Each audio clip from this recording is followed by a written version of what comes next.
listlessly, unfueled, the flames flickering with strange colors. The sword commanded all. The feel of his companion ghosts resonated from the blade into his fingertips, then along every bone and muscle in his body. Baroth Guild, whose cutting irony seemed to have somehow infused the weapon, as had Dellam Thord's fierce loyalty, these were unexpected gifts, a mysterious contortion of themes, of aspects, that imbued a personality to the sword. Among the legends there were songs celebrating cherished weapons and the Teblor heroes who wielded them. Karsa had always held that the notion of weapons possessing wills of their own was little more than a poet's conceit, and those heroes who had betrayed their blades and so suffered tragic ends, well, in each tale, Karsa had no difficulty in citing other, more obvious flaws in their actions, sufficient to explain the hero's demise. The Teblor never passed down weapons to heirs. All possessions accompanied the one who had died, for what worth a ghost bereft of all it had acquired in its mortal life? The flint sword that found shape in Karsa's hands was therefore unlike anything he had known, or heard of, before. It rested on the ground before him, strangely naked despite the leather he had wrapped around the grip. No hilt, no scabbard, massive and brutal, yet beautiful in its symmetry, despite the streaks of blood left by his lacerated hands. He became aware of the searing heat in the cavern, and slowly looked up. The 7 gods stood facing him in a flattened crescent, the hearth's flames flickering across their battered, broken bodies. They held weapons to match the one now lying before him, though scaled down to suit their squat forms. "You have come in truth," Karsa observed. The one he knew as Uragal replied, "We have. We are now free of the ritual's bindings. The chains, Karsa Orlong, are broken." Another spoke in a low, rasping voice. "The Warren of Telan has found your sword, Karsa Orlong." The god's neck was mangled, broken, the head fallen onto a shoulder and barely held in place by muscle and tendons. "It shall never shatter." Karsa grunted. "There are broken weapons in the caverns beyond." "Elder sorcery," Uragal answered. "Inimical warrens. Our people have fought many wars." "You Tlani Mas have indeed," the Teblor warrior said. "I walked upon stairs made of your kin. I have seen your kind fallen in such numbers as to defy comprehension." He scanned the 7 creatures standing before him. "What battle took you?" Uragal shrugged. "It is of no significance, Karsa Orlong. A struggle of long ago, an enemy now dust, a failure best forgotten. We have known wars beyond counting, and what have they achieved? The Jaghat were doomed to extinction. We but hastened the inevitable. Other enemies announced themselves and stood in our paths. We were indifferent to their causes, none of which was sufficient to turn us aside. And so we slaughtered them, again and again. Wars without meaning, wars that changed virtually nothing. To live is to suffer. To exist, even as we do, is to resist." "This is all that was learned, Karsa Orlong," said the Tlanimas woman known as Sibal. "In its totality. Stone, sea, forest, city, and every creature that ever lived, all share the same struggle. Being resists unbeing. Order wars against the chaos of dissolution, of disorder. Karsa Orlong, this is the only worthy truth, the greatest of all truths. What do the gods themselves worship but perfection? The unattainable victory over nature's uncertainty. There are many words for this struggle. Order against chaos, structure against dissolution, light against dark, life against death. But they all mean the same thing." The broken-necked Tlanimas spoke in a whisper, his words a droning chant. "The Ranag has fallen lame, is distanced from the herd, yet walks on in its wake, seeking the herd's protection. Time will heal or weaken, two possibilities.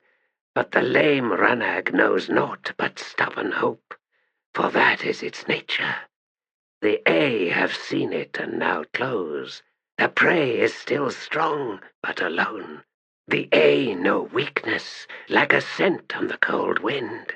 They run with the stumbling Ranag, and drive it away from the herd. Still it is stubborn hope. It makes its stand. Head lowered, horns ready to crush ribs, send the enemy flying. But the A are clever. Circle and attack, then spring away again and again. Hunger wars with stubborn hope, until the Ranag is exhausted, bleeding, staggering. Then the A all attack at once, nape of neck, legs, throat, until the Ranag is dragged down. And stubborn hope gives way, Karsa Orlong. It gives way, as it always must, to mute inevitability. The Tableau bared his teeth. Yet your new master would harbour that lame beast, would offer it a haven. You cross the bridge before we have built it, Karsa Orlong, Uragal said. It seems Baroth Guild taught you how to think, before he himself failed and so died. You are indeed worthy of the name, war leader. Perfection is an illusion, Sibal said. Thus, mortal and immortal alike are striving for what cannot be achieved. Our new master seeks to alter the paradigm, Karsa Orlong. A third force, to change forever the eternal war between order and dissolution.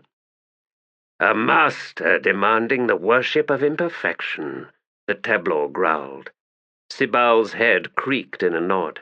Yes. Karsa realized he was thirsty and walked over to his pack, retrieving a water skin. He drank deep, then returned to his sword. He closed both hands about the grip and lifted it before him, studying its rippled length. An extraordinary creation, Uragal said. If Imas' weapons could have a god. Karsa smiled at the Tlanimas he had once knelt before, in a distant glade in a time of youth, when the world he saw was both simple and perfect. You are not gods. We are, Uragal replied. To be a god is to possess worshippers. To guide them, Sibal added. You are wrong, both of you, Karsa said. To be a god is to know the burden of believers. Did you protect? You did not. Did you offer comfort, solace? Were you possessed of compassion, even pity? To the Tableau Tlanimas, you were slave masters, eager and hungry, making harsh demands and expecting cruel sacrifices, all to feed your own desires. You were the Tableau's unseen chains. His eyes settled on Sibal. And you, woman, Sibal the Unfound, you were the taker of children. Imperfect children, Karsa Orlong, who would otherwise have died. And they do not regret my gifts. No, I would imagine not. The regret remains with the mothers and fathers who surrendered them. No matter how brief a child's life, the love of the parents is a power that should not be denied. And know this, Sibal, it is immune to imperfection. His voice was harsh to his own ears, grating out from a constricted throat. Worship imperfection, you said. A metaphor you made real by demanding that those children be sacrificed. Yet you were, and remain, unmindful of the most crucial gift that comes from worship. You have no understanding of what it is to ease the burdens of those who would worship you. But even that is not your worst crime. No, you then gave us your own burdens. He shifted his gaze. Tell me, Uragal, what have the Tableau done to deserve that? Your own people have forgotten. Tell me. Uragal shrugged. You failed. Karsa stared at the battered god, unable to speak. The sword trembled in his hands. He had held it up for all this time, and now, finally, its weight threatened to drag his arms down. He fixed his eyes on the weapon, then slowly lowered the tip to rest on the stone floor. "We too failed once, long ago," Sibal said. "Such things cannot be undone. Thus you may surrender to it, and so suffer beneath its eternal torment. Or you can choose to free yourself of the burden. Karsa Orlong, our answer to you is simple. To fail is to reveal a flaw. Face that revelation. Do not turn your back on it. Do not make empty vows to never repeat your mistakes. It is done. Celebrate it. That is our answer, and indeed is the answer shown us by the crippled god." The tension drained from Karsa's shoulders. He drew a deep breath, released it slowly. "Very well. To you and to the crippled god, I now give my answer." Rippled stone made no silent passage through the air. Instead, it roared, like pine needles exploding into flame. Up over Karsa's head, wheeling in a sliding circle that then swept down and across. The edge taking Sibal between left shoulder and neck, bones snapping as the massive blade plowed through diagonally across the chest, severing the spine, down and through the rib cage, sweeping clear just above her right hip. She had lifted her own sword to intercept at some point, and it had shattered, flinging shards and slivers into the air. Karsa had not even felt the impact. He whipped the huge blade in a curving arc in his follow-through, lifting it to poise, suddenly motionless, over his head. The ruined form that was Sibal collapsed in clattering pieces onto the stone floor. The T'lani Mas had been cut in half. The remaining 6 had raised their own weapons, but none moved to attack. Karsa snarled, "Come ahead, then." "Will you now destroy the rest of us?" Uragal asked. "Her army of foundlings will follow me," the tableau growled, sneering down at Sibal. Then he glared up once more. "You will leave my people, leave the glade. You are done with us, T'lani Mas. I have delivered you here. I have freed you. If you ever appear before me again, I will destroy you. Walk the dreams of the tribal elders, and I will come hunting you. And I shall not relent. I, Karsa Orlong, of the Urid, of the Teblor Thelomen Toblakai, so avow." He took a step closer, and the 6 T'lani Mas flinched. "You used us. You used me. And for my reward, what did you just offer? We sought. You offered a new set of chains. Now leave this place. You have all you desired.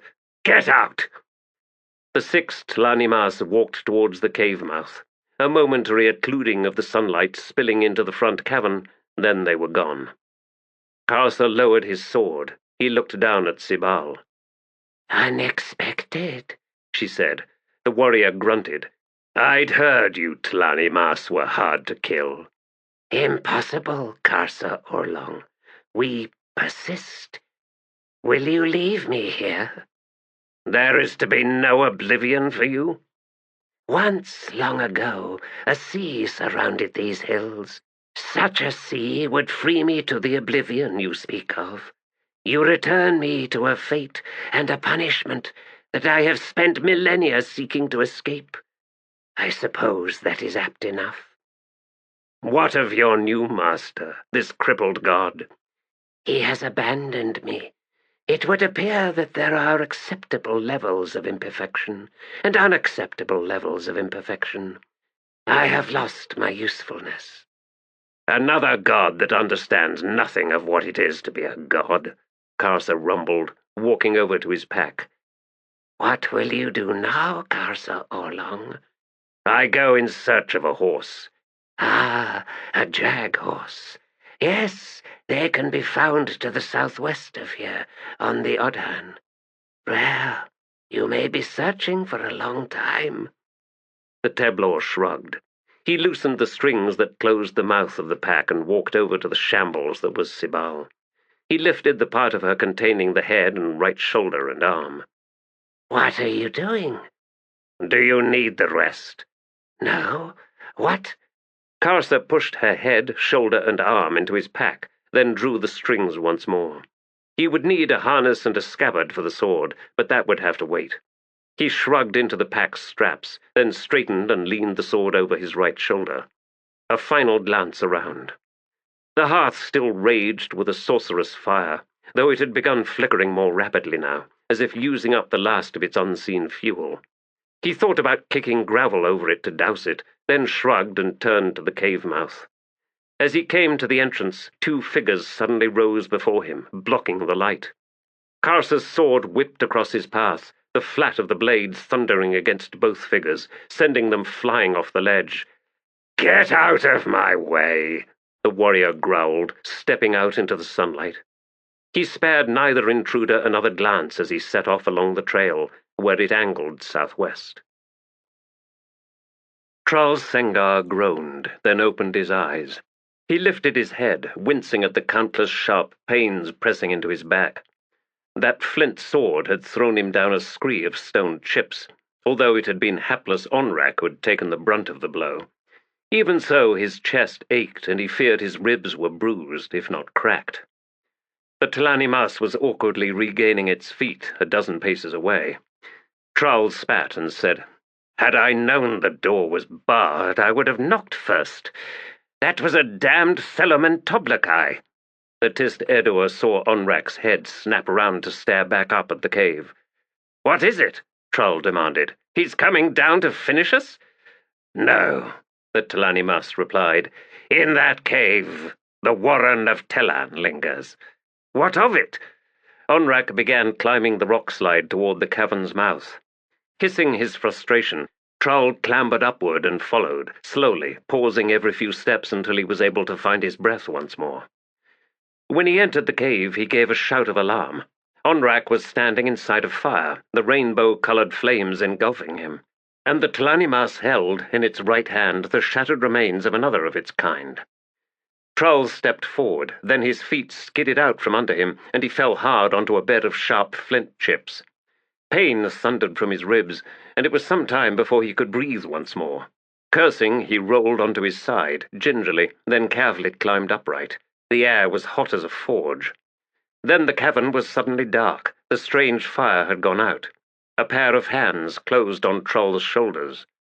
"The renegades have fled," said Onrak, "but they are close. Come." "Right. Lead on, friend." A moment before they emerged into the sunlight, sudden shock raced through Trull Sengar. A pair of hands. Karsa skirted the valley side, making his way along what passed for a trail.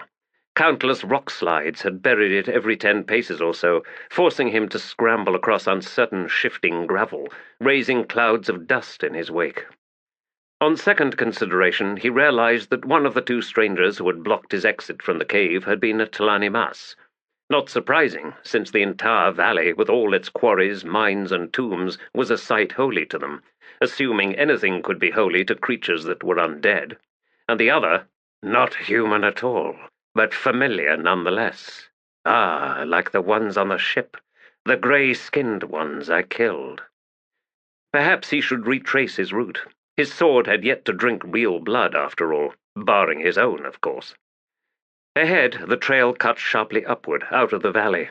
Thoughts of having to repeat this dust-fouled, treacherous route decided him. He would save the blooding of his sword for more worthy enemies. He made his way upward. It was clear the 6 Tlanimas had not taken this route. Fortunate for them. He had lost his patience with their endless words, especially when the deeds they had done shouted louder, loud enough to overwhelm their pathetic justifications. He reached the crest and pulled himself onto level ground. The vista stretching to the southwest was as untamed as any place Karsa had yet to see in 7 cities. No signs of civilization were apparent, no evidence at all that this land had ever been broken. Tall prairie grasses waved in the hot wind, cloaking low, rolling hills that continued on to the horizon. Clumps of low, bushy trees filled the basins, flickering dusty green and grey as the wind shook their leaves. A Jag Odan. He knew suddenly that this land would capture his heart with its primal siren call. Its scale matched his own in ways he could not define. Leoman Toblakai have known this place, have walked it before me.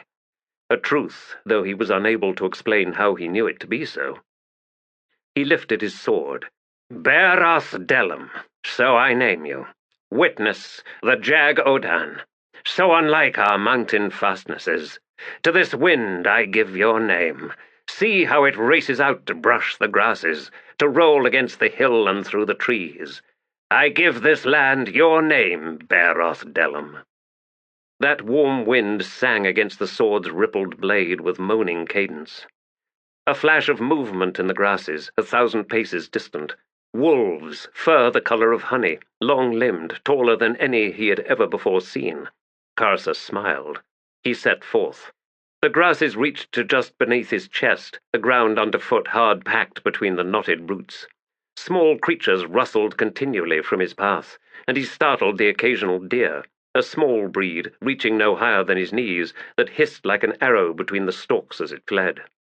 One proved not quite fast enough to avoid his scything blade, and Karsa would eat well this night.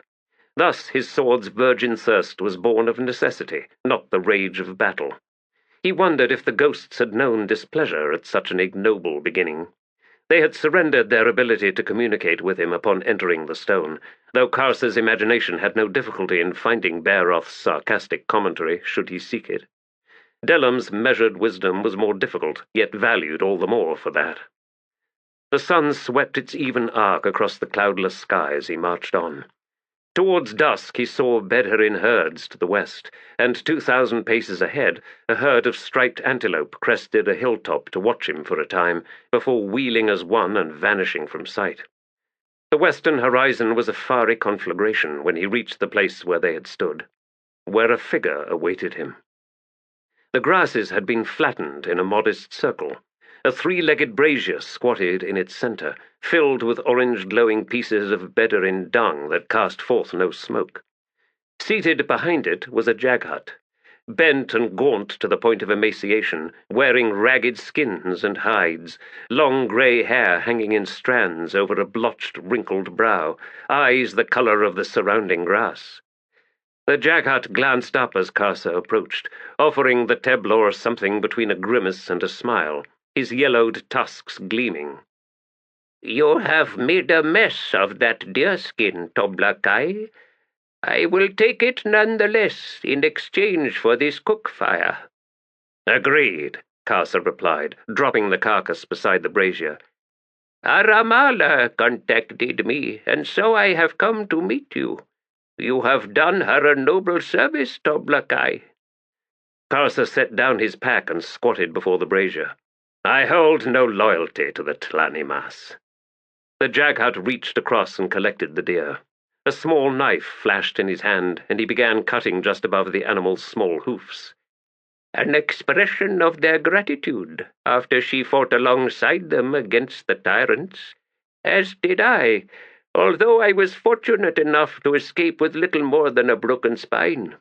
Tomorrow I will lead you to one far less fortunate than either Aramala or myself." Karsa grunted. "I seek a jag horse, not an introduction to your friends." The ancient Jaghut cackled. "Blunt words. Thelum and Toblakai indeed. I had forgotten, and so lost my appreciation. The one I will take you to shall call out to the wild horses, and they will come." "A singular skill." "Aye, and hers alone, for it was, by and large, by her hand and her will that the horses came into being." "A breeder, then?" "Of sorts." The Jaghut nodded amicably. He began peeling the hide from the deer. "The few of my fallen kin still alive will greatly appreciate this skin, despite the damage wrought by your ghastly stone sword. The Aras deer are fleet and clever. They never use the same trail. Ha! They do not even make trails, and so one cannot lie in wait, nor are snares of any use. And when pursued, where do they go? Why, into the Bedharin herds, under the very beasts themselves. Clever, I said, very clever." "I am Karsa Orlong of the Urid." Yes, I know. From distant Genabakis. Little different from my fallen kin, the Jag." ignorant of your great and noble history. Less ignorant than I once was. Good. I am named Kinnigig, and now you are even less ignorant. Karsa shrugged. The name means nothing to me. Of course not. It's mine. Was I infamous? No, though once I aspired to be. Well, for a moment or two. But then I changed my mind. You, Karsa Orlong, you are destined for infamy. Perhaps indeed you have already achieved it, back in your homeland. I think not. No doubt I am believed dead, and nothing of what I did is known to my family or my tribe.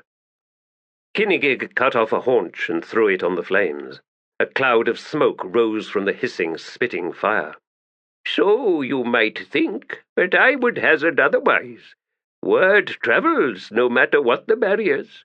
The day you return, you will see. I care not for fame, Karsa said. I did once. And then I changed my mind. Kinnigig laughed once again, louder this time. I have brought wine, my young friend, in yonder chest, yes, there. Karsa straightened and walked over. The chest was massive, iron-bounded and thick-planked, robust enough to challenge even Karsa should he choose to lift it. This should have wheels and a train of oxen, the Teblor muttered as he crouched before it. How did you bring it with you? I didn't.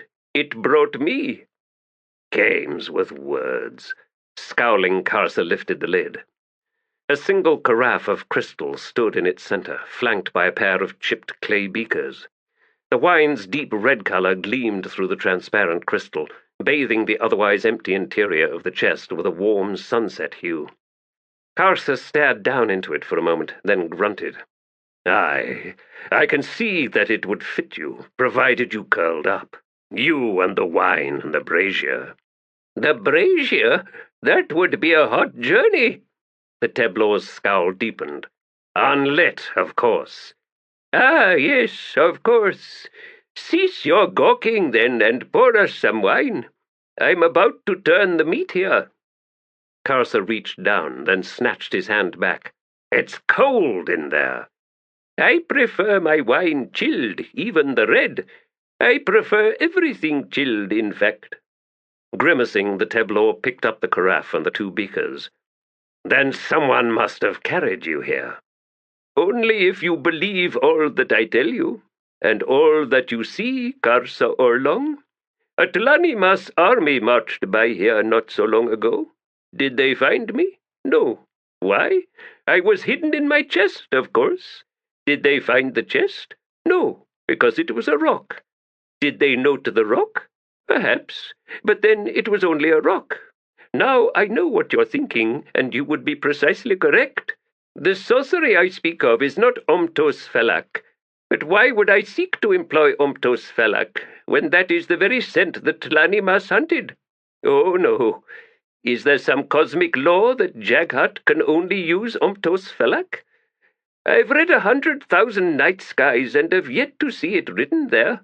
Oh, plenty of other laws, but nothing approaching that one, neither in detail nor intent, thus saving us the bloody recourse of finding a fulcral assail to adjudicate, and believe me, such adjudication is invariably bloody. Rarely indeed is anyone satisfied. Rarer still that anyone is left alive. Is there justice in such a thing, I ask you? Oh, yes, perhaps the purest justice of all. On any given day, the aggrieved and the aggriever could stand in each other's clothes. Never a question of right and wrong, in truth, simply one of deciding who is least wrong. Do you grasp? What I grasp, Karsa cut in, is the smell of burning meat. Ah, yes, rare are my moments of discourse. I had no idea. Which cannot be said for this meat. Of course you wouldn't, since we have just met.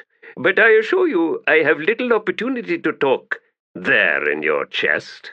Kinnigig grinned. Precisely. You have the gist of it. Precisely. Thelomen Toblakai indeed. Karsa handed the Jagheart a beaker filled with wine. Alas, my hand has warmed it some. I'll suffer the degradation, thank you. Here, help yourself to the deer. Charcoal is good for you, did you know that? Cleanses the digestive tract, confounds the worms, turns your excrement black. Black as a forest bear's. Recommend it if you are being pursued, for it will fool most, barring those who have made a study of excrement, of course.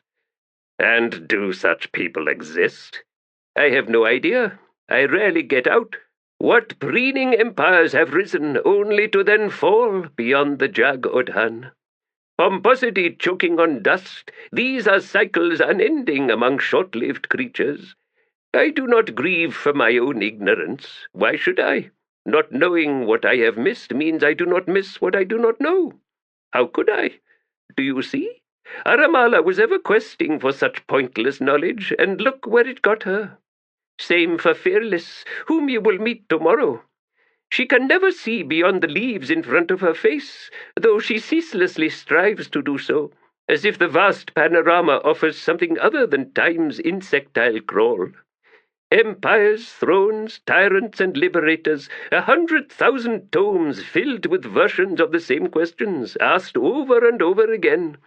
Will answers deliver their promised solace? I think not. Here, cook some more, Karsa Orlong, and drink more wine. You see the carafe never empties. Clever, isn't it? Now, where was I? You rarely get out. Indeed. What preening empires have risen only to then fall beyond the Jag-Odhan? Pomposity choking. Karsa's eyes narrowed on the Jag-Odhan. Then he reached for the wine. A lone tree stood on ground that was the summit of a hill that in turn abutted a larger hill. Sheltered from the prevailing winds, it had grown vast, its bark thin and peeling, as if it was skin unable to contain the muscular breadth underneath. Branches as thick around as Karsa's thigh reached out from the massive knotted trunk. Its top third was thickly leaved, forming broad, flattened canopies of dusty green. "Looks old, doesn't it?" Kinnegig said as they climbed towards it, the Jaghut walking with a hooked sideways gait. "You have no idea how old, my young friend, no idea. I dare not reveal to you the truth of its antiquity. Have you seen its like before? I think not. Perhaps reminiscent of the Galdinda, such as can be found here and there across the Odhan. Reminiscent as a Ranag is reminiscent of a goat. More than simply a question of stature. No, it is in truth a question of antiquity. An elder species, this tree. A sapling when an inland sea hissed salty sighs over this land. Tens of thousands of years, you wonder?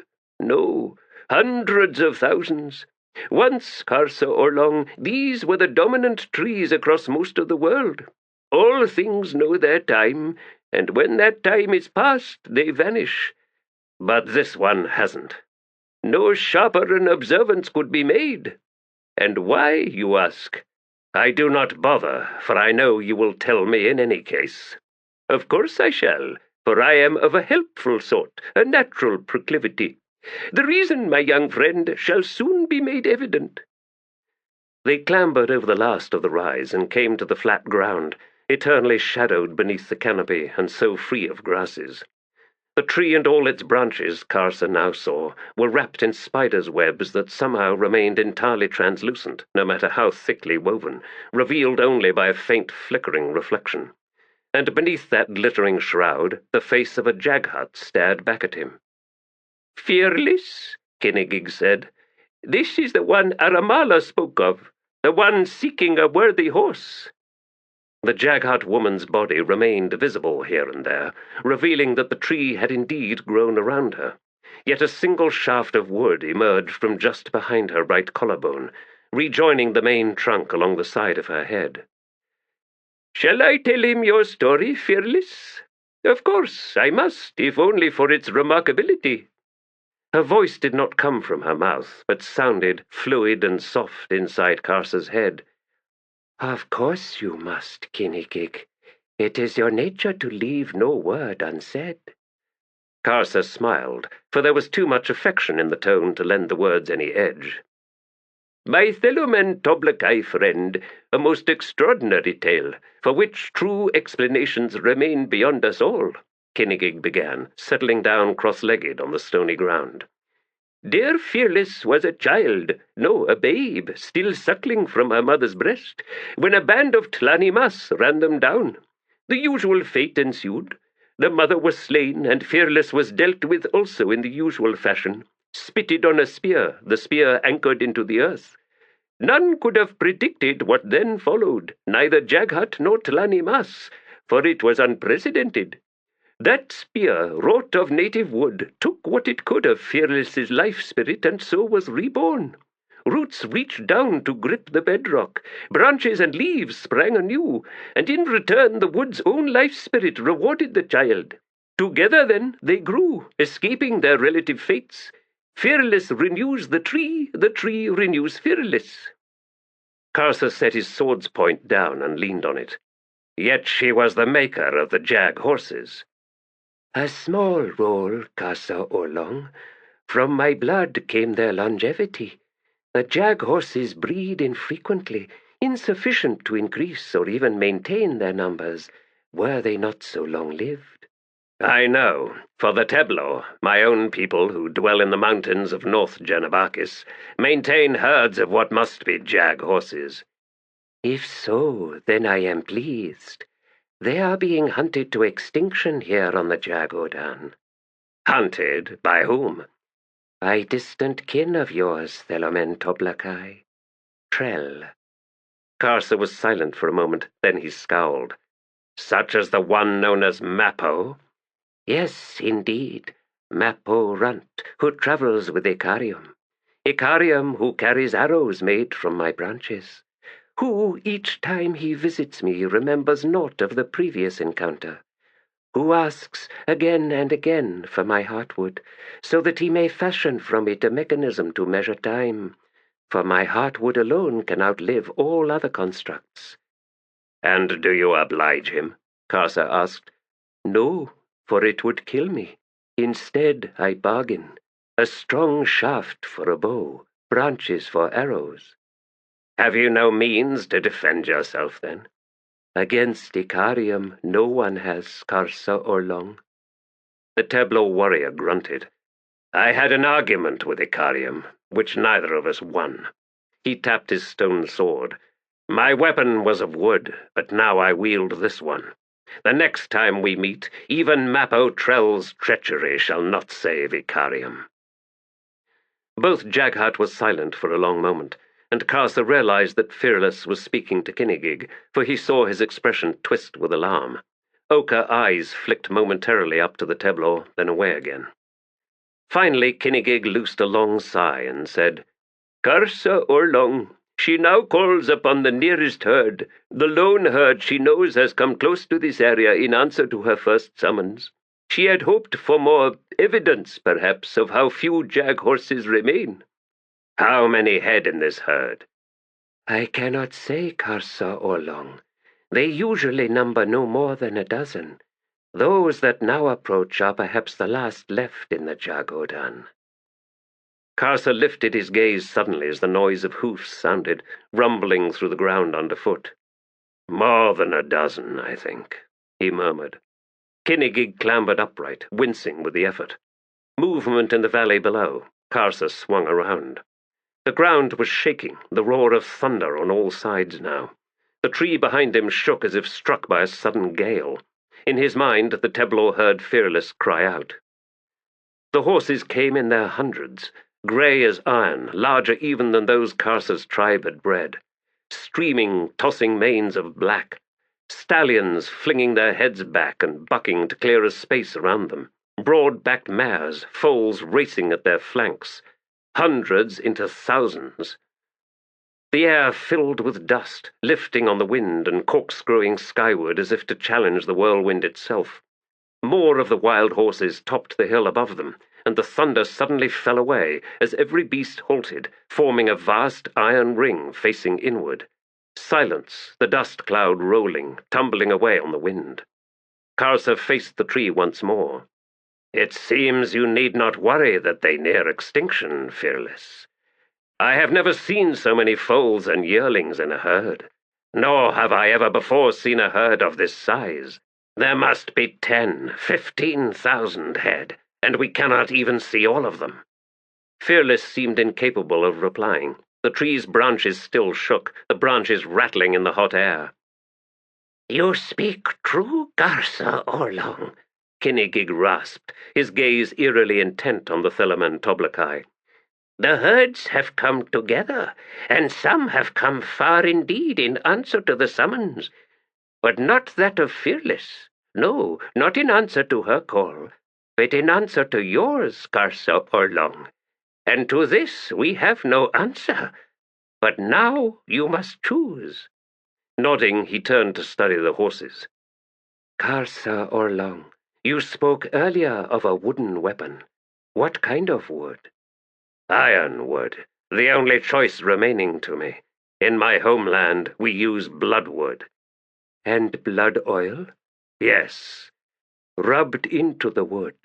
Blood oil staining your hands. They can smell it, Karsa Orlong. But I have none. Not on you, in you. It courses in your veins, Karsa Orlong. Bloodwood has not existed in the Jag Odhan for tens of thousands of years. Yet these horses remember. Now you must choose. Bloodwood and blood oil, Kinnegig said.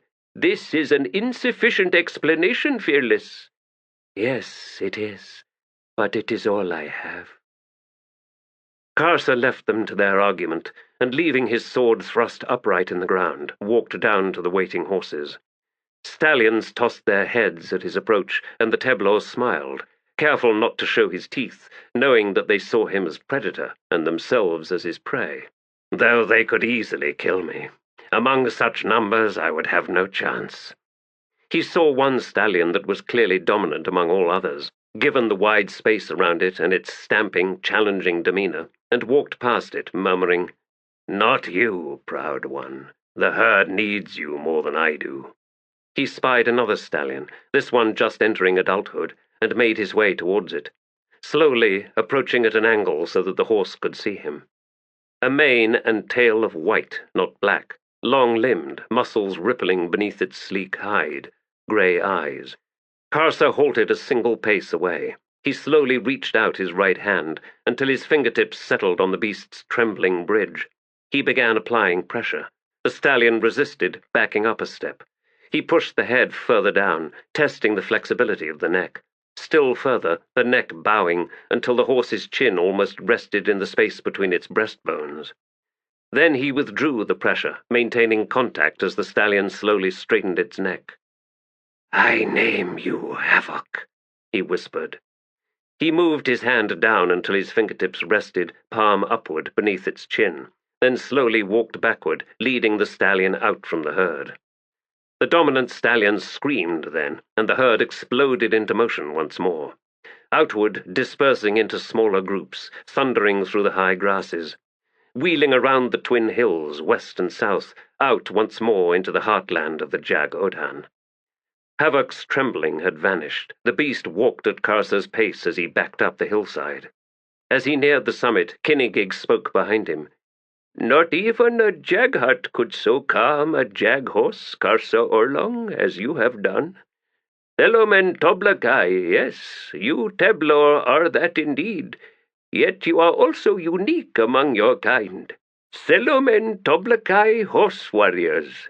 I had not thought such a thing possible. Karsa Orlong, why have the Teblor not conquered all of Genabakis?" Karsa glanced back at the jag hut. "One day, Kinnegig, we shall." "And are you the one who will lead them?" "I am." "We have witnessed, then, the birth of infamy." Karsa moved alongside Havoc, his hand running the length of its taut neck. "Witness? Yes, you are witness. Even so, what I, Karsa Orlong, shall shape, you cannot imagine. No one can." Kinnegig sat in the shade of the tree that contained Fearless, humming softly. It was approaching dusk. The Leoman Toblakai was gone, with his chosen horse. He had vaulted onto its back and ridden off without need for saddle or even reins. The herds had vanished, leaving the vista as empty as it had been before. The bent-backed Jaghut removed a wrapped piece of the arras deer cooked the night before and began cutting it into small slices. "A gift for you, dear sister." "I see," she replied. "Slain by the stone sword?" "Aye." "A bounty, then, to feed my spirit?" Kinnegig nodded. He paused to gesture carelessly with the knife. "You've done well, disguising the remains." "The foundations survive, of course. The house's walls, the anchor stones in the yard's corners, all beneath my cloak of soil." "Foolish, unmindful Tlani Mas, to drive a spear into the grounds of an Azath house." What did they know of houses, Kinnegig? Creatures of caves and hide tents. Besides, it was already dying and had been for years. Fatally wounded. Oh, Icarium was on his knees by the time he finally delivered the mortal blow, raving with madness. And had not his Toblakai companion taken that opportunity to strike him unconscious, "He would have freed his father." Kinnegig nodded around a mouthful of meat. He rose and walked to the tree. "Here, sister," he said, offering her a slice. "It's burnt." "I doubt you could have managed better." "True. Go on. Push it down. I won't bite." "You can't bite, my dear. I do appreciate the irony, by the way. Icarium's father had no desire to be saved, and so the house died, weakening the fabric." "Sufficiently for the warren to be torn apart. More, please. You're eating more of it than I am." "Greedy bitch. So Karsa Orlong surprised us." "I doubt we are the first victims of misapprehension regarding that young warrior, brother." "Granted. Nor, I suspect, will we be the last to suffer such shock." "Did you sense the 6 Tlanimas spirits, Kinnegig, hovering there beyond the hidden walls of the yard?" "Oh, yes. Servants of the crippled god, now, the poor things. They would tell him something, I think." "Tell who? The crippled god?" "No, Karsa Orlong. They possess knowledge, with which they seek to guide the Thelomen Toblakai, but they dared not approach. The presence of the house, I suspect, had them fearful." "No, it is dead. All that survived of its life spirit moved into the spear. Not the house, brother, but Karsa Orlong himself. That was who they feared." "Ah." Kinnegig smiled as he slipped another sliver of meat into Fearless's wooden mouth, where it slid from view, falling down into the hollow cavity within. There to rot, to gift the tree with its nutrients. "Then those Imas are not so foolish after all." Book 4. House of Chains. You have barred the doors, caged the windows, every portal sealed to the outside world, and now you find what you feared most. There are killers, and they are in the house. House, Talanbal. Chapter 18. The rage of the Whirlwind Goddess was an inferno, beaten on the forge of holy Raraku. The legions that marched in the dust of blood burned by the eye of the sun were cold iron. There on the dry harbor of the dead city, where the armies joined to battle, Hood walked the fated ground, where he walked many times before. The Divided Heart, Fisher. She had wormed her way alongside the carefully stacked cut stones to the edge of the trench, knowing her mother would be furious at seeing how she had ruined her new clothes, and finally came within sight of her sister. Tavore had claimed her brother's bone and antler toy soldiers, and in the rubble of the torn-up estate wall, where repairs had been undertaken by the grounds workers, she had arranged a miniature battle. Only later would Felisin learn that her 9-year-old sister had been, in fact, recreating a set battle, culled from historical accounts of a century-old clash between a royal Untan army and the rebelling house of Kaz Davore. A battle that had seen the annihilation of the renegade noble family's forces and the subjugation of the Davore household, and that, taking on the role of Duke Kenassan Davore, She was working through every possible sequence of tactics towards achieving a victory. Trapped by a series of unfortunate circumstances in a steep-sided valley and hopelessly outnumbered, the unanimous consensus among military scholars was that such victory was impossible. Felisin never learned if her sister had succeeded where Kennas and Tavore, reputedly a military genius, had failed. Her spying had become a habit, her fascination with the hard, remote Tavore an obsession. It seemed to Felisin that her sister had never been a child, had never known a playful moment. She had stepped into their brother's shadow and sought only to remain there, and when Ganos had been sent off for schooling, Tavore underwent a subtle transformation.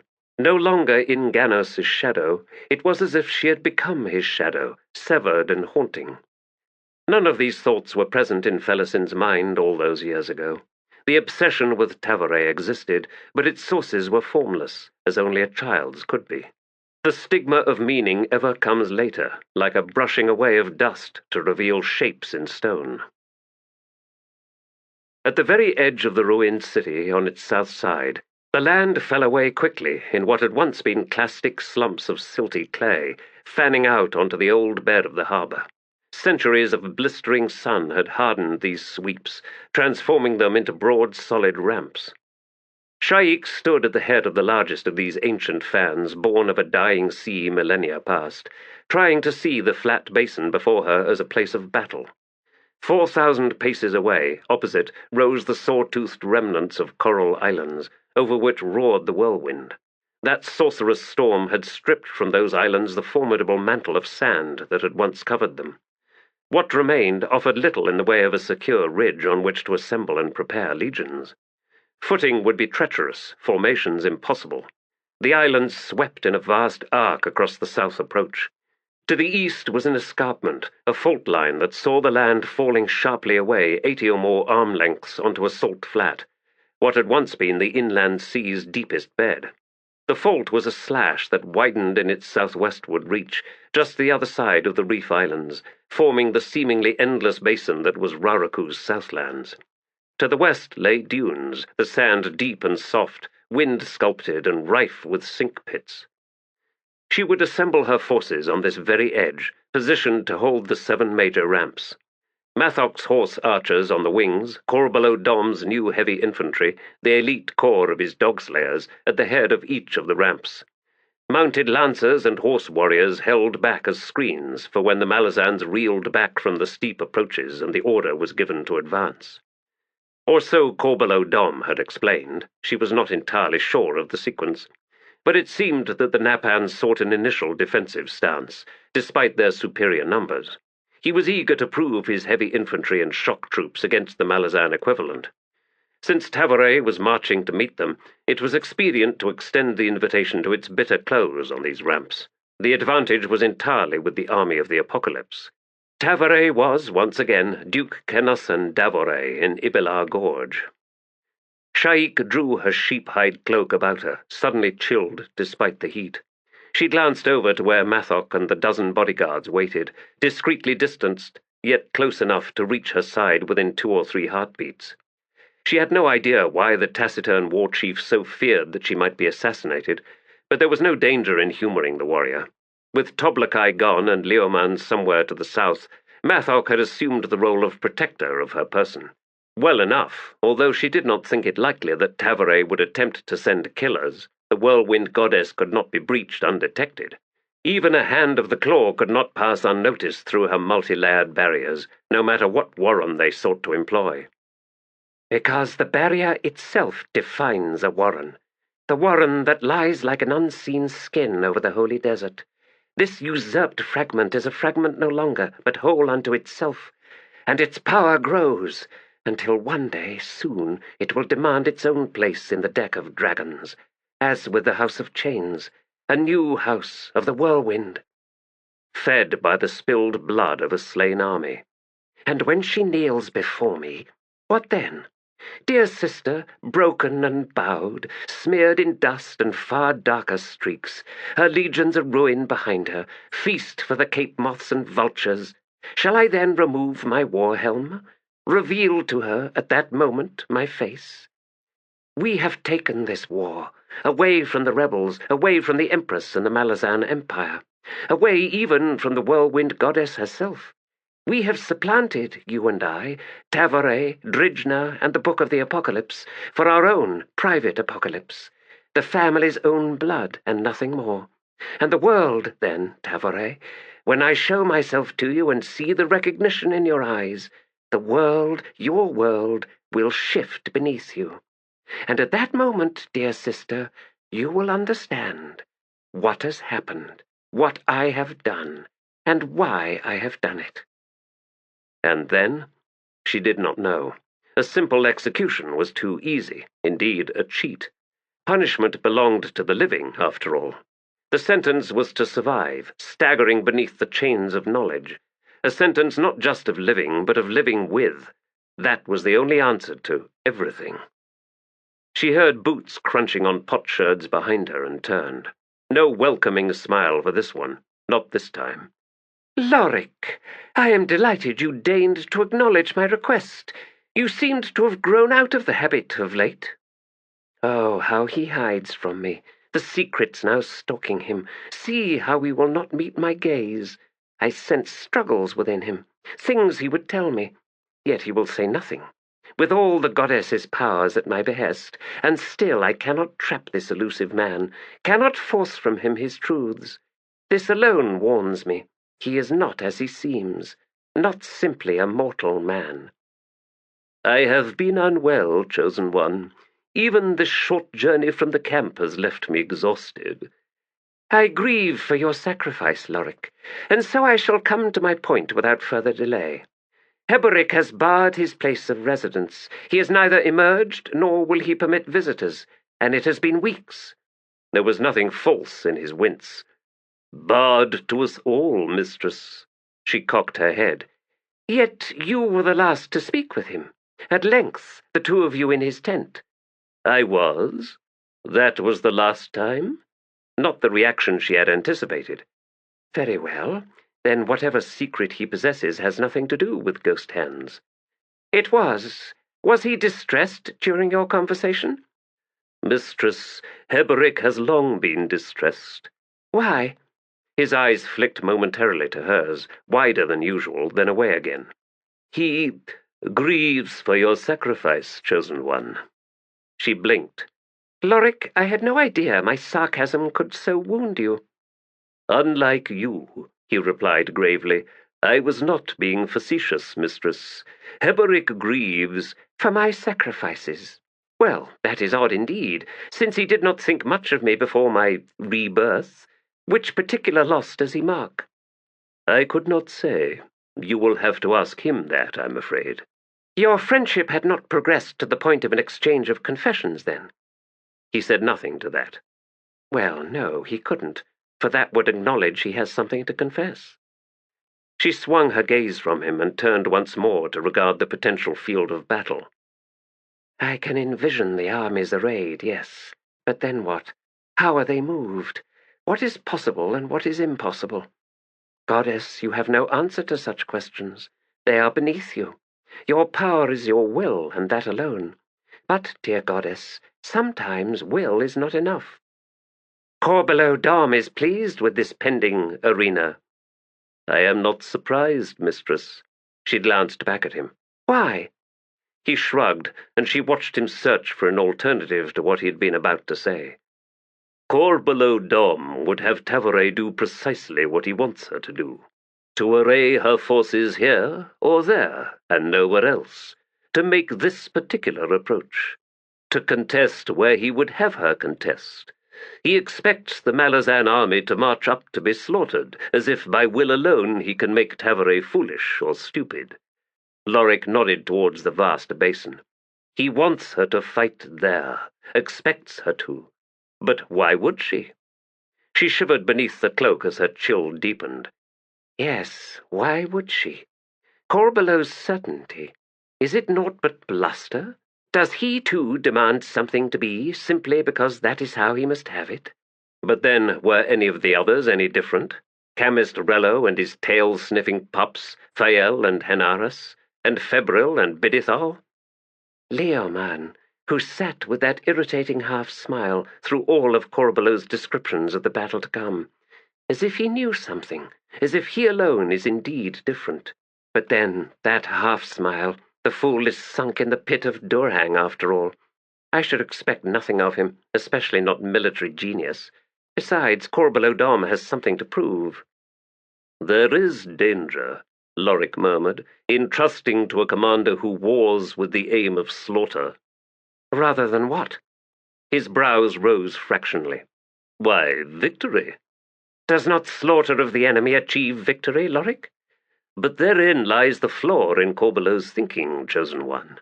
As Leoman once pointed out months ago, the flaw is one of sequence. Mistress, victory precedes slaughter, not the other way round. She stared at him. Why, then, have neither you nor Leoman voiced this criticism when we discussed Korbolo Dom's tactics? Discussed? Lorik smiled. There was no discussion, Chosen One.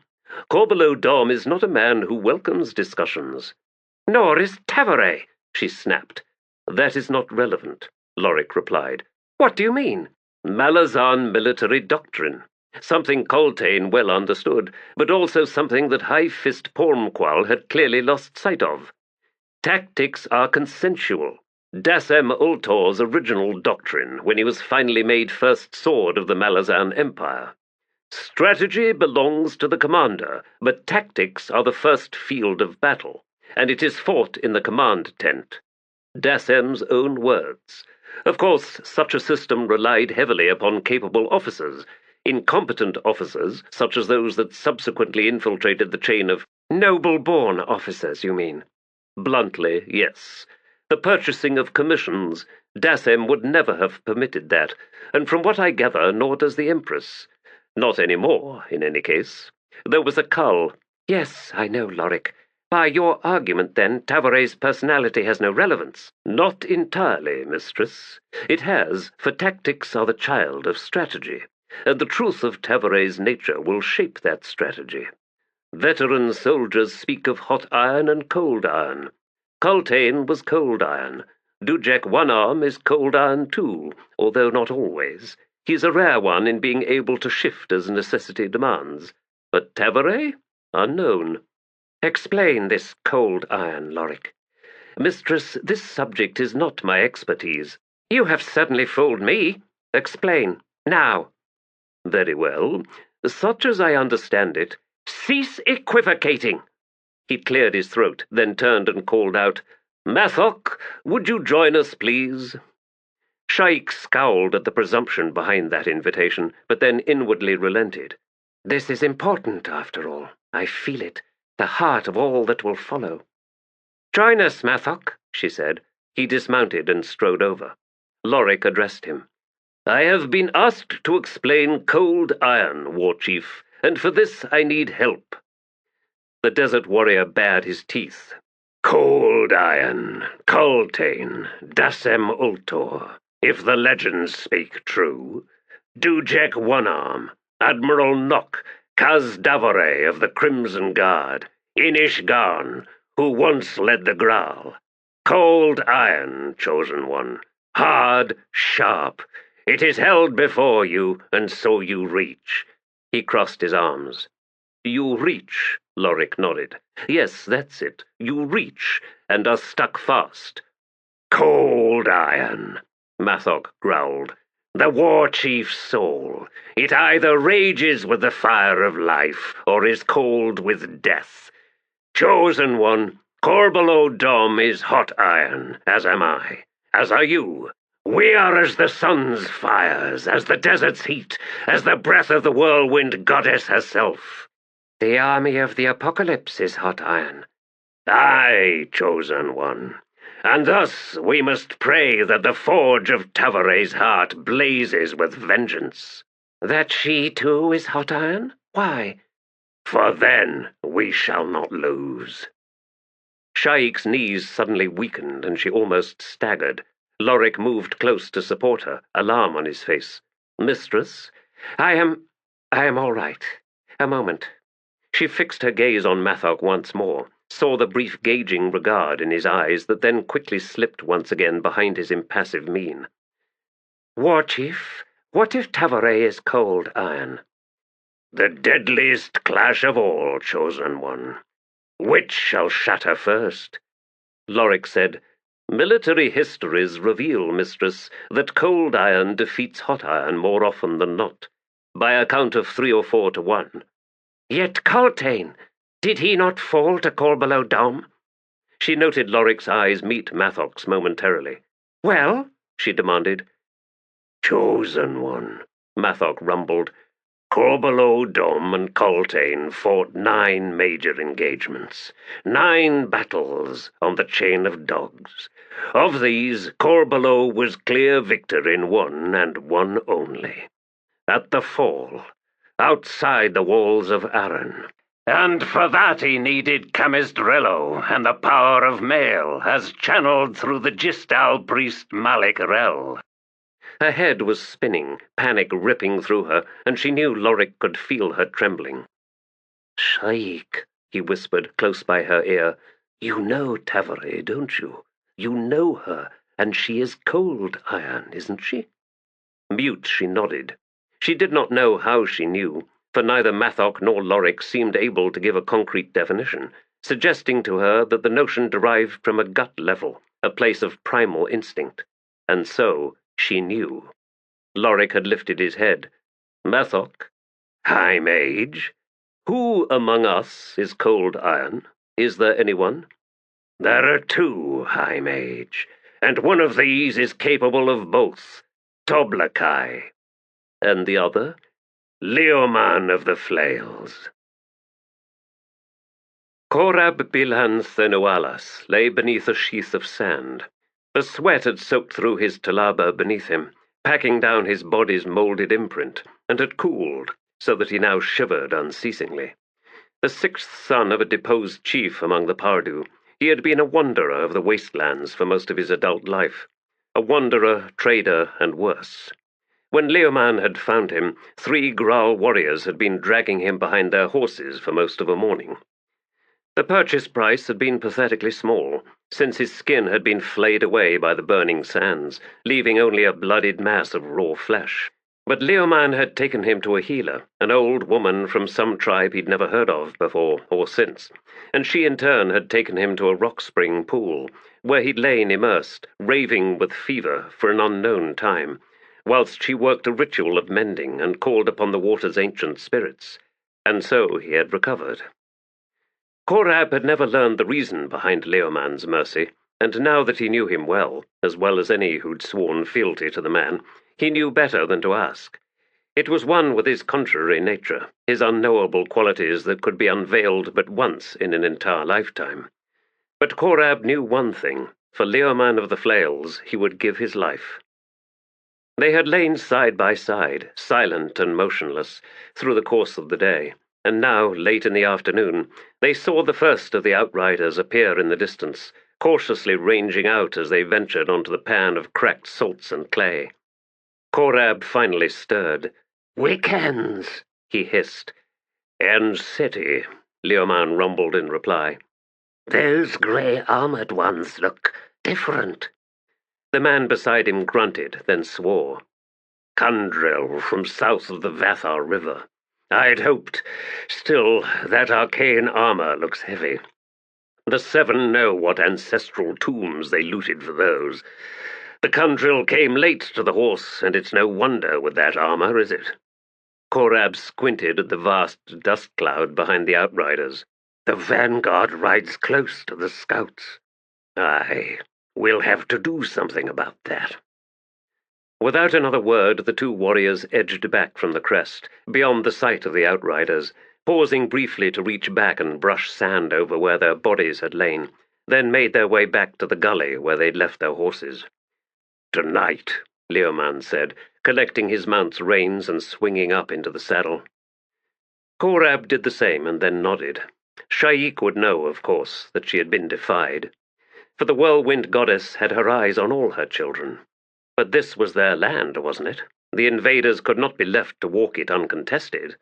No, the sands would drink their blood, giving voice on this night to the shrouded reaper's dark promise.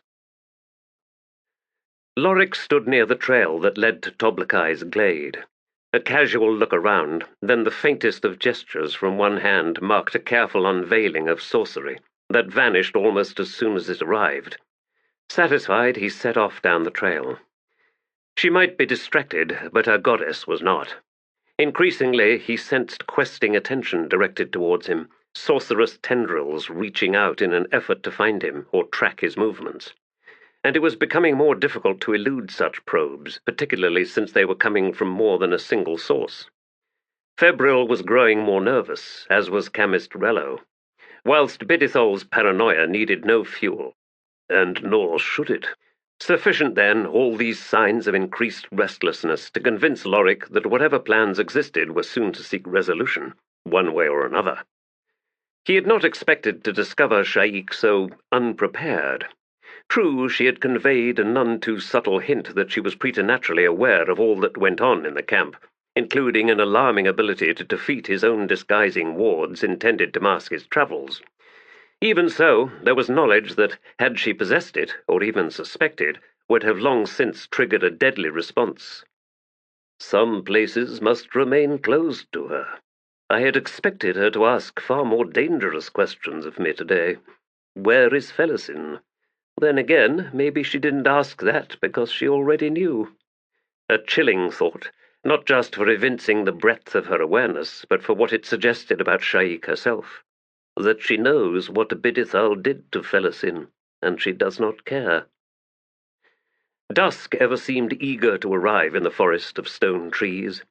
The tracks he left in the dusty path revealed to his relief that he was still alone in walking the trail these days. Not that the goddess needed trails, but there was a strangeness to Toblakai's glade, hinting at some kind of investment, as if the clearing had undergone a sanctification of some sort. And if that had indeed occurred, then it might exist as a blind spot in the eye of the Whirlwind Goddess. But none of this explained why Sha'ik did not ask about Felisin. Ah, Lorik, you are the blind one. Sha'ik's obsession is Tavore. With each day that leaves us, bringing the two armies ever closer, her obsession grows, as does her doubt, and perhaps her fear. She is Malazan, after all. I was right in that. And within that waits another secret, this one buried deepest of all. She knows Tavore. And that knowledge had guided her every action since the rebirth. Her recalling the army of the apocalypse when virtually within sight of the holy city's walls, retreating into the heart of Raraku. Gods, was all that a flight of terror? A notion that did not bear thinking about. The glade appeared before him, the ring of trees with their cold, unhuman eyes gazing down upon the small, bedraggled tent, and the young woman huddled before the stone-lined hearth a few paces from it. She did not look up as he came near. Lorik, I was wondering, how can one tell Bidithal's cult of murderers from Korbolo Dom's? It's a crowded camp these days. I am glad I am hiding here, and in turn I find myself pitying you. Did you finally speak with her today? Sighing, he settled down opposite her, removing his shoulder pack and drawing food from it. I did. And? Her concerns for the impending clash are overwhelming her. My mother did not ask after me, Felisin cut in with a slight smile. Lorik looked away. No, he conceded in a whisper. She knows, then, and has judged as I have. Bidithal is close to exposing the plotters. They need him, after all, either to join the conspiracy or stand aside. This is a truth that has not changed, and the night is drawing nearer, the night of betrayal. And so Mother needs him to play out his role. I'm not sure of that, Felisin, Lorik began, then shut up. But she had understood, and her terrible smile broadened. Then the Whirlwind Goddess has stolen the love from her soul. Ah, well, she has been under siege for a long time, after all. In any case, she was not my mother in truth. That was a title she assumed because it amused her to do so. Not true, Felisin. Sha'ik saw your plight. I was the first one to see her when she returned, reborn. A chance occurrence that I should be out gathering henbara on that day. Before that day, Sha'ik had never noticed me. Why would she? I was one among 1,000 orphans, after all. but then she was reborn. Returned to the living as well, perhaps. Felisin laughed. Oh, Lorik, you ever strive, don't you?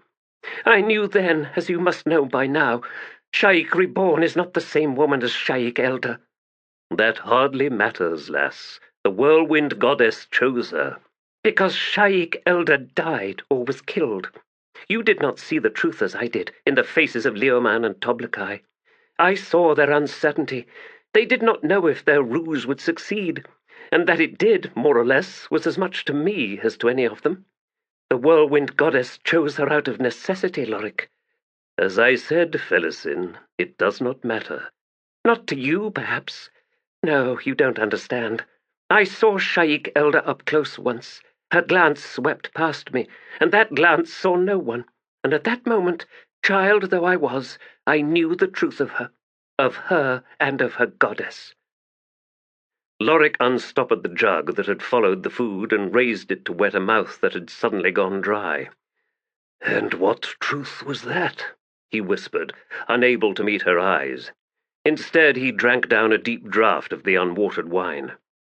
Oh, that we are, one and all, nothing but slaves. We are the tools she will use to achieve her desires. Beyond that, our lives mean nothing to the goddess. But with Sha'ik Reborn, I thought I saw something different. His peripheral vision caught her shrug. But, she continued, the goddess is too strong, her will too absolute, the poison that is indifference, and I well know that taste, Lorik. Ask any orphan, no matter how old they are now, and they will tell you the same. We all sucked at that same bitter tit. He knew his tears had broken from his eyes, were running down his cheeks, yet could do nothing to stem them. And now, Lorik, she went on after a moment, we are all revealed, every one of us here. We are all orphans. Think on it. Bidithal, who lost his temple, his entire cult. The same for Heboric. Korbolo Dom, who once stood as an equal in rank with great soldiers like Whiskey Jack and Coltane. Febryl. Did you know he murdered his own father and mother? Toblakai, who has lost his own people. And all the rest of us here, Lorik. We were children of the Malazan Empire once. And what have we done? We cast off the Empress in exchange for an insane goddess who dreams only of destruction, who seeks to feed on a sea of blood. And, he asked softly, am I too an orphan? She had no need to answer, for they both heard the truth in his own pained words. Osric. Leaving only Leoman of the Flails. Felisin took the wine from his hands. Ah, Leoman, our flawed diamond. I wonder, can he save us all? Will he get the chance? Among us, only he remains unchained. No doubt the goddess claims him, but it is an empty claim. You do see that, don't you? He nodded, wiping at his eyes.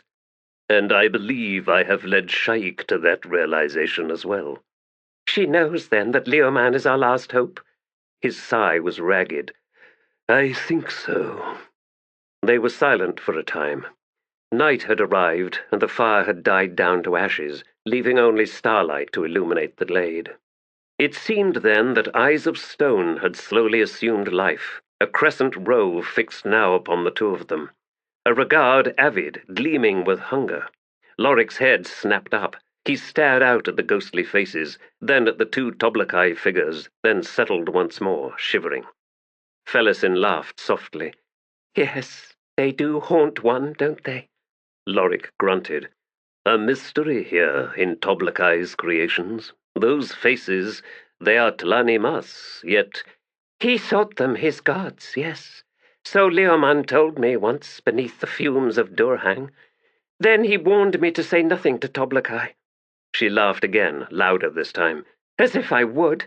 A fool indeed to step between Toblakai and his gods. There is nothing simple about that simple warrior, Lorik murmured. Just as you are not simply a high mage, she said. You must act soon, you know. You have choices to make. Hesitate too long, and they will be made for you, to your regret. I could well say the same to you in return. Well, then, it seems we still have more to discuss this night. But first let us eat, before the wine makes us drunk. Sha'ik recoiled, staggered back a step.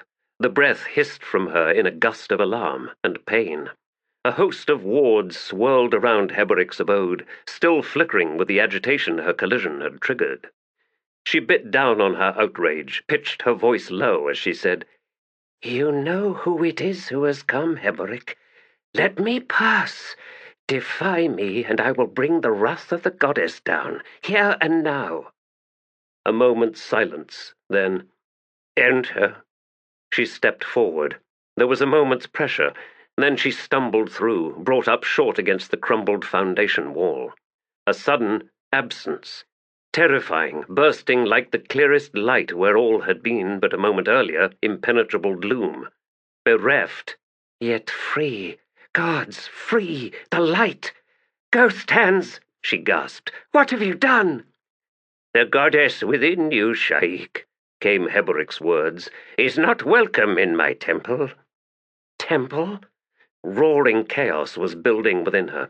The vast places in her mind where the Whirlwind Goddess had been now suddenly vacant, filling with the dark, rushing return of all that I was. Bitter fury grew like a wildfire as memories rose with demonic ferocity to assail her. "Beneth, you bastard!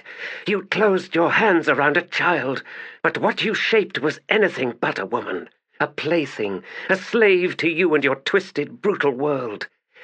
I used to watch that knife in your hands, the flickering games that were your idle habits. And that's what you taught me, isn't it? Cutting for fun and blood. And oh, how I cut! Bordin, Culp, Heboric." Her physical presence beside her now, the solid feel of hands, jade green, black barred, a figure squat and wide and seemingly beneath the shadow of fronds, no tattoos. "Heboric." "Inside, lass, I have made you bereft, an unanticipated consequence of forcing the goddess from your soul. Come." And then he was guiding her into the tent's confines. The air chill and damp, a single small oil lamp struggling against the gloom, a flame that suddenly moved as he lifted the lamp and brought it over to a brazier, where he used its burning oil to light the bricks of dung. And as he worked, he spoke. "Not much need for light. The passage of time, before tasked with sanctioning a makeshift temple. What do I know of Treach, anyway?" She was sitting on cushions, her trembling hands held before the brazier's growing flames, furs wrapped about her. At the name Treach, she started, looked up, to see Heboric squatting before her. As he had squatted that day, so long ago now, in Judgment's Round, when Hood's sprites had come to him, to foretell of Fenner's casting down. The flies would not touch his spiral tattoos. I remember that. Everywhere else they swarmed like madness. Now those tattoos had undergone a transformation. Treach. His eyes narrowed on hers. A cat's eyes now. He can see. "Ascended into godhood, Sha'ik." "Don't call me that.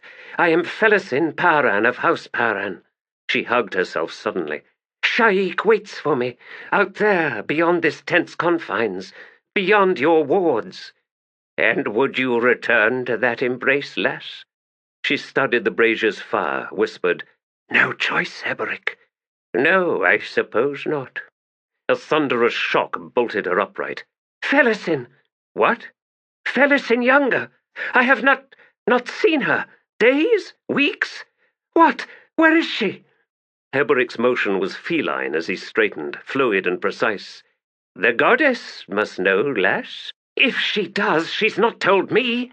"But why would—" She saw sudden knowledge in his eyes and felt her own answering stab of fear. "Heboric, what do you—" Then he was guiding her to the tent flap, speaking as he drove her back step by step.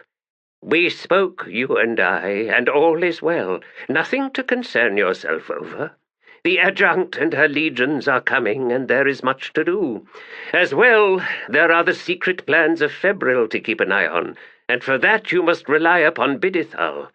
"Heboric!" She struggled against him, but he would not relent. They reached the flap and he pushed her outside. "What are you—" A hard shove and she stumbled back, through a flare of wards.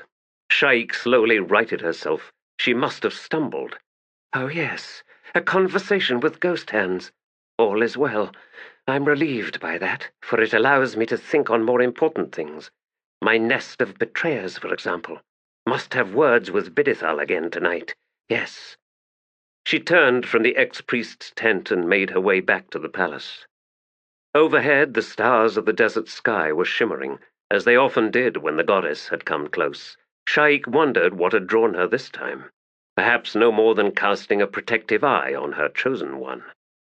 She was unmindful, as was her goddess, of the barely visible shape that slipped out from the entrance to Heboric's tent, flowing in a blur into the nearest shadows.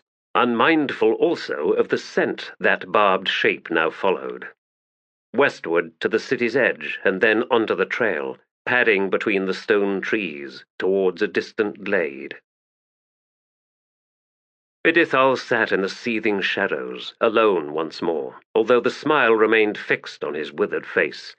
Febryl had his games, but so did the once high priest of the shadow cult. Even betrayers could be betrayed, after all, a sudden turning of the knife in the hand. And the sands would fold one more time, the way they did when the air breathed hard, in, out, back, forth, stirring and shifting the grains as would waves against a beach, to lay one layer over another in thin seams of colour. There were no limits to the number of layers, and this Febryl and his fellow conspirators would soon discover, to their grief. They sought the warren for themselves. It had taken Bidithal a long time to unveil that truth, that deep-buried motivation, for it had remained in the silence between every spoken word. This was not a simple, mundane struggle for power. No, this was usurpation. Expropriation, a detail that itself whispered of yet deeper secrets. They wanted the warren, but why? A question yet to be answered, but find an answer he would, and soon. In this, he knew, the chosen one relied upon him, and he would not fail her. In so far as what she expects from me, yes, I will deliver. Of course, there are other issues that extend far beyond Sha'ik, this goddess and the whirlwind warren she would rule. The shape of the pantheon itself is at stake.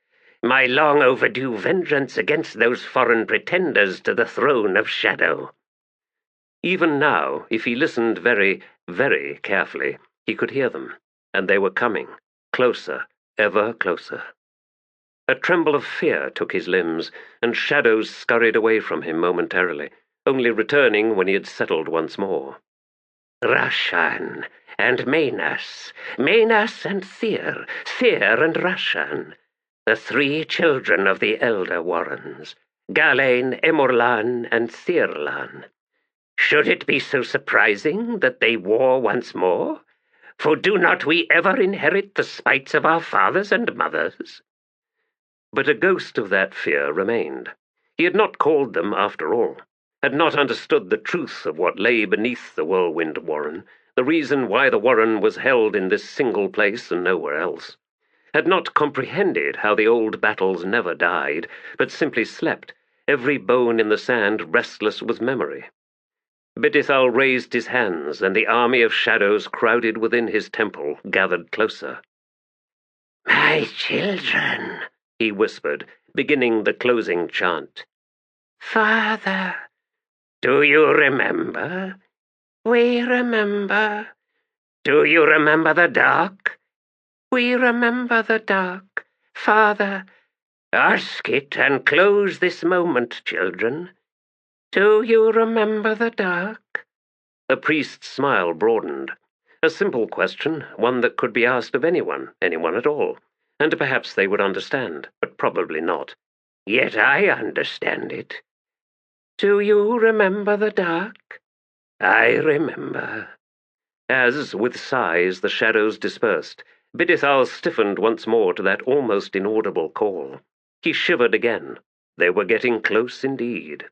And he wondered what they would do when they finally arrived. There were 11 in all, his chosen. Korbolo Dom leaned back on his cushions, eyes veiled as he studied the silent, shrouded line of figures standing before him. The Napan held a goblet carved from crystal in his right hand, in which swirled a rare wine from the Grisian valleys on Quantali. The woman who had kept him amused earlier this night was asleep, her head resting on his right thigh. He had plied her with enough durhang to ensure oblivion for the next dozen bells, though it was the expedience of security rather than any insipid desire on his part that necessitated such measures. Drawn from his dog-slayers, the 11 killers were appallingly skilled. 5 of them had been personal assassins to Holy Faladan in the days before the Empire, rewarded with gifts of alchemy and sorcery to maintain their youthful appearance and vigor. 3 of the remaining 6 were Malazan, Korbolo Dom's own, created long ago when he realized he had cause to worry about the claw. Cause. Now that's a simplification almost quaint in its coyness. A multitude of realizations, of sudden discoveries, of knowledge I had never expected to gain, of things I had believed long dead and gone. There had been 10 such bodyguards once. Evidence of the need for them stood before him now. 3 left, the result of a brutal process of elimination, leaving only those with the greatest skill and the most fortuitous alliance of Opon's luck, 2 qualities that fed each other well. The remaining 3 assassins were from various tribes, each of whom had proved his worth during the chain of dogs. The arrow from one had slain Soramo Enath, from a distance of 70 paces, on the day of pure blood. There had been other arrows striking true, but it had been the one through the warlock's neck, the assassin's, that had filled the lad's lungs with blood, that had drowned his very breath, so that he could not call upon his damned spirits for healing. Korbolo sipped wine, slowly licked his lips. "Camist Rello has chosen among you," he rumbled after a moment, "for the singular task that will trigger all that subsequently follows. And I am content with his choices. But do not think this diminishes the rest of you. There will be tasks, essential tasks, on that night. Here in this very camp. I assure you, you will get no sleep that night, so prepare yourselves. Also, 2 of you will remain with me at all times, for I can guarantee that my death will be sought before that fateful dawn arrives. I expect you to die in my place. Of course, it is what you are sworn to do, should the need arise. Leave me now," he said, waving his free hand. The 11 assassins bowed in unison, then filed silently out of the tent. Korbolo lifted the woman's head from his thigh, by the hair, noting how she remained insensate to the rough handling, and rose from the cushions, letting her head thump back down. He paused to drink a mouthful of the wine, then stepped from the modest dais and approached the side chamber that had been partitioned off by silk hangings. Within the private room, Camist Rello was pacing, hands wringing, shoulders drawn up, neck taut. Korbolo leaned against a support post, his mouth twisting into a slight sneer at seeing the High Mage's fretting. "Which of your many fears plagues you now, Camist? Oh, do not answer. I admit I've ceased caring." "Foolish complacency on your part, then," the High Mage snapped. "Do you think we are the only clever people?" "In the world? No. Here in Raraku, well, that's another matter.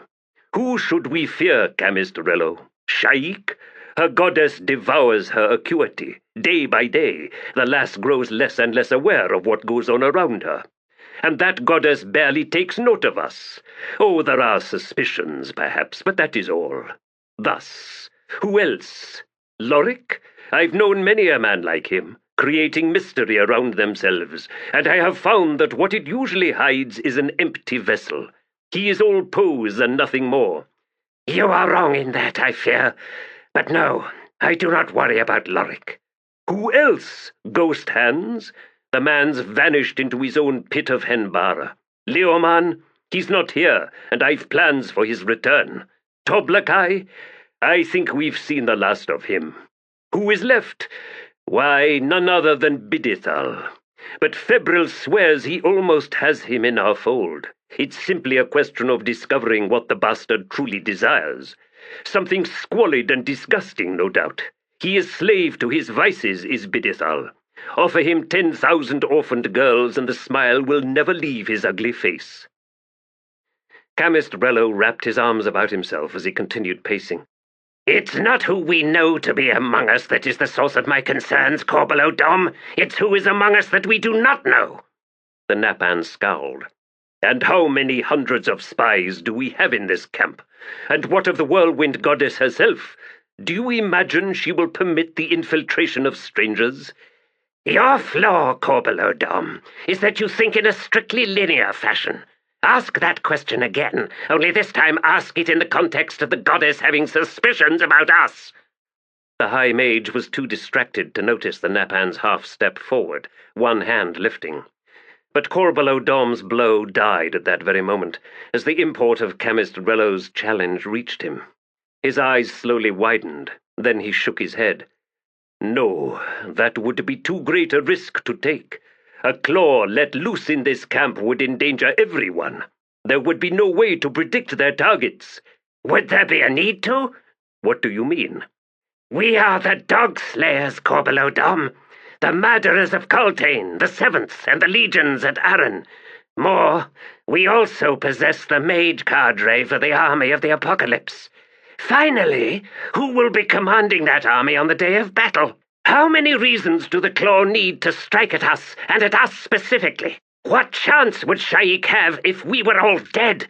Why kill Sha'ik at all? We can fight this war without her and her damned goddess. We've done it before, and we're about to. Enough of that, Chemist Rello. I see your point. So, you fear that the goddess will permit a Claw to infiltrate in order to deal with us, with you, Febryl, and myself. An interesting possibility, but I still think it remote. The goddess is too heavy-handed, too ensnared by emotion to think with such devious, insidious clarity. She does not have to initiate the scheme, Korbolo Dom. She need only comprehend the offer, and then decide either to acquiesce or not. It is not her clarity that is relevant, but that of Lassine's claw. And do you doubt the cleverness of Topper? Growling under his breath, Korbolo Dom looked away for a moment. No, he finally admitted. But I do rely on the goddess being in no mind to accept communication from the Empress, from Topper, or anyone else who refuses to kneel to her will. You have thought yourself into a nightmare, Chemist Rello, and now you invite me to join you. I decline the offer, High Mage. We are well protected and too far advanced in our efforts for all of this fretting. I have survived this long, Korbolo Dom, because of my talent in anticipating what my enemies would attempt. Soldiers say no plan of battle survives contact with the enemy. But the game of subterfuge is the very opposite. Plans derive from persistent contact with the enemy. Thus you proceed on your terms, and I will proceed on mine. As you like. Now leave me. It is late, and I would sleep. The High Mage stopped pacing to fix the Napan with an unreadable look for a moment, then he swung about and left the chamber. Korbolo listened until he heard the flap in the outer room swish open, then close. He listened on, and was satisfied to hear the drawers being tightened by one of his bodyguards positioned just outside the entrance. Draining the last of the wine, "Damned expensive, but tastes no different from the dockside swill I choked down on the Isle," he flung the goblet down and strode to the mass of cushions at the far end. "Beds in every room. I wonder what that signifies of my personality. Then again, those other ones are not for sleeping in, are they? No, only this one." In the front room on the other side of the silk partitions, the woman lay unmoving on her own heap of cushions, where Korbolo had left her some time back. Continuous, overwhelming imbibing of Durhang, like any other intoxicant, created a process of diminishment of its effects, until, while a layer of insensate numbness still persisted, a useful barrier against such things as having her head yanked up by her hair then dropped back down, cool awareness remained beneath it. Advantageous as well, the rituals her master had inflicted upon her, rituals that eliminated the weakness of pleasure. There could be no loss of control, not any more, for her mind no longer warred with feelings, for of feelings she had none. An easy surrender, she had found to her delight, for there had been little in her life before her initiation to seed warm remembrances of childhood. And so she was well suited to this task, uttering the right sounds of pleasure to disguise her indifference to all of Korbolo Dom's peculiar preferences, and lying motionless, unmindful even of a throat slowly filling with phlegm from the near-liquid smoke of the Durhang, for as much time as was needed before the subtle, tasteless drops she had added to his wine took effect. When she could hear his deep, slow breaths that told her he would not easily awaken, she rolled onto her side in a fit of coughing. When it had passed, she paused again, just to be certain that the Napan still slept. Satisfied, she clambered to her feet and tottered to the tent flap. Fumbled with the ties until a gruff voice from just beyond said, "Silara, off to the latrines again?" And another voice softly laughed and added, "It's a wonder there's any meat on her at all, the way she heaves night after night." "It's the rust leaf and the bitter berries crushed in with the Durhang," the other replied, as his hands took over the task of loosening the drawers and the flap was drawn aside. Silara staggered out, bumping her way between the two guards. The hands that reached out to steady invariably found unusual places to rest and squeeze. She would have enjoyed that once, in a slightly offended, irritated way that nonetheless tickled with pleasure. But now it was nothing but clumsy lust to be endured. As everything else in this world had to be endured, while she waited for her final reward, the blissful new world beyond death. "The left hand of life, holding all misery, and the right hand, yes, the one with the glittering blade, dear, the right hand of death, holding as it does the reward you would offer to others, and then take upon yourself at your chosen moment." Her master's words made sense, as they always did. Balance was the heart of all things, after all, and life, that time of pain and grief, was but one side of that balance. "The harder, the more miserable, the more terrible and disgusting your life, child, the greater the reward beyond death." Thus, as she knew, it all made sense. No need, then, to struggle. Acceptance was the only path to walk. "Barring this one." She weaved her way between the tent rows. The dog slayer's encampment was precise and ordered in the Malazan fashion, a detail she knew well from her days as a child when her mother followed the train of the Ashok regiment. Before that regiment went overseas, leaving hundreds destitute, lovers and their get, servants and scroungers. Her mother had then sickened and died. She had a father, of course, one of the soldiers, who might be alive or dead, but either way was thoroughly indifferent to the child he had left behind. Balance. Difficult with a head full of Durhang, even inured to it as she had become. But there were the latrines down this slope and onto the wooden walkways spanning the trench. Smudge pots smouldering to cover some of the stench and keep the flies away. Buckets beside the hold seats filled with hand-sized bundles of grass. Larger open-topped casks with water positioned out over the trench and fixed to the walkways. Hands held out to either side, Silara navigated carefully across one of the narrow bridges. Long-term camp trenches such as this one held more than just human wastes. Garbage was regularly dumped in by soldiers and others, or what had passed for garbage with them. But for the orphans of this squalid city, some of that refuse was seen as treasure, to be cleaned, repaired, and sold. And so figures swarmed in the darkness below. She reached the other side, her bare feet sinking into the mud made by splashes that had reached the ridge. "I remember the dark," she sang out, voice throaty from years of Durhang smoke. There was a scrabbling from the trench, and a small girl, sheathed in excrement, clambered up to her, teeth flashing white. "Me too, sister."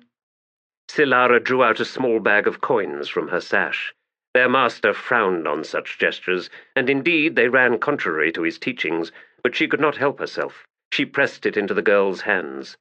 "For food." "He will be displeased, sister." "And of the two of us, I alone will suffer a moment of torment. So be it. Now I have words from this night to be brought to our master." He had always walked with a pitching gait, low to the ground, sufficient to have earned him a host of unflattering nicknames. Toad, Crab Legs, the names children gave each other, some of which were known to persist into adulthood. But Heboric had worked hard as a youth, long before his first fateful visit into a temple of Fener, to excoriate those appellations, to eventually earn light touch in response to certain skills he had acquired on the streets. But now his sidling walk had undergone a transformation, yielding to an instinctive desire to drop even lower, even to using his hands to propel him along. Had he considered it, he would have concluded sourly that he moved less like a cat than an ape, such as those found in the jungles of Dalhon. Unpleasant to the eye, perhaps, but efficacious nonetheless. He slowed on the trail as he approached Toblakai's glade. A faint smell of smoke, the dull gleam of a fast-cooling fire, the murmur of voices. Heboric slipped to one side, among the stone trees, then sank down within sight of the two seated at the hearth. Too long his self-obsession, the seemingly endless efforts to create his temple, that now struck him as a strange kind of neurotic nesting. He had ignored the world beyond the walls for too long. There had been, he realized with a surge of bitter anger, a host of subtle alterations to his personality, concomitant with the physical gifts he had received.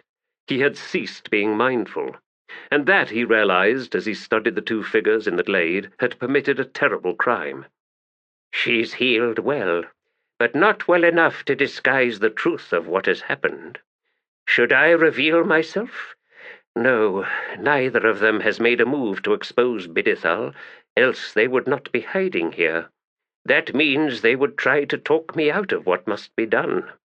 But I warned Bidithal. I warned him, and he was amused. Well, I think that amusement is about to end. He slowly backed away. Then, deep in the shadows, Heboric hesitated. There was no clash between his new and old instincts on this matter. Both demanded blood, and this night. Immediately. But something of the old Heboric was reasserting itself. He was new to this role as destriant. More than that, Treach himself was a newly arrived god. And while Heboric did not believe Bidithal held any position, not any more, within the realm of shadow, his temple was sanctified to someone. An attack would draw in their respective sources of power, and there was no telling how swiftly and how uncontrollably that clash could escalate. Better had I just remained old Heboric, with hands of Otatarl entwined with an unknown being's immeasurable power. Then I could have torn him limb from limb. He realized that instead he could do nothing. Not this night, in any case. He would have to wait, seeking an opportunity, a moment of distraction. But to achieve that, he would have to remain hidden, unseen. Bidithal could not discover his sudden elevation, could not learn that he had become destriant to Treach, the new god of war. The rage suddenly returned, and he struggled to push it away. After a moment, his breathing slowed. He turned round and edged back onto the trail. This would require more thought, measured thought. Damn you, Treach. You knew the guise of a tiger. Give me some of your cunning ways, a hunter's ways, a killer's. He approached the head of the trail and halted at a faint sound. Singing, muted, a child's, coming from the ruins of what had once been a modest building of some sort. Indifferent to the darkness, his eyes caught movement and fixed hard on that spot until a shape resolved itself. A girl in rags, carrying a stick that she held in both hands. A dozen or so dead Rizan hung by their tails from her belt. As he watched, he saw her leap up and swing the stick. It struck something, and she scrambled in pursuit, jumping about to trap a tiny shape writhing on the ground. A moment later, and she lifted the Rizan into view. A quick twist of the neck, then another tiny body was tied to her belt. She bent down and retrieved her stick, and began singing once more. Heboric paused. He would have difficulty passing by her unnoticed, but not impossible. Probably an unnecessary caution. Even so, he held to the shadows as he edged forward, moving only when her back was turned, his eyes never leaving her form for a moment. A short while later, and he was past. Dawn was approaching, and the camp was moments from stirring awake. Heboric increased his pace and eventually reached his tent, slipping inside. Apart from the girl, he'd seen no one. And when she judged that he was finally gone, the girl slowly turned about, her singing falling away as she peered out into the gloom. "Funny man," she whispered, "do you remember the dark?" A sixth of a bell before dawn, Leoman and 200 of his desert warriors struck the Malazan encampment. The infantry stationed at the pickets were at the end of their watch, gathered in weary groups to await the sun's rise, a lapse in discipline that presented easy targets for the archers who had, on foot, closed to within 30 paces of the line. A whispery flit of arrows, all loosed at the same time, and the Malazan soldiers were down. At least half of the 30 or so soldiers had not been killed outright, and their screams of pain and fear broke the stillness of the night. The archers had already set their bows down and were darting forward with their Kethra knives to finish the wounded sentries, but they had not gone 10 paces before Leoman and his horse warriors thundered around them, striking hard through the breach, and into the camp. Korab Bilhan Senualas rode at his commander's side, a long-hafted weapon that was half sword, half axe in his right hand. Leoman was the center of a curved sweep of attackers, protecting a knot of additional horse warriors from which a steady whirring sound rose. Korab knew what that sound signified. His commander had invented his own answer to Moranth munitions, employing a pair of clay balls filled with oil and connected by a thin chain. Lit like lamps, they were swung and thrown in the manner of bolas. The desert warriors were among the huge supply wagons now, and Korab heard the first of those bolas whip outward, the sound followed by a whooshing roar of fire. The darkness vanished in a red glare. And then Korab saw a figure running from his horse's path. He swung his long-bladed axe. The impact, as it struck the back of the fleeing Malazan's helmed head, nearly dislocated Korab's shoulder. A spray of blood spattered hard against his forearm as he dragged the weapon free. It was suddenly heavier, and he glanced down at it to see that the blade had taken the helm with it, having cut fully half through. Brains and bits of bone and scalp were spilling from the bronze bowl. Swearing, he slowed his mount's wild charge and tried to shake the axe clear. There was fighting on all sides now, as well as raging flames engulfing at least a dozen wagons and squad tents, and soldiers appearing, more and more of them. He could hear barked orders in the Malazan tongue, and crossbow quarrels had begun flitting through the air towards the horse warriors. A horn sounded, high and wavering. His curses growing fiercer, Korab wheeled his horse round. He had already lost contact with Leoman, although a few of his comrades were in sight, all of them responding to the call to withdraw, as he must as well. The axe dragged at his aching shoulder, still burdened with that damned helm. He drove his horse back up the broad track between the mess tents. Smoke tumbled, obscuring the view before him, stinging his eyes and harsh in his lungs. Sudden burning agony slashed across his cheek, snapping his head around. A quarrel clattered against the ground 15 paces ahead and to one side. Korab ducked low, twisting in search of where it had come from, and saw a squad of Malazans, all with crossbows, all but one cocked and trained on the desert warrior, with a sergeant berating the soldier who had fired too early. A scene taken in its entirety between heartbeats. The bastards were less than 10 paces distant. Korab flung his axe away. With a scream, he pitched his horse sideways, directly into the wall of one of the mess tents. Ropes tautened and snapped heavy stakes skyward, poles splintering.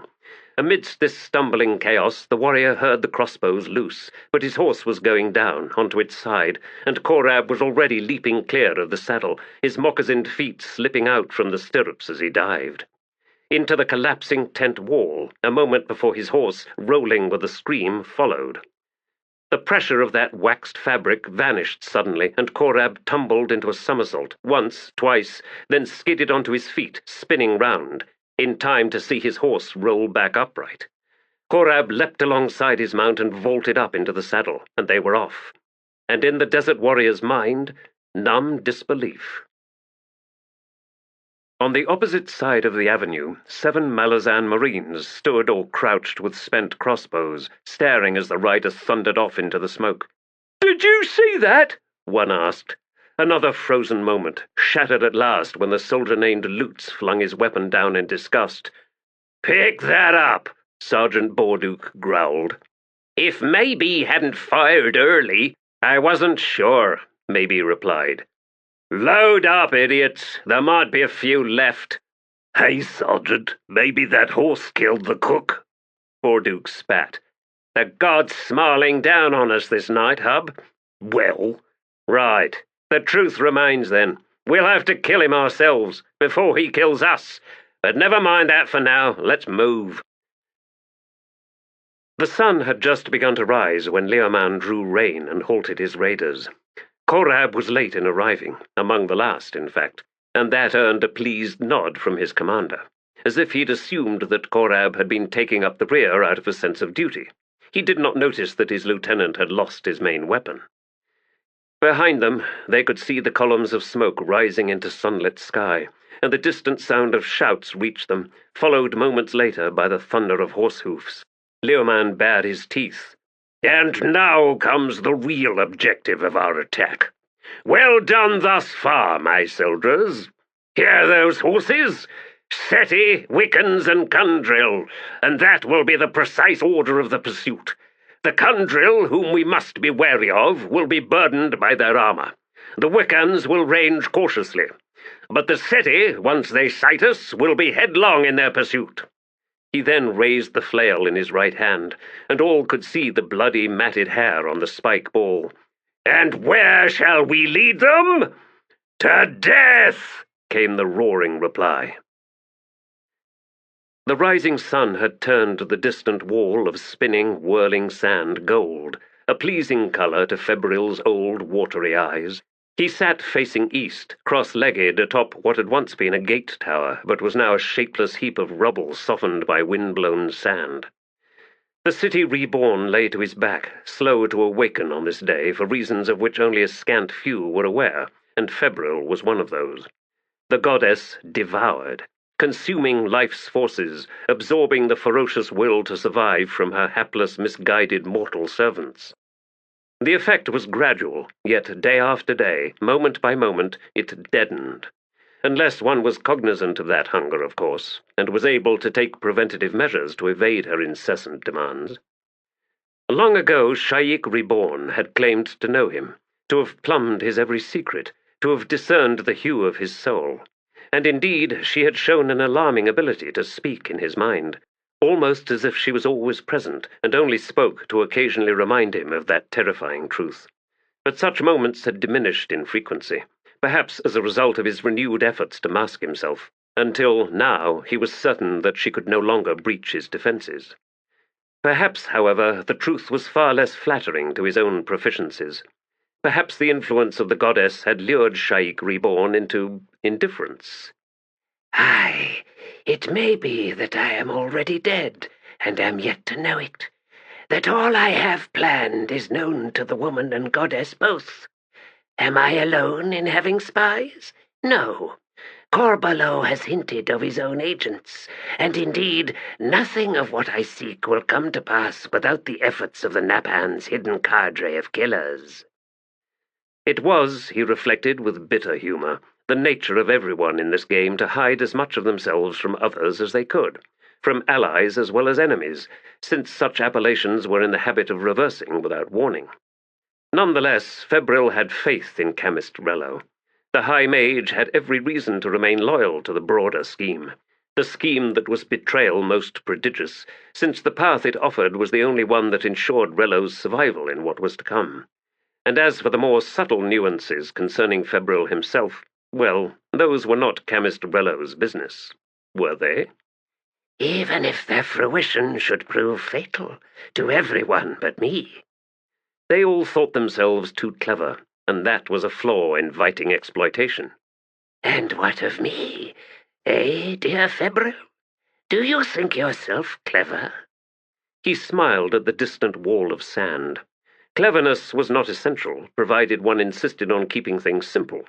Complexity beckoned error, like a whore a soldier on leave. The lure of visceral rewards that proved never quite as straightforward as one would have imagined from the start. "But I will avoid that trap. I will not suffer deadly lapses, such as has happened to Bidithal, since they lead to complications. Although his failings will lead him into my hands, so I suppose I should not complain too much." "The sun's light folds over darkness." He started, twisted around. "Chosen one!" "Deep breaths, old man, will ease your hammering heart. I can wait a moment, for I am patient." She stood almost at his side. Of course he had seen no shadow, for the sun was before him. But how had she come with such silence? How long had she been standing there? Chosen one, have you come to join me in greeting the dawn? Is that what you do when you come here at the beginning of each day? I'd wondered. I am a man of humble habits, mistress. Indeed, a certain bluntness that affects a quality of simplicity, as if by adhering to simple habits in the flesh and bone, your mind will in turn strive towards the same perfection.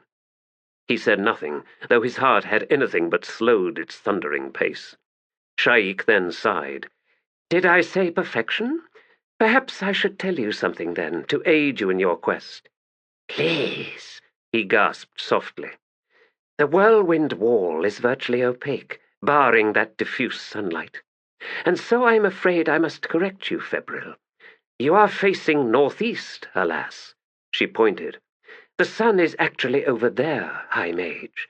Do not fret so. You have at least been consistent. Oh, and there is another matter that I believe must be clarified. Few would argue that my goddess is consumed by anger, and so consumes in turn. But what you might see as the loss of many to feed a singular hunger is in truth worthy of an entirely different analogy. Oh? Yes. She does not strictly feed on the energies of her followers, so much as provide for them a certain focus. Little different, in fact, from that whirlwind wall out there, which, while seeming to diffuse the light of the sun, in fact acts to trap it. Have you ever sought to pass through that wall, Febryl? Particularly at dusk, when the day's heat has most fully been absorbed? It would burn you down to bone, High Mage, in an instant. So you see how something that appears one way is in truth the very opposite way? Burnt crisp. A horrible image, isn't it? One would need to be desert-born or possess powerful sorcery to defy that. Or very deep shadows. Living simply, Febryl belatedly considered, should not be made synonymous with seeing simply, since the former was both noble and laudable, whilst the latter was a flaw most deadly. A careless error, and, alas, he had made it. And now, he concluded, it was too late. And as for altering the plans, oh, it was too late for that as well. Somehow, the newly arriving day had lost its glamour. Chapter 19. It was said the captain's adopted child, who at that time was known by the unfortunate name of Grub, refused the wagon on the march, that he walked the entire way, even as, in the first week beneath the year's hottest sun, fit and hale soldiers stumbled and fell. This is perhaps invention, for by all accounts he was at that time no more than 5 years of age, and the captain himself, from whose journals much of that journey and the clash in which it culminated is related in detail, writes very little of Grub, more concerned as he was with the rigours of command. As a result of the future first sword of the late Empire period, scant details beyond the legendary and probably fictitious are known. Lives of the Three, Moragal. The sound of flies and wasps was a solid, buzzing hum in the hot air of the gorge, and already the stench had grown overpowering. Fist Gamut loosened the clasp on the buckle and lifted the battered iron helmet from his head. The felt liner was sodden with sweat, itching against his scalp, but as the flies swarmed him, he did not remove it. He continued watching from the slight rise at the south end of the gorge as the Adjunct walked her horse through the carnage below. 300 Seti and over 100 horses lay dead, mostly from arrows, in the steep-sided ravine they had been led into. It could not have taken long, even including rounding up and leading off the surviving mounts. There had been less than a bell between the advanced Seti riders and the Kundril, and had Temel not ordered his Wiccans back to cover the main army, well, we would have lost them as well. As it was, those Wiccans had prevented another raid on the supply train, their presence alone sufficient to trigger a sudden withdrawal by the enemy, with not a single drop of blood spilled. The war leader commanding the Desert Horse warriors had been too cagey to see his force ensnared in an out-and-out battle. Far better to rely upon errors in judgment. The Seti not assigned as flanking riders to the vanguard had defied orders and had died as a result. And all the bastard needs from us is more stupid mistakes. Something in the scene below was raising the hairs on his neck. The adjunct rode alone through the slaughter, her back straight, unmindful of her horse's skittish progress. "It's never the flies that are the trouble, it's the wasps. One sting and that well-bred beast will lose its mind. Could rear and throw her off, break her neck, or could bolt straight down the gorge, and then try to take one of the steep sides, like some of those settee horses tried to do." Instead, the horse simply continued picking its way over the bodies, and the clouds of wasps did little more than rise and then wheel from its path, alighting once more upon their feast as soon as mount and rider had passed. An old soldier at the fist's side coughed and spat, then at Gamut's glance mumbled an apology. "No need, Captain. It's a grisly sight, and we're all too close." "Not that, sir. Only—" He paused, then slowly shook his head. "Never mind, sir. Just an old memory, that's all." Gamut nodded. "I've a few of those myself. So, Fist Tene Baralta wants to know if he needs to send his healers forward. The answer you may bring him lies before you." "Aye, sir." He watched the grizzled old soldier back his horse clear, then swing it round and ride off. Then Gamut fixed his attention once more upon the adjunct. She had reached the far end, where most of the bodies lay, heaped up against blood-splashed stone walls, and after a long moment, during which she scanned the scene on all sides, she gathered the reins and began retracing her path. Gamut set the helm on his head once more and closed the clasp. She reached the slope and rode up to halt alongside him. He had never before seen her expression so severe. "A woman with few of a woman's charms, as they say of her, in tones approaching pity. Adjunct?"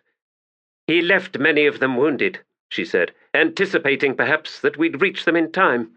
"Wounded Malazans are better than dead ones, after all." "Assuming that war leader seeks to delay us, aye." "He does.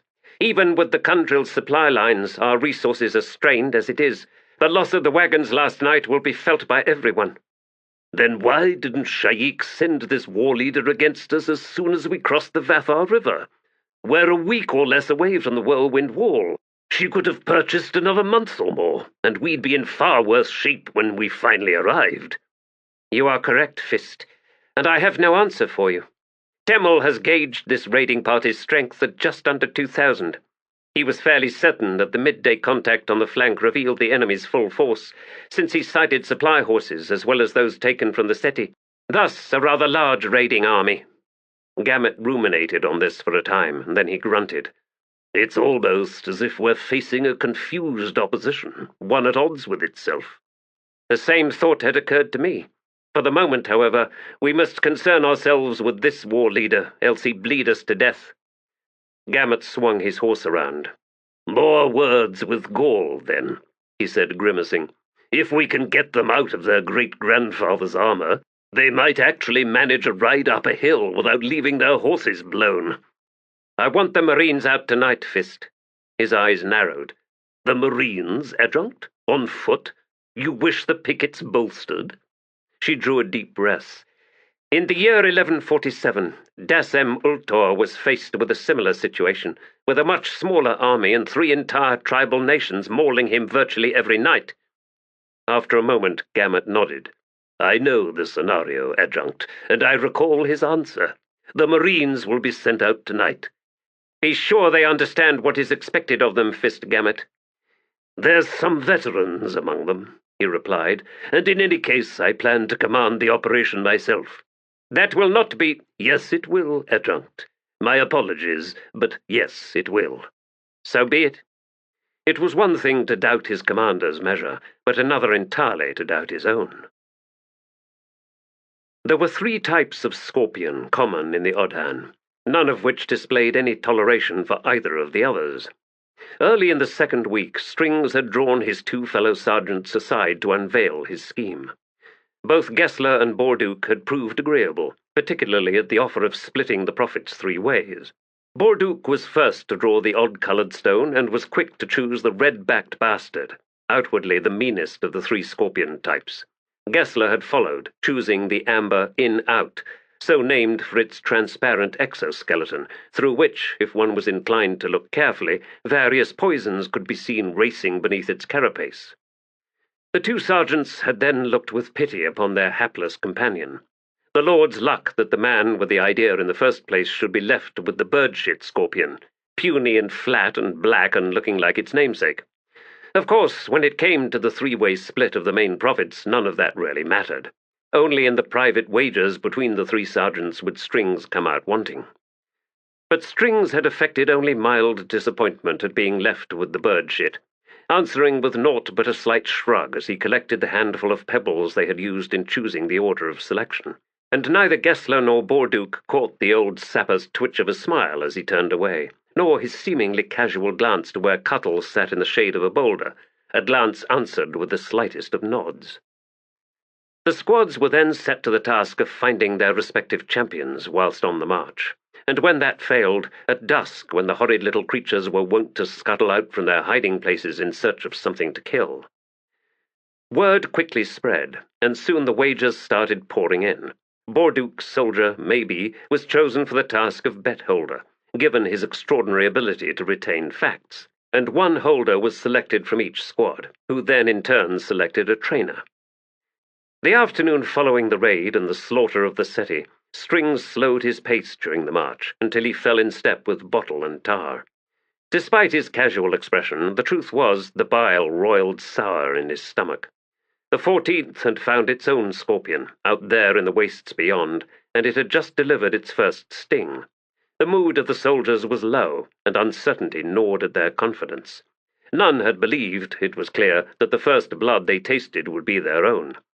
Got to get their minds off it. "How's little Joyful, Bottle?"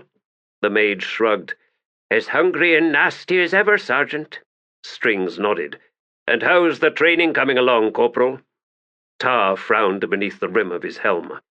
"All right, I suppose. As soon as I figure out what kind of training it needs, I'll get right on it." "Good. The situation sounds ideal. Spread the word. First battle's tonight, 1 bell after we set camp." Both soldiers swung their heads round at this. "Tonight?" Bottle asked. "After what just—" "You heard me. Gesler and Borduke are getting their beauties primed, same as us. We're ready, lads." "It's going to draw quite a crowd," Corporal Tar said, shaking his head.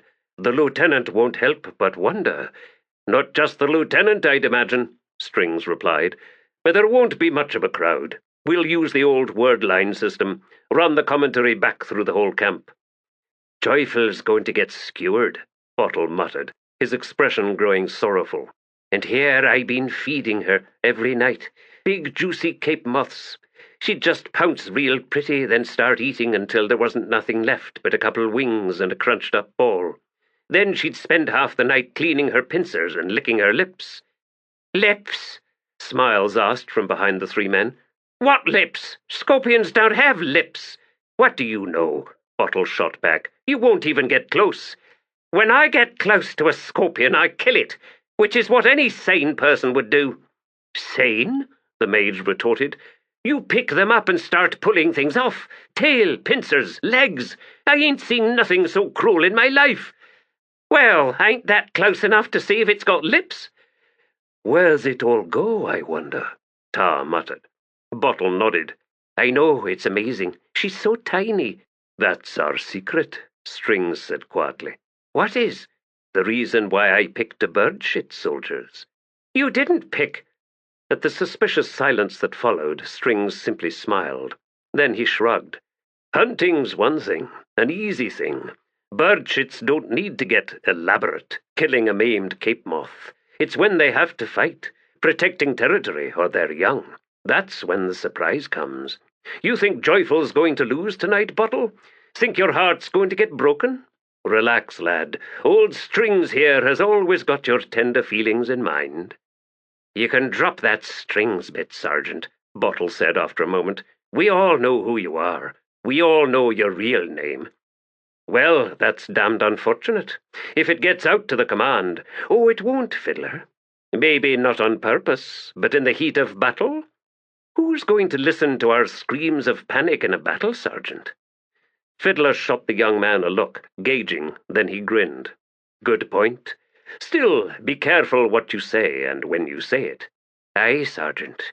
Now, could you explain that surprise you were talking about?" No. Wait and see. Strings fell silent then, noting a small party of riders approaching down the line of march. "Straighten up, soldiers! Officers coming!" Fist Gamut, the sergeant saw, was looking old, worn out. Getting dragged out of retirement was never a good thing, he knew, since the first thing that an old soldier put away was his nerve, and that was hard, if not impossible, to get back. That stepping away, of course, marked a particular kind of retirement, and one a cautious soldier usually avoided. Abandoning the lifestyle was one thing, but surrendering the deadly edge was another. Studying the fist as the man rode up, Fiddler felt a tremor of unease. Accompanying Gamut were Captain Keneb and the lieutenant, the latter so grim-faced as to be near comical. His officer mask, with which he tries to look older and thus more professional. Instead, it's the scowl of a constipated man. Someone should tell him. The threesome reined in to walk their horses alongside Fiddler's own squad, somewhat unnerving to the sergeant, though he offered them a nod. Keneb's eyes, he noted, were on Cuttle. But it was Ranal who spoke first. "Sergeant Strings." "Aye, sir." "You and Cuttle, please, off to one side for a private conversation." Then he raised his voice to the squad marching ahead. "Sergeant Gesler and Corporal Stormy, back with us on the double." "4 should be enough," the fist rumbled, "to see the instructions properly delivered to the other squads." "Yes, sir," said Ranal, who had been about to call over Borduk. When the 4 Marines were assembled, Fist Gamut cleared his throat, then began. "It's clear you were all veterans, and Captain Keneb informs me that you have marched in these lands before. No, I need no more details of that. My reliance depends on that very experience, however. The Adjunct wishes the Marines to answer the Desert Raiders tonight." He fell silent then, and no one spoke for a time, as the significance of the fist's words slowly settled in the minds of the 4 Marines. Finally Captain Keneb said, "Aye, Dassem's answer, all those years ago.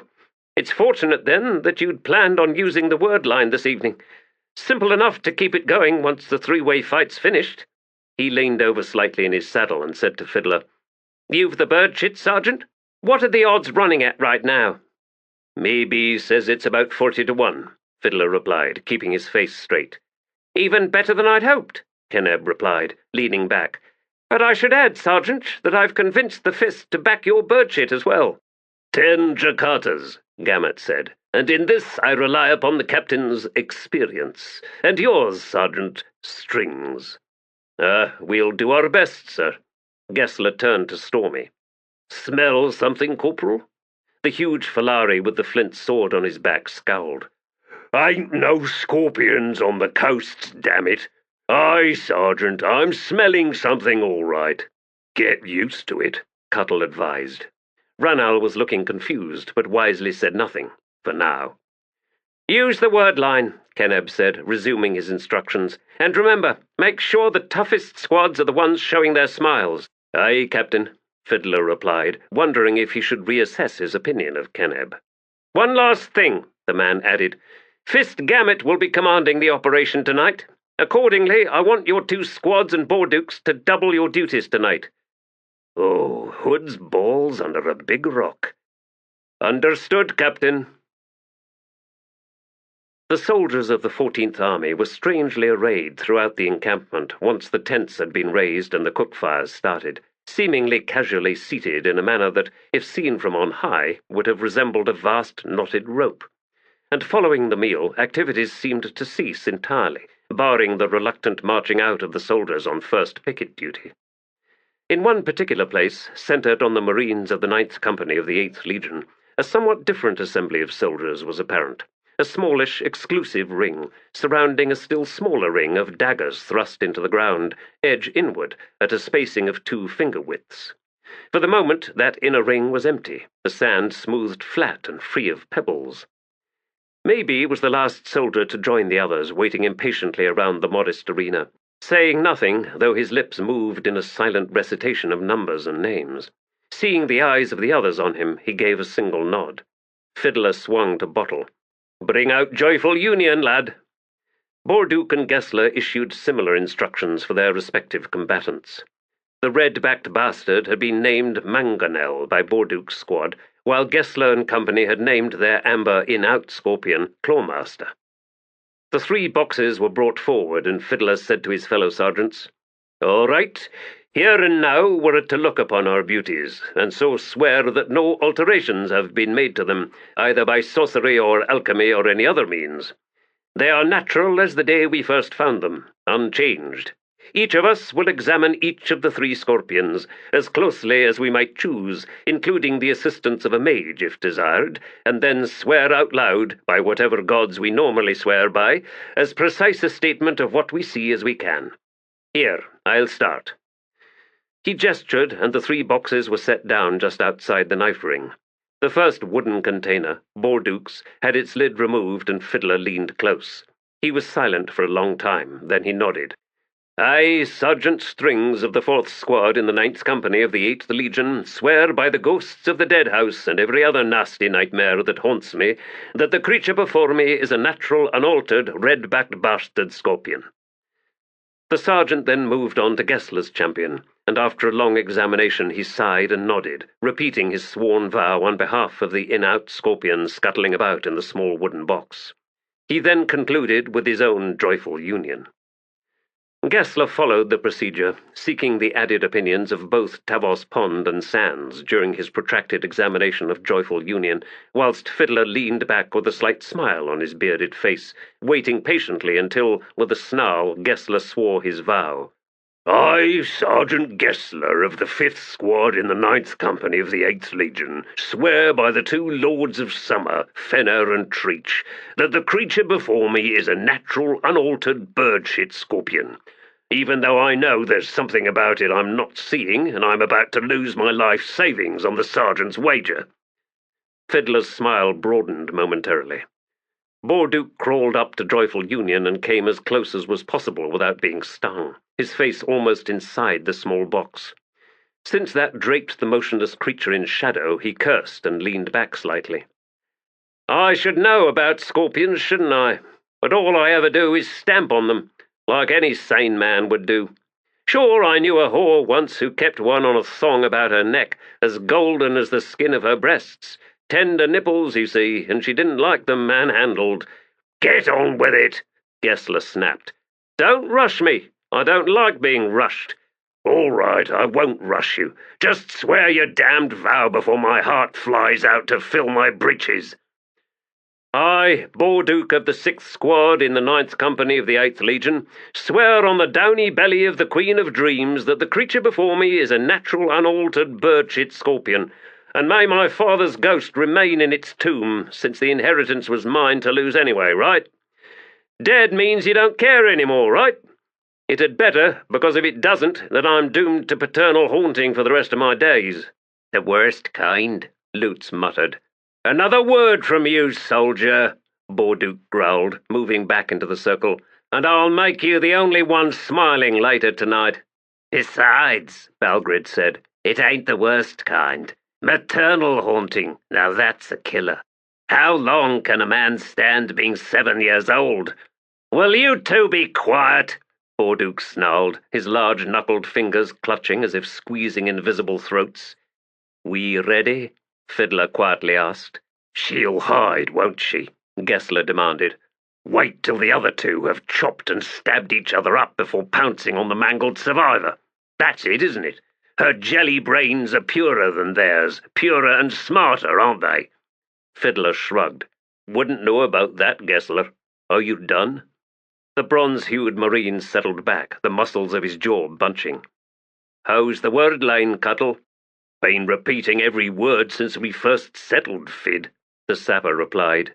"And so legends were born," Korik rumbled with facetious portent. "Into the arena, then," Fiddler instructed. The boxes were gingerly lifted and held over the arena. "Equidistant? Good. Tip 'em, lads." Mangonel was the first to land, tail arched and pincers out as it scuttled close to the knife-edge barrier, upon which, a hair's breadth from the iron blades, it halted and then backed away, its carapace flushing red with its characteristic mindless rage. Clawmaster was next, seeming to leap down ready for war, fluids racing beneath its amber-tinted shell.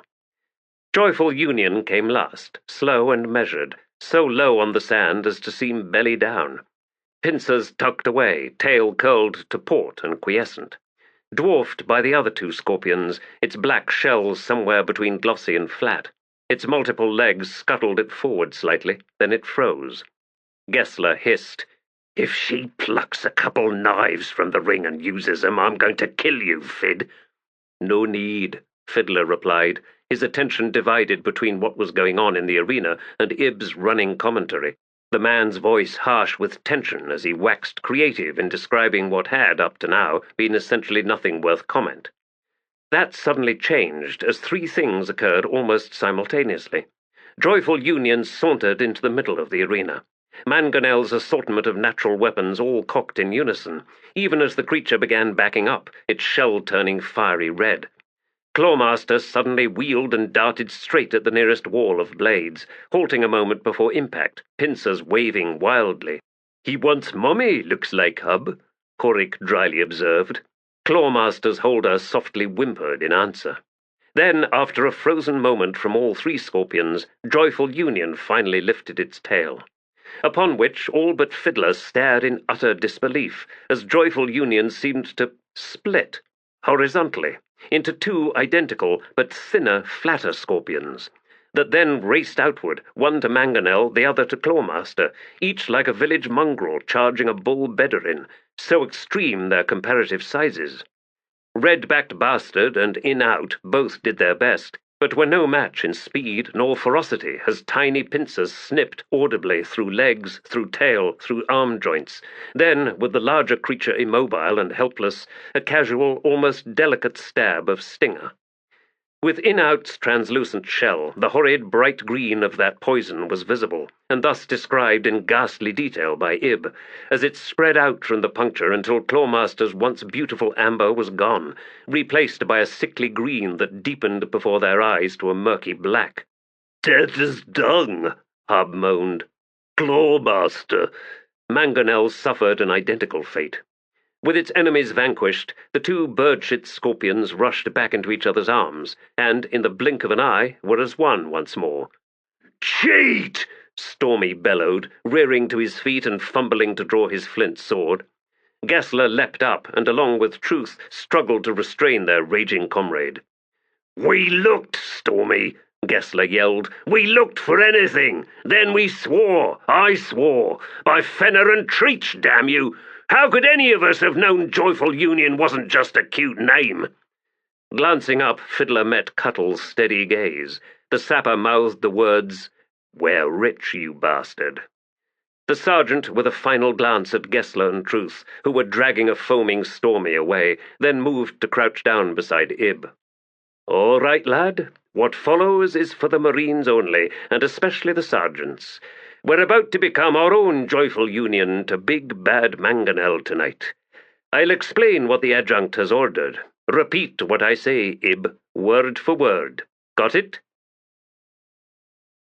3 bells had passed since the sunset.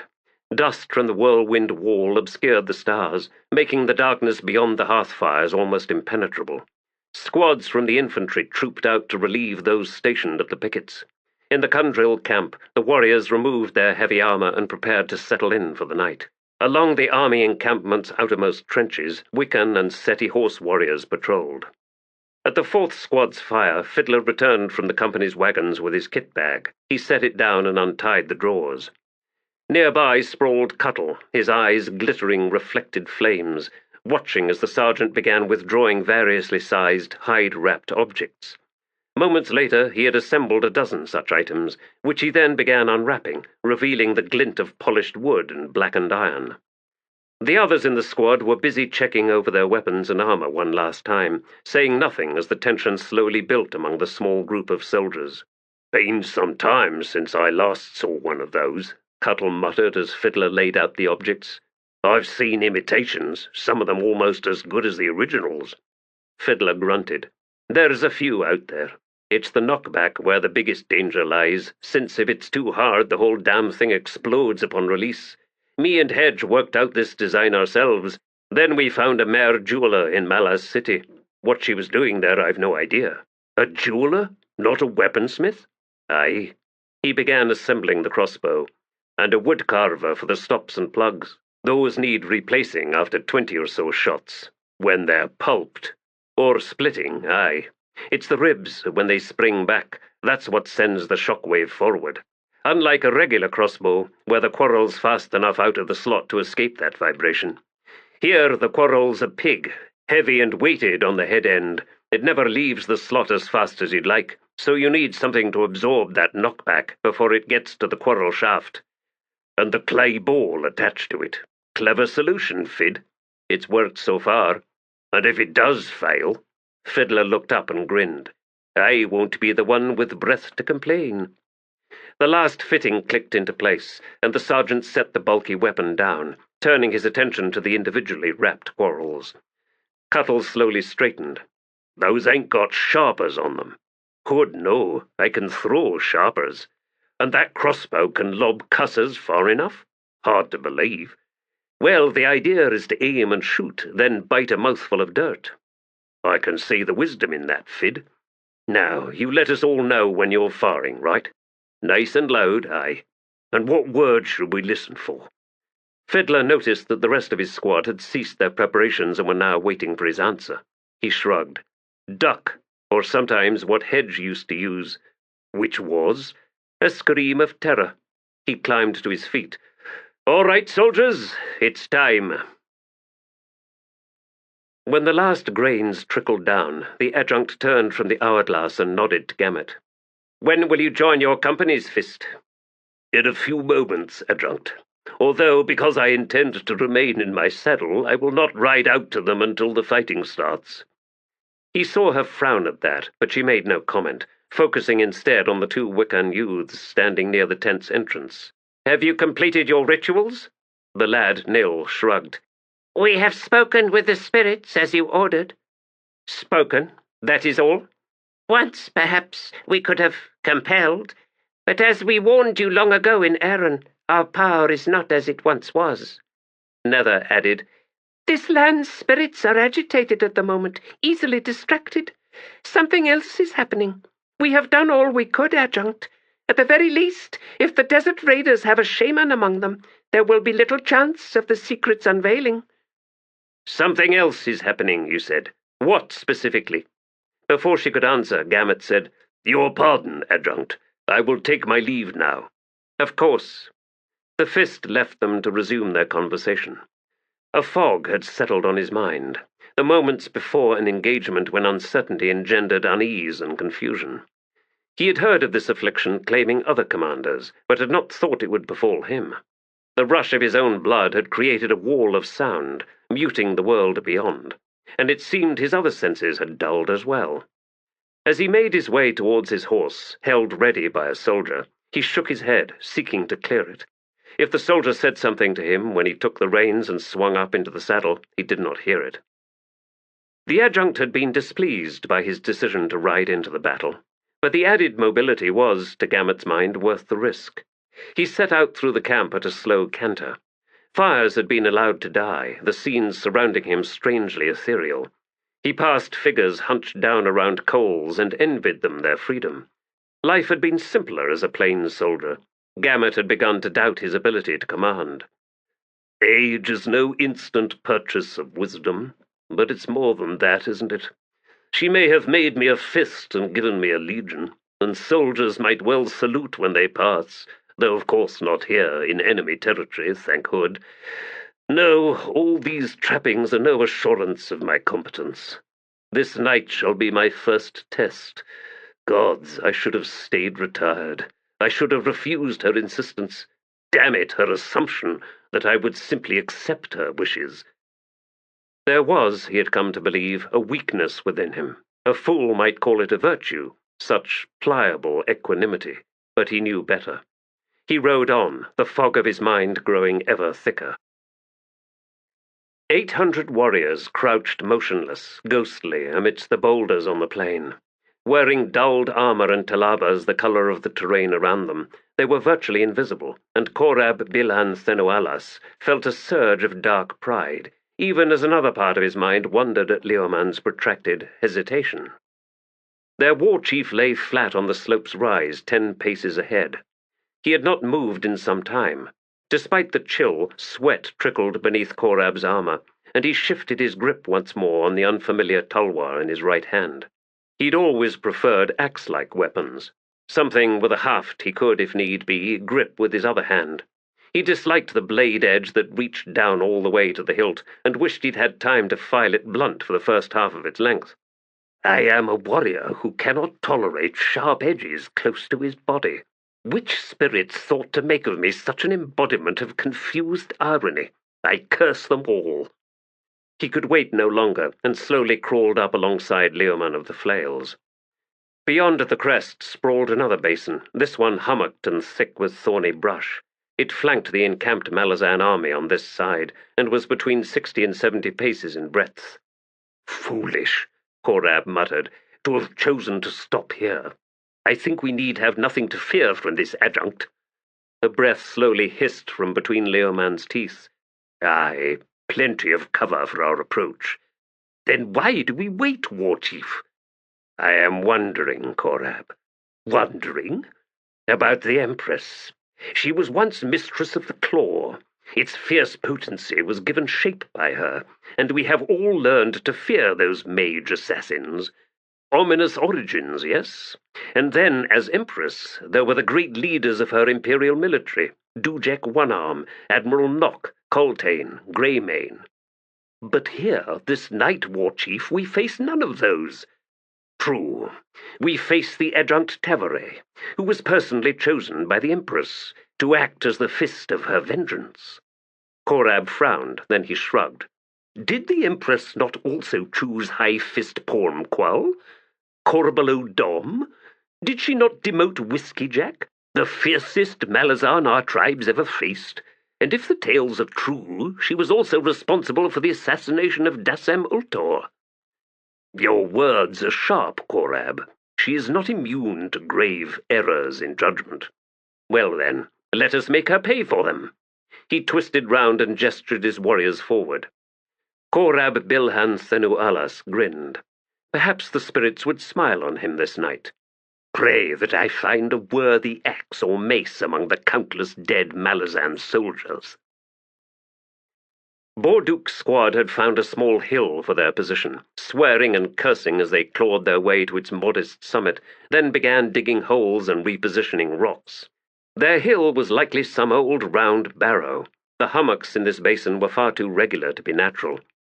20 paces away, Fiddler listened to the 6th Squad Marines muttering and shuffling about on their strong point, their efforts punctuated every now and then by Borduk's impatient growl.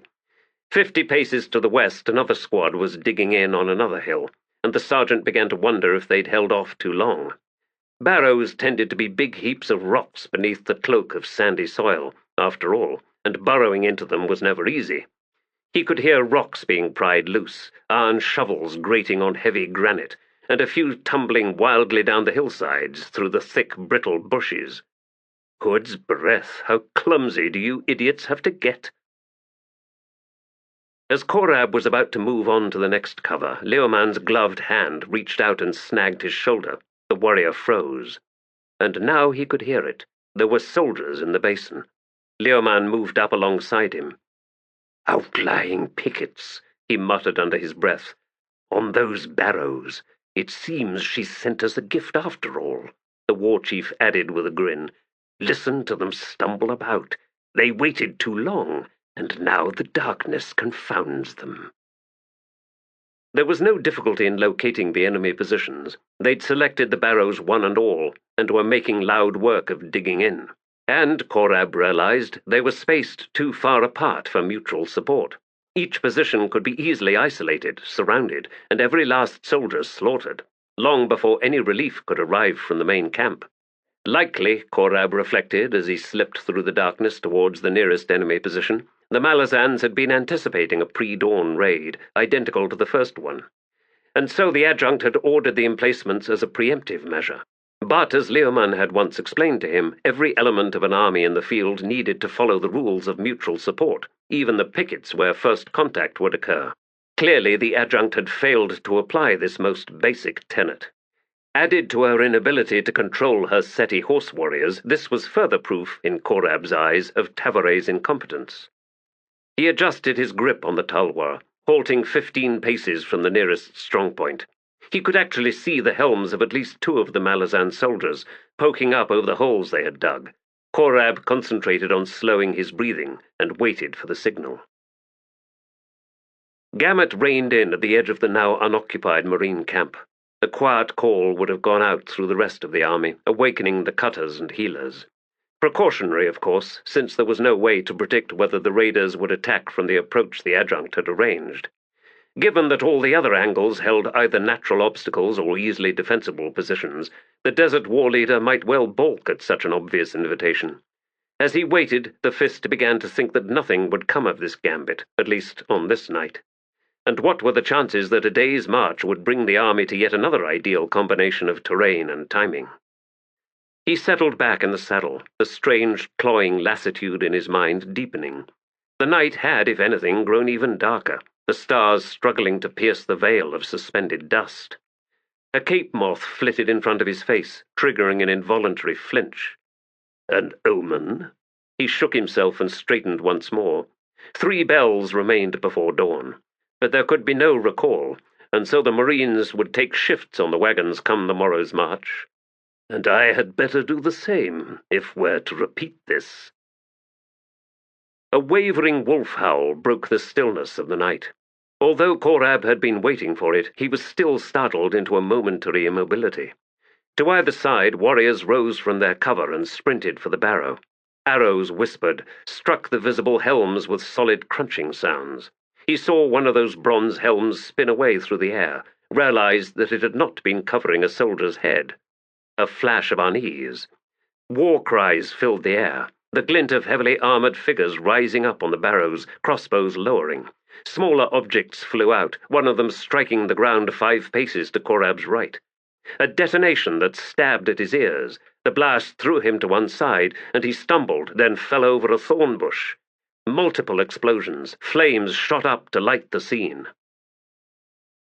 At the wolf's howl, Fiddler flattened himself still further beneath his cloak of sand and brush, not a moment too soon as a moccasined foot thumped down on his back as a raider ran over him. The barrows had done their job, drawing the attackers into what, by all outward appearances, seemed isolated positions. 1 squad in 3 had shown face to the enemy, the remaining 2 had preceded them by a bell or more to take cover between the barrows. And now the trap was sprung. The sergeant lifted his head and saw a dozen backs between him and Borduke's strongpoint. Their charge slowed as 3 of their number suddenly pitched down to the ground, quarrels buried deep. "Up, damn it!" Fiddler hissed. His soldiers rose around him, shedding dusty sand and branches. Crouching low, Karsa-fitted crossbow cradled in his arms, the sergeant set out, away from Borduke's position. Gesler's Marines were easily sufficient to support the squad at the barrow.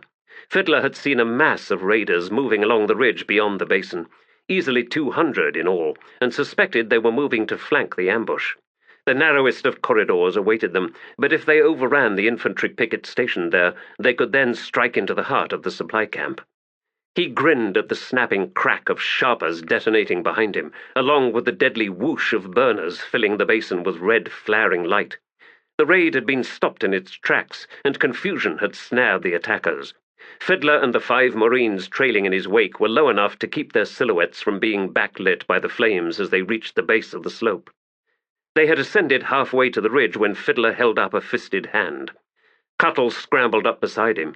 "We won't even have to duck on this one," he growled.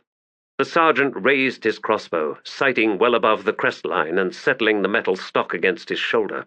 He drew a breath, held it, and slowly pressed the release. The iron ribs thunked, and the Karsa quarrel leapt away, describing a graceful arc up and over the ridge. It sank out of sight. Bodies were thrown skyward at the explosion, and screams filled the air. "Crossbows to bear," Cuttle snapped, "in case they come rolling over the—" On the crest above them, the skyline was suddenly crowded with warriors. "Fall back!" Fiddler shouted as he continued to reload. "Fall back!" After sprawling into the thorn bush, Korab dragged himself clear, spitting curses, and scrambled to his feet. The bodies of his comrades lay on all sides, struck down by heavy crossbow bolts or those terrible Moranth munitions. There had been more Marines hidden between the barrows, and now he could hear horses behind them, sweeping on to take the ridge, Kundril. The bastards were in light armour only, and they had been ready and waiting. He looked for Leoman, but could not see him among those warriors made visible by the sheets of flames left by the Malazan fire grenados, and of those few were still on their feet. Time had come, he decided, to withdraw. He collected the tulwar from where it had fallen, then spun about and ran for the ridge, and plunged headlong into a squad of Marines. Sudden shouts. A huge soldier wearing the trappings of a seti slammed a hide-wrapped shield into Korab's face. The desert warrior reeled back, blood gushing from his nose and mouth, and took a wild swing. The tulwar's heavy blade cracked hard against something and snapped clean just above the hilt. Korab landed hard on the ground. A soldier passed close and left something on his lap. Somewhere just up on the ridge, another explosion ripped through the night, this one louder by far than any he had yet heard. Stunned, blinking tears, Korab sat up and saw a small round clay ball roll down to land in front of his crotch. Smoke rose from it, sputtering, foaming acid, just a drop, eating its way through. Whimpering, Korab rolled to one side and came up against a discarded helm. He grabbed it and lunged back at the sharper, slamming the bronze cap over it. Then he closed his eyes. As the squad continued its retreat, the slope behind it a mass of blasted bodies from Fiddler's second cussor, with Kundril-burned tears now crashing into the flank of the remaining attackers, Cuttle grabbed the sergeant's shoulder and spun him around. "The bastard Korik knocked down is about to be surprised, Fid." Fiddler fixed his gaze on the figure just now sitting up. "Left a smoking sharper in his lap," Cuttle added. Both sappers halted to watch. 4. The warrior made his horrific discovery and plunged to one side. 3. Then rolled back directly onto the sharper. 2. Thumping a helm down over it. 1. The detonation lifted the hapless man into the air on a man-high column of fire. Yet he had managed to hold on to the helm, even as it lifted him still higher, up and over. Feet scything wildly in the air, he plummeted back down, landing to kick up a cloud of dust and smoke. Now that... But Cuttle got no further, and both sappers simply stared in disbelief as the warrior scrambled upright, looked around, collected a discarded lance, then raced off back up the slope. Gamut drove heels into his horse's flanks. The mount pounded down into the basin from the west side, opposite where the Kundril had come from. 3 knots of desert warriors had managed to weather the crossbow fire and munitions to assault one of the strong points. They had driven the 2 hidden squads back onto the barrow as well, and the Fist saw his Marines dragging wounded comrades into the trenchworks. Fewer than 10 soldiers among the 3 squads were still fighting, desperately holding back the screaming raiders. Gamut pulled his sword free as he urged his horse directly towards the beleaguered position. As he approached, he saw 2 Marines go down before an onrush from one of the attacking groups, and the barrow was suddenly overrun. The fugue gripping his senses seemed to redouble, and he began sawing the reins, confused, bewildered by the roar of sounds surrounding him. "Fist!" He lifted his sword as his horse cantered, as of its own will, towards the barrow. "Fist, Gamut! Pull out of there!"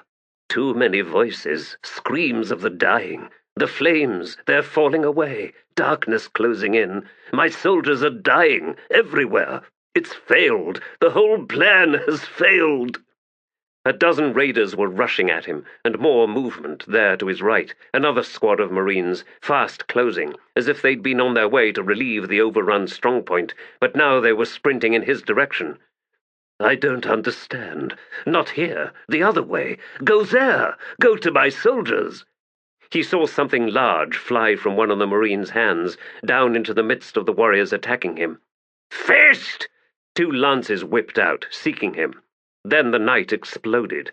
He felt his horse lifted beneath him, pushing him down over the back of the saddle. The animal's head snapped upward, impossibly so, as it continued arching back, to thump down between Gamut's thighs a moment before he tumbled, boots leaving the stirrups, over the horse's rump, down into a mist of blood and grit. He blinked his eyes open, found himself lying in sodden mud, amidst bodies and parts of bodies, at the base of a crater. His helmet was gone, no sword in his hand. I was on a horse. Someone slid down to slam against his side. He attempted to clamber away, but was dragged back down. Fist gamut, sir! I'm Sergeant Gesler, Captain Keneb's Ninth Company. Can you hear me? Yes, I thought you were... Aye, Fist, but we dropped 'em, and now the rest of my squad and Bordukes are relieving Third Company's Marines. We need to get you to a healer, sir. No, that's all right. He struggled to sit up, but something was wrong with his legs. They were indifferent to his commands. Tend to those on the barrow, Sergeant. We are, sir. Pella, down here, help me with the Fist. Another Marine arrived, this one much younger. Oh no, too young for this. I will ask the Adjunct to send him home. To his mother and father, yes. He should not have to die. You should not have to die. Sir? Only his horse between him and a cussa blast, Gesler said. He's addled, Pella. Now take his arms. Addled? No, my mind is clear, perfectly clear now. Finally. They're all too young for this. It's Lassine's war. Let her fight it. Tavore, she was a child once, but then the Empress murdered that child. Murdered her. I must tell the Adjunct. Fiddler settled wearily beside the now dead hearth. He set his crossbow down and wiped the sweat and grime from his eyes. Cuttle eased down beside him. Coric's head still aches, the sapper muttered, but it don't look like anything's broken that wasn't already broken. Except his helm, Fiddler replied. Aye, except that. The only real scrap of the night for our squad, barring a few dozen quarrels loosed, and we didn't even kill the bastard.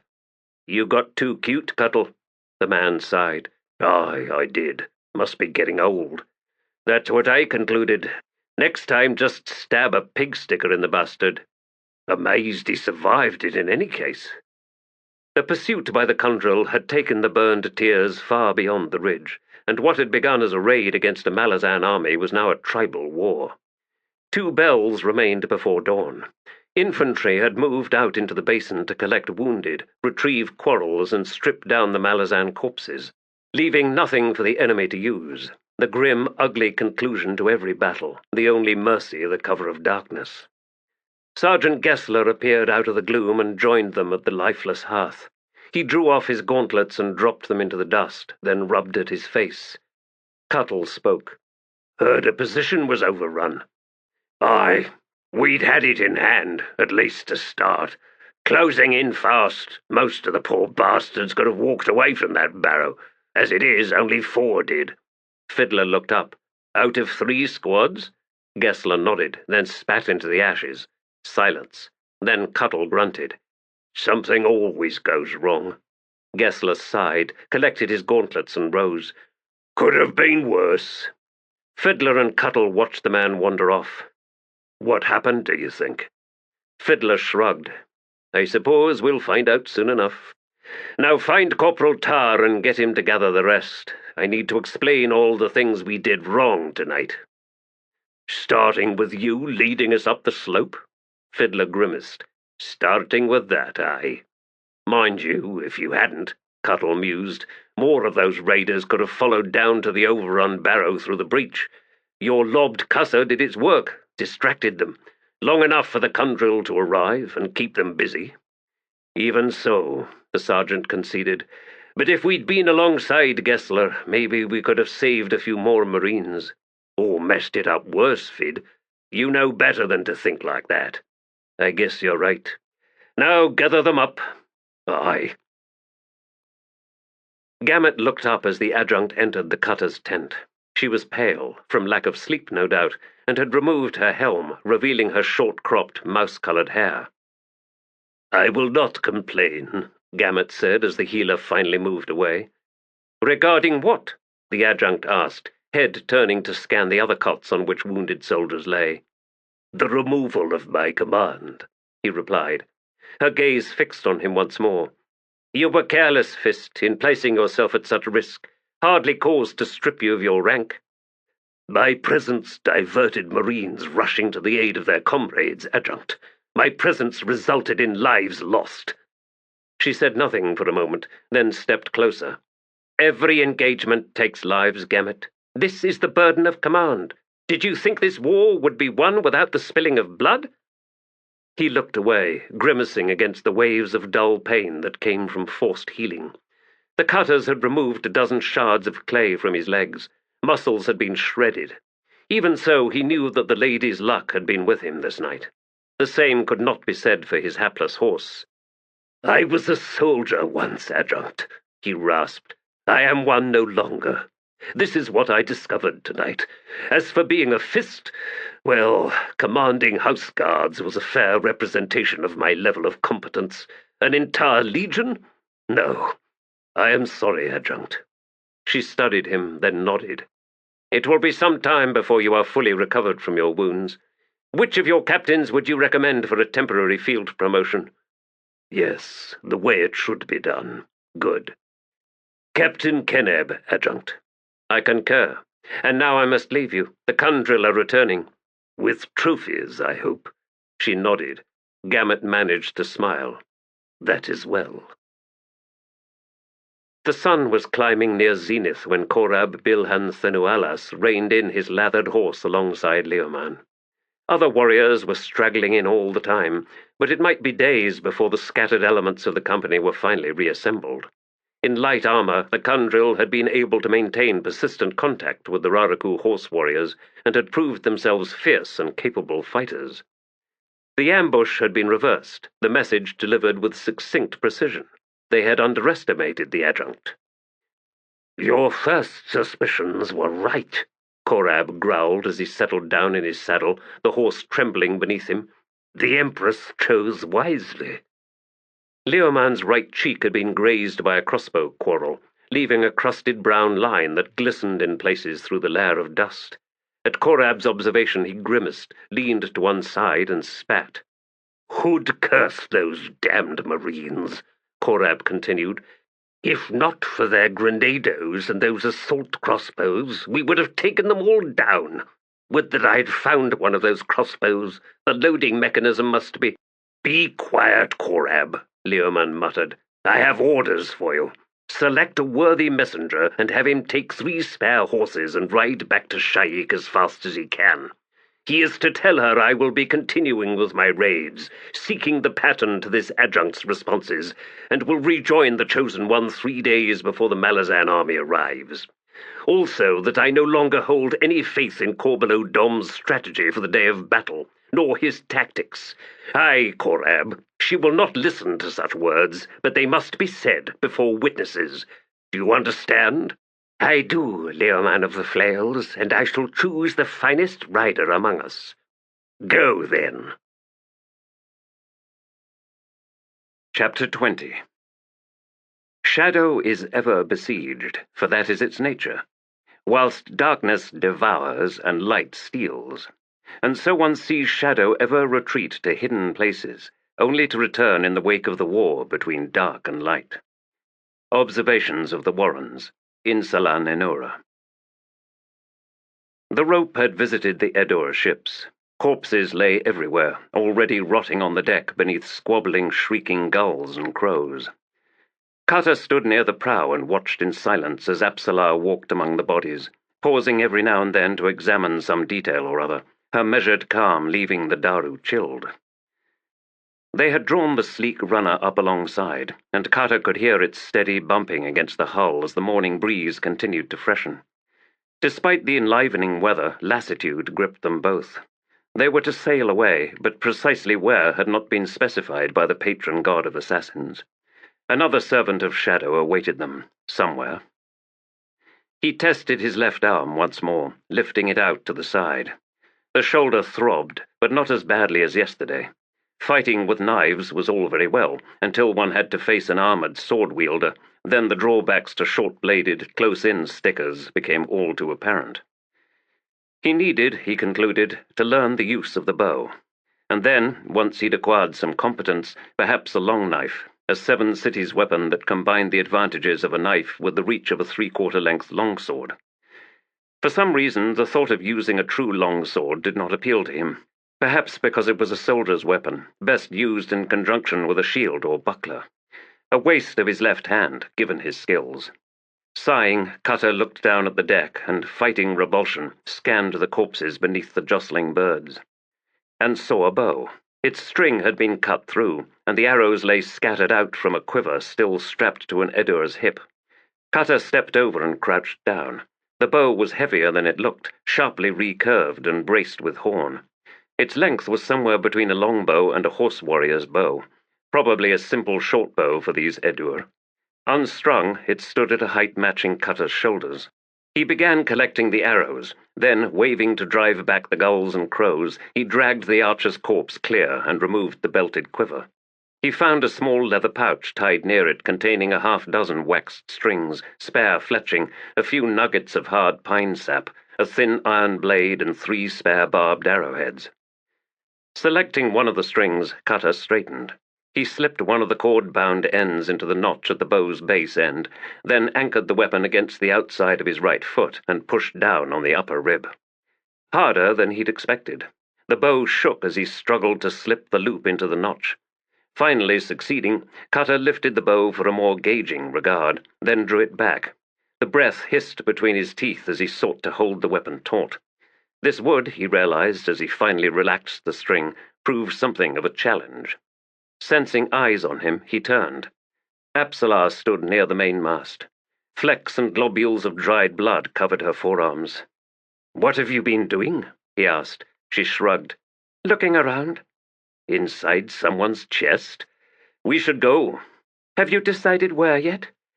"I'm sure that will be answered soon enough," he said, bending down to collect the arrows and the belt holding the quiver and kit pouch. "The sorcery here is strange." His head snapped up. "What do you mean?" "I am not sure.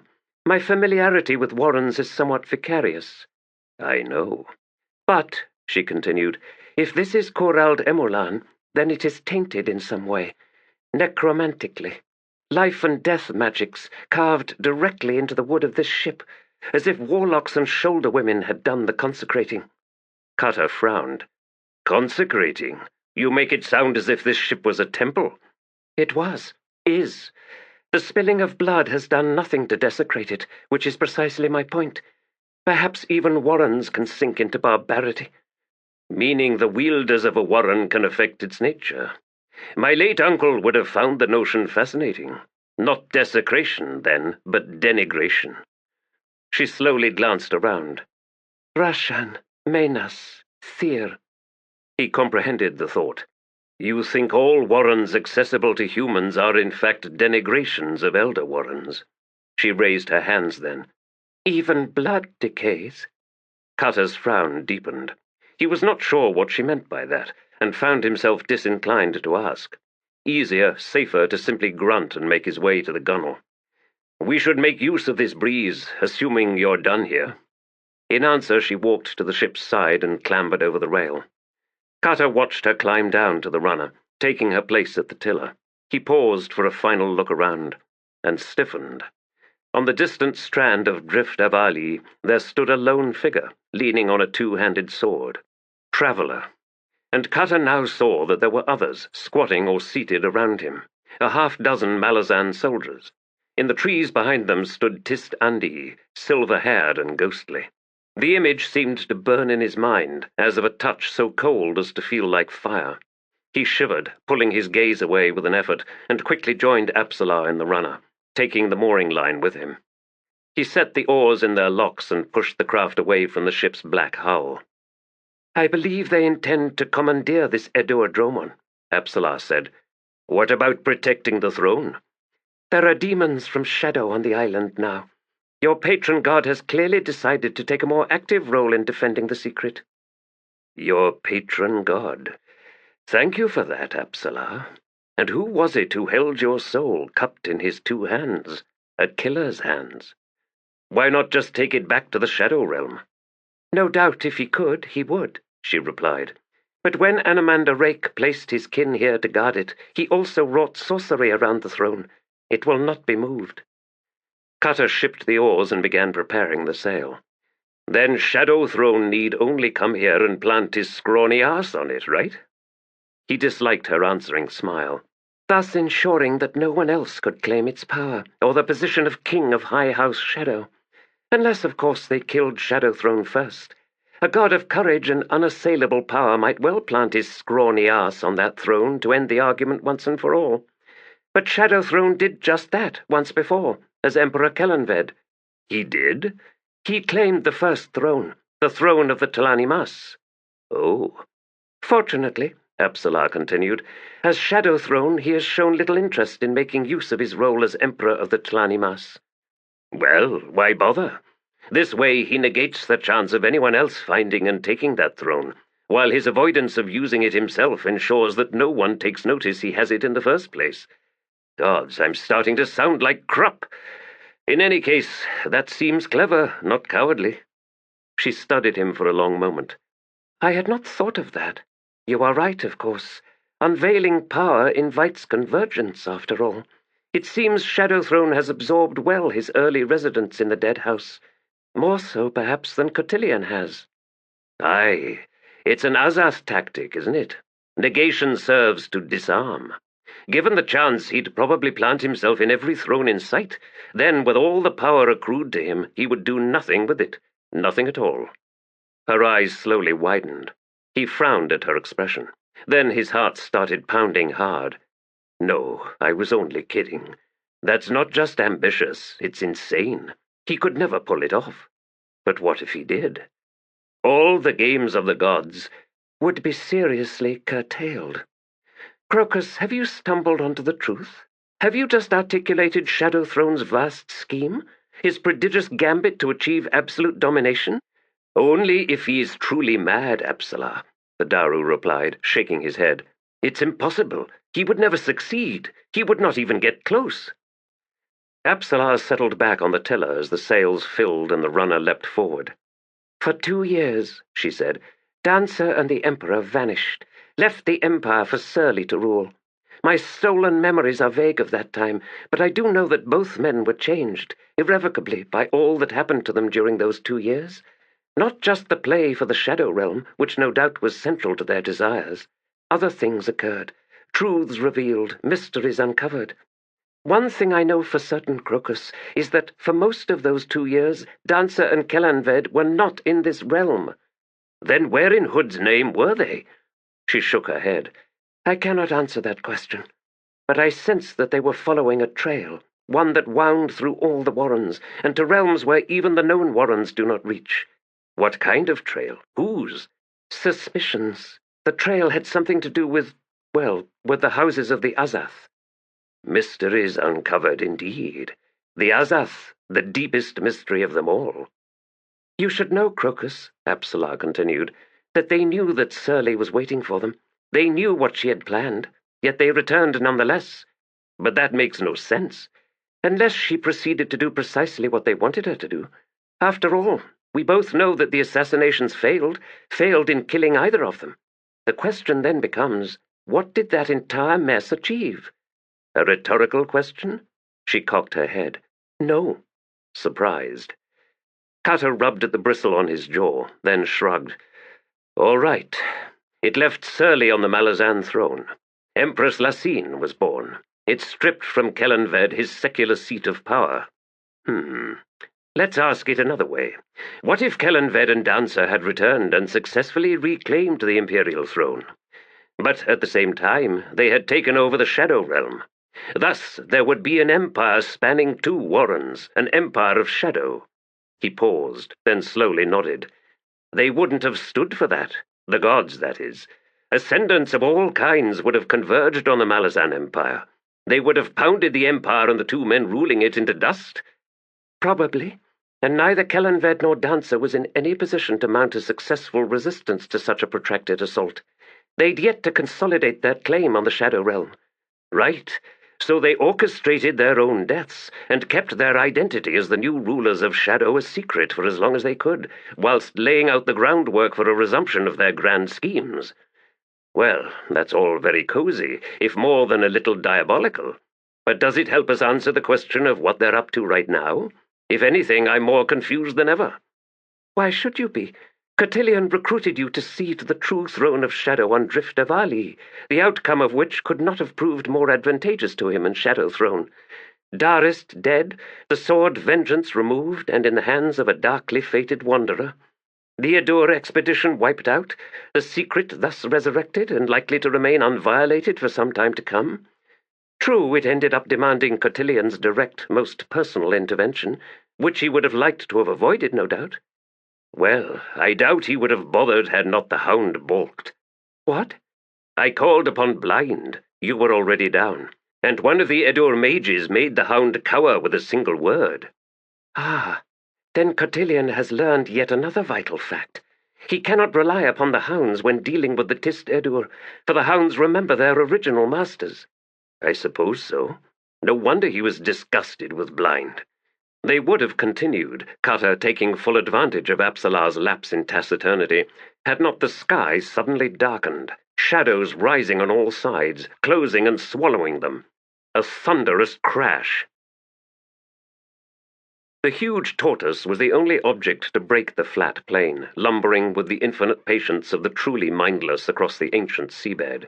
Twin shadows grew to flank it. "Too bad there's not two of them," Trull Sengar said. "Then we could ride in style." "I would think," Onrak replied, as they slowed their pace to match that of the tortoise, "that it feels the same. Hence this grand journey. Indeed, a noble quest in which I find a certain sympathy." "You miss your kin, then, do you, Trull Sengar?" "Too general a statement." "Ah, the needs of procreation." "Hardly. My needs have nothing to do with engendering whelps with my hairline, nor, gods forbid, my ears." He reached down and tapped the tortoise's dusty shell. "Like this fellow here, there's no time to think of eggs it won't even lay. Singular intent, disconnected from time, from those messy consequences that inevitably follow, if only to afflict whatever lass tortoise our dogged friend here happens to pounce upon." "They are not wont to pounce, Trull Sengar. Indeed, the act is a far more clumsy endeavor." "Aren't they all?" "My own memories." "Enough of that, Onrak. Do you think I want to hear of your supple prowess? I will have you know that I have yet to lie with a woman. Thus I am left with naught but my sparsely seeded imagination. Inflict no luscious details upon me, I beg you." The Talanimas slowly turned its head. "It is your people's custom to withhold such activities until marriage?" "It is. It wasn't among the Imas." "Well, yes, it was, but the custom was flouted at every opportunity. In any case, as I explained earlier, I had a mate." "Whom you gave up because you fell in love with another woman." "Gave up, Trull Sengar? No, whom I lost. Nor was that loss solitary. They never are. From all you have said, I assume, then, that you are rather young." The Tist Edur shrugged. "I suppose I am, especially in my present company." "Then let us leave this creature's side, so as to spare you the reminder." Trull Sengar shot the Talanimas a look, then grinned. "Good idea." They increased their pace, and within a few strides had left the tortoise behind. Glancing back, Trull Sengar gave a shout. Onrak halted and swung round. The tortoise was turning back, stumpy legs taking it in a wide circle. "What is it doing?" "It has finally seen us," Onrak replied, "and so it runs away." "Ah, no fun and games tonight, then. Poor beast." "In time it will judge it safe to resume its journey, Trull Sengar. We have presented but a momentary obstacle." "A humbling reminder, then." "As you wish." The day was cloudless, heat rising from the old seabed in shimmering waves.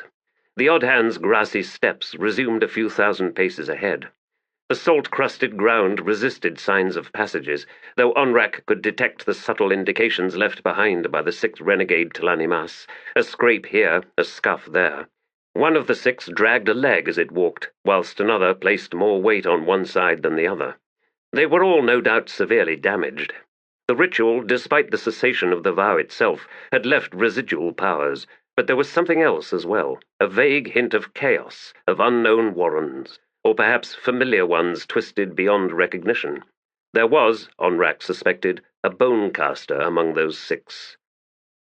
Olar ethil, kilava onas, monarch ochem, hentos ilm, tembenasto, ulpan nodost, tenag ilbae, aiestos absinsolae, the bone casters of the Logros Tlanimas. Who among them are lost? Kilava, of course, but that is as it has always been.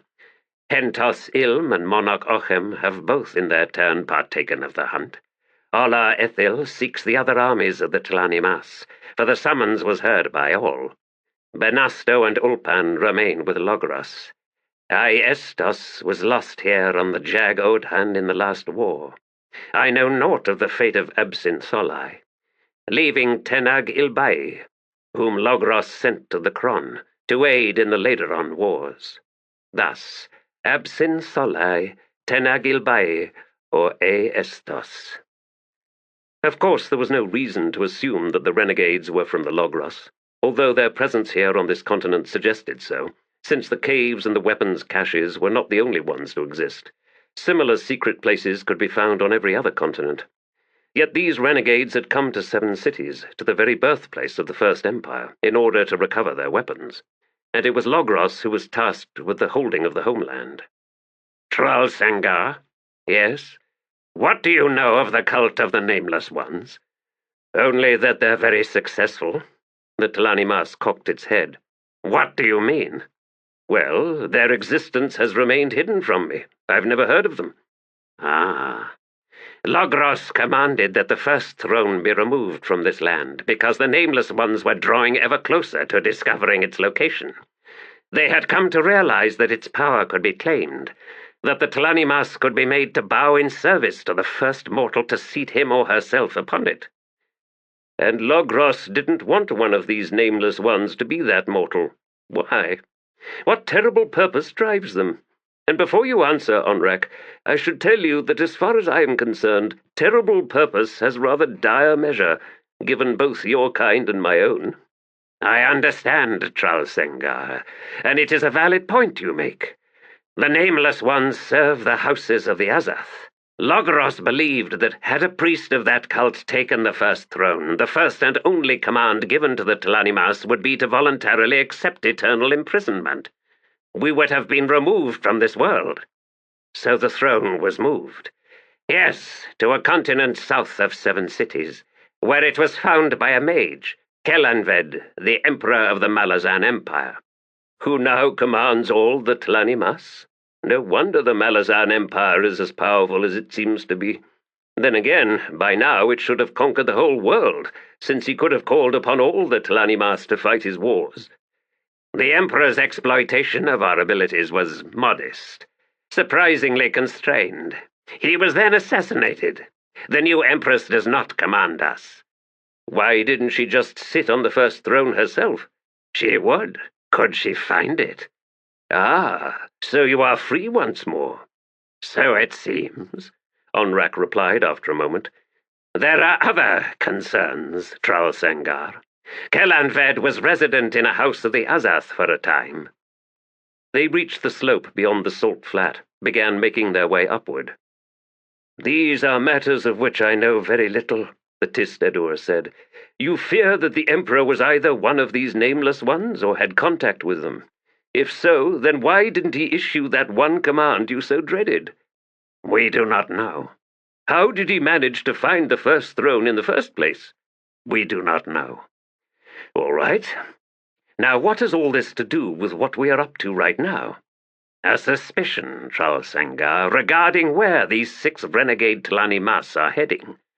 Well, southward, it seems. Oh, I see.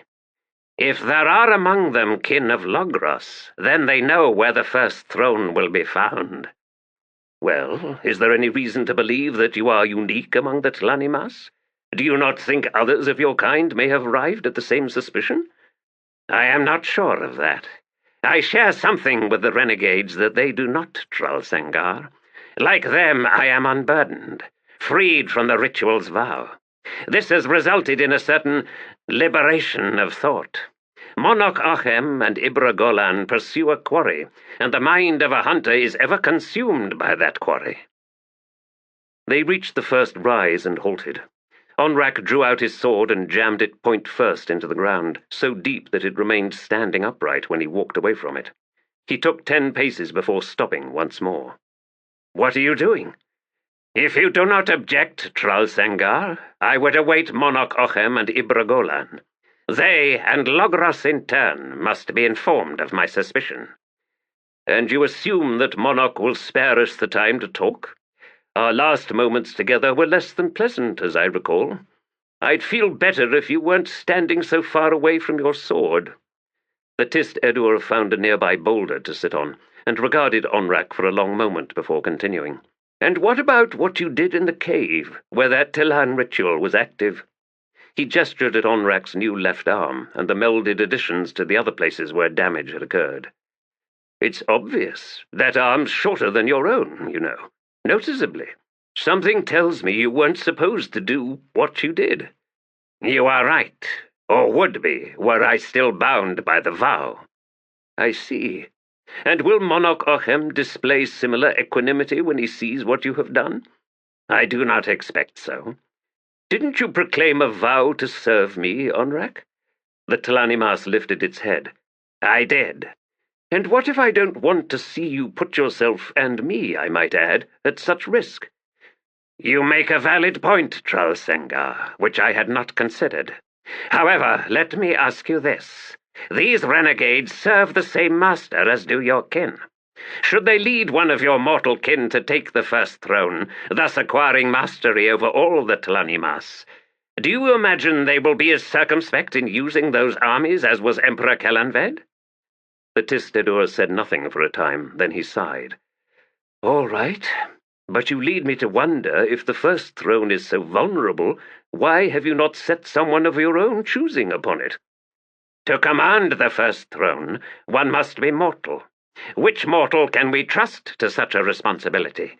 We did not even choose Kelanved. His exploitation was opportunistic. Furthermore, the issue may soon become irrelevant. The Tlanimas have been summoned, and all hear it, whether bound to the vow or freed from it. A new mortal bonecaster has arisen in a distant land." "And you want that bonecaster to take the first throne?" "No, we want the summoner to free us all." "From the vow?" "No, from existence, Tral Sengar." Onrak shrugged heavily. "Or so, I expect, the bound will ask, or perhaps have already asked. Oddly enough, I find that I do not share that sentiment anymore." "Nor would any others who'd escaped the vow. I would think then that this new mortal bonecaster is in grave danger." "And so protected accordingly." "Are you able to resist that bonecaster's summons?" "I am free to choose."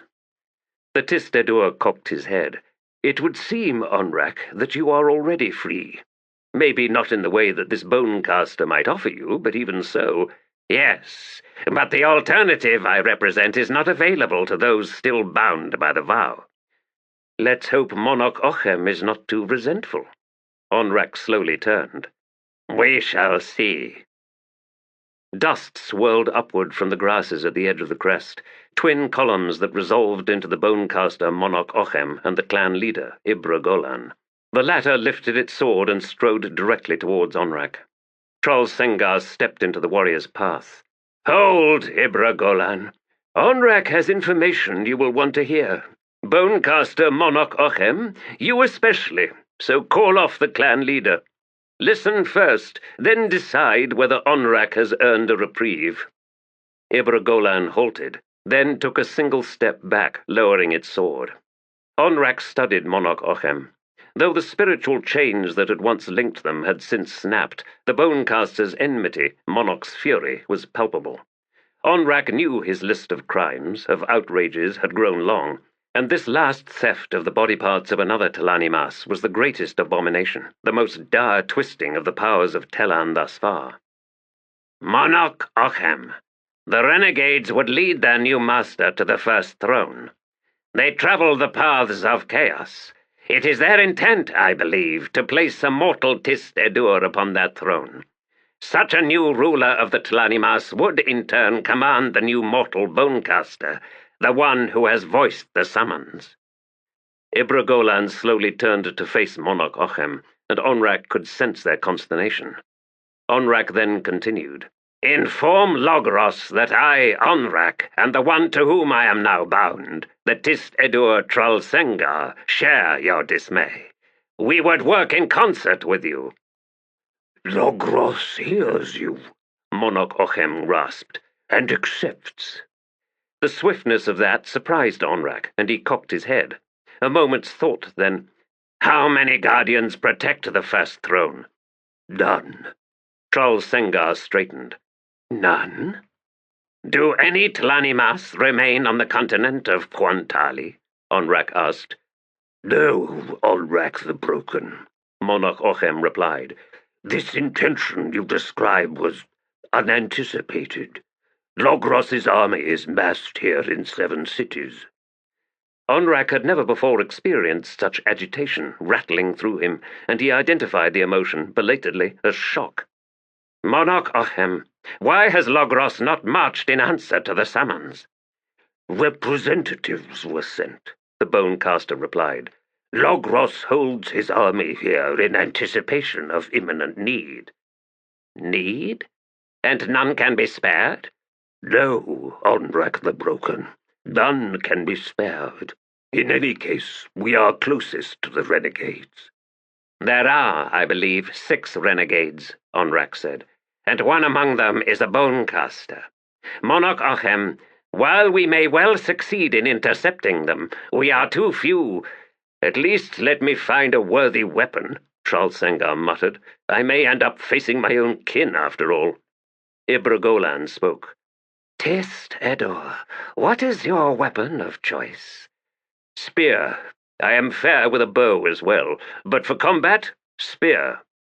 "I will acquire one for you," the clan leader said, "and a bow as well. Yet I am curious. There were spears to be found among the cache you but recently departed. Why did you not avail yourself of a weapon at that time?" Tralsengar's reply was low and cool. "I am not a thief." The clan leader faced Onrak, then said, "You chose well, Onrak the Broken." "I know.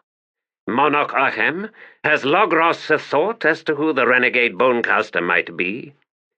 "Tenag Ilbai," Monarch Ochem immediately replied. "It is likely he has chosen a new name." "And Logros is certain?" "All others are accounted for, barring Kilava Onas." "Who remains in her mortal flesh and so cannot be among the renegades?" "Born of Ban Rayla's clan, the Tenag Solitakan. Before he was chosen as the clan's Bonecaster, he was known as Haran Allah. Birthed as he was in the summer of the Great Death among the Caribou, he was a loyal Bonecaster, until he failed against the Focral Assail in the later-on wars," Monarch Ochem cut in. "As we in turn fail," Onrak rasped. "What do you mean?" Monarch Ochem demanded. "In what way have we failed?" "We chose to see failure as disloyalty, Bonecaster. Yet in our harsh judgment of fallen kin, we committed our own act of disloyalty. Tenag Ilbai strove to succeed in his task. His defeat was not by choice. Tell me, when have we ever triumphed in a clash with Focral Assail? Thus, Tenag Ilbai was doomed from the very beginning. Yet he accepted what was commanded of him, knowing full well he would be destroyed and so condemned. I have learned this, Monarch Ochem, and through you shall say to Logros and all the Tlanimas, these renegades are of our own making." "Then it falls to us to deal with them," Ibragolan growled. "And what if we should fail?" Onrak asked. To that neither Tlanimas gave answer. Tralsengar sighed. "If we are to indeed intercept these renegades, we should get moving." "We shall travel by the Warren of Telan," Monarch Ochem said. "Logros has given leave that you may accompany us on that path." "Generous of him," Tralsengar muttered. As Monarch Ochem prepared to open the warren, the Bonecaster paused and looked back at Onrak once more. "When you repaired yourself, Onrak the Broken, where was the rest of the body?" "I do not know. It had been taken away. And who destroyed it in the first place? Indeed, a troubling question. I do not know, Monarch Ochem. There is another detail that left me uneasy. And that is? The renegade was cut in half by a single blow. The winding track that led up the boulder-strewn hillside was all too familiar, and Lostara Yil could feel the scowl settling into her face. Pearl remained a few paces behind her, muttering every time her boots dislodged a stone that tumbled downward. She heard him curse as one such rock cracked against a shin, and felt the scowl shift into a savage smile. The bastard's smooth surface was wearing off, revealing unsightly patches that she found cause both for derision and a strange, insipid attraction. Too old to dream of perfection, perhaps, she had instead discovered a certain delicious appeal in flaws, and Pearl had plenty of those. He resented most the relinquishing of the lead, but this terrain belonged to Lostara, to her memories. The ancient exposed temple floor lay directly ahead, the place where she had driven a bolt into Sha'ik's forehead. And, if not for those two bodyguards, that Toblaka in particular, that day would have ended in even greater triumph, as the Red Blades returned to Gdanisban with Sha'ik's head riding a lance, thus ending the rebellion before it began. So many lives saved, had that occurred, had reality played out as seamlessly as the scene in her mind. On such things, the fate of an entire subcontinent had irrevocably tumbled headlong into this moment's sordid, blood-soaked situation. That damned Toblaka, with that damned wooden sword. If not for him, what would this day be like? We'd likely not be here, for one thing.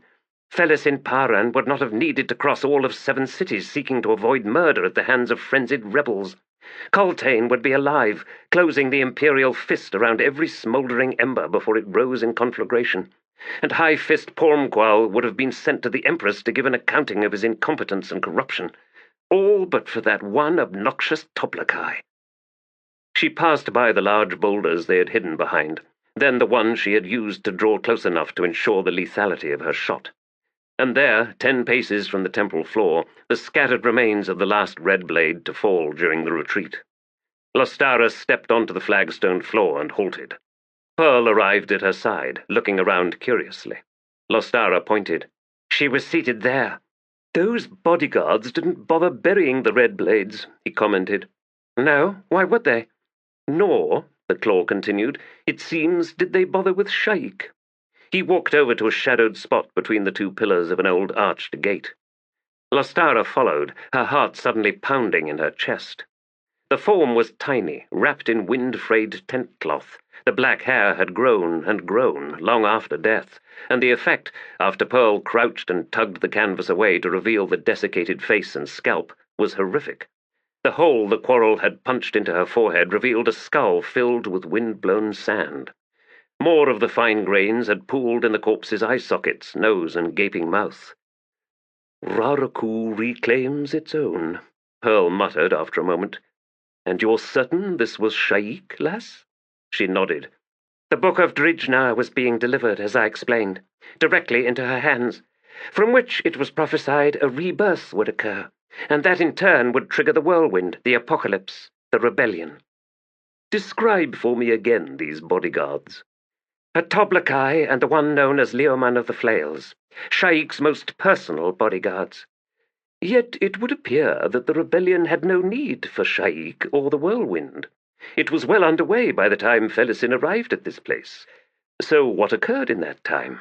Are you suggesting that the bodyguards simply waited here? Waited for what? Lostara shrugged. For the rebirth, perhaps. The beauty of prophecies is that they are so conveniently open to countless reinterpretations as the demand presents itself. The fools waited and waited. Frowning, Pearl straightened and looked around. But the rebirth did occur. The whirlwind rose to give focus, to provide a raging heart for the rebellion. It all happened just as it had been prophesied. I wonder... Lostara watched him from beneath half-closed lids. A certain grace to his movements, she conceded, an elegance that would have been feminine in a man less deadly. He was like a flare-necked snake, calm and self-contained, until provoked. But look at her, she said. There was no rebirth. We're wasting time here, Pearl. So maybe Felisin stumbled here onto all this before continuing onward. You are being deliberately obtuse, dear, Pearl murmured, disappointing her that he had not risen to the bait. Am I?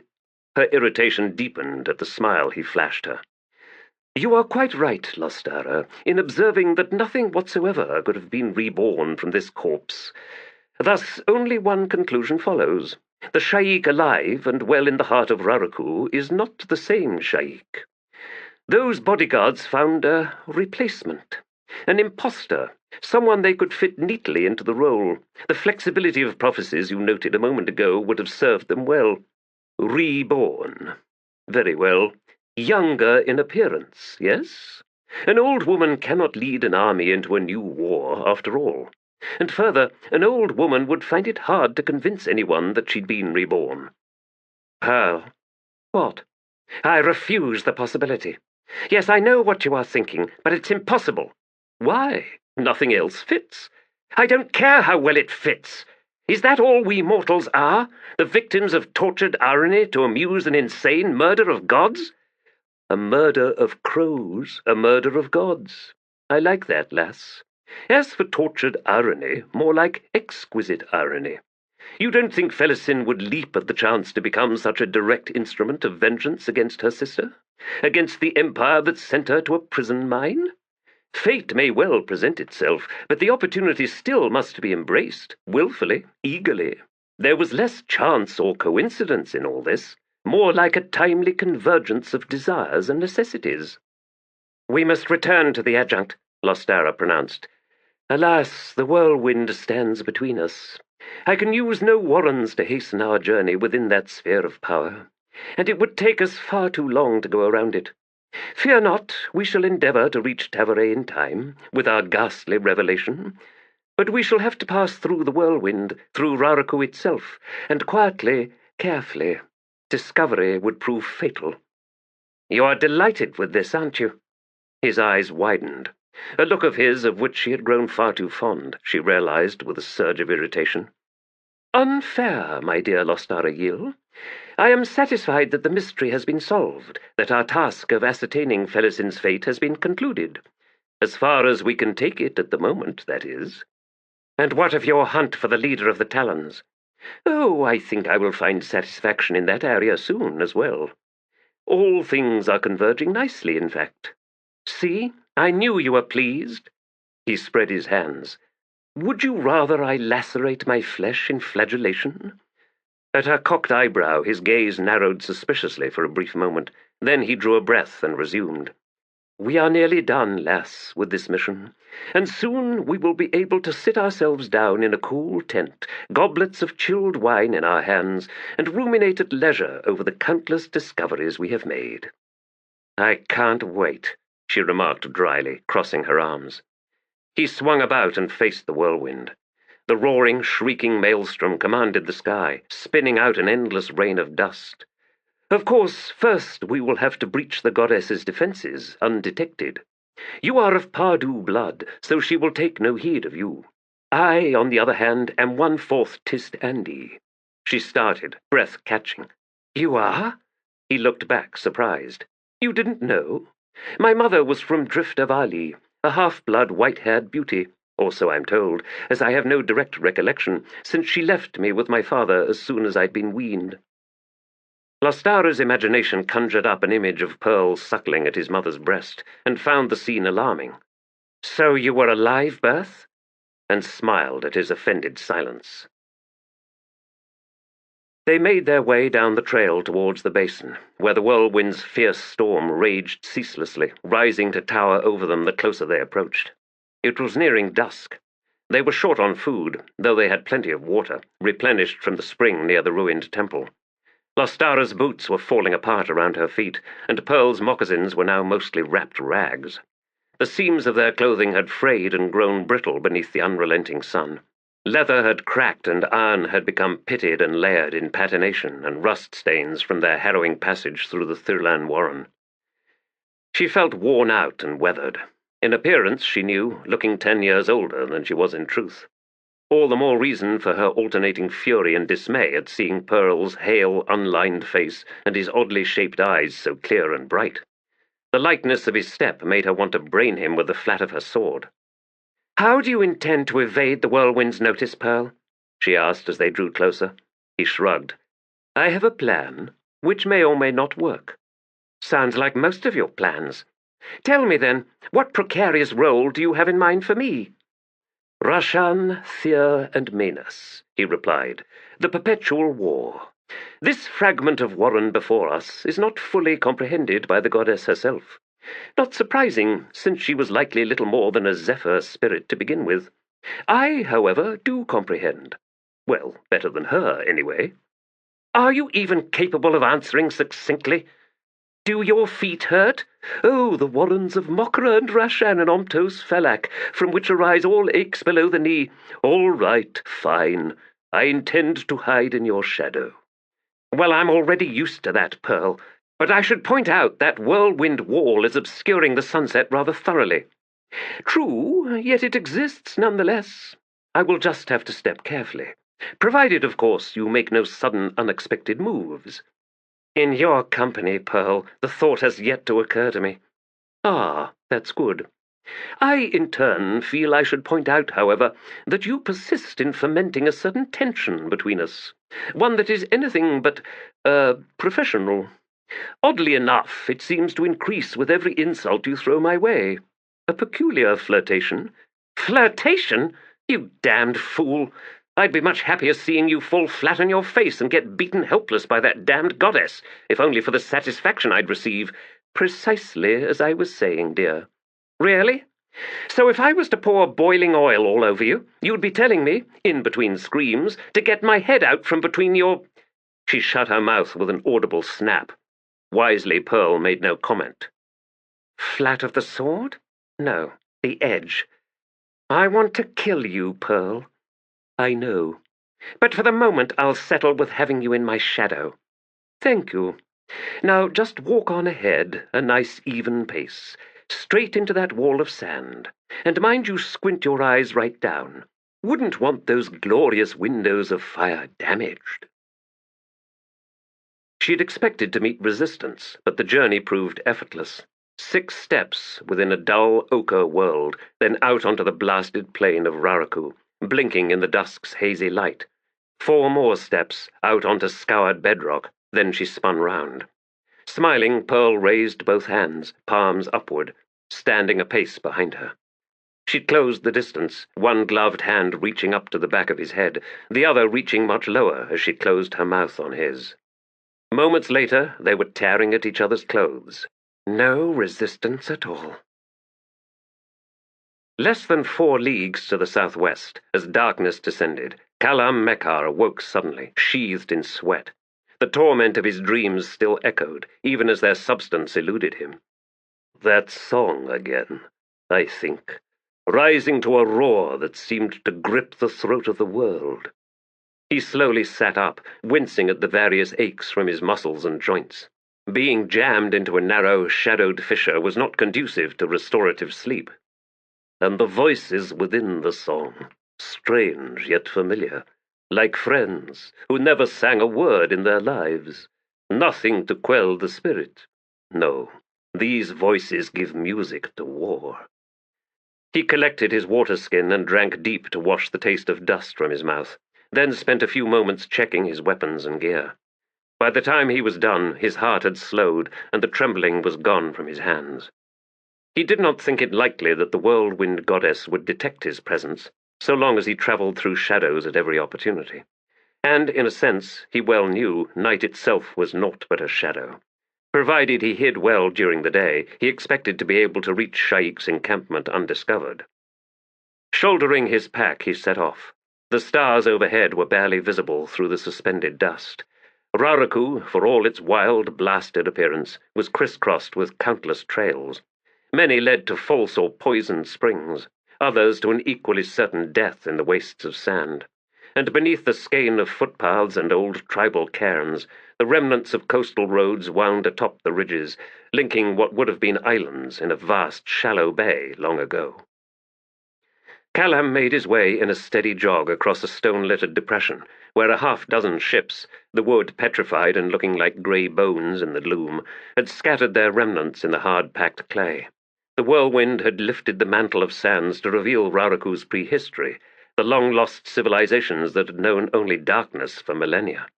The scene was vaguely disturbing, as if whispering back to the nightmares that had plagued his sleep. And that damned song.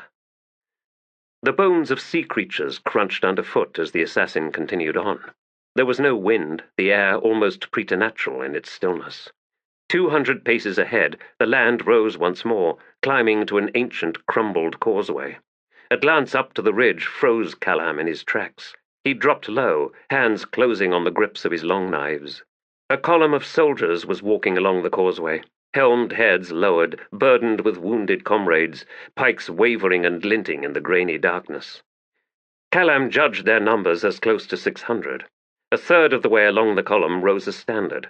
Affixed to the top of the pole was a human rib cage, the ribs bound together by leather strips, in which 2 skulls had been placed. Antlers rode the shaft all the way down to the bearer's pallid hands. The soldiers marched in silence. Hood's breath. They're ghosts. The assassin slowly straightened, strode forward. He ascended the slope until he stood like someone driven to the roadside by the army's passage, whilst the soldiers shambled past. Those on his side, close enough to reach out and touch, were they flesh and blood. He walks up from the sea. Callum started, an unknown language, yet he understood it. A glance back, and the depression he had just crossed was filled with shimmering water. 5 ships rode low in the waters 100 sweeps of the oar offshore, 3 of them in flames, shedding ashes and wreckage as they drifted. Of the remaining 2, one was fast sinking, whilst the last seemed lifeless, bodies visible on its deck and in the rigging. A soldier. A killer. Too many spectres on this road, friends. Are we not haunted enough? Aye. Decimbalakis throws endless legions at us, and no matter how many we slaughter, the first emperor finds more. Not true, Karsan. 5 of the 7 protectors are no more. Does that mean nothing? And the 6th will not recover, now that we have banished the black beast itself. I wonder, did we indeed drive it from this realm? If the nameless ones speak true, then yes. Your question, Karsan, confuses me. Are we not marching from the city? Were we not just victorious? The conversation had begun to fade as the soldiers who had been speaking marched onward, but Callum heard the doubting Karsan's reply. Then why is our road lined with ghosts, Erethal? More importantly, Callum added to himself, why is mine? He waited as the last of the soldiers marched past, then stepped forward to cross the ancient road, and saw on the opposite side a tall, gaunt figure in faded orange robes, black pits for eyes, one fleshless hand gripping an ivory staff carved spirally, on which the apparition leaned as if it was the only thing holding it up. Listen to them now, spirit from the future. It rasped, cocking its head, and now Callum heard it. The ghost soldiers had begun singing. Sweat sprang out on the assassin's midnight skin. I've heard that song before. Or no, something just like it. A variation. What in the abyss? You, Tano Spirit Walker, explain this. Spirit Walker? Is that the name I will acquire?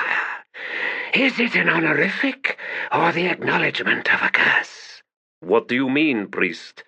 I am no priest. I am Tano, the 11th and last seneschal of Yaragatan, banished by the first emperor for my treasonous alliance with the Nameless Ones. Did you know what he would do? Would any of us have guessed? 7 protectors indeed, but far more than that. Oh yes, far more. Steps halting, the spectre walked onto the road and began dragging itself along in the wake of the column. I gave them a song to mark their last battle, it rasped. I gave them that at least. Callum watched as the figures disappeared into the darkness.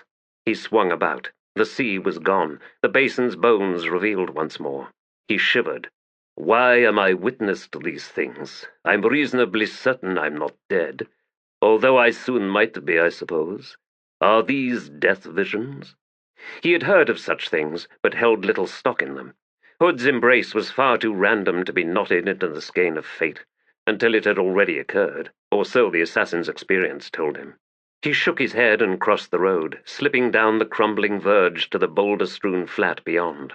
This stretch had once been naught but dunes, before the whirlwind's rise. Its elevation was higher, perhaps twice the height of a man, than the ancient seabed he had just traversed, and here, beyond the tumbled stones, lay the gridwork foundations of a city. Deep canals cut through it, and he could make out where bridges had once spanned them here and there. Few of the wall foundations rose higher than the assassin's shins, but some of the buildings looked to have been large, a match to anything found in Unter or Malaz city. Deep pits marked where cisterns had been built, where the seawater from the other side of the causeway could, stripped of salt by the intervening sands, collect. The remnants of terraces indicated a proliferation of public gardens. He set out and soon found himself walking down what had once been a main thoroughfare, aligned north-south. The ground underfoot was a thick, solid carpet of potsherds, scoured and bleached by sand and salt. And now I am like a ghost, the last to walk these thoroughfares, with every wall transparent, every secret revealed. It was then that he heard horses. Callum sprinted to the nearest cover, a set of sunken stairs that once led to the subterranean level of a large building. The thump of horse hoofs drew closer, approaching from one of the side avenues on the opposite side of the main street. The assassin ducked lower as the first rider appeared. Pardu. Drawing rein, cautious, weapons out. Then a gesture. 4 more desert warriors appeared, followed by a 5th Pardu, this last one a shaman, Callum concluded, given the man's wild hair, fetishes, and ratty goat-hide cape. Glaring about, eyes glinting as if raging with some internal fire, the shaman drew out a long bone and began waving it in circles overhead. Then he lifted his head and loudly sniffed the air. Callum slowly eased his long knives from their scabbards. The shaman growled a few words, then pivoted on the high Pardu saddle and slipped to the ground. He landed badly, twisting an ankle, and spent the next few moments hobbling about, cursing and spitting. His warriors swung down from their horses in a more graceful fashion, and Callum caught the flash of a quickly hidden grin from one of them. The shaman began stamping around, muttering under his breath, reaching up with his free hand to tug at his tangled hair every now and then. And in his movements Callum saw the beginnings of a ritual. Something told the assassin that these Pardu did not belong to Sha'ik's army of the apocalypse. They were too furtive by far. He slowly sheathed his Otaterol long knife and settled back in the deep shadow of the recess, to wait and watch. The shaman's muttering had fallen into a rhythmic cadence, and he reached into a bag of sewn hides at his belt, collecting a handful of small objects which he began scattering about as he walked his endless circle. Black and glittering, the objects crackled and popped on the ground as if they had been just plucked from a hearth. An acrid stench wafted out from the ritual circle. Callum never discovered if what occurred next had been intended. Without doubt, its conclusion was not. The darkness lying heavy on the street seemed to convulsively explode, and then screams tore the air. 2 massive beasts had arrived, immediately attacking the Pardu warriors. As if darkness itself had taken form, only the shimmer of their sleek hides betrayed their presence, and they moved with blurring speed amidst spraying blood and snapping bones. The shaman shrieked as one of the enormous beasts closed. Huge black heads swung to one side, jaws opening wide, and the shaman's head vanished within the maw. A wet crunch as the jaws ground shut. The hound, for that Callum realized was what it was, then stepped away as the shaman's headless body staggered back, then sat down with a thump. The other hound had begun feeding on the corpses of the Pardu warriors, and the sickening sound of breaking bones continued. These, Callum could well see, were not hounds of shadow. If anything, they were larger, bulkier, massing more like a bear than a dog.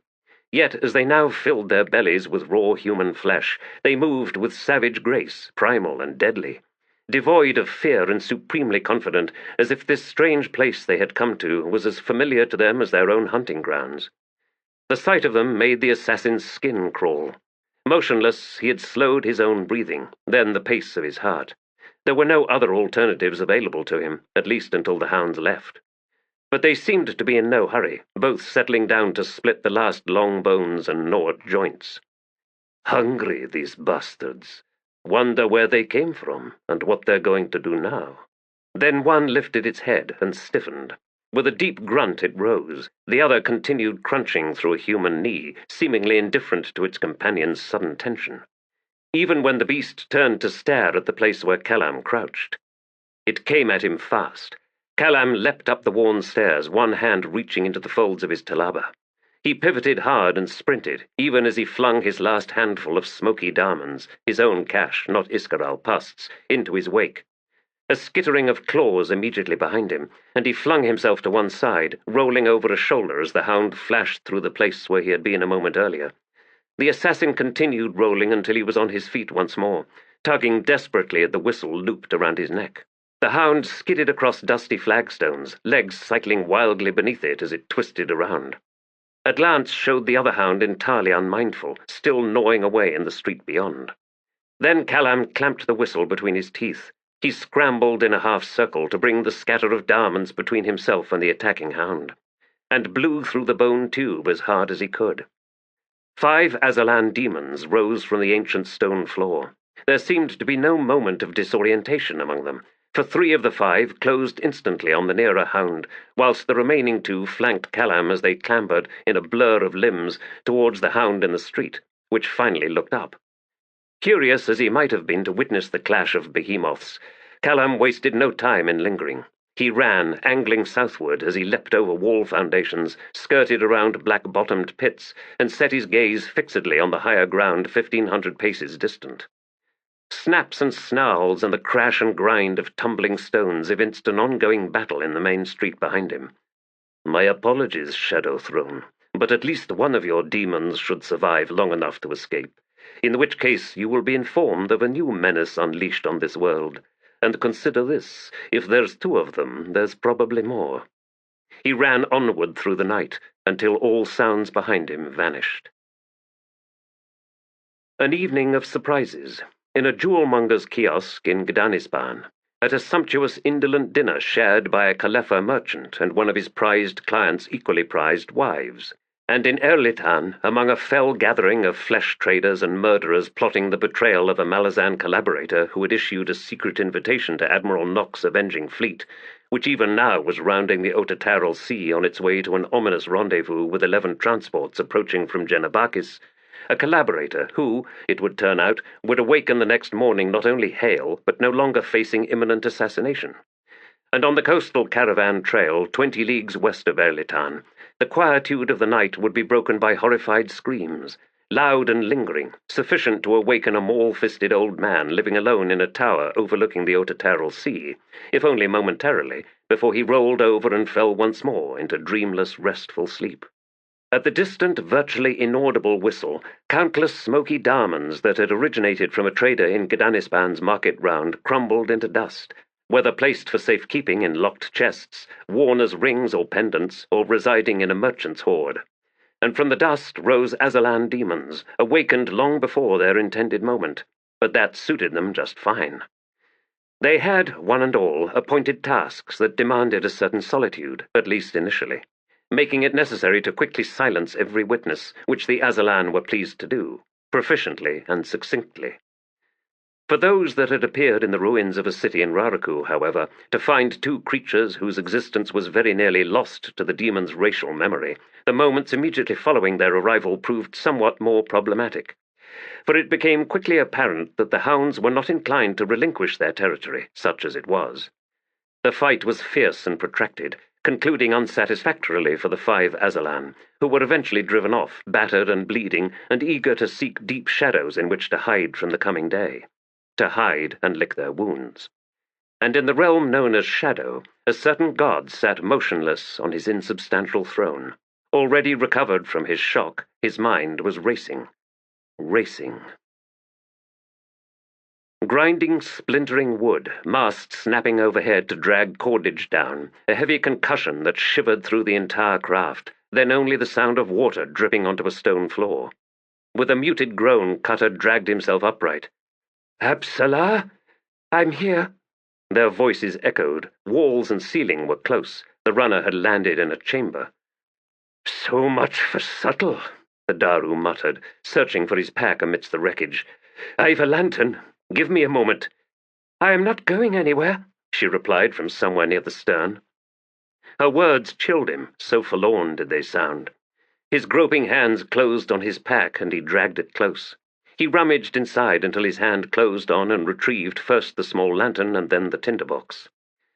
The fire-making kit was from Darujistan, and consisted of flint and iron bar, wick sticks, igniting powder, the fibrous inner lining from tree bark, and a long burning gel the city's alchemists rendered from the gas-filled caverns beneath the city. Sparks flashed 3 times before the powder caught with a hiss and flare of flame. The bark lining followed. Then, dipping a wick stick into the gel, Cutter set it alight. He then transferred the flame to the lantern. A sphere of light burgeoned in the chamber, revealing the crushed wreckage of the runner, rough-hewn stone walls and vaulted ceiling. Apsalar was still seated near the splintered shaft of the tiller, barely illumined by the lantern's light. More like an apparition than a flesh-and-blood person. I see a doorway beyond, she said. He swung about, lifting the lantern. All right.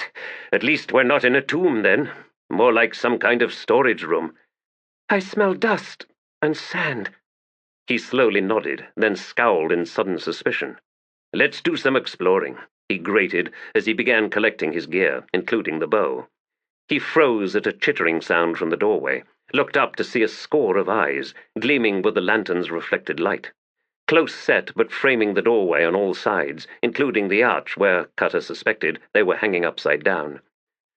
Bokarala, Apsalar said. We've returned to 7 cities.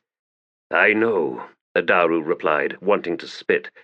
We spent most of last year trudging across that damned wasteland, and now we're back where we started. So it would seem.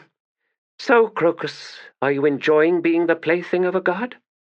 He saw little value in replying to that question, and chose instead to clamber down to the puddled floor and approach the doorway. The Bokarala scampered with tiny shrieks, vanishing into the darkness of the hallway beyond. Cutter paused at the threshold and glanced back. Coming?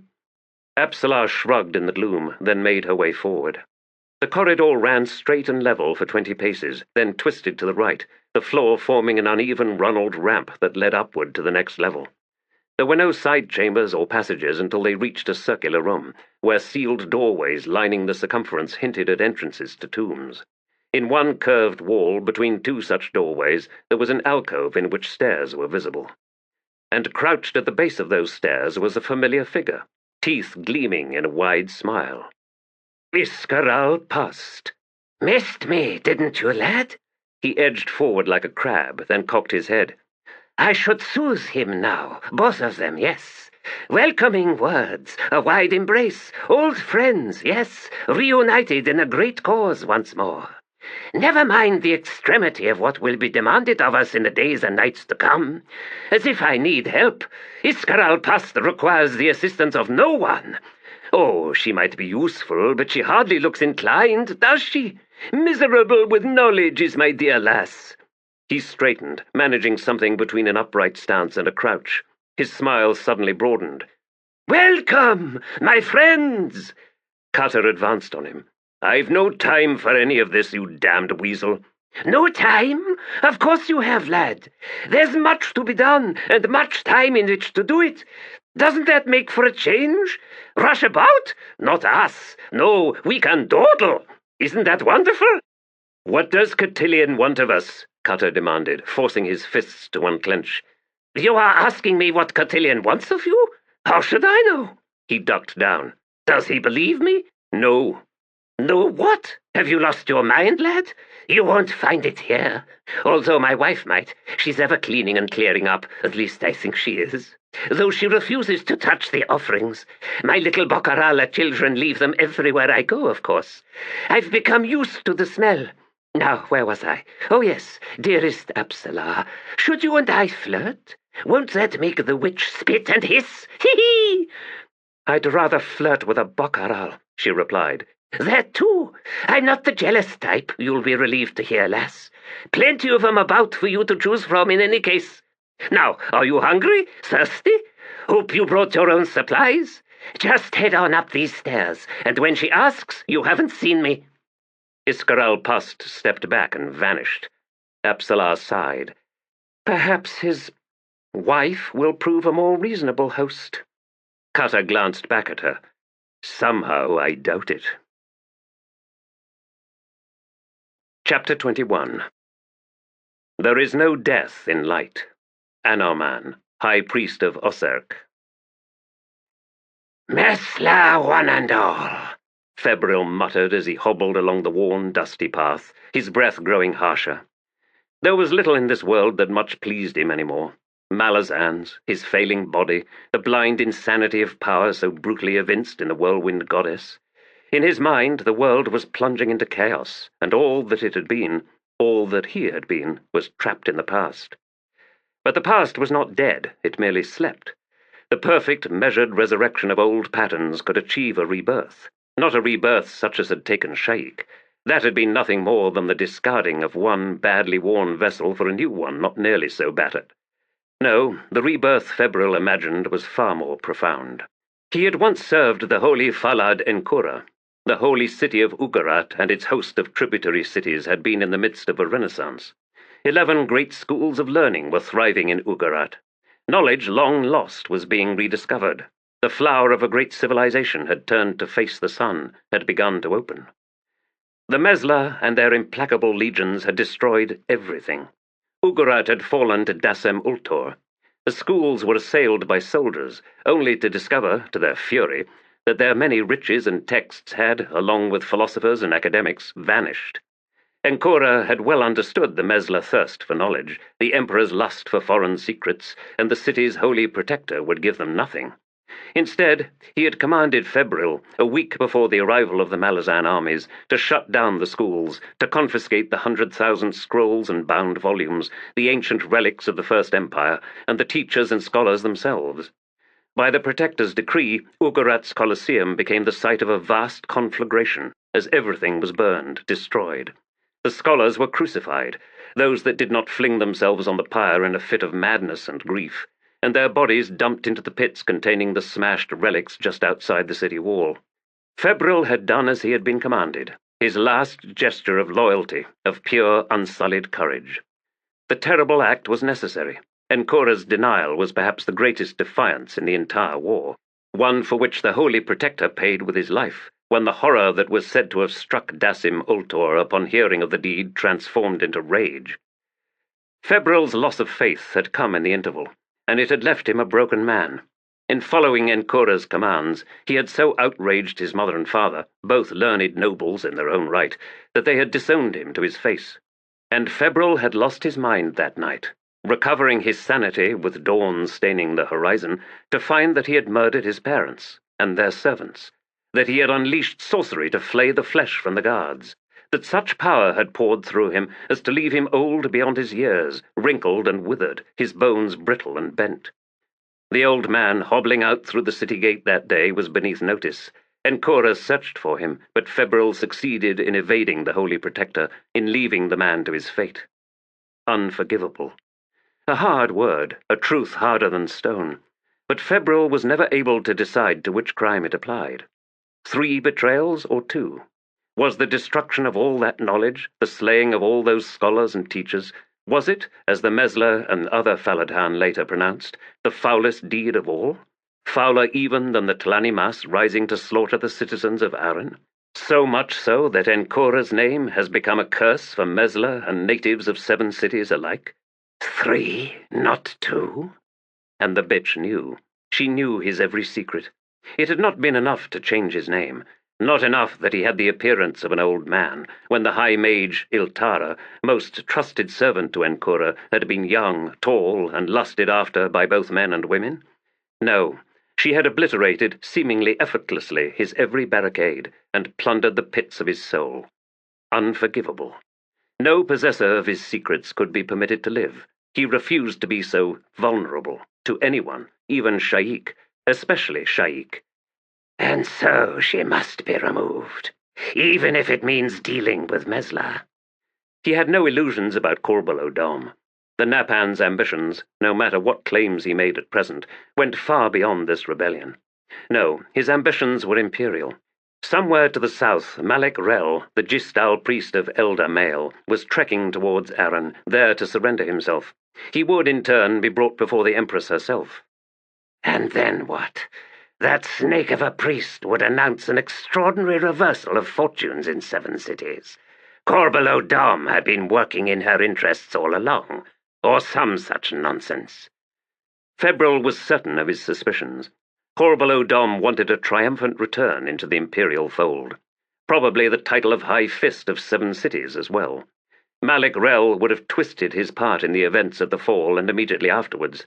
The dead man, Pormqual, would be made the singular focus for the debacle of Coltane's death and the slaying of the High Fist's army. The Gistal would slip through somehow, or, if all went awry, he would somehow manage to escape. Korbolo Dom, Febryl believed, had agents in the palace in Unta. What was being played out here in Raraku was but a tremble on a much vaster web. But I shall defeat it in the end, even if I must appear to acquiesce right now. He has accepted my conditions after all. A lie, of course, and I in turn accept his. Another lie, naturally. He had walked through the outskirts of the city and now found himself in the wilder region of the oasis. The trail had the appearance of long disuse, covered in crackling dried palm fronds and gourd husks, and Febryl knew his careless passage was destroying that illusion, but he was indifferent to that. Korbolo's killers would repair the mess, after all. It fed their self-deceptions well enough. He rounded a bend in the path and entered a clearing ringed in low stones. There had once been a well here, but the sands had long since filled it. Chemist Rello stood near the centre, hooded and vulpine, with 4 of Korbolo's assassins positioned in a half-circle behind him. "You're late," Chemist Rello hissed. Febryl shrugged. "Do I look like a prancing foal? Now, have you begun the preparations? The knowledge here is yours, Febryl, not mine." Febryl hissed, then waved one claw-like hand. "No matter. There's still time. Your words only remind me that I must suffer fools. You're not alone in that," Chemist Rello drawled. Febryl hobbled forward. "The path your servants would take is a long one. It has not been trod by mortals since the First Empire. It has likely grown treacherous. Enough warnings, Febryl," Chemist Rello snapped, his fear showing through. "You need only open the path. That is all we ask of you, all we have ever asked." "You need more than that, Chemist Rello," Febryl said with a smile. "Would you have these fools stride in blind? The goddess was a spirit once. That is no secret. Perhaps. But what kind of spirit? One that rides the desert winds, you might think. But you are wrong. A spirit of stone? Sand? No, none of these." He waved one hand. "Look about you. Raraku holds the bones of countless civilizations, leading back to the First Empire, the Empire of Disembelakis. And still further, the signs of that are mostly obliterated, yet some remain, if one has the eyes to see and understand." He limped over to one of the low stones ringing the clearing, struggling to hide the wince of pain from his overworked bones. "Were you to dig down through this sand, Chemist Rello, you would discover that these boulders are in fact menhirs, stones standing taller than any of us here, and their flanks are pitted and grooved in strange patterns." Chemist swung in a slow circle, studying the protruding rocks with narrowed eyes. "Tlani Mas?" Febryl nodded. "The First Empire of Desimbelakis, Chemist Rello, was not the first. That belonged to the Tlani Mas. There was little, it is true, that you or I might recognize as being imperial. No cities, no breaking of the ground to plant crops or irrigate, and its armies were undead. There was a throne, of course, upon which was meant to sit a mortal, the progeny race of the Tlani Mas, a human. Alas, humans viewed empire differently, and their vision did not include Tlani Mas. Thus betrayal, then war, an unequal contest, but the Tlani Mas were reluctant to annihilate their mortal children, and so they left, only to return with the shattering of the warren," Chemist Rello muttered, nodding. "when the chaos erupted with the ritual of Solitakan and Divers. He faced Febryl once more. The goddess spirit was Tlanimas? Febryl shrugged. There were once texts inscribed on fired clay from a cult of the First Empire, copies of which survived until the fall of Ugarat. The few Tlanimas the humans managed to destroy when they rebelled were each buried in sacred sites. Sites such as this one, Chemist Rello. But the other mage shook his head. She is a creature of rage. Such fury does not belong to Tlanimas. Unless she had reason. Memories of a betrayal, perhaps, from her mortal life. A wound too deep to be eradicated by the ritual of Telan. Febryl shrugged. It does not matter. The spirit is Tlanimas. It is rather late in the day for you to be revealing this to us, Chemist Rello growled, turning his head to spit. Does the ritual of Telan still bind her? No. She broke those chains long ago and has reclaimed her soul. Raraku's secret gifts are those of life and death, as primal as existence itself. It returned to her all that she had lost, perhaps even the rebirth of her rage. Raraku, Chemist Rello, remains the deepest mystery of all, for it holds its own memories, of the sea, of life's very own waters, and memories are power. Chemist Rello drew his cloak tighter about his gaunt form. Open the path. And when I have done this for you and your Mesla friends, High Mage, you will be indebted to me and my desires. 7 cities shall be liberated. The Malazan Empire will withdraw all interests, and our civilization shall flower once more. He stepped to the center of the ring of stones and raised his hands. Something was coming, bestial and wild with power. And with each passing moment, as it drew ever nearer, Loric's fear grew. Ancient wars, such is the feel of this, as of enmity reborn, a hatred that defies millennia. And though he sensed that no one mortal in the Oasis City was the subject of that wrath, the truth remained that we are all in the way. He needed to learn more, but he was at a loss as to which path he should take. 7 cities was a land groaning beneath unseen burdens. Its skin was thick with layers, weathered hard. Their secrets were not easily prized loose, especially in Raraku. He sat cross-legged on the floor of his tent, head lowered, thoughts racing. The whirlwind's rage had never before been so fierce, leading him to suspect that the Malazan army was drawing close, that the final clash of wills was fast approaching. This was, in truth, a convergence, and the currents had trapped other powers, pulling them along with relentless force. And behind it all, the whispers of a song. He should flee this place, take Felisin, and possibly Heboric as well, with him, and soon. Yet curiosity held him here, at least for the present.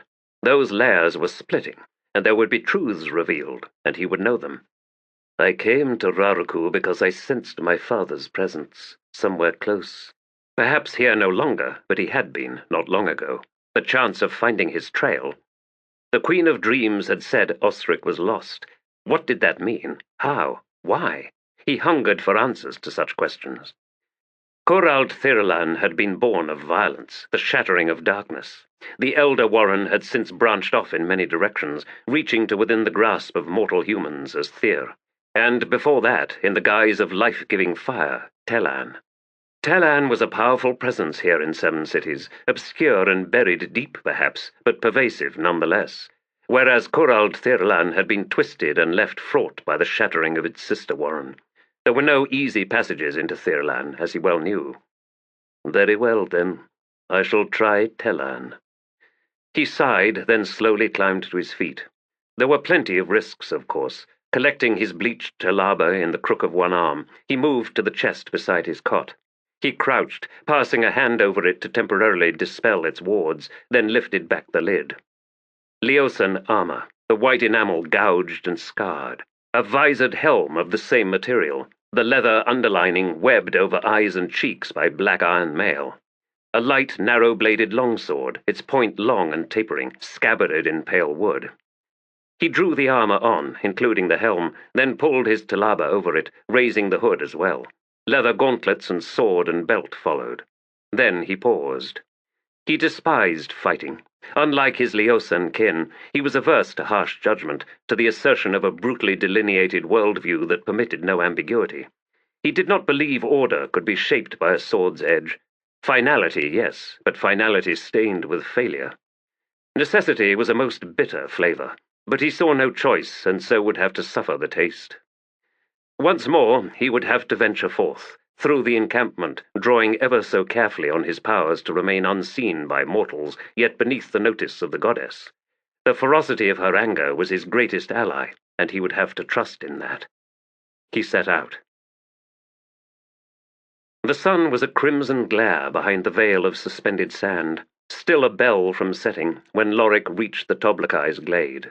He found Felisin sleeping beneath the shade they had rigged between 3 poles on the side opposite the carved trees, and decided he would leave her to her rest. Instead, sparing a single bemused glance at the 2 Teblor statues, he strode over to stand before the 7 stone faces.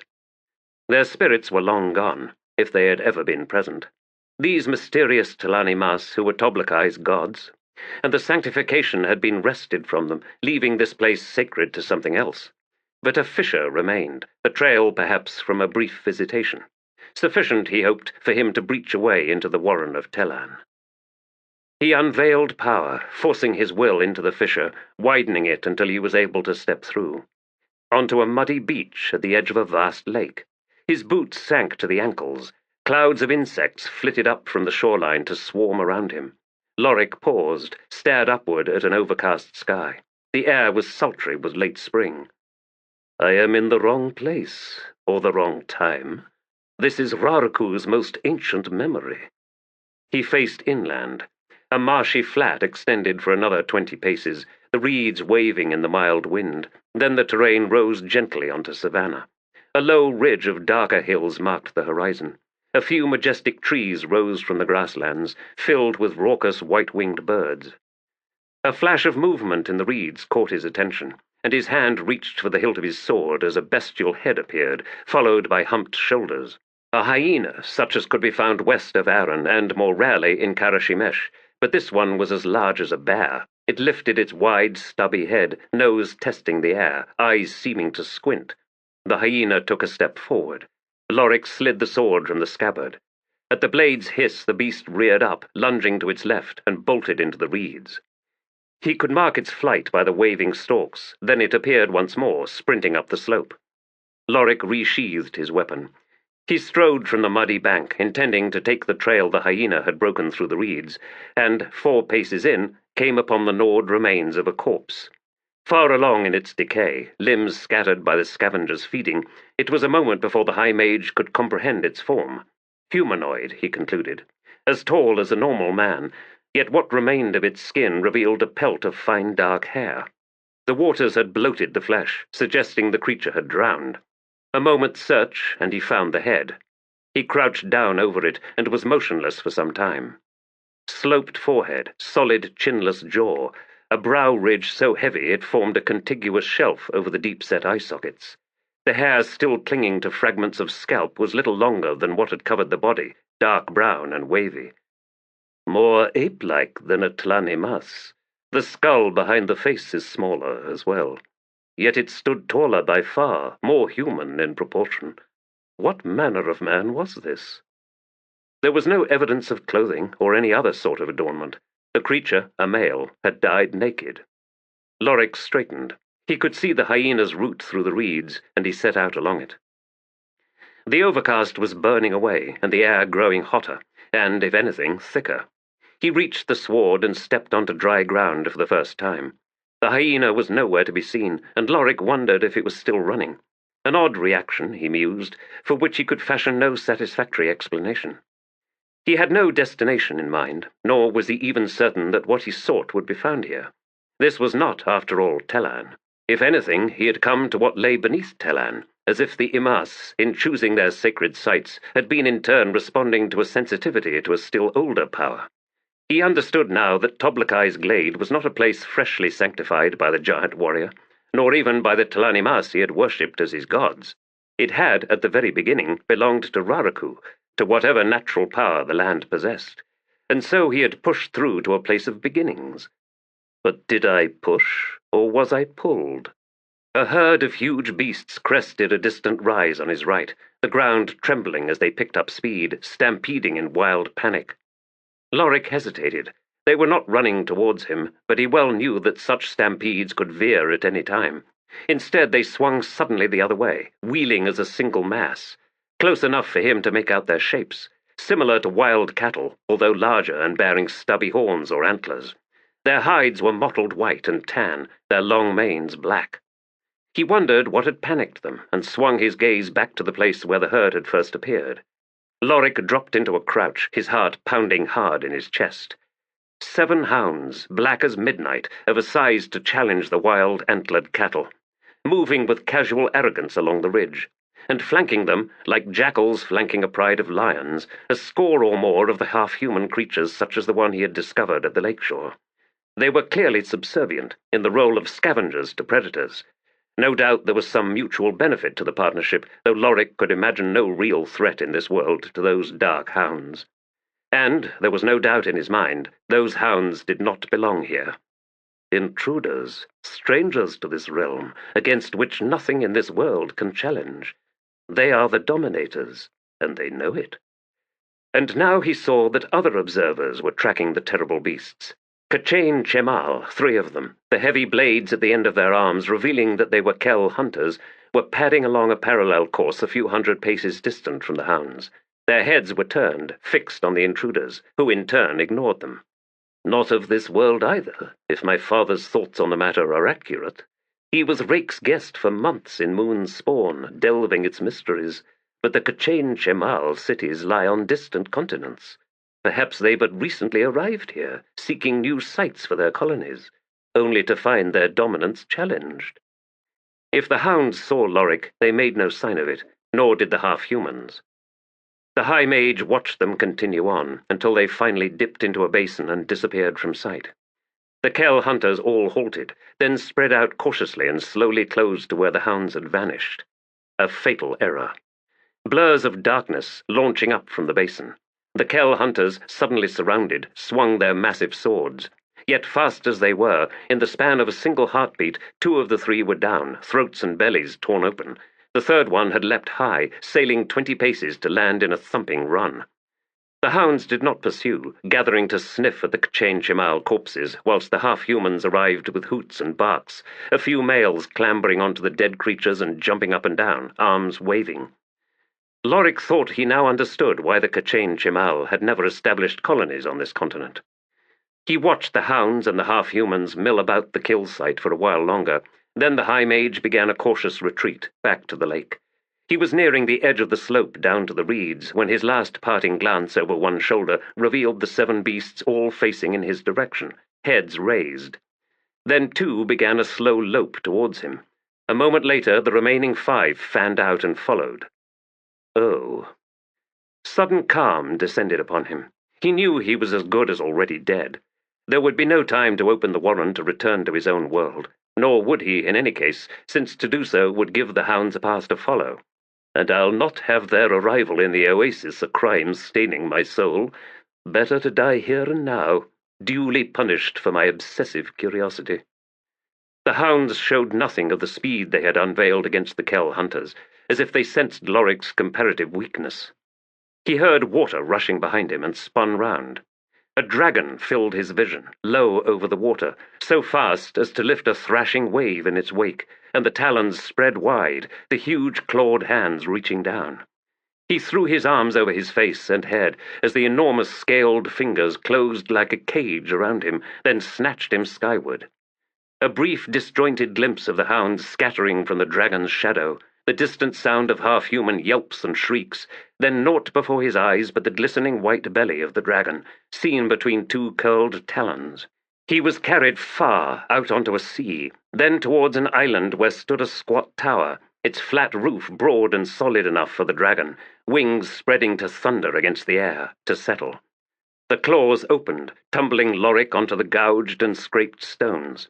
He rolled up against the platform's low wall, then slowly sat up, and stared at the enormous gold and white dragon, its lambent eyes fixed upon him, with, Lorik knew instinctively, reproach.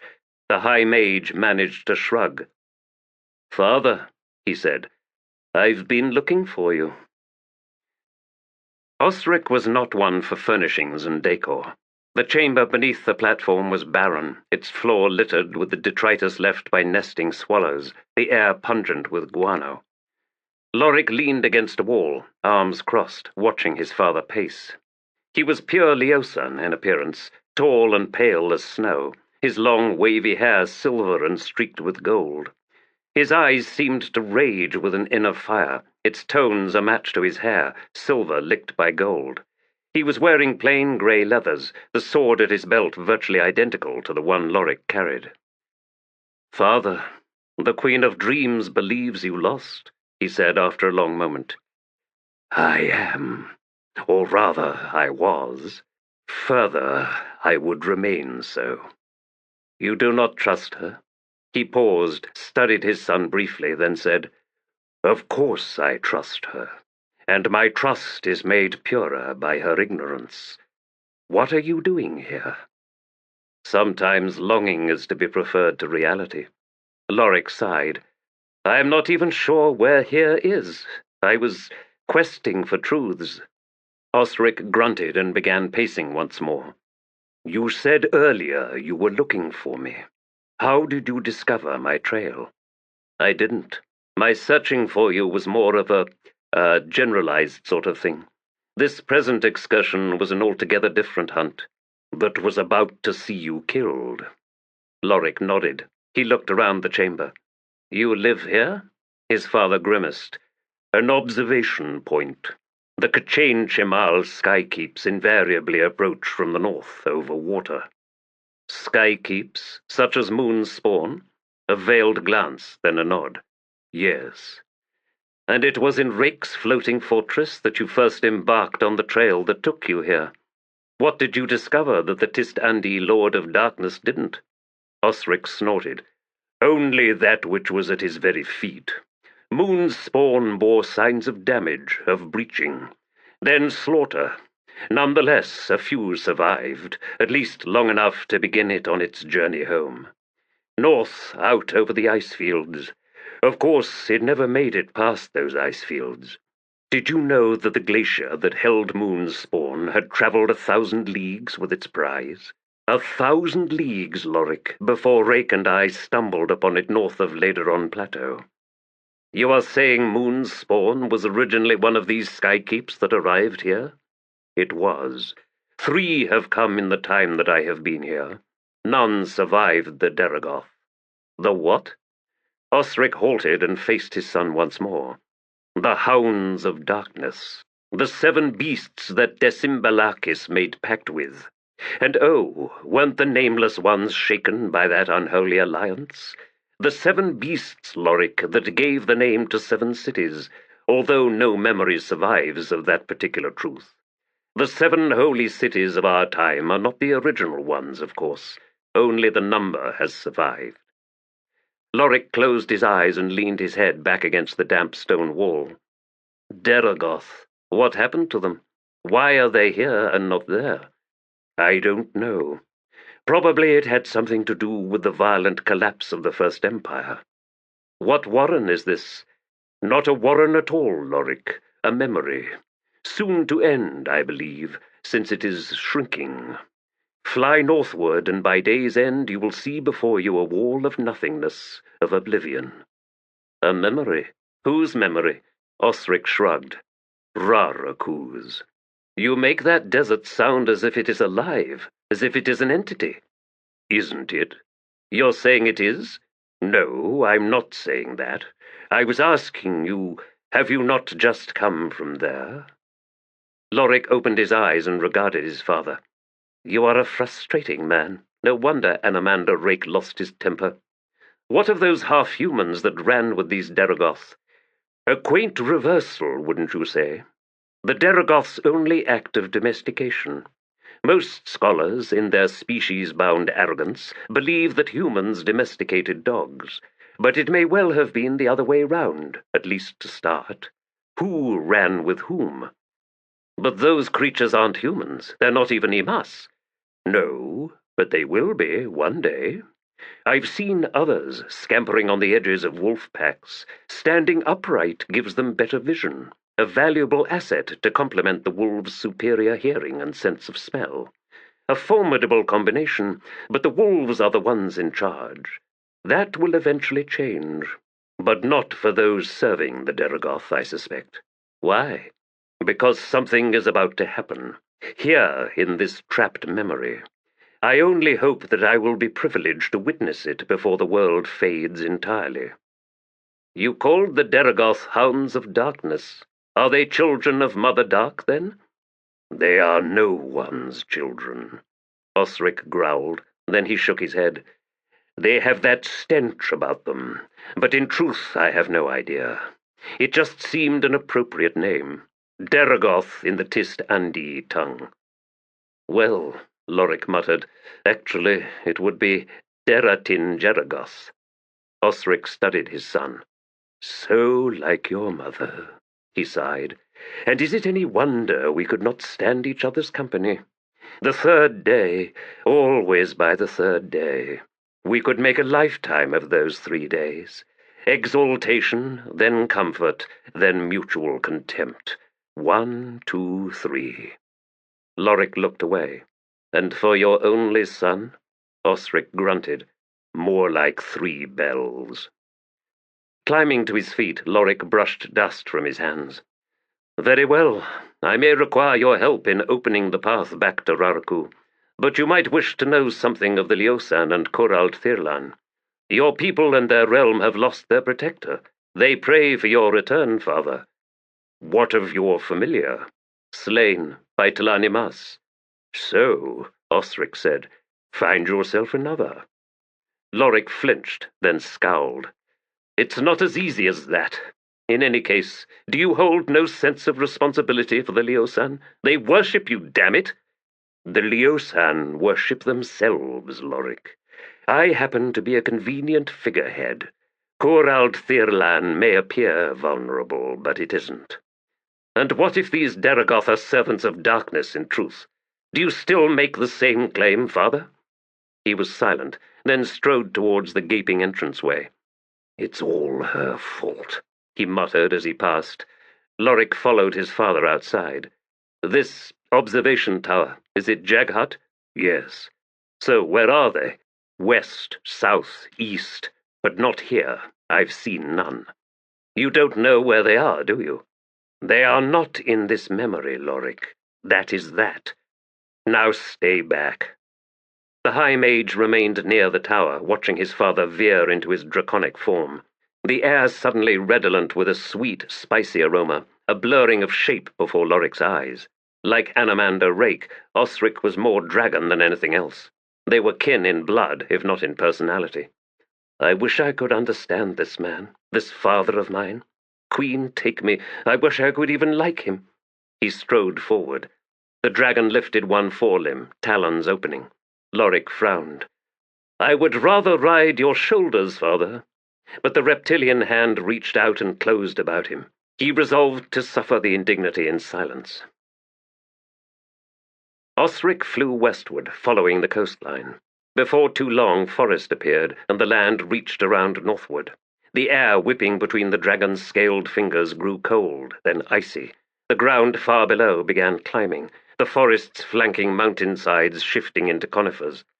Then Lorik saw snow, reaching like frozen rivers in crevasses and chasms. He could recall no mountains from the future to match this ancient scene. Perhaps this memory, like so many others, is flawed. Osric began to descend, and Lorik suddenly saw a vast white emptiness, as if the mountain rearing before them had been cut neatly in half. They were approaching that edge. A vaguely level, snow-crusted stretch was the dragon's destination. Its southern side was marked by a sheer cliff. To the north, opaque oblivion. Wings pounding, raising clouds of powdery white, Osric hovered for a moment, then released Lorik. The High Mage landed in waist-deep snow. Cursing, he kicked his way onto firmer footing as the enormous dragon settled with a shuddering crunch off to one side. Osric quickly sembled into Leosan form, the wind whipping at his hair, and strode over. There were things near the faded edge of the memory, some of them moving about feebly. Osric stomped through the deep snow towards them, speaking as he went. Creatures stumble out. You will find such all along the verge. Most of them quickly die, but some linger. What are they? Demons, mostly. Osric changed direction slightly, closing on one such creature from which steam was rising. Its 4 limbs were moving, claws scraping through the slush surrounding it. Father and son halted before it. Dog-sized and reptilian, with 4 hands, similar to an ape's, a wide, flat head with a broad mouth, 2 slits for nostrils, and 4 liquid, slightly protruding eyes in a diamond pattern, the pupils vertical, and, in the harsh glare of the snow and sky, surprisingly open. This one might suit Corald Thirlan, Osric said. What kind of demon is it? Lorik asked, staring down at the creature. I have no idea, Osric replied. Reach out to it, see if it is amenable. Assuming it has any mind at all, Lorik muttered, crouching down. Can you hear me? Can you comprehend? The 4 eyes blinked up at him, and it replied, Sorcerer, declaration, recognition. We were told you'd come, but so soon? Rhetorical. I am not from this place, Lorik explained. You are dying, I think. Is that what this is? Bemused. I would offer you an alternative. Have you a name? A name? You require that. Observation. Of course. Comprehension. A partnership. A binding of spirits. Power from you, power from me. In exchange for my life. An even bargain. Position devoid of clout. No, I will save you nonetheless. We will return to my world, to a warmer place. Warmth? Thinking. Ah, air that does not steal my strength. Considering. Save me, sorcerer, and then we will talk more of this alliance. Lorik nodded. Very well. It's done? Osric asked. His son straightened. No, but it comes with us. Without the binding, you will have no control over the demon, Lorik. It could well turn on you as soon as you return to Raraku. Best we resume our search, find a creature more tractable. No, I will risk this one. Osric shrugged. As you like, then.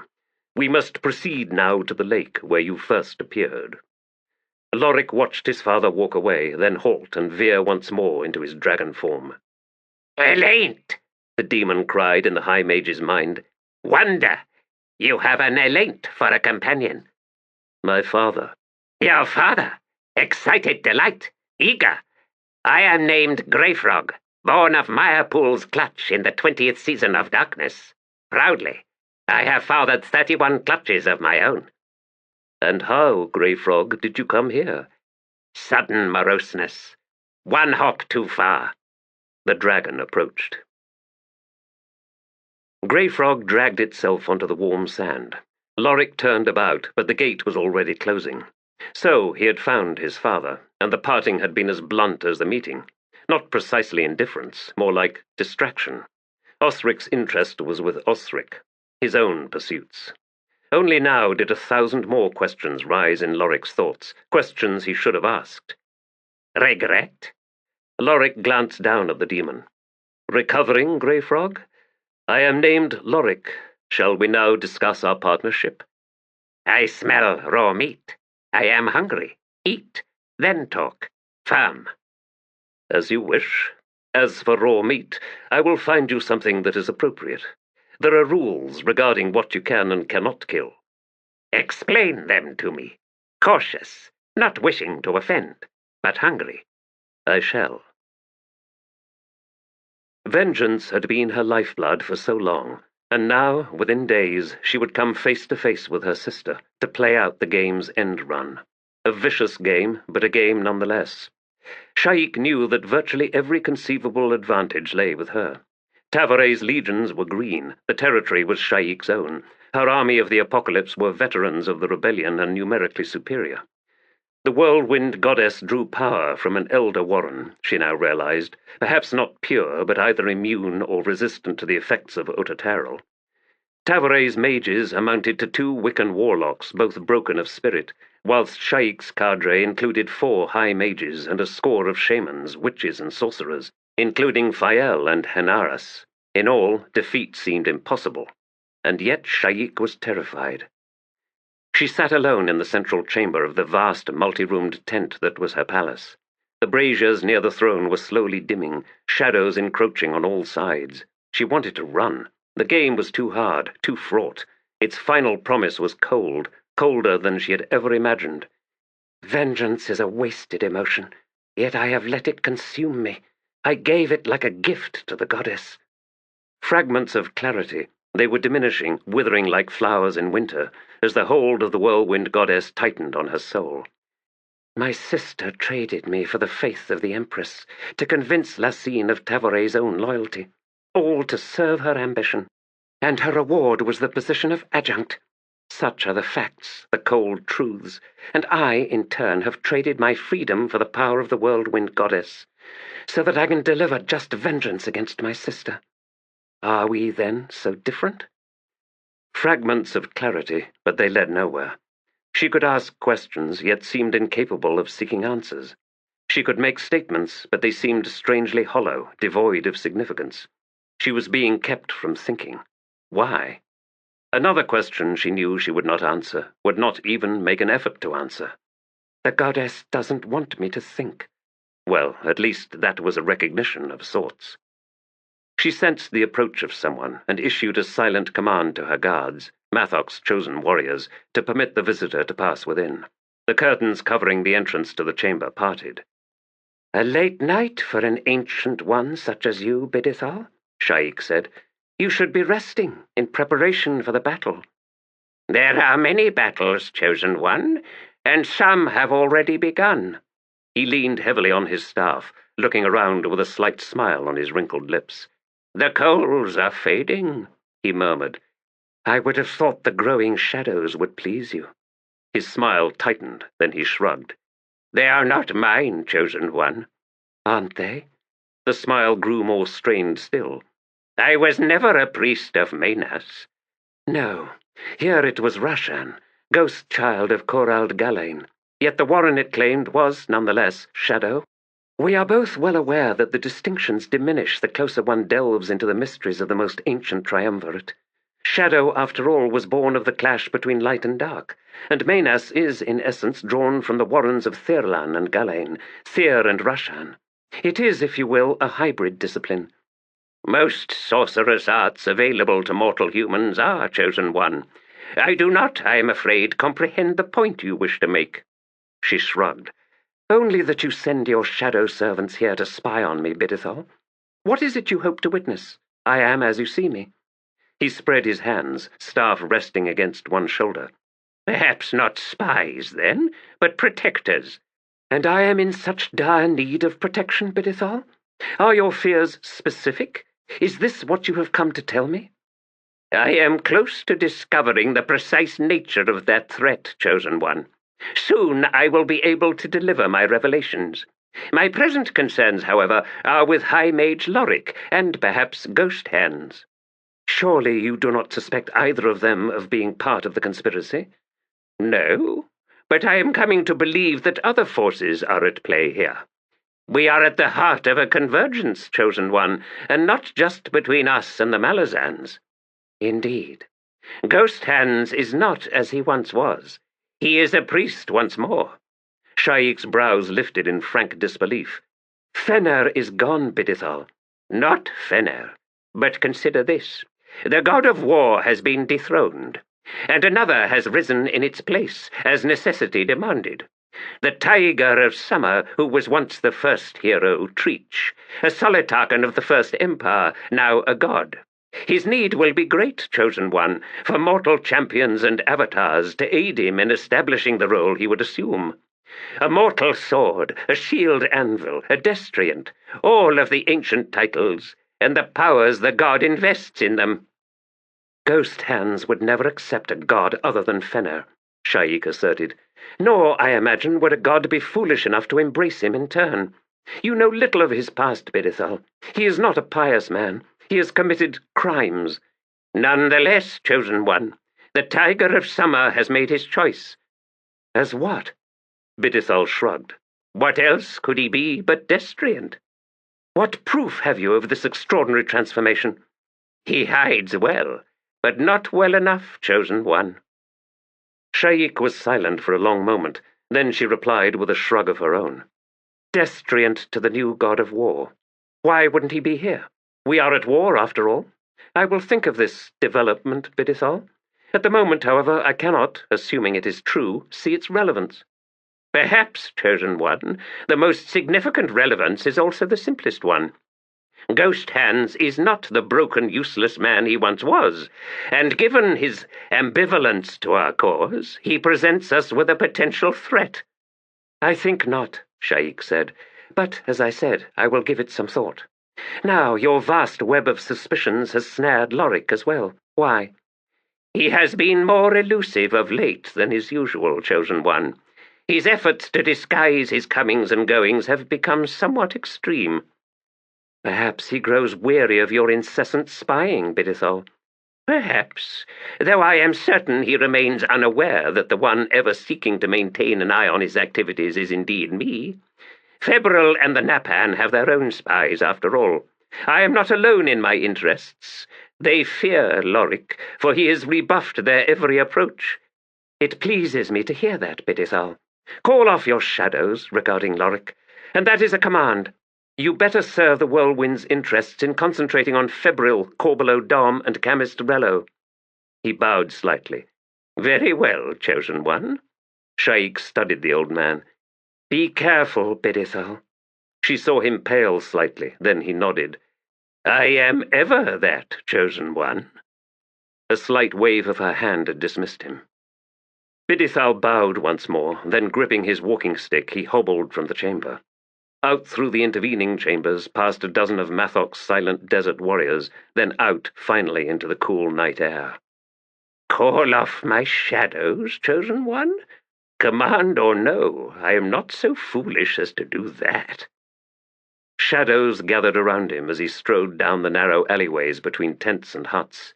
Do you remember the dark? Bidithal smiled to himself. Soon this fragment of shattered warren would become a realm unto itself, and the Whirlwind Goddess would see the need for a priesthood, a structure of power in the mortal world. And in such an organization there would be no place for Sha'ik, except perhaps a minor shrine honoring her memory. For now, of course, the Malazan Empire must be dealt with, summarily, and for that Sha'ik, as a vessel of the Whirlwind's power, would be needed. This particular path of shadows was narrow indeed. Bidithal suspected that Febryl's alliance with the Napan and Camistrello was but temporary. The mad old bastard had no love for Malazans. Probably his plans held a hidden, final betrayal, one concluding in the mutual annihilation of every interest but his own. And I cannot pierce to the truth of that, a failure on my part that forces my hand. I must be preemptive. I must side with Sha'ik, for it will be her hand that crushes the conspirators.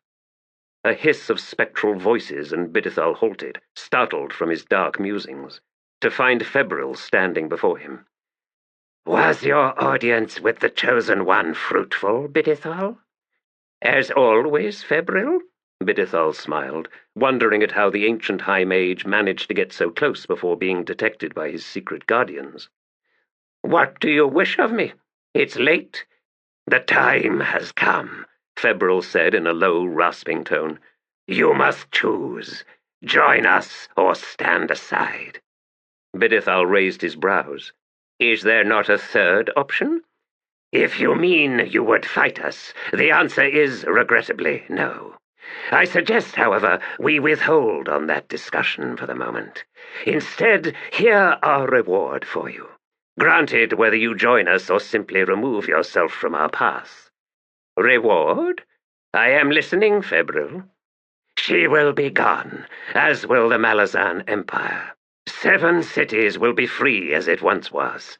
Yet the Whirlwind Warren will remain, returned to the Drijna, to the cult of the apocalypse which is and always has been at the heart of the rebellion. Such a cult needs a master, a high priest ensconced in a vast, rich temple, duly honored by all. How would you shape such a cult? Febryl smiled. It seems you have already begun, Bidithal. Oh yes, we know all about your special children. Imagine then all of 7 cities at your disposal. All of 7 cities honored to deliver to you their unwanted daughters." Bidithal licked his lips, eyes shifting away. "I must think on this. There's no more time for that. Join us or stand aside." "When do you begin?" "Why, Bidithal, we already have. The Adjunct and her legions are but days away. We have already moved our agents. They are all in place, ready to complete their appointed tasks. The time for indecision is past. Decide, now." "Very well. Your path is clear, Febryl. I accept your offer. But my cult must remain my own, to shape as I choose. No interference. "None. That is a promise." "Whose?" "Mine." "And what of Korbolo Dom and Camistrello?" Febryl's smile broadened. "What worth their vows, Bidithal? The Empress had Korbolo Doms once. Sha'ik did as well." "As she had yours too, Febryl. Then we, you and I, understand each other." "We do indeed." Bidithal watched the High Mage stride away. "He knew my shadow spirits surrounded me, yet was dismissive of them.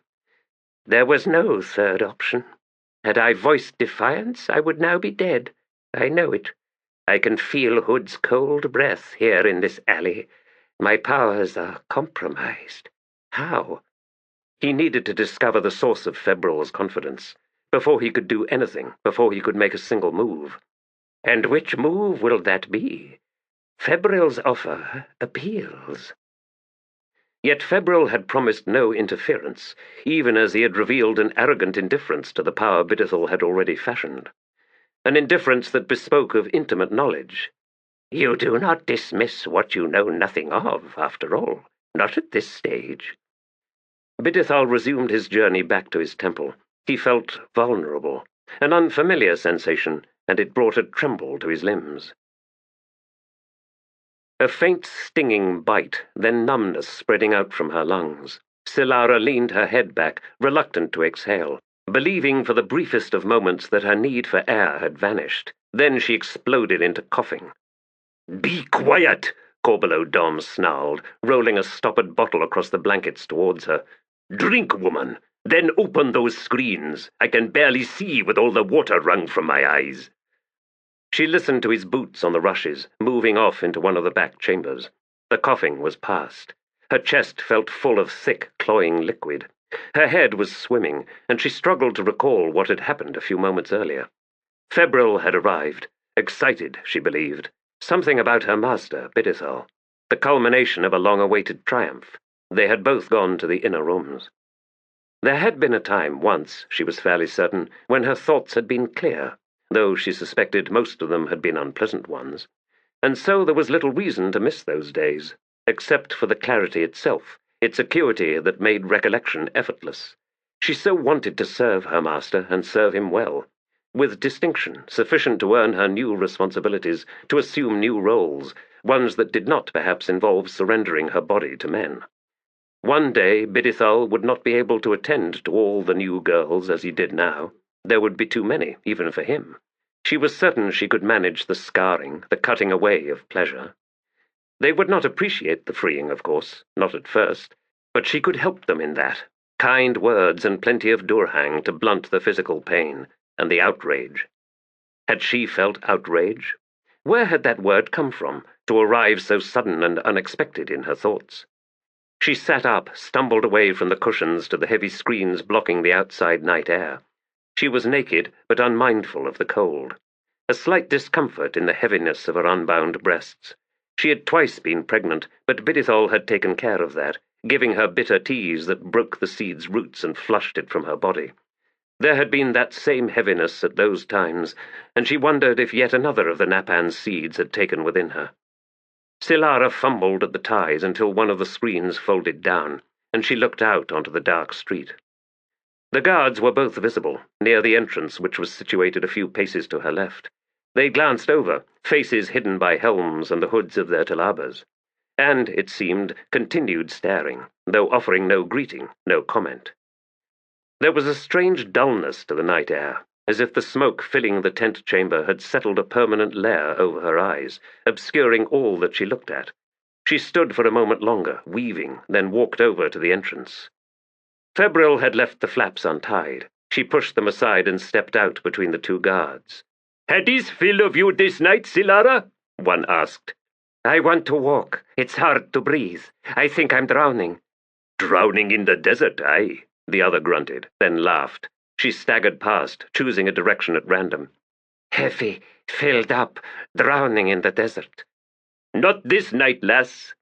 She stumbled as she turned about, threw both arms out for balance, and squinted at the guard who had followed. "What?" "Febryl has wearied of your spying. He wants Bidithal blind and deaf in this camp. It grieves me, Silara. It does, truly." He took her by the arm, gauntleted fingers closing tight. "It's a mercy, I think, and I will make it as painless as possible. For I liked you once. Always smiling you were, though of course that was mostly the door hang." He was leading her away as he spoke, down from the main avenue into the rubbish-cluttered aisles between tent walls. "I'm tempted to take my pleasure of you first. Better a son of the desert than a bow-legged Napan for your last memory of love, yes?" "You mean to kill me?" She was having trouble with the thought, with thinking at all. "I'm afraid I must, lass. I cannot defy my master, especially in this. Still, you should be relieved that it is me and not some stranger, for I will not be cruel, as I have said. Here, into these ruins, Silara. The floor has been swept clean. Not the first time it's seen use, but if all signs are removed immediately, there is no evidence to be found, is there? There's an old well in the garden for the bodies." "You mean to throw me down the well?" "Not you, just your body. Your soul will be through Hood's gate by then, lass. I will make certain of that. Now, lie yourself down here on my cloak. I have looked upon your lovely body unable to touch for long enough. I have dreamt of kissing those lips, too." She was lying on the cloak, staring up at dim, blurry stars, as the guard unhitched his sword belt, then began removing his armor. She saw him draw a knife, the blade gleaming black, and set it to one side on the flagstoned floor. Then his hands were pushing her thighs apart. "There is no pleasure. It is gone. He is a handsome man, a woman's husband.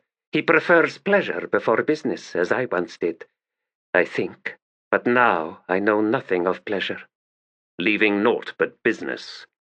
The cloak was bunching beneath her as his grunts filled her ears. She calmly reached out to one side and closed her hand around the hilt of the knife, raised it, the other hand joining it over and above the guard. Then she drove the knife down into his lower back, the blade's edge gouging between two vertebrae, severing the cord, the point continuing on in a stuttering motion as it pierced membranes and tore deep into the guard's middle and lower intestines. He spilled into her at the moment of death, his shudders becoming twitches, the breath hissing from a suddenly slack mouth as his forehead struck the stone floor beside her right ear. She left the knife buried halfway to its hilt, as deep as her strength had taken it, in his back, and pushed at his limp body until it rolled to one side. "A desert woman for your last memory of love." Silara sat up, wanting to cough but swallowing until the urge passed. Heavy and heavier still. "I am a vessel ever filled, yet there's always room for more.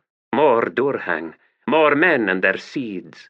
My master found my place of pleasure and removed it. Ever filled, yet never filled up. There is no base to this vessel. This is what he has done. To all of us." She tottered upright, stared down at the guard's corpse, at the wet stains spreading out beneath him. A sound behind her. Silara turned. "You murdering bitch!" She frowned at the second guard as he advanced, drawing a dagger. "The fool wanted you alone for a time.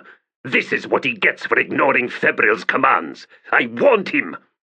She was staring at the hand gripping the dagger, so was caught unawares as the other hand flashed, knuckles cracking hard against her jaw. Her eyes blinked open to jostling, sickening motion. She was being dragged through rubbish by one arm. From somewhere ahead flowed the stench of the latrine trench, thick as fog, a breath of warm, poisoned air.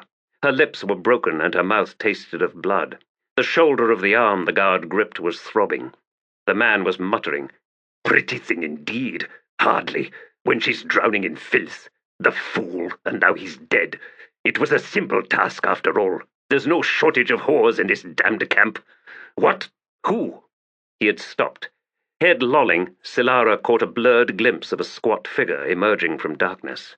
The guard released her wrist, and her arm fell with a thump onto damp, foul mud.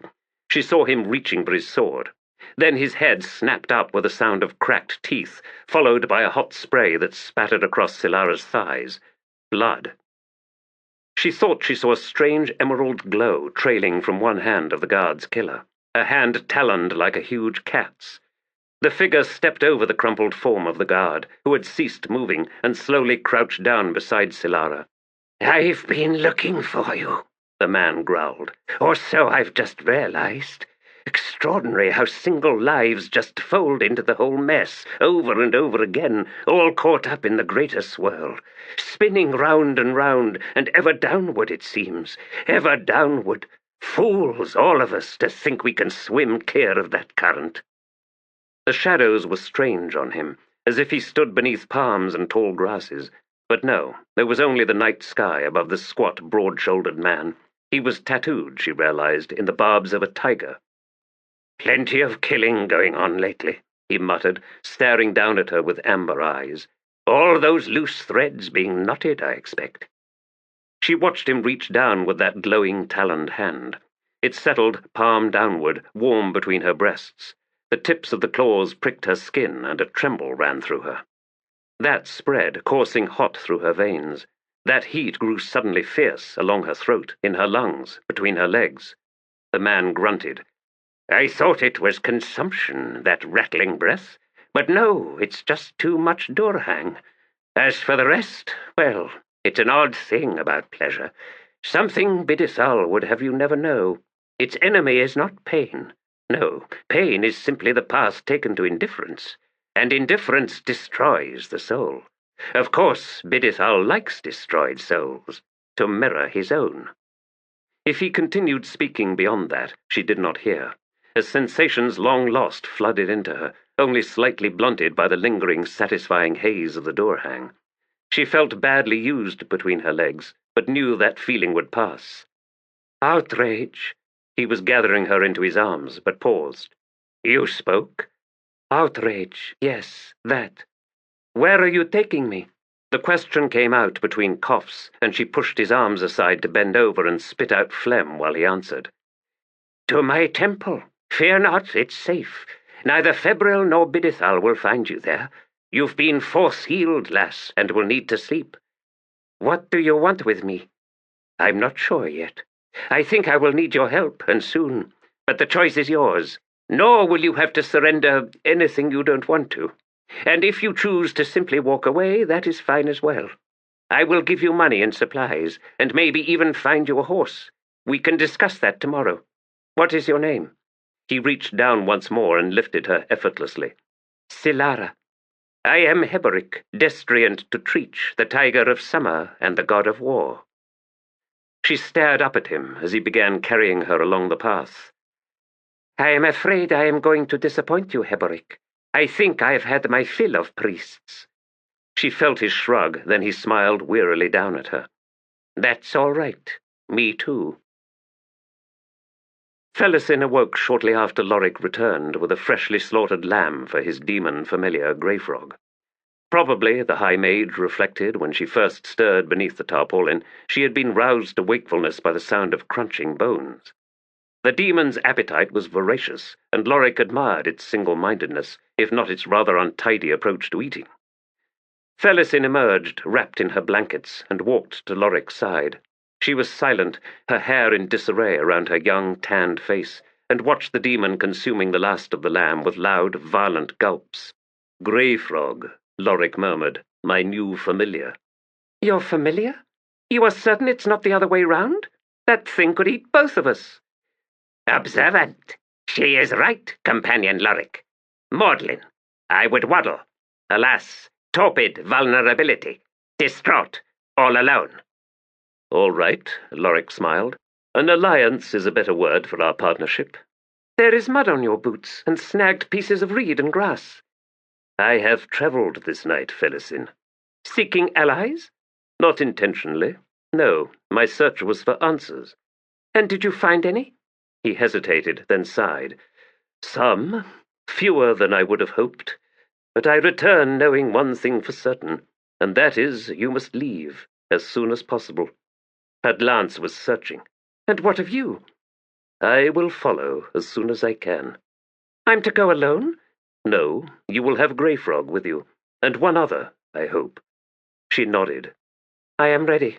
I have had enough of this place. I no longer dream of vengeance against Bidithal. I just want to be gone. Is that cowardly of me? Lorik slowly shook his head. Bidithal will be taken care of, lass, in a manner befitting his crimes. If you are intending to murder him, then I would advise against sending Greyfrog with me. Bidithal is powerful, perhaps more so than you realize. I can travel alone. No one will be hunting me after all. No, much as I would like to kill Bidithal myself, it will not be by my hand.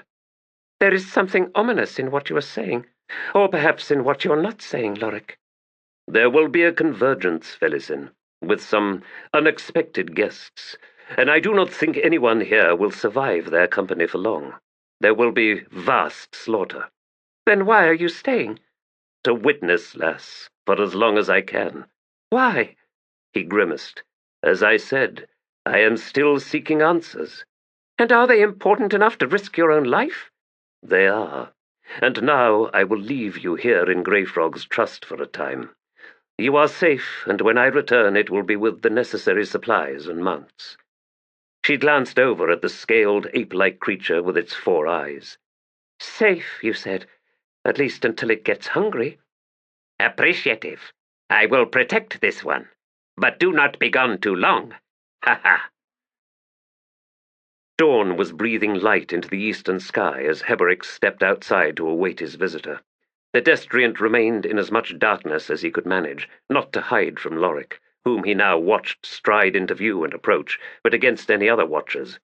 They might well discern a figure crouched there in the tent's doorway, but little more than that. He had drawn a heavy cloak about himself, hood drawn up over his head, and he kept his hands beneath the folds. Lorik's steps slowed as he drew near. There would be no hiding the truth from this man, and Heboric smiled as he saw the High Mage's eyes widen. "Aye," Heboric muttered. "I was reluctant, but it is done, and I have made peace with that." "And what is Treach's interest here?" Lorik asked after a long, uneasy moment. "There will be a battle," Heboric replied, shrugging. "Beyond that, well, I'm not sure. We'll see, I expect." Lorik looked wary. "I was hoping to convince you to leave, to take Felisin away from here." "When?" "Tonight." "Move her camp a league out beyond the northeast edge of the oasis. 3 saddled horses, 3 more pack horses, food and water sufficient for 3 to take us as far as Gdanispan." 3? Heboric smiled. "You are not aware of it, but there is a certain poetry to there being 3 of us."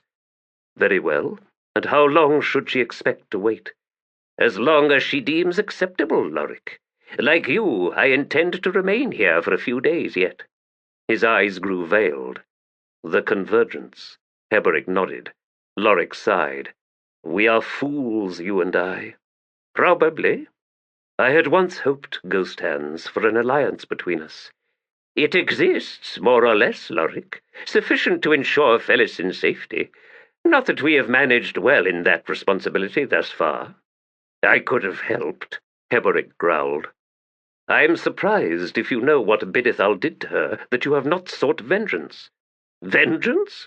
What is the point in that? No, Lorik, I have a better answer to Bidithal's butchery. Leave Bidithal to his fate." The High Mage started, then smiled. "Odd. Only a short time ago I voiced similar words to Felisin." Heboric watched the man walk away. After a moment, the destriant turned and re-entered his temple. "There is something inexorable about them."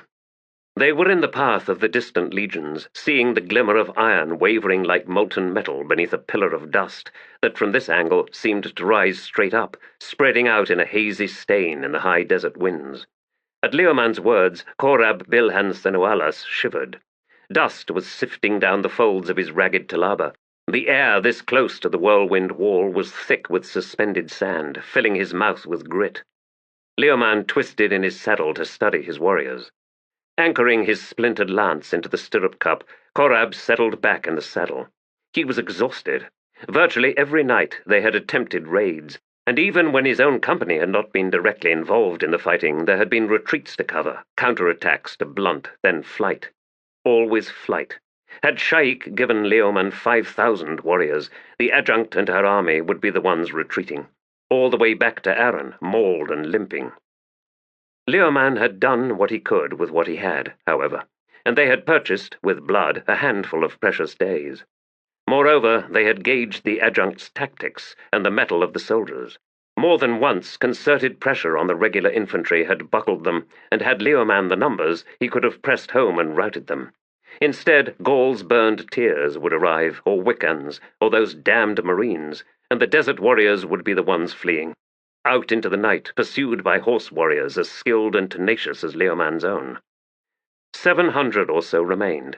They'd had to leave so many wounded behind, found and butchered by the Kundril-burned tears, with various body parts collected as trophies.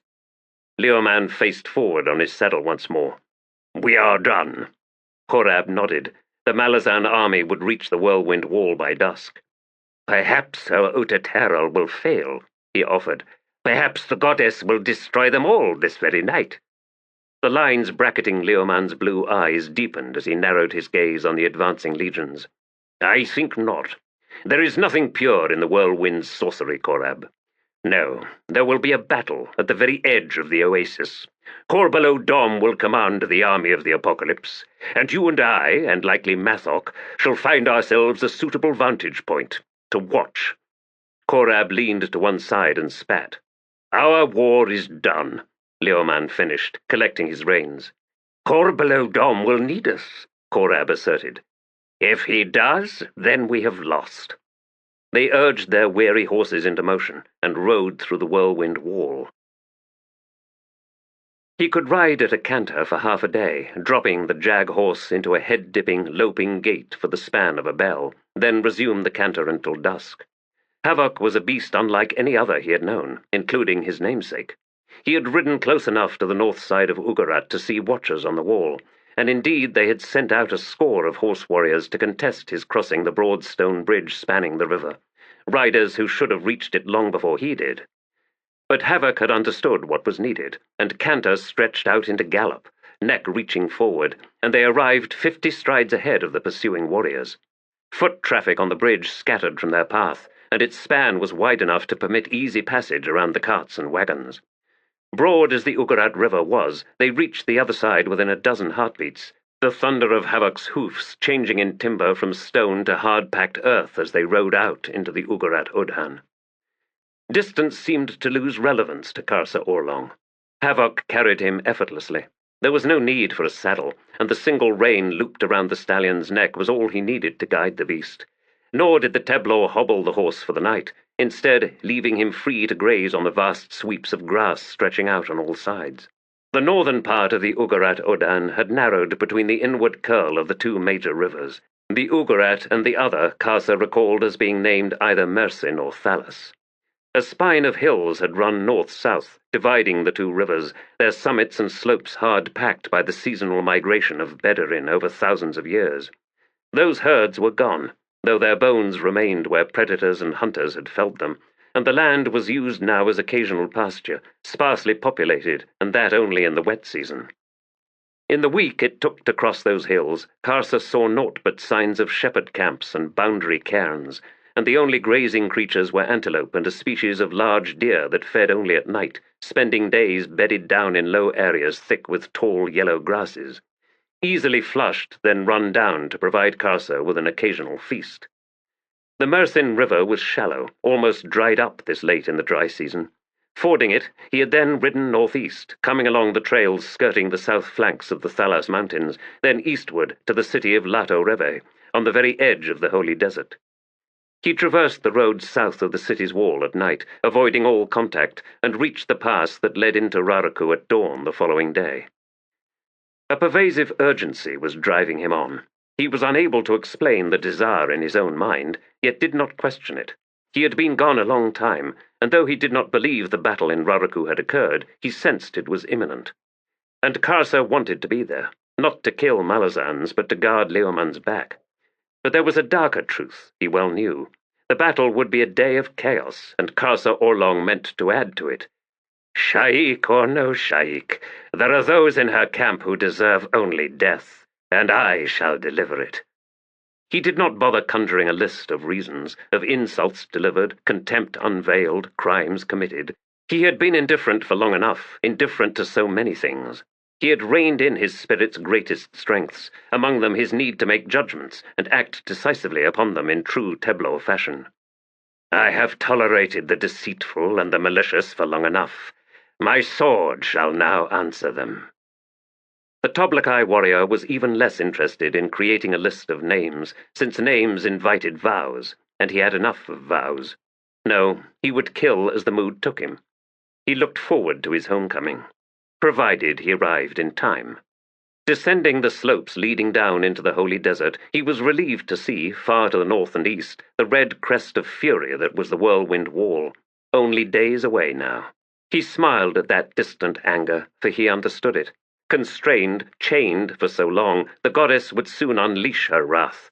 He sensed her hunger, as palpable as that of the twin souls within his sword. The blood of deer was too thin. He reined in havoc at an old camp near the edge of a salt flat. The slopes behind him would provide the last forage and water for the horse until just this side of the Whirlwind Wall, so he would spend time here bundling grasses for the journey, as well as refilling the water skins from the spring 10 paces from the camp. He built a fire using the last of the Bedarin dung from the Jag Odan, something he did only rarely, and following a meal, opened the pack containing the ruined Tulani Mas and dragged the remnants out for the first time. You are impatient to get rid of me? Sibal asked in a dry, rasping voice. He grunted, staring down at the creature. We've travelled far, Unfound. It has been a long time since I last looked upon you. Then why do you choose to look upon me now, Karsa Orlong? I do not know. I regret it already. I have seen the sun's light through the weave of the fabric, preferable to darkness. Why should what you prefer interest me? Because, Karsa Orlong, we are within the same house, the House of Chains, our master. I have no master, the Teblor growled. As he would have it, Sibal replied. The crippled god does not expect you to kneel. He issues no commands to his mortal sword, his knight of chains. For that is what you are, the role for which you have been shaped from the very beginning. I am not in this house of chains, Tlanimas, nor will I accept another false god. He is not false, Karsa Orlong. As false as you, the warrior said, baring his teeth. Let him rise before me, and my sword will speak for me. You say I have been shaped. Then there is much to which he must give answer. The gods chained him. What do you mean? They chained him, Karsa Orlong, to dead ground. He is broken, in eternal pain. He has been twisted by captivity, and now knows only suffering. Then I shall break his chains. I am pleased. And then kill him. Karsa grabbed the shattered Tlanimas by its lone arm and stuffed it back into the pack, then rose. Great tasks lay ahead. The notion was satisfying. A house is just another prison, and I have had enough of prisons. Raise walls around me, and I will knock them down. Doubt my words, crippled god, to your regret.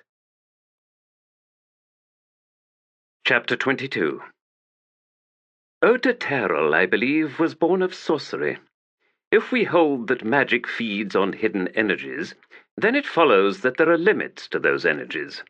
Sufficient unveiling of power that subsequently cascades out of control could well drain those life forces dry.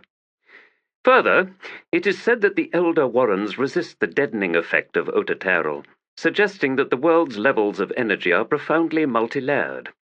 One need only contemplate the life energy of corporeal flesh, compared to the undeniable energy within an inanimate object such as rock.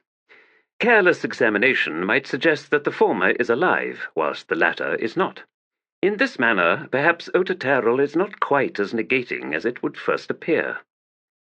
Musings on the physical properties of the world. Triersan of Mott. The 9th, 11th, and 12th squads, medium infantry, had been attached to the Marines of the 9th Company. There were rumours as well that the 1st, 2nd, and 3rd squads, the heavy infantry with their oversized muscles and sloping brows, would soon join them to form a discreet fighting unit. None from the newly arrived squads were entirely strangers to Strings. He had made a point of learning names and memorizing faces throughout the 9th Company. Footsore and weary from interrupted nights, the sergeant and his squad were sprawled around a cook fire, lulled by the incessant roar of the whirlwind wall 1,000 paces north of the encamped army. Even rage could numb, it seemed. Sergeant Balm of the 9th Squad strode over after directing his soldiers into their new camp. Tall and wide-shouldered, the Dalhanese had impressed Strings with his cool indifference to pressure. Balm's squad had already done its share of fighting, and the names of Corporal Deadsmell, Throat-Slitter, Widdershins, Galt, and Loeb were already among the tales travelling through the Legion. The same was true of some from the other 2 squads, Moke, Burnt, and Stacker, Thom Tissy, Tulip, Ramp, and Abel. The heavy infantry were yet to whet their swords, but Strings had been impressed with their discipline. Easier with slope brows, of course. Tell 'em to stand firm and they take root down to the bedrock. A few of them were wandering in, he noted. Flashwit, Bowl, Shortnose, and Uru Hella. Mean-looking, one and all. Sergeant Balm squatted down. "You're the one named Strings, aren't you? Heard it's not your real name." Strings raised his brows. "And Balm is?" The dark-skinned young man frowned, his heavy eyebrows meeting as he did so. "Why, yes, it is." Strings glanced over at another soldier from the 9th Squad, a man standing nearby, looking as if he wanted to kill something. And what about him? What's his name again? Throat-Slitter? Did his ma decide on that for her little one, do you think? "Can't say," Balm replied. "Give a toddler a knife, and who knows what'll happen." Strings studied the man for a moment, then grunted. "You wanted to see me about something?" Balm shrugged. "Not really. Sort of. What do you think of the captain's new units? Seems a little late to make changes like this." "It's not that new, actually. Greymane's legions are sometimes set up in the same manner. In any case, our new fist has approved it. Keneb, not sure about him." "And you are about our fresh-faced captain?" "Aye, I am. He's noble-born, is Ranel. Enough said." "Meaning?" Balm looked away, started tracking a distant bird in flight. "Oh, only that he's likely to get us all killed." "Ah. Speak louder. Not everyone heard that opinion." "Don't need to, Strings. They share it." "Sharing it ain't the same as saying it." Gesler, Borduke, and the sergeants from the 11th and 12th squads came over, and muttered introductions went round the group. Moke of the 11th was Falari, copper-haired and bearded like Strings. He'd taken a lance down his back, from shoulder to tailbone, and despite the healer's efforts, was clearly struggling with badly knitted muscles. The 12th sergeant, Thom Tissy, was squat, with a face that might be handsome to a female toad, his cheeks pocked and the backs of his hands covered in warts. He was, the others saw when he removed his helm, virtually hairless. Moke squinted at Strings for a long moment, as if seeking to conjure recognition. Then he drew out a fish spine from his belt pouch and began picking his teeth. "Anybody else hear about that killer soldier? Heavy infantry, not sure what company, not even sure what legion. Named Nefarious Bread. I heard he killed 18 raiders all in one night." Strings lifted his gaze to meet Gesler's, but neither man's expression changed. "I heard it was 18 one night, 13 the next," Thom Tissy said. "We'll have to ask the slope brows when they show." "Well," Strings pointed out, "there's one over there." He raised his voice. "Flashwit, come join us for a moment, if you please." The ground seemed to tremble with the woman's approach. She was Napan, and Strings wondered if she knew she was female. The muscles of her arms were larger than his thighs. She had cut all her hair off, her round face devoid of ornament barring a bronze nose ring. Yet her eyes were startlingly beautiful, emerald green. "Have you heard of another heavy, Flashwit? Nefarious Bread?" Those extraordinary eyes widened. "Killed 50 raiders, they say." "Which legion?" Moke asked. She shrugged. Don't know. Not ours, though. Not sure. Well, Moke snapped, what do you know? He killed 50 raiders. Can I go now? I have to pee. They watched her walk away. Standing up, do you think? Thom Tissy asked the others in general. Moke snorted. Why don't you go ask her? Ain't that eager to get killed. Why don't you, Moke? Here come the heavy sergeants, Baum observed.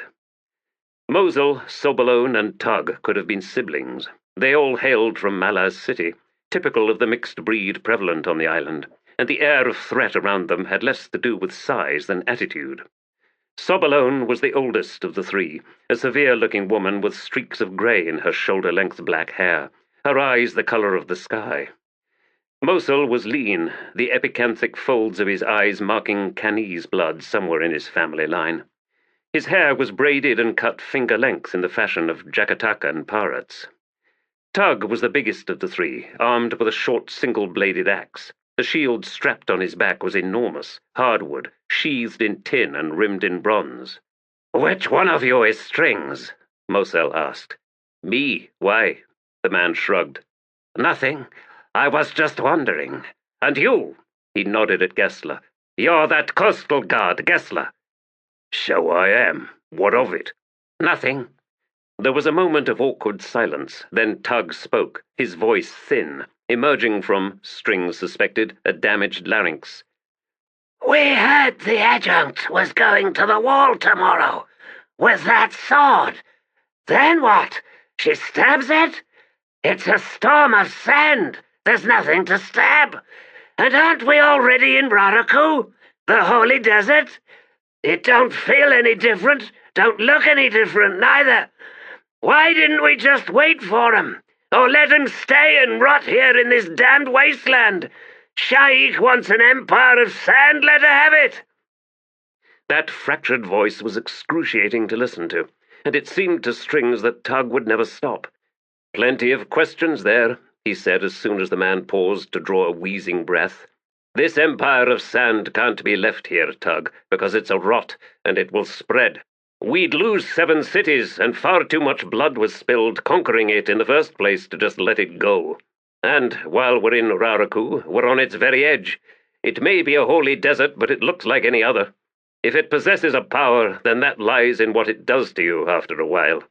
Maybe not what it does, but what it gives. Not an easy thing to explain."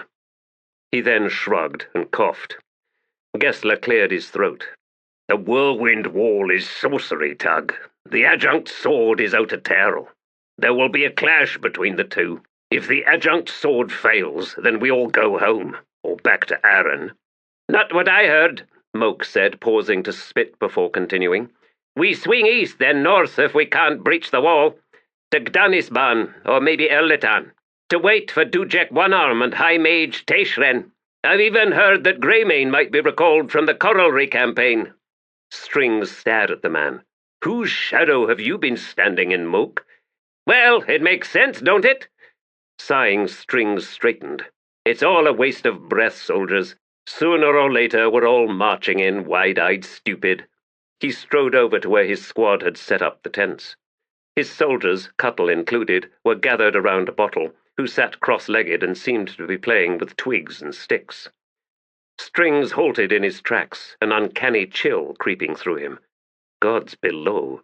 For a moment there I thought I was seeing Quick Ben, with Whiskey Jack's squad crowding round some damned risky ritual. He could hear faint singing from somewhere in the desert beyond the camp, singing that sliced like a sword's edge through the roar of the Whirlwind Wall. The sergeant shook his head and approached. "What are you doing, Bottle?" The young man looked up guiltily. Not much, Sergeant."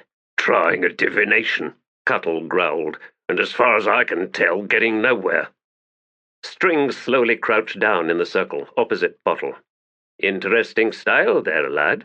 Sticks and twigs. Where did you pick that up?" "Grandmother," he muttered. "She was a witch?" "More or less. So was my mother." "And your father? What was he?" "Don't know. There were rumors." He ducked his head, clearly uncomfortable.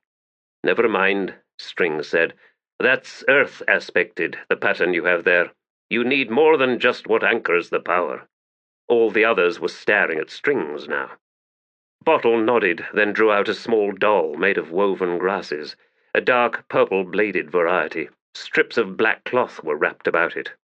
The sergeant's eyes widened. Who in Hood's name is that supposed to be? Well, the hand of death, sort of. Or so I wanted it to be. You know where it's going, but it's not cooperating. You drawing from Hood's warren? A little. Well, there's more to this lad than I'd first thought. Never mind Hood. He may hover, but won't stride forward until after the fact, and even then he's an indiscriminate bastard. For that figure you've made, try the patron of assassins. Bottle flinched. The rope? That's too, close. What do you mean by that? Smiles demanded. You said you knew Manus, and now it turns out you know Hood, too. And witchery. I'm starting to think you're just making it all up. The mage scowled. Fine, then. Now stop flapping your lips. I've got to concentrate. The squad settled down once more. Strings fixed his gaze on the various sticks and twigs that had been thrust into the sand before Bottle. After a long moment, the mage slowly set the doll down in their midst, pushing the legs into the sand until the doll stood on its own, then carefully withdrew his hand. The pattern of sticks on one side ran in a row. Strings assumed that was the whirlwind wall, since those sticks began waving like reeds in the wind.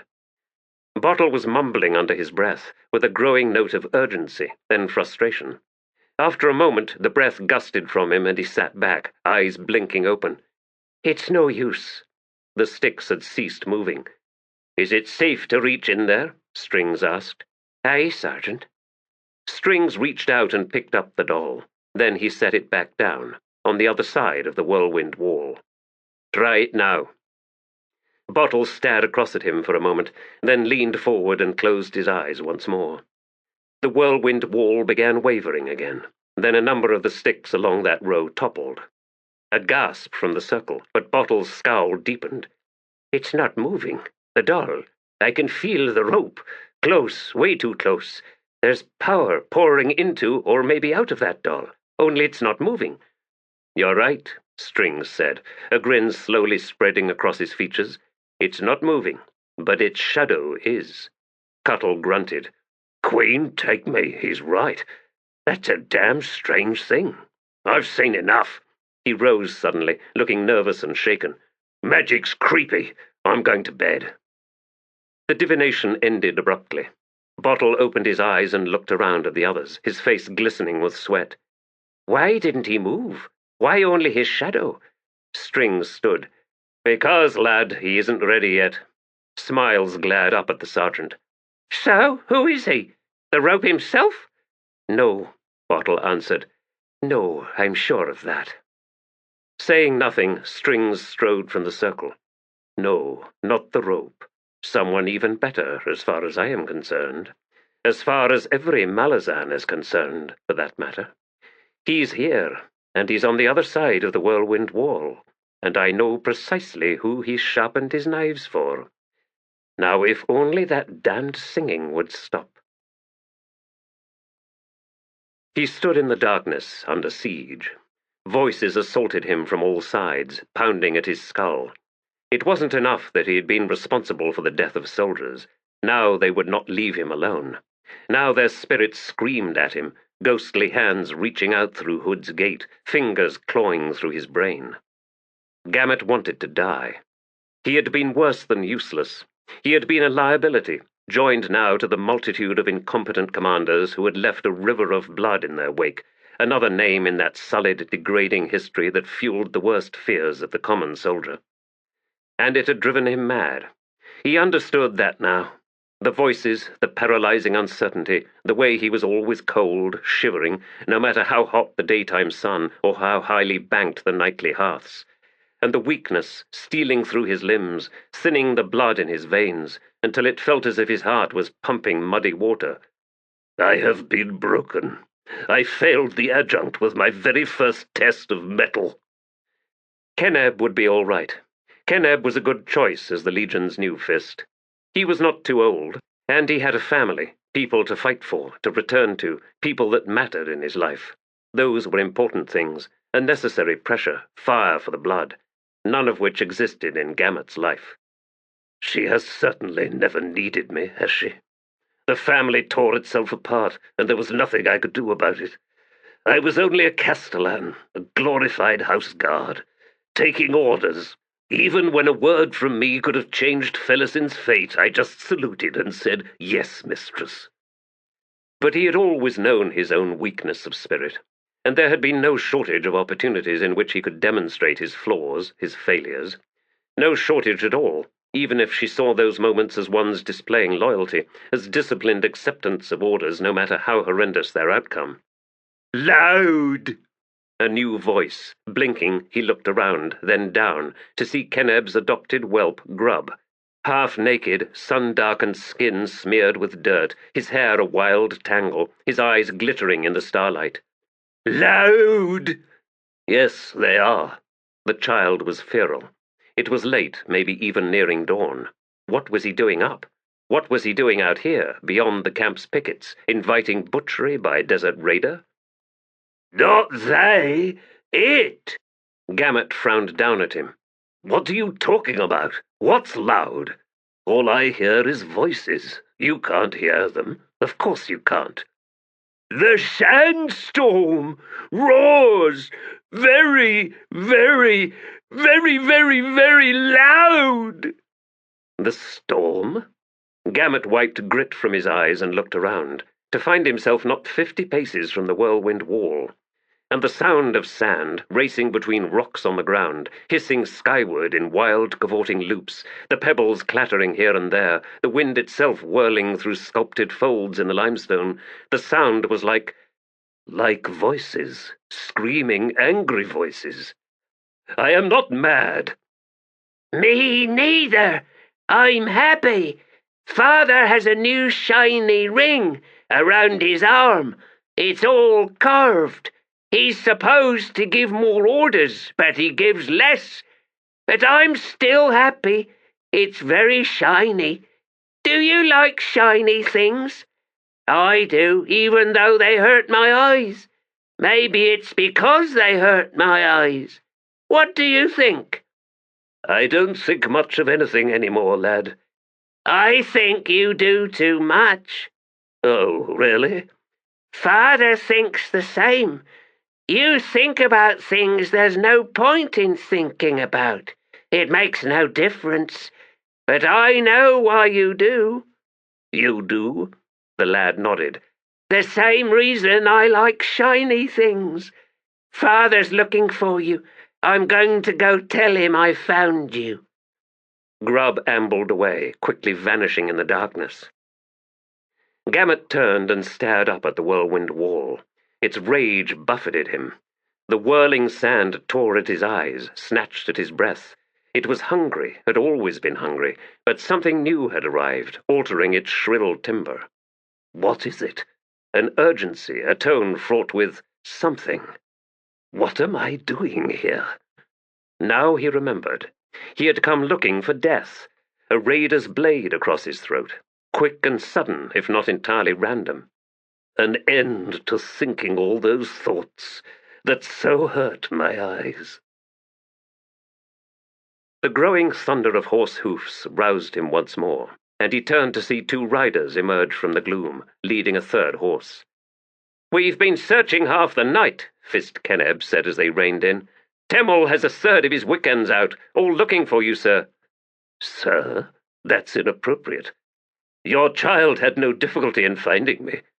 Keneb frowned beneath the rim of his helm. "Grub? He came here?" "He said he was off to tell you he'd found me." The man snorted. "Unlikely. He's yet to say a word to me, not even in Aaron. I've heard he talks to others when the mood takes him, and that's rare enough. But not me. And no, I don't know why. In any case, we've brought your horse. The adjunct is ready." "Ready for what?" "To unsheathe her sword, sir. To breach the whirlwind wall." "She need not wait for me, Fist." "True, but she chooses to nonetheless." "I don't want to." "She has commanded it, sir."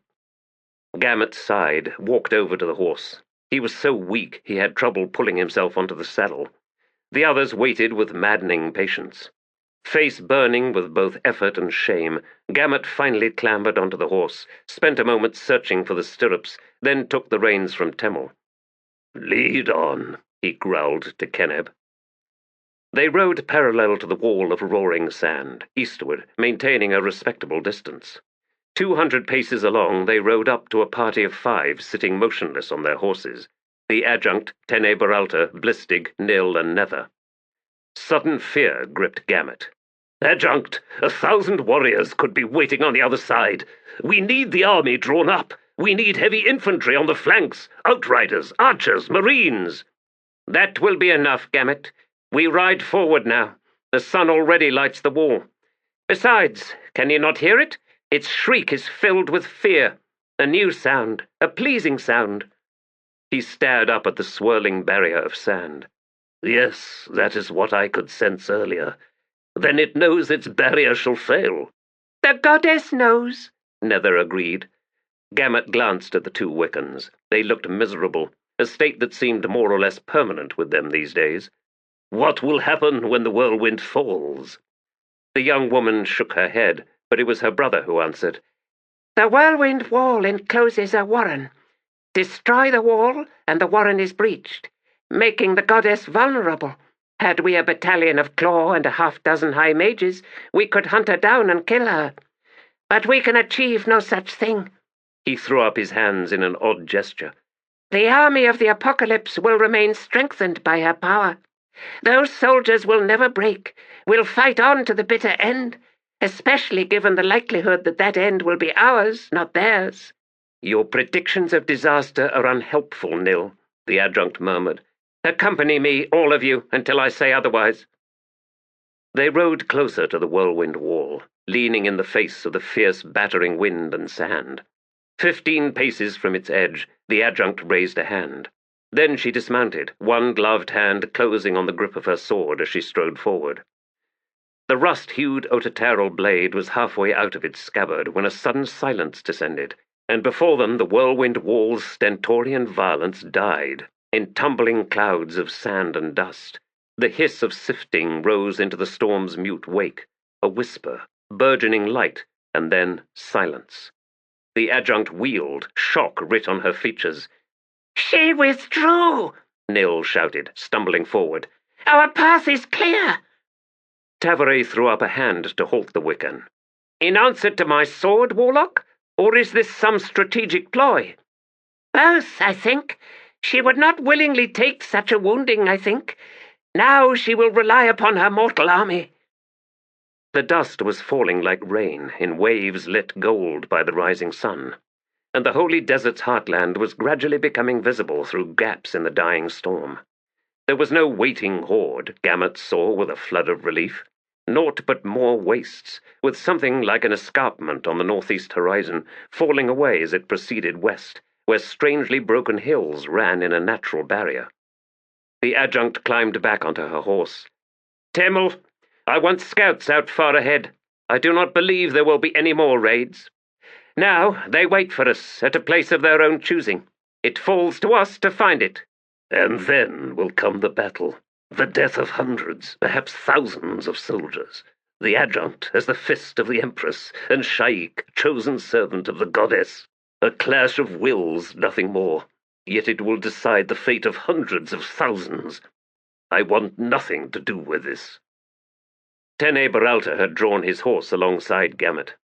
"We need you now more than ever," the Red Blade murmured as the Adjunct, with renewed energy, continued conveying orders to the officers now riding up from the main camp. "You do not need me at all," Gamut replied.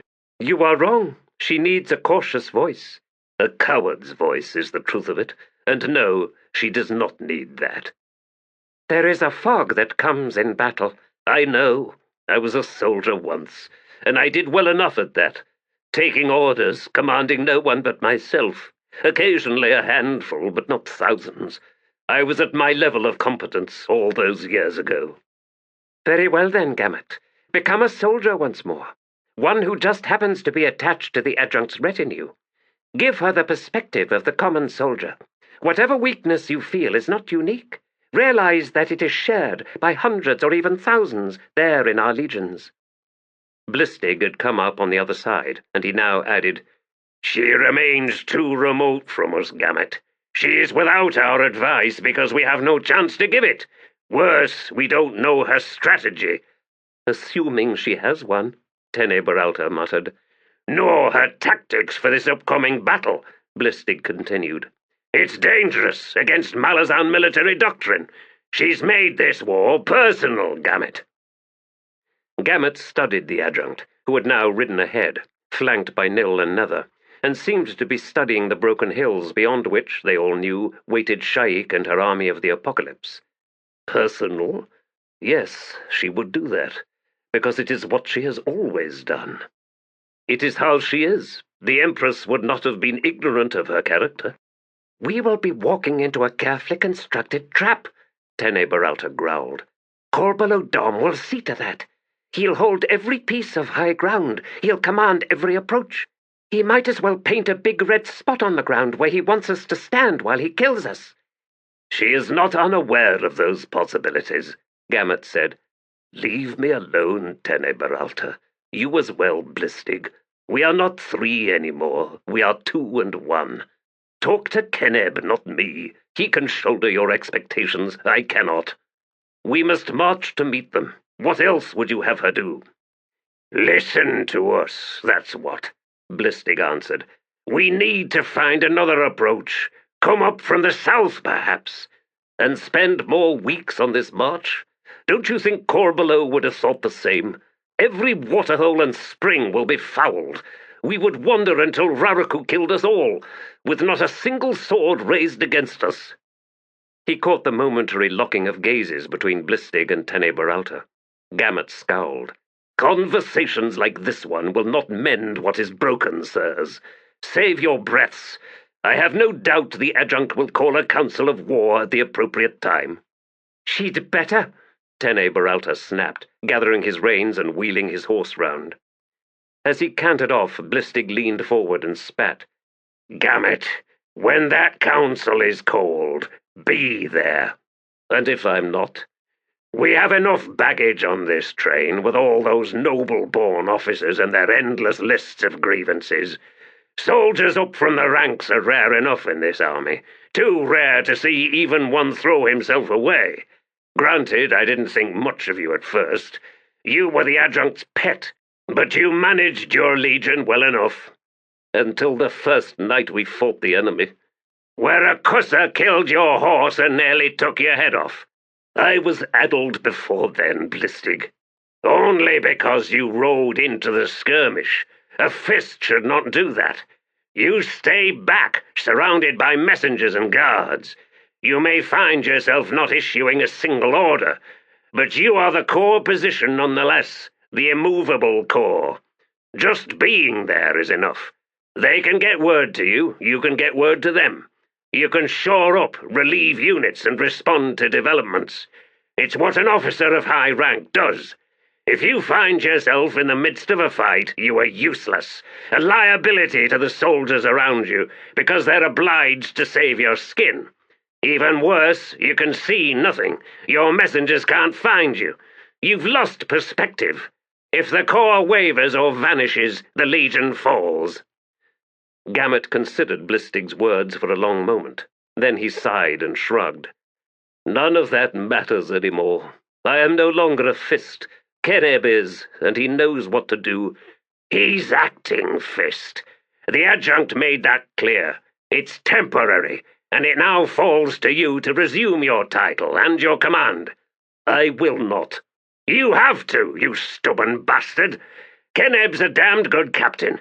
Now there's a noble-born in that role, replacing him. The man's a damned fool. So long as he was under Keneb's heel, he wasn't a problem. You need to return things to their proper order, Gamut, and you need to do it today." "How do you know about this new captain? It's not even your legion." "Keneb told me. He would rather have promoted one of the sergeants. There's a few with more experience than anyone else in the entire army. They're lying low, but it shows anyway. But the officer corps the Adjunct had to draw from was filled with noble-born. The whole system was its own private enterprise, exclusionary and corrupt. Despite the cull, it persists right here in this army. Besides, Gamut nodded, those sergeants are most useful right where they are. Aye. So cease, ye selfish, sulking old man, and step back in line. The back of Gamut's gloved hand struck Blistig's face hard enough to break his nose and send him pitching backward off the rump of his horse. He heard another horse reining in nearby and turned to see the Adjunct, a cloud of dust rolling out from under her mount's stamping hoofs. She was staring at him. Spitting blood, Blistig slowly climbed to his feet. Grimacing, Gamut walked his horse over to where the Adjunct waited. "I am ready," he said, "to return to duty, Adjunct." One brow arched slightly. "Very good. I feel the need to advise you, however, to give vent to your disagreements with your fellow fists in more private locations in the future." Gamut glanced back. Blistig was busy dusting himself off, but there was a grim smile on his blooded face. "The bastard. Even so, I owe him a free shot at me, don't I?" "Inform Keneb," the Adjunct said. Gamut nodded. "With your leave, Adjunct, I'd like another word with Fist Blistig." "Less dramatic than the last one, I would hope, Fist Gamut?" "We'll see, Adjunct." "Oh?" "Depends on how patient he is, I suppose." "Be on your way then, Fist." "Aye, Adjunct." Strings and a few other sergeants had climbed up onto a hill, everyone else being busy with breaking camp and preparing for the march, for a clearer view of the collapsed whirlwind wall. Sheets of dust were still cascading down, though the freshening wind was quickly tearing through them. "Not even a whimper," Gesler sighed behind him. "The goddess withdrew, is my guess," Strings said. "I would bet the Adjunct didn't even draw her sword." "Then why raise the wall in the first place?" Borduk wondered. Strings shrugged. "Who can say? There are other things going on here in Raraku, things we know nothing about. The world didn't sit still during the months we spent marching here." "It was there to keep the claw out," Gesler pronounced. "Both Sha'ik and her goddess want this battle. They want it clean. Soldier against soldier, mage against mage, commander against commander." "Too bad for them," Strings muttered. "So you've been hinting at. Out with it, Fid." "Just a hunch, Gesler. I get those sometimes. They've been infiltrated. That's what I saw from Bottle's divination. The night before the battle, that oasis will get hairy. Wish I could be there to see it. Damn, wish I could be there to help." "We'll have our turn being busy, I think," Gesler muttered. The last sergeant who had accompanied them sighed, then said in a rasp, "Moke thinks we won't be busy, unless the new captain does something stupid. The Adjunct's going to do something unexpected. We may not get a fight at all." Strings coughed. "Where does Moke get all this, Tug?" "Squatting over the latrine is my guess," Borduk grunted, then spat. The heavy infantry sergeant shrugged. "Moke knows things, that's all." "And how many times does he get it wrong?" Gesler asked, clearing his throat. "Hard to say. He says so many things I can't remember them all. He's been right plenty of times, I think. I'm sure of it, in fact. Almost sure." Tug faced Strings. "He says you were in One Arm's host, and the Empress wants your head on a spike because you've been outlawed." The man then turned to Gesler. "And he says you and your Corporal Stormy are old guard, underage Marines serving Desem Ultor, or maybe Cartharon Crust or his brother Urko. That you were the ones who brought that old Quandromon into Arran Harbour with all the wounded from the chain of dogs. And you, Borduk, you once threw a noble-born officer off a cliff near Karashimesh, only they couldn't prove it, of course." The three other men stared at Tug, saying nothing. Tug rubbed his neck. "Well, that's what he says, anyway." "Amazing how wrong he got it all," Gesler said dryly. "And I take it he's been spreading these tales around?" Strings asked. "Oh, no, just me and Sob alone. He told us to keep our mouths shut." Tug blinked, then added, But not with you, obviously, since you already know. I was just making conversation, just being friendly. Amazing how that whirlwind wall just collapsed like that, isn't it? Horns sounded in the distance. Time to march, Gesler muttered. Praise Hood and all. Keneb rode up alongside Gamut. Their legion had been positioned as rearguard for this day of travel, and the dust was thick in the hot air.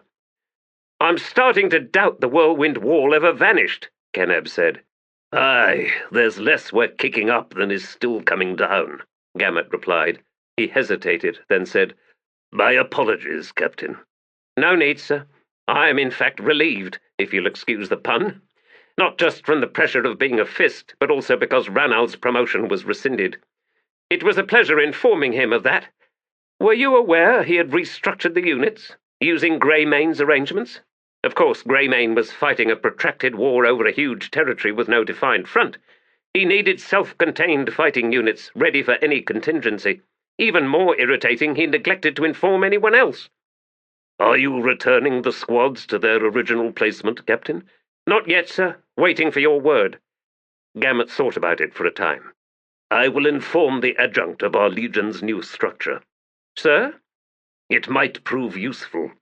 We are to hold the rear at the battle on a broken landscape. Ranald's decision, no doubt made in ignorance, is nonetheless suitable.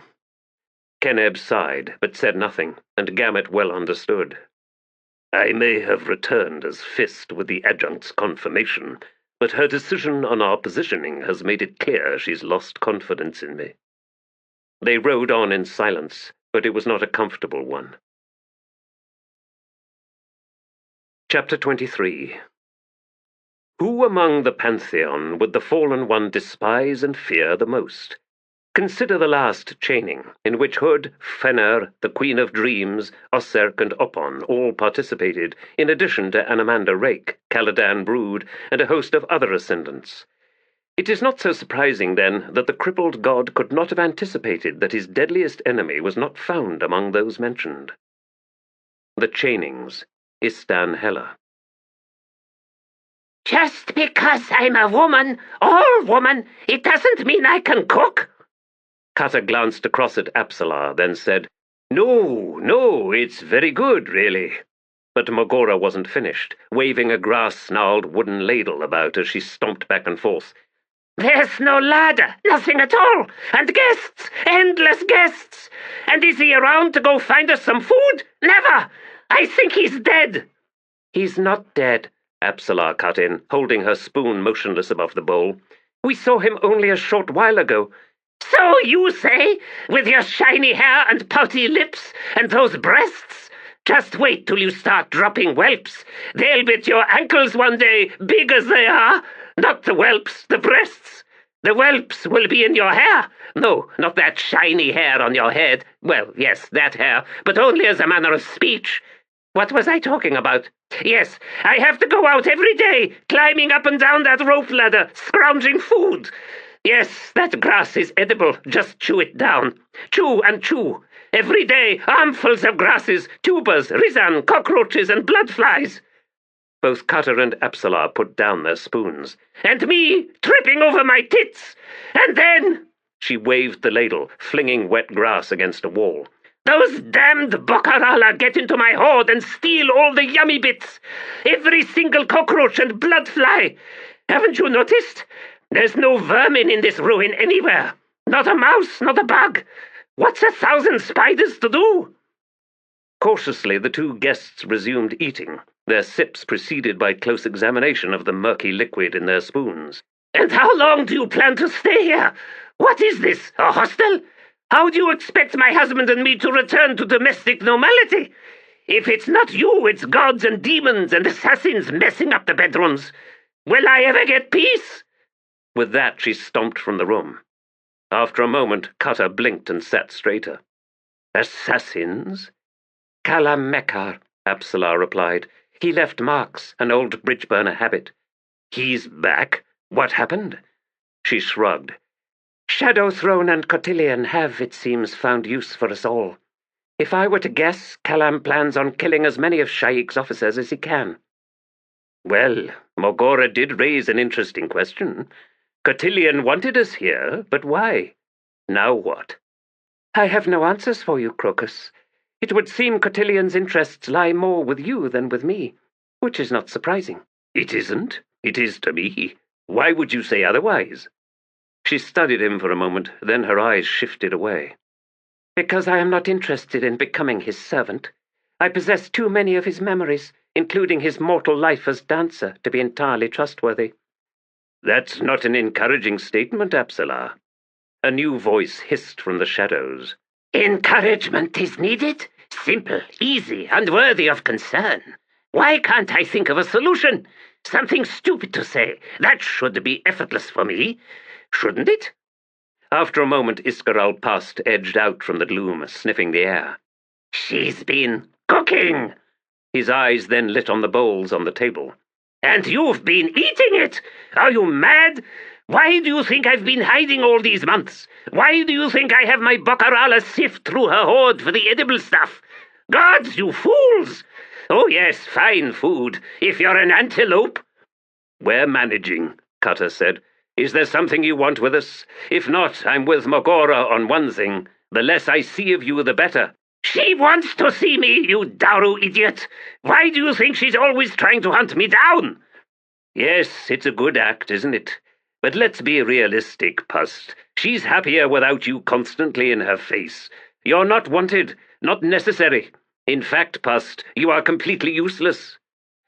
The High Priest's eyes widened. Then he snarled and bolted back into the corner of the room, vanishing into its shadows. Cutter smiled and leaned back in his chair. That worked better than I could have hoped. You have stepped between husband and wife, Crocus. Not a wise decision. He narrowed his gaze on her. Where do you want to go from here, Apsala? She would not meet his eyes. I have not yet made up my mind. And Cutter knew that she had. The spear was a heavy wood, yet surprisingly flexible for its solid feel. Upright, its fluted chalcedony point reached to Troll Sengar's palm when he stood with one arm stretched upward. Rather short for my fighting style, but I will make do.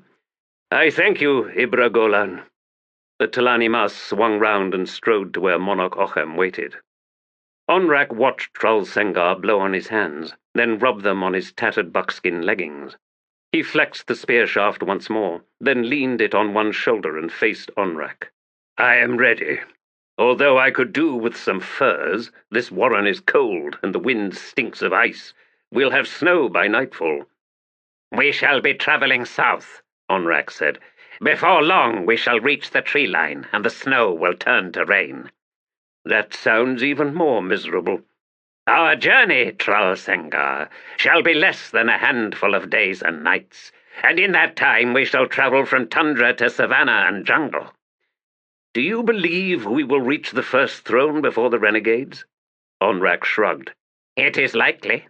The path of Tellan will present to us no obstacles, whilst that of chaos shall slow our enemies, for its path is never straight. Never straight, aye. That notion makes me nervous. Ah, that is what I am feeling. A cause for unease granted, Troll Sengar. Nonetheless, we are faced with a more dire concern, for when we reach the first throne, we must then defend it. Ibra Golan led the way, Monarch Ochem waiting until Onrak and the Tistedur passed by before falling in step. We are not trusted, Troll Sengar muttered. That is true, Onrak agreed. Nonetheless, we are needed. The least satisfying of alliances. Yet perhaps the surest, until such time as the need passes.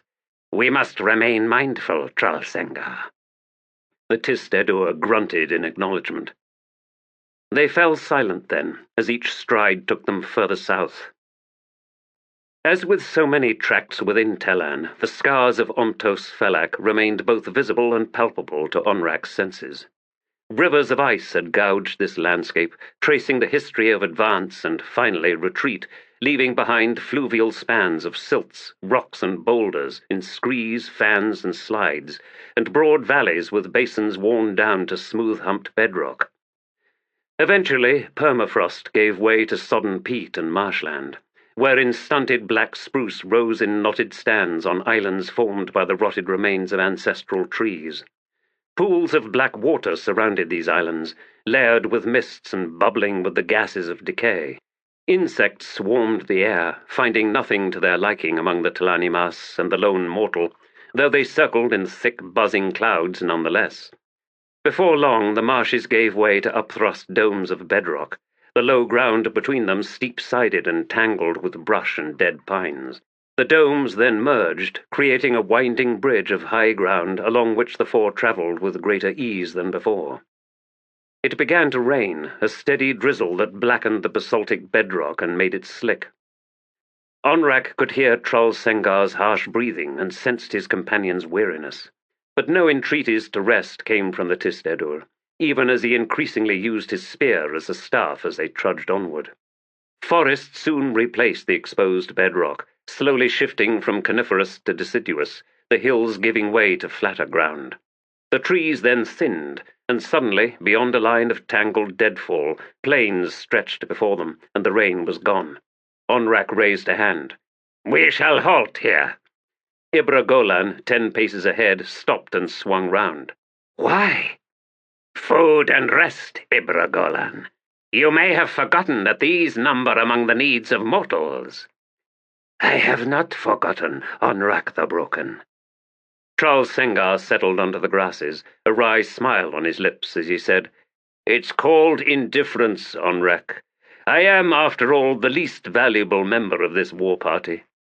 "The renegades will not pause in their march," Ibra Golan said, "nor should we." "Then journey ahead," Onrak suggested. "No," Monarch Ochem commanded. "We walk together. Ibra Golan, a short period of rest will not prove a great inconvenience. Indeed, I would the Tist-Edur speak to us." "About what, Bonecaster?" "Your people, Trull Sengar. What has made them kneel before the Chained One?" "No easy answer to that question, Monarch Ochem." Ibra Golan strode back to the others. "I shall hunt game," the warrior said, then vanished in a swirl of dust. The Tist-Edur studied the fluted spearhead of his new weapon for a moment. Then, setting the spear down, he sighed. "It is a long tale, alas, and indeed I am no longer the best choice to weave it in a manner you might find useful." "Why?" "Because, Monarch Ochem, I am shorn. I no longer exist. To my brothers and my people, I never existed." "Such assertions are meaningless in the face of truth," Onrak said. "You are here before us. You exist, as do your memories." "There have been Imas who have suffered exile," Monarch Ochem rasped. "Yet still we speak of them. We must speak of them to give warning to others. What value a tale if it is not instructive?" "A very enlightened view, Bonecaster. But mine are not an enlightened people. We care nothing for instruction, nor indeed for truth. Our tales exist to give grandeur to the mundane, or to give moments of great drama and significance an air of inevitability. Perhaps one might call that instruction, but that is not their purpose. Every defeat justifies future victory. Every victory is propitious. The Tist-Edur make no misstep, for our dance is one of destiny." "And you are no longer in that dance." "Precisely, Onrak. Indeed, I never was." "Your exile forces you to lie even to yourself, then," Onrak observed. "In a manner of speaking, that is true. I am therefore forced to reshape the tale, and that is a difficult thing. There was much of that time that I did not understand at first, certainly not when it occurred. Much of my knowledge did not come to me until much later." "Following your shorning." Trull Sengar's almond-shaped eyes narrowed on Onrak, then he nodded. "Yes." "As knowledge flowered before my mind's eye in the wake of the ritual of Tellan's shattering. Very well, this I understand. Prepare for the telling of your tale, Trull Sengar. If instruction can be found within it, recognition is the responsibility of those to whom the tale is told. You are absolved of the necessity." Monarch Ochem grunted, then said, These words are spurious. Every story instructs. The teller ignores this truth at peril. Excise yourself from the history you would convey if you must, Trollsengar. The only lesson therein is one of humility. Trollsengar grinned up at the Bonecaster. Fear not. I was never pivotal among the players.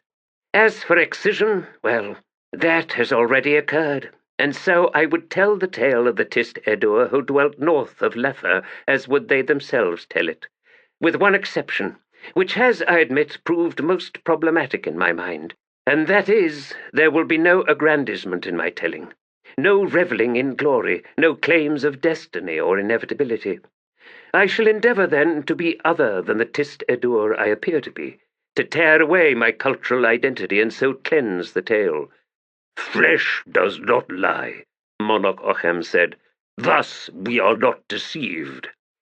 Flesh may not lie, but the spirit can, Bonecaster. Instruct yourself in blindness and indifference. I, in turn, intend to attempt the same. When will you begin your tale? At the first throne, Monarch Ochem, whilst we await the coming of the renegades and their Tist Edur allies. Ibragolan reappeared with a broken-necked hare, which he skinned in a single gesture, then flung the blood-smeared body to the ground beside Trollsengar. Eat, the warrior instructed, tossing the skin aside. Onrak moved off while the Tist Edur made preparations for a fire. He was, he reflected, disturbed by Trollsengar's words. The Shorning had made much of excising the physical traits that would identify Trollsengar as Tist Edur, the bald pate, the scarred brow. But these physical alterations were as nothing, it appeared, when compared to those forced upon the man's spirit. Onrak realized that he had grown comfortable in Trollsengar's company, lulled perhaps by the Edur's steady manner, his ease with hardship and extremity. Such comfort was deceiving, it now seemed.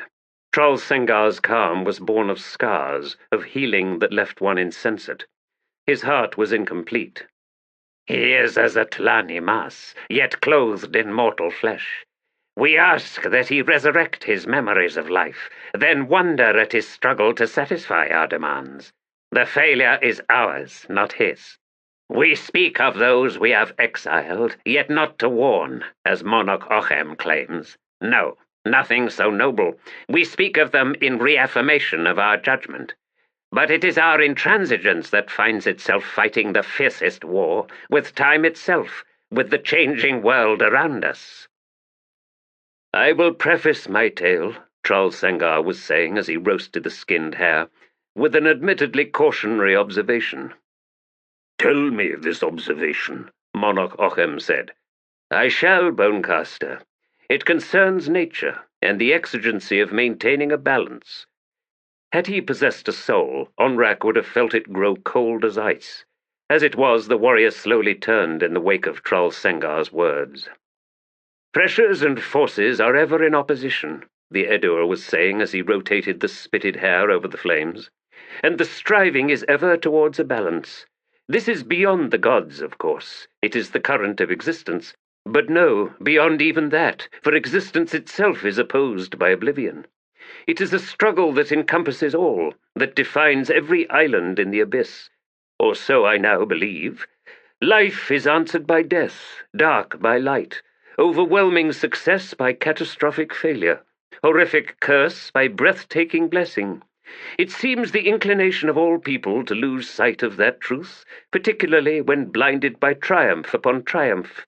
See before me, if you will, this small fire. A modest victory, but if I feed it, my own eager delight is answered, until this entire plain is aflame, then the forest, then the world itself. Thus an assertion of wisdom here, in the quenching of these flames once this meat is cooked. After all, igniting this entire world will also kill everything in it, if not in flames, then in subsequent starvation. Do you see my point, Monarch Ochem? I do not, Trollsengar. This prefaces nothing. Onrak spoke. You are wrong, Monarch Ochem. It prefaces everything. Trollsengar glanced over and answered with a smile, of sadness overwhelming, of utter despair. And the undead warrior was shaken. A succession of ridges ribboned the landscape, seeming to slowly melt as sand drifted down from the sky. Soon, Pearl murmured, those beach ridges will vanish once more beneath dunes. Lostara shrugged. We're wasting time, she pronounced, then set off towards the first ridge. The air was thick with settling dust and sand, stinging the eyes and parching the throat. Yet the haze served to draw the horizons closer, to make their discovery increasingly unlikely. The sudden demise of the Whirlwind Wall suggested that the Adjunct and her army had reached Raraku, were even now marching upon the oasis. She suspected that there would be few, if any, scouts patrolling the northeast approaches. Pearl had announced that it was safe now to travel during the day. The goddess had drawn inward, concentrating her power for perhaps one final explosive release, for the clash with the Adjunct, a singularity of purpose locked in rage, a flaw that could be exploited. She allowed herself a private smile at that. Flaws.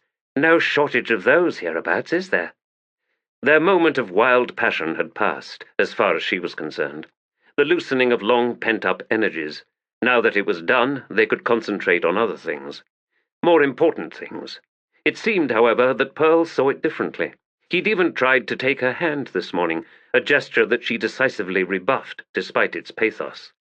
The deadly assassin was on the verge of transforming into a squirming pup. Disgust threatened to overwhelm her, so she shifted her thoughts onto another track. They were running short on time, not to mention food and water.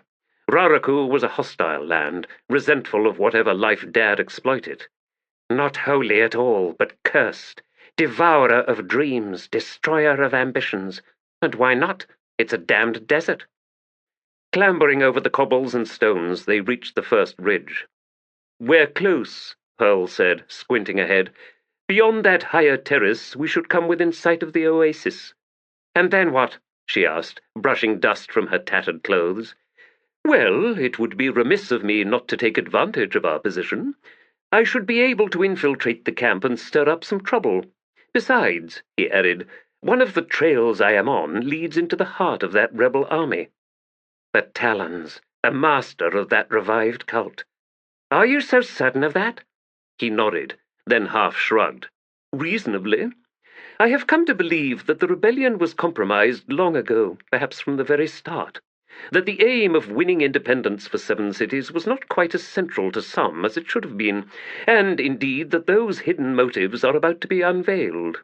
And it is inconceivable to you that such unveilings should occur without your hand in their midst. He glanced at her. My dear, you forget. I am an agent of the Malazan Empire. I have certain responsibilities. Her eyes lit on an object lying among the cobbles, a momentary recognition. Then her gaze quickly shifted away. She studied the murky sky. Has it not occurred to you that your arrival might well jeopardize missions already underway in the rebel camp? The Empress does not know you're here. In fact, even the Adjunct likely believes we are far away from this place. I am not uncomfortable with a supporting role. Lostara snorted. Well, he amended, such a role is not entirely reprehensible. I can live with it. Liar. She settled down on one knee to adjust the greaves lashed to her leather-clad shins. We should be able to make that terrace before the sun sets. Agreed. She straightened. They made their way down the rock-studded slope. The ground was littered with the tiny, shriveled bodies of countless desert creatures that had been swept up into the whirlwind, dying within that interminable storm, yet remaining suspended within it, until, with the wind's sudden death, falling to earth once more. They had rained down for a full day, husks clattering and crunching on all sides, pattering on her helm and skidding from her shoulders. Rizan, cape moths, and other minuscule creatures, for the most part, although occasionally something larger had thumped to the ground.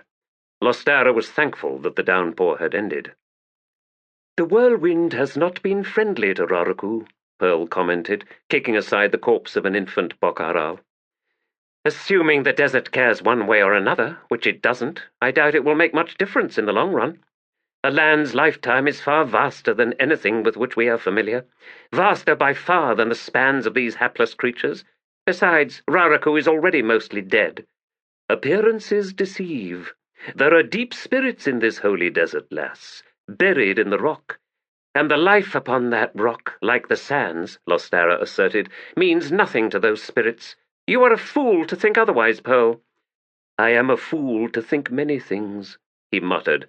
Do not expect me to object to that observation. It never crossed my mind that you might, Lostara Yill.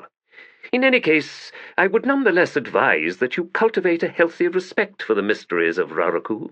It is far too easy to be blindsided in this seemingly empty and lifeless desert, as we've already discovered. He frowned, then sighed.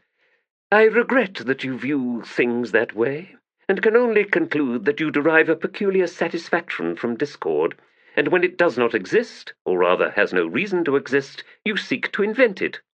You think too much, Pearl. It's your most irritating flaw. And, let us be honest, given the severity and sheer volume of your flaws, that is saying something. Since this seems to be a time for advice, I suggest you stop thinking entirely. And how might I achieve that? Follow your lead, perhaps? I think neither too much nor too little. I am perfectly balanced. This is what you find so attractive, as a cape moth is drawn to fire. So I am in danger of being burned up? To a blackened, shriveled crust. So you're pushing me away for my own good. A gesture of compassion, then. Fires neither push nor pull. They simply exist, compassionless, indifferent to the suicidal urges of flitting bugs. That is another one of your flaws, Pearl, attributing emotion where none exists. I could have sworn there was emotion 2 nights past. Oh, fire burns eagerly when there's fuel, and in the morning there's naught but cold ashes. Now you are beginning to understand. Of course, you will see that as encouragement, and so endeavour to take your understanding further. But that would be a waste of time, so I suggest you abandon the effort. Be content with the glimmer, Pearl. I see. Murkily. Very well, I will accept your list of advisements. You will? Gullibility is a most unattractive flaw, Pearl. She thought he would scream, was impressed by his sudden clamping of control, releasing his breath like steam beneath a cauldron's lid until the pressure died away. They approached the ascent to the last ridge, Lostara at her most contented thus far this day, Pearl likely to be feeling otherwise. As they reached the crest, the claw spoke again. What was that you picked up on the last ridge, lass? Saw that, did you? A shiny rock. Caught my eye. I've since discarded it. Oh? So it no longer hides in that pouch on your belt? Snarling, she plucked the leather bag from her belt and flung it to the ground, then drew out her chain-backed gauntlets. See for yourself, then. He gave her a startled glance, then bent down to collect the pouch. As he straightened, Lostara stepped forward. Her gauntlets cracked hard against Pearl's temple. Groaning, he collapsed unconscious. Idiot, she muttered, retrieving the pouch. She donned the gauntlets, then, with a grunt, lifted the man and settled him over one shoulder. Less than 2,000 paces ahead lay the oasis, the air above it thick with dust and the smoke of countless fires. Herds of goats were visible along the fringes, in the shade of trees. The remnants of a surrounding wall curved roughly away in both directions. Carrying Pearl, Lostara made her way down the slope. She was nearing the base when she heard horses off to her right. Crouching down and thumping Pearl to the ground beside her, she watched as a dozen desert warriors rode into view, coming from the northwest. Their animals looked half-starved, heads hanging low, and she saw, among them, 2 prisoners. Despite the dust covering them and the gloom of approaching dusk, Lostara recognized the remnants of uniforms on the 2 prisoners. Malazans, Ashok Regiment. Thought they'd been wiped out. The warriors rode without outriders, and did not pause in their steady canter until they reached the oasis, whereupon they vanished beneath the leather-leaved branches of the trees. Lostara looked around, and decided that her present surroundings were ideal for staying put for the night. A shallow basin in the lee of the slope. By lying flat, they would not be visible from anywhere but the ridge itself, and even that was unlikely with night fast falling. She checked on Pearl, frowning at the purple-ringed bump on his temple. But his breathing was steady, the beat of his heart unhurried and even. She laid out his cloak and rolled him onto it, then bound and gagged him. As gloom gathered in the basin, Lostara settled down to wait. Some time later, a figure emerged from the shadows and stood motionless for a moment before striding silently to halt directly over Pearl. Lostara heard a muted grunt. "You came close to cracking open his skull." "It's harder than you think," she replied. "Was it entirely necessary?" "I judged it so. If you've no faith in that, then why recruit me in the first place?" Cotillion sighed. "He's not a bad man, you know. Loyal to the Empire. You have sorely abused his equanimity." "He was about to interfere, unpredictably. I assumed you wished the path clear." "Initially, yes. But I foresee a certain usefulness to his presence, once matters fully unfold. Be sure to awaken him sometime tomorrow night, if he has not already done so on his own." "Very well, since you insist, although I am already deeply fond of my newfound peace and solitude." Cotillion seemed to study her a moment. Then the god said, "I will leave you then, since I have other tasks to attend to this night." Lostara reached into the pouch and tossed a small object towards him. He caught it in one hand and peered down to study it. "I assumed that was yours," she said. "No, but I know to whom it belongs, and am pleased. May I keep it?" She shrugged. "It matters not to me." "Nor should it, Lostara Yil." She heard a dry amusement in those words, and concluded that she had made a mistake in letting him keep the object, that indeed it did matter to her, though for the present she knew not how. She shrugged again. "Too late now, I suppose." "You said you were leaving?" She sensed him bridling, then in a swirl of shadows he vanished. Lostara lay back on the stony ground and contentedly closed her eyes. The night breeze was surprisingly warm. Apsalar stood before the small window overlooking the gully. Neither Mogora nor Iskaral Past frequented these heights much, except when necessity forced them to undertake an excursion in search of food, and so her only company was a half-dozen elderly Bokarala, grey-whiskered and grunting and snorting as they stiffly moved about on the chamber's littered floor. The scattering of bones suggested that this top level of the tower was where the small creatures came to die. As the Bokarala shuffled back and forth behind her, she stared out onto the wastes. The sand and outcrops of limestone were silver in the starlight. On the rough tower walls surrounding the window, Rizan were landing with faint slaps, done with their feeding, and now, claws whispering, they began crawling into cracks to hide from the coming day. Crocus slept somewhere below, whilst resident husband and wife stalked each other down the unlit corridors and in the musty chambers of the monastery. She had never felt so alone, nor, she realized, so comfortable with that solitude. Changes had come to her. Hardened layers sheathing her soul had softened, found new shape in response to unseen pressures from within. Strangest of all, she had come, over time, to despise her competence, her deadly skills. They had been imposed upon her, forced into her bones and muscles. They had imprisoned her in blinding, gelid armor.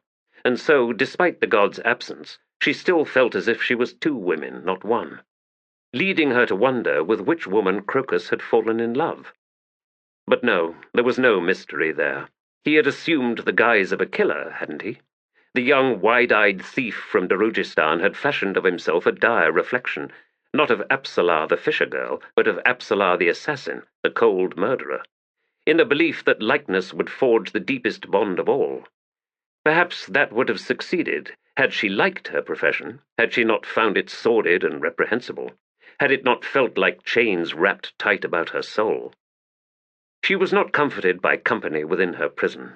His love was for the wrong woman, the wrong Apsalar, and hers was for Crocus, not Cuttle. And so they were together, yet apart, intimate yet strangers, and it seemed there was nothing they could do about it.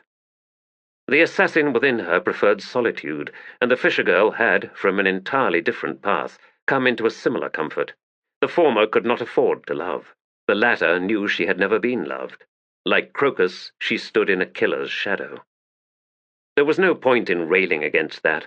The fisher-girl had no life skills of a breadth and stature to challenge the assassin's implacable will. Probably Crocus had similarly succumbed to Cuttle. She sensed a presence close by her side and murmured, "Would that you had taken all with you when you departed. You'd rather I left you bereft? Bereft, Cotillion? No, innocent. Innocence is only a virtue, lass, when it is temporary. You must pass from it to look back and recognize its unsullied purity. To remain innocent is to twist beneath invisible and unfathomable forces all your life, until one day you realize that you no longer recognize yourself, and it comes to you that innocence was a curse that had shackled you, stunted you, defeated your every expression of living. She smiled in the darkness. But, Cotillion, it is knowledge that makes one aware of his or her own chains. Knowledge only makes the eyes see what was there all along, Apsala. You are in possession of formidable skills. They gift you with power, a truth there is little point in denying. You cannot unmake yourself. But I can cease walking this singular path. You can, he acknowledged after a moment. You can choose others, but even the privilege of choice was won by virtue of what you were. What you were? Nor can that be changed. I walked in your bones, your flesh, Apsala, the fisher girl who became a woman. We stood in each other's shadow. And did you enjoy that, Cotillion? Not particularly. It was difficult to remain mindful of my purpose. We were in worthy company for most of that time. Whiskey Jack, Mallet, Fiddler, Callam, a squad that, given the choice, would have welcomed you. But I prevented them from doing so. Necessary, but not fair to you or them. He sighed, then continued. I could speak endlessly of regrets, lass, but I see dawn stealing the darkness, and I must have your decision. My decision? Regarding what? Cut her. She studied the desert, found herself blinking back tears. I would take him from you, Cotillion. I would prevent you doing to him what you did to me. He is that important to you? He is. Not to the assassin within me, but to the fisher girl, whom he does not love. Doesn't he? He loves the assassin, and so chooses to be like her. I understand now the struggle within you. Indeed? Then you must understand why I will not let you have him. But you are wrong, Apsala. Carter does not love the assassin within you. It attracts him, no doubt, because power does that, to us all. And you possess power, and that implicitly includes the option of not using it. All very enticing, alluring. He is drawn to emulate what he sees as your hard-won freedom. But his love? Resurrect our shared memories, lass, of Darujistan, of our first brush with the thief Crocus. He saw that we had committed murder, and knew that discovery made his life forfeit in our eyes. Did he love you then? No, that came later, in the hills east of the city, when I no longer possessed you. Love changes with time. Aye, it does, but not like a cape moth flitting from corpse to corpse on a battlefield. He cleared his throat. Very well, a poor choice of analogy. Love changes, aye, in the manner of growing to encompass as much of its subject as possible. Virtues, flaws, limitations, everything. Love will fondle them all with childlike fascination. She had drawn her arms tight about herself with his words. There are 2 women within me. 2? There are multitudes, lass, and Cutter loves them all. I don't want him to die. Is that your decision?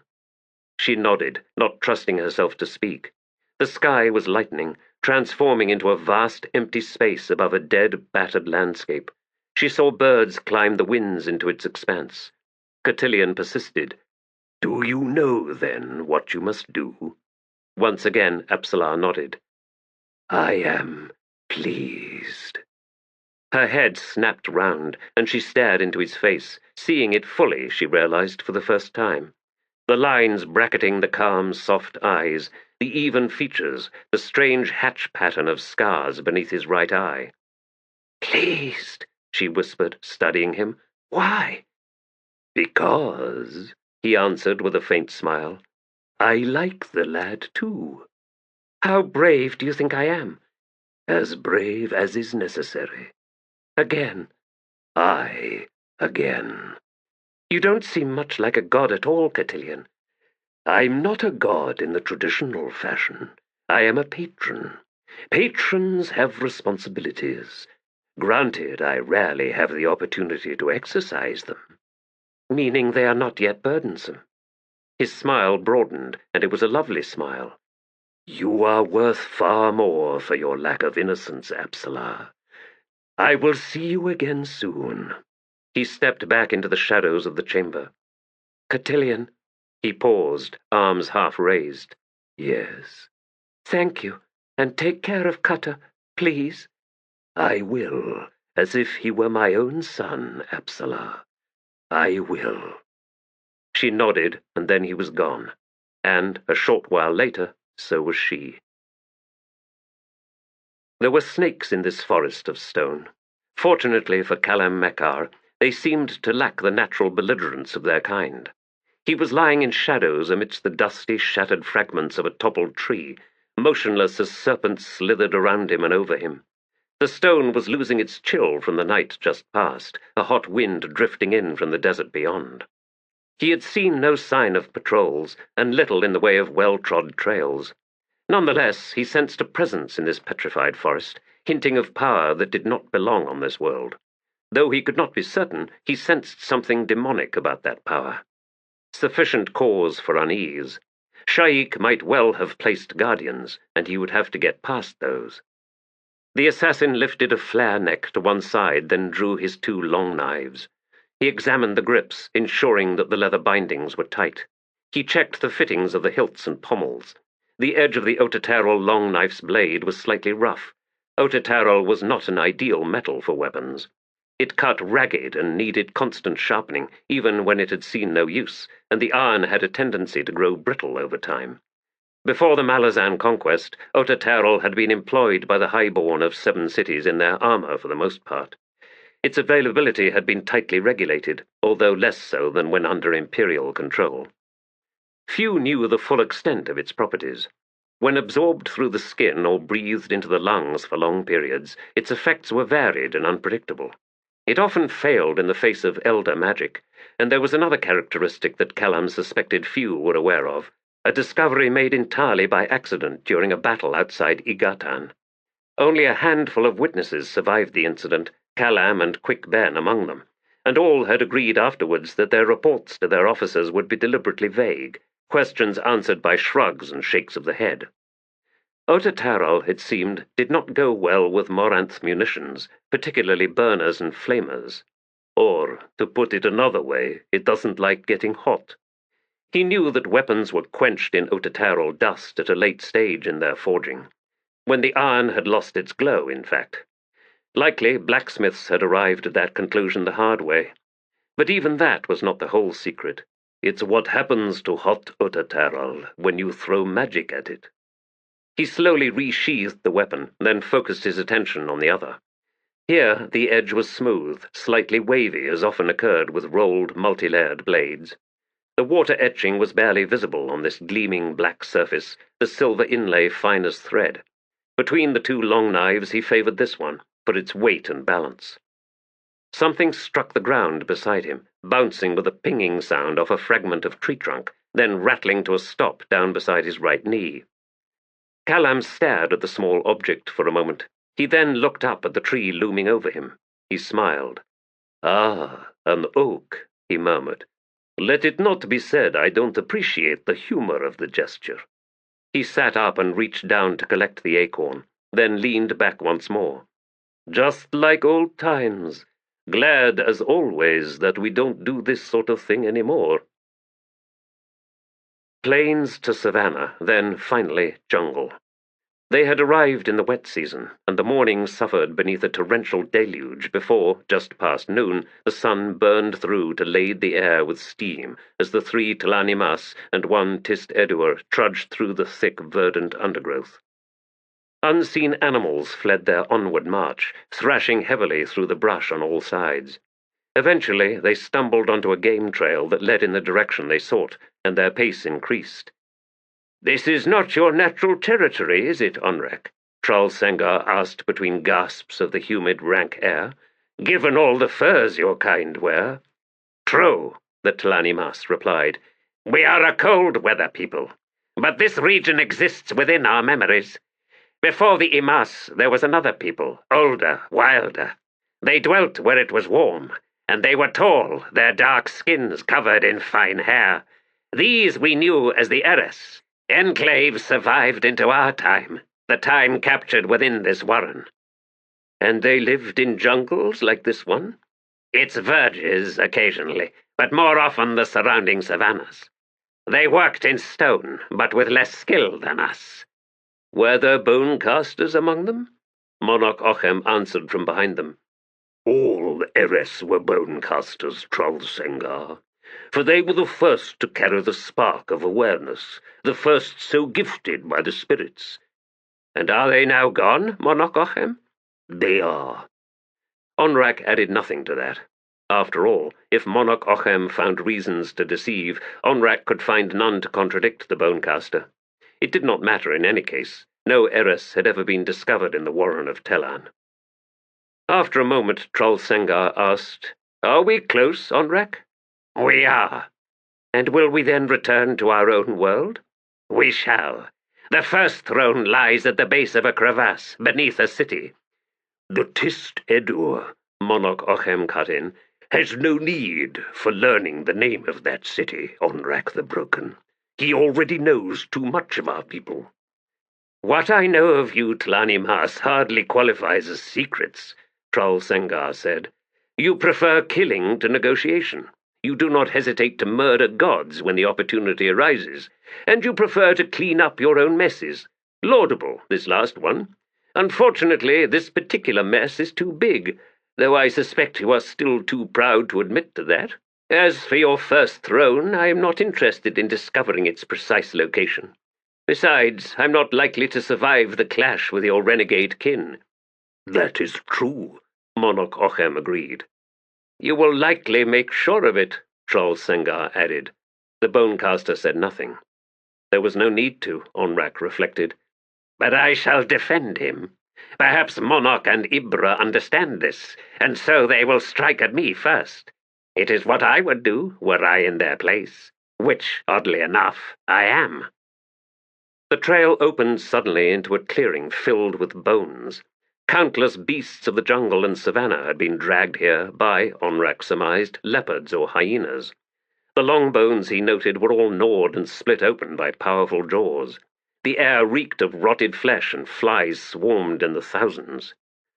"The Eris did not fashion holy sites of their own," Monarch Ochem said, "but they understood that there were places where death gathered, where life was naught but memories, drifting lost and bemused, and to such places they would often bring their own dead. Power gathers in layers. This is the birthplace of the sacred." "And so you have transformed it into a gate," Troll Sengar said.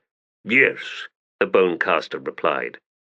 "You are too eager to credit the Imas, Monarch Ochem," Onrak said. He faced the Tist Edur. "Eres holy sites burned through the barriers of Telan. They are too old to be resisted." "You said their sanctity was born of death. Are they hoods, then?" "No. Hood did not exist when these were fashioned, Troll Sengar. Nor are they strictly death-aspected. Their power comes, as Monarch Ochem said, from layers. Stone shaped into tools and weapons, air shaped by throats, minds that discovered, faint as flickering fires in the sky, the recognition of oblivion, of an end to life, to love. Eyes that witnessed the struggle to survive, and saw with wonder its inevitable failure. To know and to understand that we must all die, Troll Sengar, is not to worship death. To know and to understand is itself magic, for it made us stand tall." "It seems, then," Troll Sengar muttered, "that you Imas have broken the oldest laws of all with your vow." Neither Monarch Ochem nor Ibragolan will speak in answer to that truth, Onrak said. You are right, however. We are the first lawbreakers, and that we have survived this long is fit punishment. And so it remains our hope that the summoner will grant us absolution. Faith is a dangerous thing, Trull Sengar sighed. Well, shall we make use of this gate? Monarch Ochem gestured, and the scene around them blurred, the light fading. A moment before the darkness became absolute, a faint shout from the Tist Edur drew Onrak's attention. The warrior turned, in time to see a figure standing a dozen paces away. Tall, lithely muscled, with a fine umber-hued pelt and long, shaggy hair reaching down past the shoulders. A woman. Her breasts were large and pendulous, her hips wide and full. Prominent, flaring cheekbones, a broad, full-lipped mouth. All this registered in an instant, even as the woman's dark brown eyes, shadowed beneath a solid brow, scanned across the three Tlanimas before fixing on Trull Sengar. She took a step towards the Tist Edur, the movement graceful as a deer's. Then the light vanished entirely. Onrak heard another surprised shout from Trull Sengar. The Tlanimas strode towards the sound, then halted, thoughts suddenly scattering, a flash of images cascading through the warrior's mind. Time folding in on itself, sinking away, then rising once more. Sparks danced low to the ground, tinder caught, flames flickering. They were in the crevasse, standing on its littered floor. Onrak looked for Trull Sengar, found the Tist Edur lying prone on the damp rock a half-dozen paces away. The Tlanimas approached. The mortal was unconscious. There was blood smearing his lap, pooling beneath his crotch, and Onrak could see it cooling, suggesting that it did not belong to Trull Sengar, but to the heiress woman who had taken his seed. His first seed. But there had been nothing to her appearance suggesting virginity. Her breasts had swollen with milk in the past. Her nipples had known the pressure of a pup's hunger. The blood, then, made no sense. Onrak crouched beside Trull Sengar, and saw the fresh wound of scarification beneath his belly-button. 3 parallel cuts drawn across diagonally, and the stained imprints of 3 more, likely those the woman had cut across her own belly, running in the opposite direction. The heiress witch has stolen his seed, Monarch Ochem said from 2 paces away. Why? Onrak asked. I do not know, Onrak the Broken. The heiress have the minds of beasts. Not to the exclusion of all else, Onrak replied, as you well know. Perhaps. Clearly this one had intent. Monarch Ochem nodded. So it would seem. Why does the Tist Edur remain unconscious? His mind is elsewhere. The bonecaster cocked its head. Yes, that is the definition of unconscious. No, it is elsewhere. When I stepped close, I came into contact with sorcery, that which the heiress projected.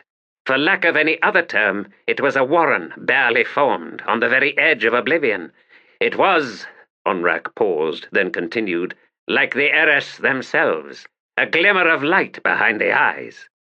Ibragolan suddenly drew his weapon. Onrak straightened.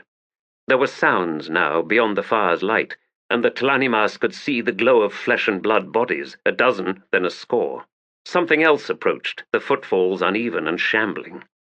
A moment later, an Aptorian demon loomed into the light, a shape unfolding like black silk, and riding its humped singular shoulder, a youth.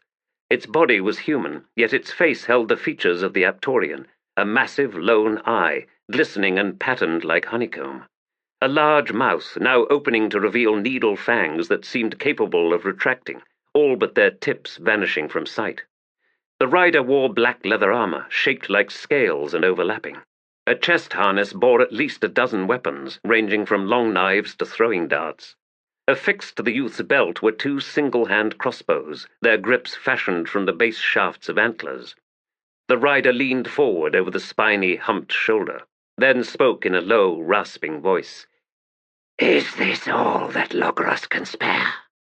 You, Monarch Ochem said, are not welcome. Too bad, Bonecaster, for we are here to guard the first throne. Onrak asked, Who are you, and who has sent you here? I am Panic, son of Apt. It is not for me to answer your other question, Tlanimas. I but guard the outer ward. The chamber that is home to the first throne possesses an inner warden, the one who commands us. Perhaps she can answer you. Perhaps even she will. Onrak picked up Troll Sengar. We would speak with her then. Panak smiled, revealing the crowded row of fangs. As I said, the throne room. No doubt, he added, smile broadening, you know the way. Chapter 24. In the oldest, most fragmentary of texts will be found obscure mention of the Eresal, a name that seems to refer to those most ancient of spirits that are the essence of the physical world. There is, of course, no empirical means of determining whether the attribution of meaning, the power inherent in making symbols of the inanimate, was causative, in essence the creative force behind the Eresal, or if some other mysterious power was involved, inviting the accretion of meaning and significance by intelligent forms of life at some later date. In either case, what cannot be refuted is the rarely acknowledged but formidable power that exists like subterranean lairs in notable features of the land, nor that such power is manifested with subtle yet profound efficacy, even so much as to twist the stride of gods, indeed occasionally sufficient to bring them down with finality. Preface to the Compendium of Maps, Calastellis of Liheng. The vast shelves and ridges of coral had been worn into flat-topped islands by millennia of drifting sand and wind. Their flanks were ragged and rotted, pitted and undercut, the low ground in between them narrow, twisting, and filled with sharp-edged rubble. To Gamut's eye, the gods could not have chosen a less suitable place to encamp an army. Yet there seemed little choice. Nowhere else offered an approach onto the field of battle, and, as quickly became evident, the position, once taken, was as defensible as the remotest mountain keep, a lone saving grace.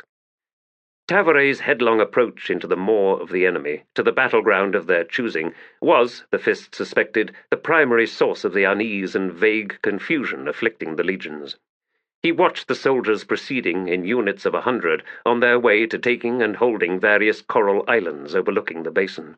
Once in place, they would then construct from the rubble defensive barriers and low walls, followed by ramps on the south sides. Captain Keneb shifted nervously on his saddle beside the Fist as they watched the first squads of their own legion set out towards a large bone-white island on the westernmost edge of the basin. "They won't try to dislodge us from these islands," he said. "Why bother, since it's obvious the Adjunct intends to march us right into their laps?" Gamut was not deaf to the criticisms and doubt hidden beneath Keneb's words, and he wished he could say something to encourage the man, to bolster faith in Tavore's ability to formulate and progress sound tactics. But even the Fist was unsure. There had been no sudden revelation of genius during the march from Arran. They had, in truth, walked straight as a lance northward. Suggesting what, exactly? A single-mindedness worthy of imitation, or a failure of imagination? Are the two so different, or merely alternate approaches to the same thing? And now they were being arrayed, as stolid as ever, to advance, probably at dawn the next day, towards the enemy and their entrenched fortifications, an enemy clever enough to create singular and difficult approaches to their positions. "Those ramps will see the death of us all," Keneb muttered. "Korbolo Dom's prepared for this, as any competent Malazan-trained commander would. He wants us crowded and struggling uphill, beneath an endless hail of arrows, quarrels, and ballista, not to mention sorcery. Look at how smooth he's made those ramp surfaces, Fist. The cobbles, when slick with streaming blood, will be like grease underfoot. We'll find no purchase." "I am not blind," Gamut growled, "nor, we must assume, is the Adjunct." Keneb shot the older man a look. "It would help to have some reassurance of that, Fist." "There shall be a meeting of officers tonight," Gamut replied, "and again a bell before dawn." "She's already decided the disposition of our legion," Keneb grated, leaning on his saddle and spitting in the local fashion. "Aye, she has, Captain." They were to guard avenues of retreat, not for their own forces, but those the enemy might employ. A premature assumption of victory that whispered of madness. They were outnumbered. Every advantage was with Sha'ik, yet almost 1/3 of the Adjunct's army would not participate in the battle. And the Adjunct expects us to comply with professional competence, Gamut added. As she commands, Keneb growled. Dust was rising as the sappers and engineers worked on the fortifications and ramps. The day was blisteringly hot, the wind barely a desultory breath. The Kundril, Seti, and Wiccan horse warriors remained south of the Coral Islands, awaiting the construction of a road that would give them egress to the basin. Even then, there would be scant room to maneuver. Gamut suspected that Tavore would hold most of them back. The basin was not large enough for massed cavalry charges for either side. Sha'ik's own desert warriors would most likely be held in reserve, a fresh force to pursue the Malazans should they be broken. And, in turn, the Kundril can cover such a retreat, or rout. A rather ignoble conclusion, the remnants of the Malazan army riding double on Kundril horses. The Fist grimaced at the image and angrily swept it from his mind. The Adjunct knows what she's doing, he asserted. Keneb said nothing. A messenger approached on foot. Fist Gamut, the man called out. The Adjunct requests your presence. I will keep an eye on the Legion, Keneb said. Gamut nodded and wheeled his horse around.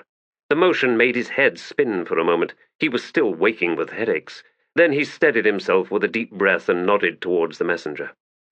They made slow passage through the chaotic array of troops moving to and fro beneath the barked commands of the officers, towards a low hill closest to the basin. Gamut could see the Adjunct astride her horse on that hill, along with, on foot, Nil and Nether. I see them, Gamut said to the messenger. Aye, sir. I'll leave you to it, then. Riding clear of the press, Gamut brought his horse into a canter, and moments later reined in alongside the Adjunct. The position afforded them a clear view of the enemy emplacements, and, just as they observed, so too, in turn, were they being watched by a small knot of figures atop the central ramp. How sharp are your eyes, Fist? The Adjunct asked. Not sharp enough, he replied. Korbolo Dom, Chemist Rello, 6 officers. Chemist has quested in our direction, seeking signs of mages. High mages, specifically. Of course, given that Nil and Nether are with me, they cannot be found by Chemist Rello's sorceries. Tell me, Fist Gamut, how confident do you imagine Korbolo Dom feels right now? He studied her a moment. She was in her armor, the visor of her helm lifted, her eyes half-lidded against the bright glare bouncing from the basin's hard-packed, crackled clay. I would think, Adjunct, he replied slowly, that his measure of confidence is wilting. She glanced over. Wilting? Why? Because it all looks too easy, too overwhelmingly in his favor, Adjunct. She fell silent, returning her gaze to the distant enemy. Is this what she wanted me for? To ask that one question? Gamut switched his attention to the 2 Wiccans. Nil had grown during the march, leading Gamut to suspect that he would be a tall man in a few years' time. He wore only a loincloth and looked feral with his wild unbraided hair and green and black body paint. Nether, he realized with some surprise, had filled out beneath her deerskin hides, a chubbiness that was common to girls before they came of age. The severity of her expression was very nearly fixed now, transforming what should have been a pretty face into a mean, forbidding, and burdened. Her black hair was shorn close, betokening a vow of grief. Chemist's questing is done, the Adjunct suddenly pronounced. He will need to rest now. She turned in her saddle, and by some prearranged signal, 2 Wiccan warriors jogged up the slope. Tavore unhitched her sword belt and passed it to them. They quickly retreated with the Otateral weapon. Reluctantly, Nil and Nether settled cross-legged onto the stony ground. Fist Gamut, the Adjunct said, if you would, draw your dagger and spill a few drops from your right palm. Without a word, he tugged off his gauntlet, slid his dagger from its scabbard, and scored the edge across the fleshy part of his hand. Blood welled from the cut. Gamut held it out, watched as the blood spilled down to the ground. Dizziness struck him, and he reeled in the saddle a moment before regaining his balance. Nether voiced a hiss of surprise. Gamut glanced down at her. Her eyes were closed, both hands pressed against the sandy ground. Nil had assumed the same posture, and on his face flitted a wild sequence of emotions, fixing at last on fear. The Fist was still feeling light-headed, a faint roaring sound filling his skull. There are spirits here, Nil growled. rising with anger. A song, Nether cut in. of war and warriors. New and old, her brother said. So very new and so very old. Battle and death, again and again. The land remembers every struggle played out on its surface, on all its surfaces, from the very beginning. Nether grimaced, then shivered, her eyes squeezed shut. The goddess is as nothing to this power, yet she would steal. The adjunct's voice was sharp. Steal? The Warren, Nil replied. She would claim this fragment and settle it upon this land like a parasite. Roots of shadow slipping down to draw sustenance, to feed on the land's memories. And the spirits will not have it, Nether whispered. They are resisting? The adjunct asked. Both Wiccans nodded. Then Nil bared his teeth and said, Ghosts cast no shadows. You were right, adjunct. Gods, you were right. Right? Gamut wondered. Right about what? And will they suffice? Tavore demanded. Nil shook his head. I don't know. Only if the Talon Master does what you think he will do, adjunct. Assuming, Nether added, Sha'ik is unaware of the viper in her midst. Had she known, Tavore said, she would have separated his head from his shoulders long ago. Perhaps, Nether replied, and Gamut heard the skepticism in her tone. Unless she and her goddess decided to wait until all their enemies were gathered. The adjunct returned her gaze to the distant officers. Let us see, shall we? Both Wiccans rose, then shared a glance unwitnessed by Tavore. Gamut rubbed his uncut hand along his brow beneath the helm's rim, and his fingers came away dripping with sweat. Something had used him, he realized shakily, through the medium of his blood. He could hear distant music, a song of voices and unrecognizable instruments. A pressure was building in his skull. If you are done with me, adjunct, he said roughly. She nodded without looking over. Return to your Legion Fist. Convey to your officers, please, the following. Units may appear during the battle on the morrow which you will not recognize. They may seek orders, and you are to give them as if they were under your command. Understood, adjunct. Have a cutter attend to your hand, Fist Gamut, and thank you. Also, ask the guards to return to me my sword. Aye. He wheeled his horse and walked it down the slope. The headache was not fading, and the song itself seemed to have poisoned his veins, a music of flesh and bone that hinted of madness. Leave me in peace, damn you. I am naught but a soldier. A soldier. Strings sat on the boulder, his head in his hands. He had flung off the helm, but had no memory of having done so, and it lay at his feet, blurry and wavering behind the waves of pain that rose and fell like a storm-tossed sea. Voices were speaking around him, seeking to reach him, but he could make no sense of what was being said. The song had burgeoned sudden and fierce in his skull, flowing through his limbs like fire. A hand gripped his shoulder, and he felt a sorcerous questing seep into his veins, tentatively at first, then flinching away entirely, only to return with more force, and with it a spreading silence, blissful peace, cool and calm. Finally the sergeant was able to look up. He found his squad gathered around him. The hand fixed onto his shoulder was Bottle's, and the lad's face was pale, beaded with sweat. Their eyes locked, then Bottle nodded and slowly withdrew his hand. Can you hear me, Sergeant? Faint, as if you were 30 paces away. Is the pain gone? Aye. What did you do? Bottle glanced away. Strings frowned, then said, Everyone else, back to work. Stay here, Bottle. Cuttle cuffed Tar, and the corporal straightened and mumbled, Let's go, soldiers. There's pits to dig. The sergeant and Bottle watched the others head off, retrieving their picks and shovels as they went. The squad was positioned on the southwesternmost island, overlooking dunes that reached out to the horizon. A single, sufficiently wide corridor lay directly to the north, through which the enemy, if broken and fleeing, would come as they left the basin. Just beyond it lay a modest, flat-topped tell, on which a company of mounted desert warriors were ensconced, the crest dotted with the scouts keeping a careful eye on the Malazans. All right, Bottle, Strings said. Out with it. Spirit, Sergeant. They're awakening. And what in Hood's name has that got to do with me? Mortal blood, I think. It has its own song. They remember it. They came to you, Sergeant, eager to add their voices to it. To you. Why me? I don't know. Strings studied the young mage for a moment, mulling on the taste of that lie, then grimaced and said, You think it's because I'm fated to die here, at this battle? Bottle looked away once more. I'm not sure, Sergeant. It's way beyond me, this land and its spirits, and what it all has to do with you. I'm a bridge burner, lad. The bridge burners were born here, in Raraku's crucible. Bottle's eyes thinned as he studied the desert to the west. But they were wiped out? Aye, they were. Neither spoke for a time. Korik had broken his shovel on a rock and was stringing together an admirable list of Seti curses. The others had stopped to listen. On the northern edge of the island, Gesler's squad was busy building a wall of rubble, which promptly toppled, the boulders tumbling down the far edge. Distant hoots and howls sounded from the tell across the way. It won't be your usual battle, will it? Bottle asked. Strings shrugged. There's no such thing, lad.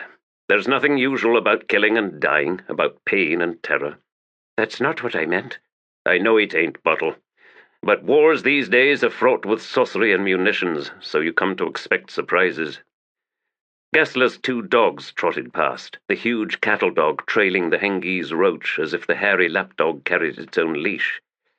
This place is complicated, Bottle sighed. He reached down and picked up a large disc-shaped rock. Aerosol, he said, a hand axe. The basin down there's littered with them, smoothed by the lake that once filled it. Took days to make one of these. Then they didn't even use them. They just flung them into the lake. Makes no sense, does it? Why make a tool, then not use it? Strings stared at the mage. What are you talking about, Bottle? Who are the Aerosol? Were, Sergeant. They're long gone. The spirits? No, those are from all times, from every age this land has known. My grandmother spoke of the Eris, the dwellers who lived in the time before the Imas, the first makers of tools, the first shapers of their world. He shook his head, fought down a shiver. I never expected to meet one. It was there, she was there, in that song within you. And she told you about these tools? Not directly. More like I shared it, well, her mind. She was the one who gifted you the silence. It wasn't me. I don't have that power. But I asked, and she showed mercy. At least, he glanced at Strings. I gather it was a mercy. Aye, lad, it was. Can you still speak with that Eris? No, all I wanted to do was get out of there, out of that blood. My blood. Well, most of it's your blood, Sergeant. And the rest belongs to that song, the, Bridge Burner's song. Strings closed his eyes, settled his head against the boulder behind him.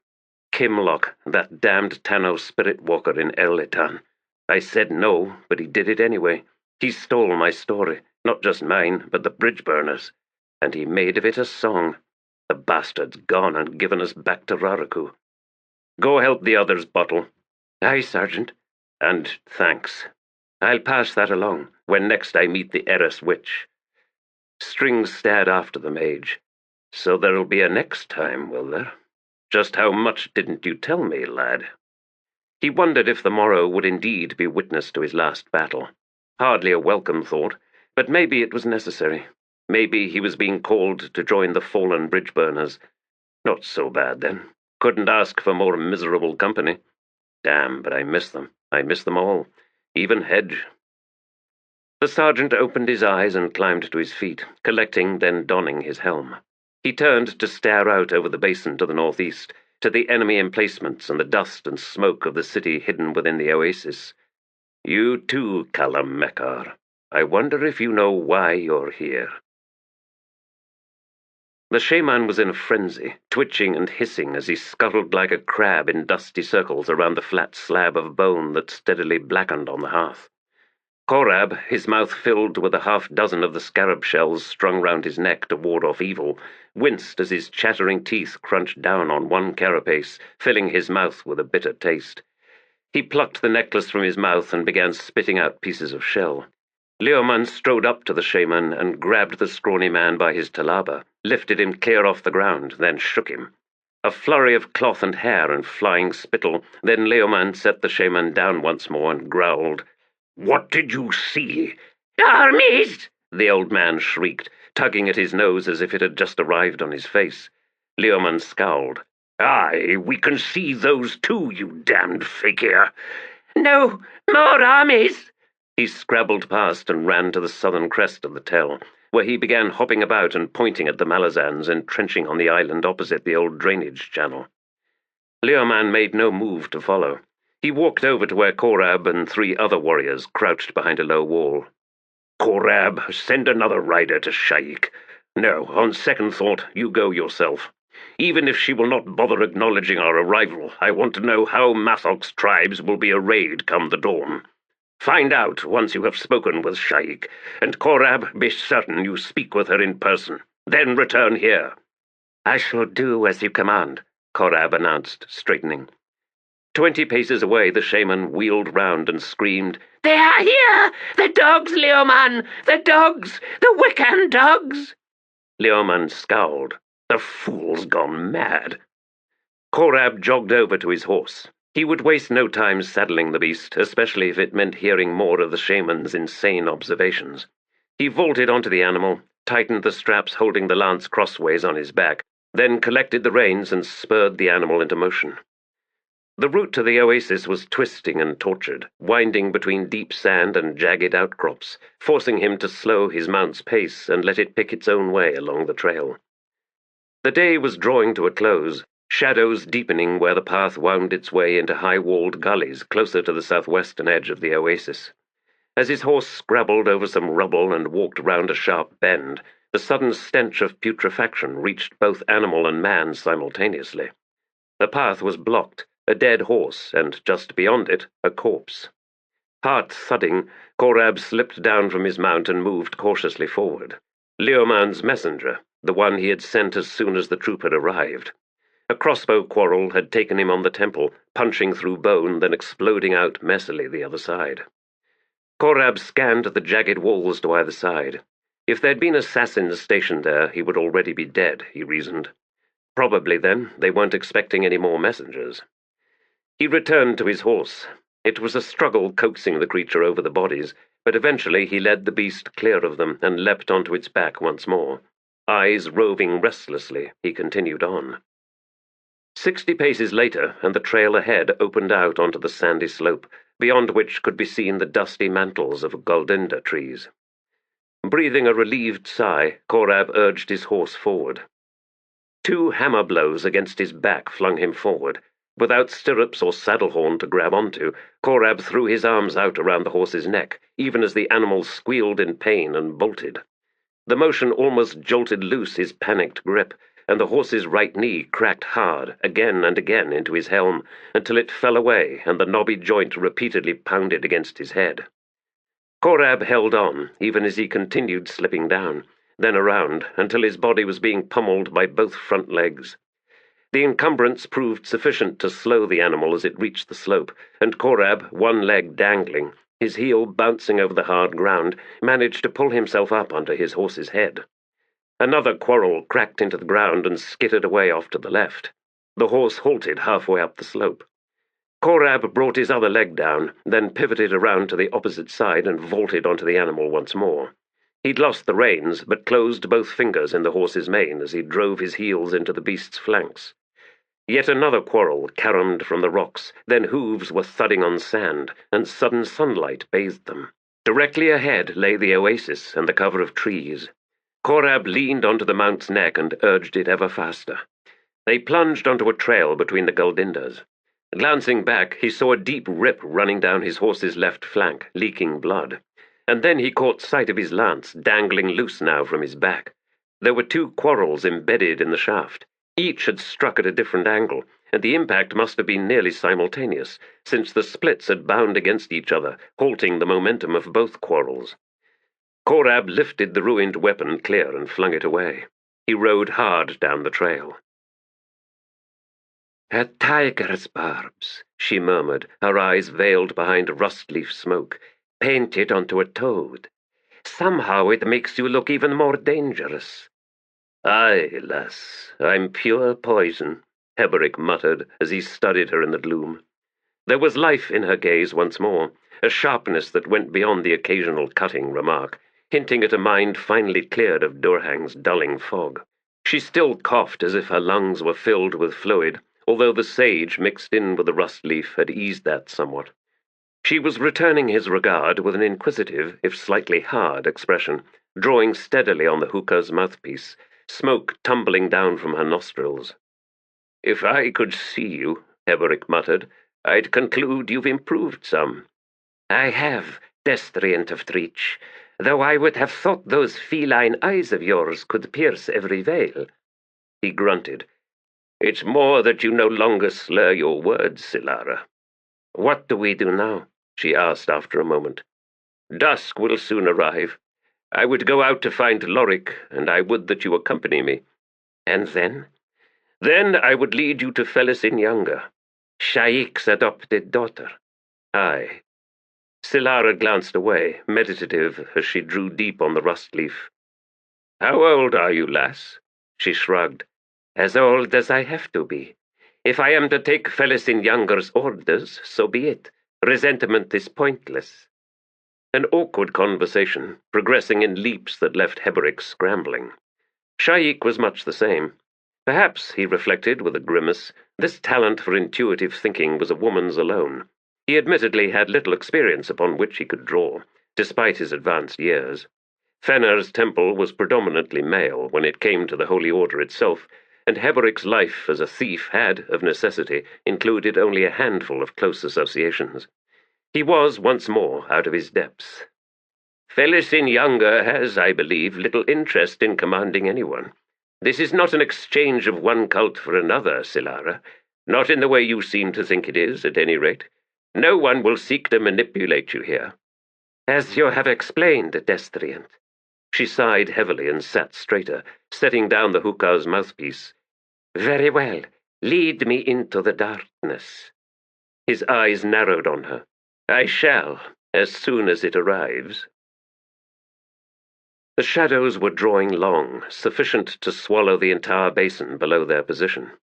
Sha'ik stood at the crest of the northernmost ramp, studying the distant masses of Malazan's soldiery on the far rises as they continued digging in. Ever methodical was her sister. She glanced to her left and scanned Korbolo Dom's positions. All was in readiness for the morrow's battle, and she could see the Napan commander, surrounded by aides and guards, standing at the edge of the center ramp, doing as she herself was doing, watching Tavore's army. "We are all in place." Suddenly the whole thing seemed so pointless. This game of murderous tyrants pushing their armies forward into an inevitable clash, coldly disregarding of the lives that would be lost in the appeasement of their brutal desires. "What value this mindless hunger to rule? What do you want with us, Empress Lasine? 7 cities will never rest easy beneath your yoke. You shall have to enslave, and what is gained by that?" And what of her own goddess? Was she any different from Lasine? Every claw was outstretched, eager to grasp, to rend, to soak the sand red with gore. "But Raraku does not belong to you, dear Drijna, no matter how ferocious your claims. I see that now. This desert is wholly unto itself, and now it rails. Feel it, goddess, it rails against one and all." Standing beside her, Mathok had been studying the Malazan positions in silence. But now he spoke. "The Adjunct has made an appearance, Chosen One." Sha'ik dragged her gaze from Korbolo Dom and looked to where the desert warchief pointed. Astride a horse from the Paran stables. "Of course." 2 Wiccans on foot nearby. Her sister was in full armor, her helm glinting crimson in the dying light. Sha'ik's eyes snapped back to Korbolo's position. "Camistrello has arrived. He's opened his warren, and now quests towards the enemy. But Tavore's Otateral sword defies him, so he reaches around into the army itself, seeking high mages, unsuspected allies." After a moment she sighed. "And finds none but a few shamans and squad mages." Mathok rumbled. "Those 2 Wiccans with the Adjunct. They are the ones known as Nil and Nether." "Yes, said to be broken of spirit. They have none of the power that their clans once gave them, for those clans have been annihilated." "Even so, Chosen One. Mathok muttered. That she holds them within the fog of Otatarrel suggests they are not as weak as we would believe. Or that Tavore does not want their weakness revealed. Why bother if such failure is already known to us? To deepen our doubt, Mathok, she replied. He curtly gestured, adding a frustrated growl. This mire has no surface, Chosen One. Wait! Sha'ik stared once again at Tavore. She has sent her weapon away. Chemist Rello has withdrawn his questing, and now... Ah! The last word was a startled cry, as she felt the muted unveiling of power from both Nil and Nether, a power far greater than it had any right to be. Sha'ik then gasped, as the goddess within her flinched back, as if stung, and loosed a shriek that filled her skull. For Raraku was answering the summons, a multitude of voices rising in song, rising with raw, implacable desire. The sound, Sha'ik realized, of countless souls straining against the chains that bound them. Chains of shadow, chains like roots, from this torn, alien fragment of Warren, this piece of shadow that has risen to bind their souls and so feeds upon the life force. Mathok, where is Leoman? We need Leoman. I do not know, Chosen One. She turned once more and stared at Korbolo Dom. He stood foremost on the ramp, his stance squared, thumbs hitched into his sword belt, studying the enemy with an air of supreme confidence that made Sha'ik want to scream. Nothing was as it seemed. To the west, the sun had turned the horizon into a crimson conflagration. The day was drowning in a sea of flame, and she watched shadows flowing across the land, her heart growing cold. The alley outside Heboric's tent was empty in both directions. The sun's sudden descent seemed to bring a strange silence along with the gloom. Dust hung motionless in the air. The destriant of Treach paused in the aisle. Behind him, Selara said, "Where is everyone?" He had been wondering the same thing. Then, slowly, the hairs rose on the back of his neck. "Can you hear that, lass? Only the wind." But there was no wind. "No, not wind," Selara murmured. "A song. From far away. The Malazan army, do you think?" He shook his head, but said nothing. After a moment, Heboric gestured Selara to follow, and he set out down the alley. The song seemed suspended in the very air, raising a haze of dust that seemed to shiver before his eyes. Sweat ran down his limbs. Fear has driven this entire city from the streets. Those voices are the sound of war." "There should be children," Selara said. "Girls." "Why girls more than anyone else, lass? Bidithal's spies, his chosen servants." He glanced back at her. "Those scars? Yes, they should be everywhere. Without them, Bidithal is blind. It may well be he has sent them elsewhere, or even withdrawn them entirely. There will be events this night, Selara. Blood will be spilled. The players are, no doubt, even now drawing into position." "He spoke of this night," she said, "the hours of darkness before the battle. He said the world will change this night." Heboric bared his teeth. "The fool has sunk to the bottom of the abyss, and now stirs the black mud." "He dreams of true darkness unfolding, Destriant. Shadow is but an upstart, a realm born of compromise and filled with impostors. The fragments must be returned to the First Mother. Not just a fool, then, but mad. To speak of the most ancient of battles as if he himself is a force worthy of it. Bidithal has lost his mind." "He says something is coming," Selara said, shrugging. "Suspected by no one, and only Bidithal himself has any hope of controlling it, for he alone remembers the dark." Heboric halted. "Hood take his soul. I must go to him, now. We will find him in his damned temple, aye. Come on." They swung about. Even as two figures emerged from the gloom of an alley mouth, blades flickering out. With a snarl, Heboric closed on them. One taloned hand shot out, tore under and into an assassin's neck, then snapped upward, lifting the man's head clean from his shoulders. The other killer lunged, knife point darting for Heboric's left eye. The destriant caught the man's wrist and crushed both bones. A slash from his other hand spilled the assassin's entrails onto the dusty street. Flinging the body away, Heboric glared about. Silara stood a few paces back, her eyes wide. Ignoring her, the destriant crouched down over the nearest corpse. Korbolo Doms, too impatient by far. 3 quarrels struck him simultaneously, one deep into his right hip, shattering bone, another plunging beneath his right shoulder blade to draw short a finger's breadth from his spine. The third, arriving from the opposite direction, took him high on his left shoulder with enough force to spin him round, so that he tumbled backward over the corpse. Silara scrabbled down beside him. "Old man, do you live?" "Bastards," he growled. "That hurts. They're coming to finish me off, aye. Flee, lass, to the stone forest. Go!" He felt her leave his side, heard her light steps patter away. Heboric sought to rise, but agony ripped up from his broken hip, left him gasping and blinded. Approaching footsteps, 3 sets, moccasined, 2 from the right and 1 from the left. Knives whispered from sheaths, closing, then silence. Someone was standing over Heboric. Through his blurred vision, he could make out dust-smeared boots, and from them a stench as of musty, dry death. Another set of boots scuffed the ground beyond the destriant's feet. "Begone, wraiths!" A voice hissed from a half-dozen paces away.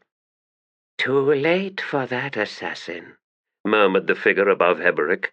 "Besides, we've only just arrived. In the name of Hood, Hoarder of Souls, I banish you from this realm." A soft laugh answered the killer's command. "Kneel before Hood, do you? Oh, yes, I felt the power in your words. Alas, Hood's out of his depths on this one. Ain't that right, lass?"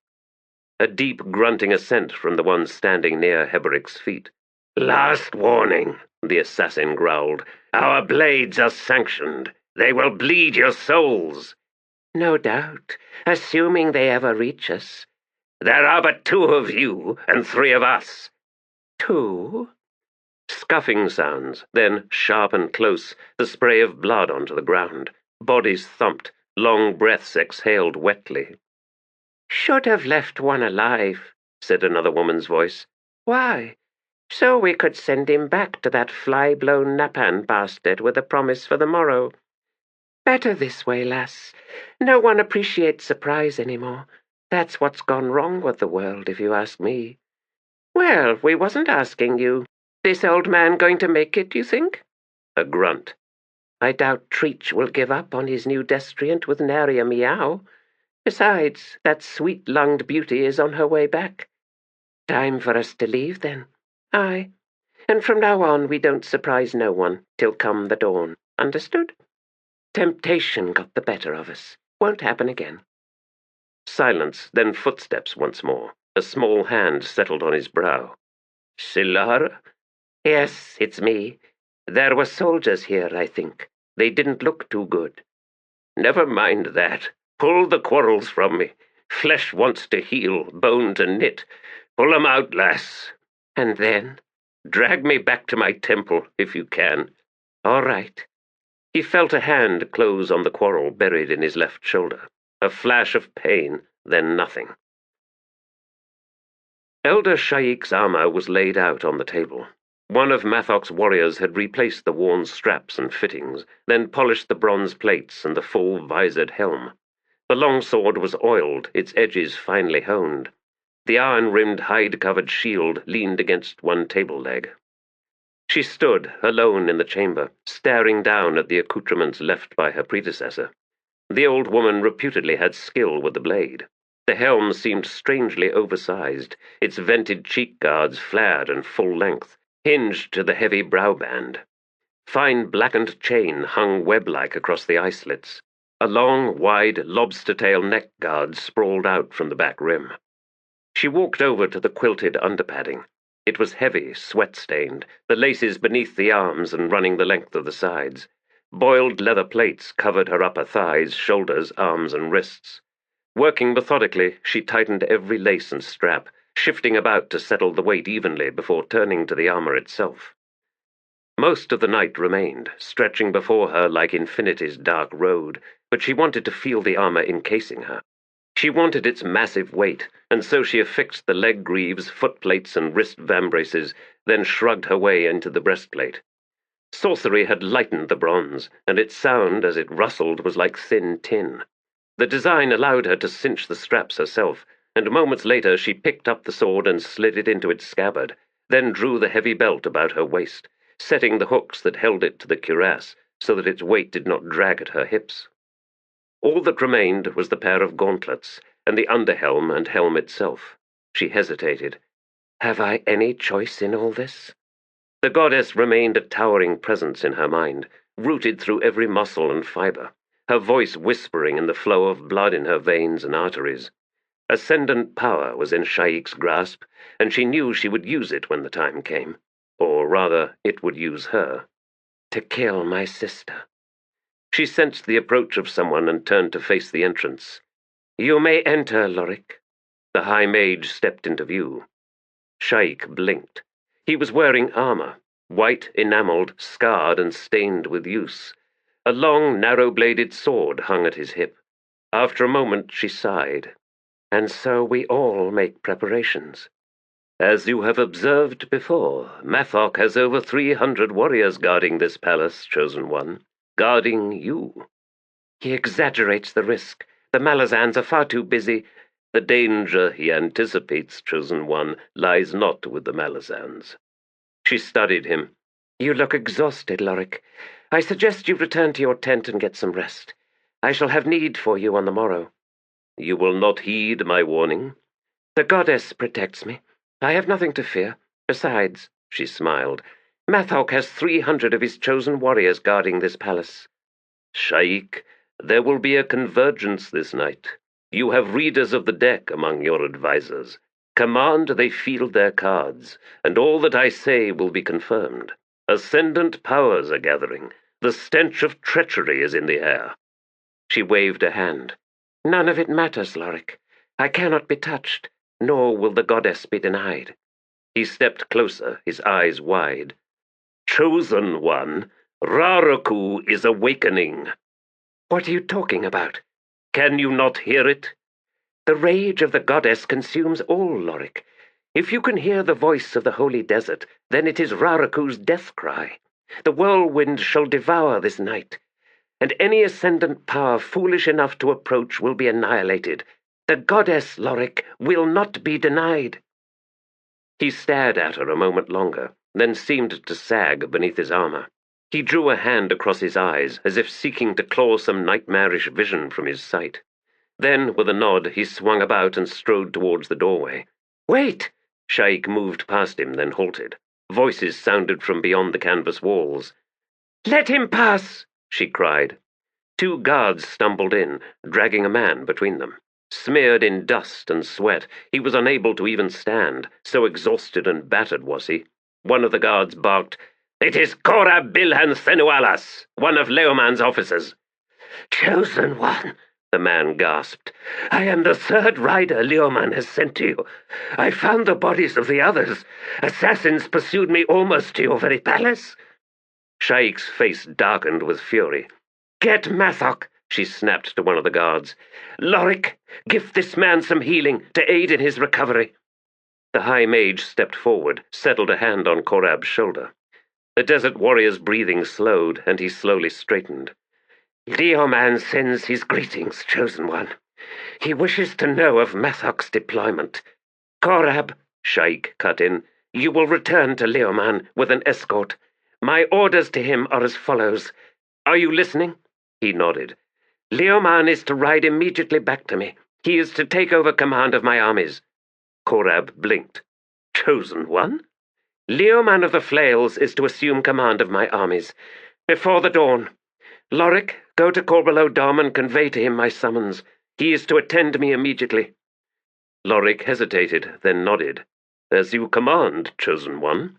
I will take my leave of you now. He exited the chamber, made his way through the intervening rooms and passageways, passing guard after guard, seeing weapons drawn and feeling hard eyes on him. Korbolo Dom would be a fool to attempt to reach her with his assassins. Even so, the night had begun, and in the oasis beyond, starlight now played on drawn blades. Emerging onto the concourse before the palace, Lorik paused. His warren was unveiled, and he made that fact visible through a spark-filled penumbra surrounding his person. He wanted no one to make any fatal mistakes. Feeling strangely exposed, nonetheless, he set out towards Korbolo Dom's command tent.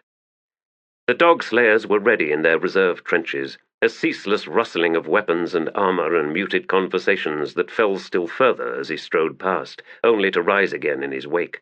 These soldiers, Lorik well knew, had by choice and by circumstance made of themselves a separate force, marked by the butchery of their deeds, by the focus of Malazan outrage.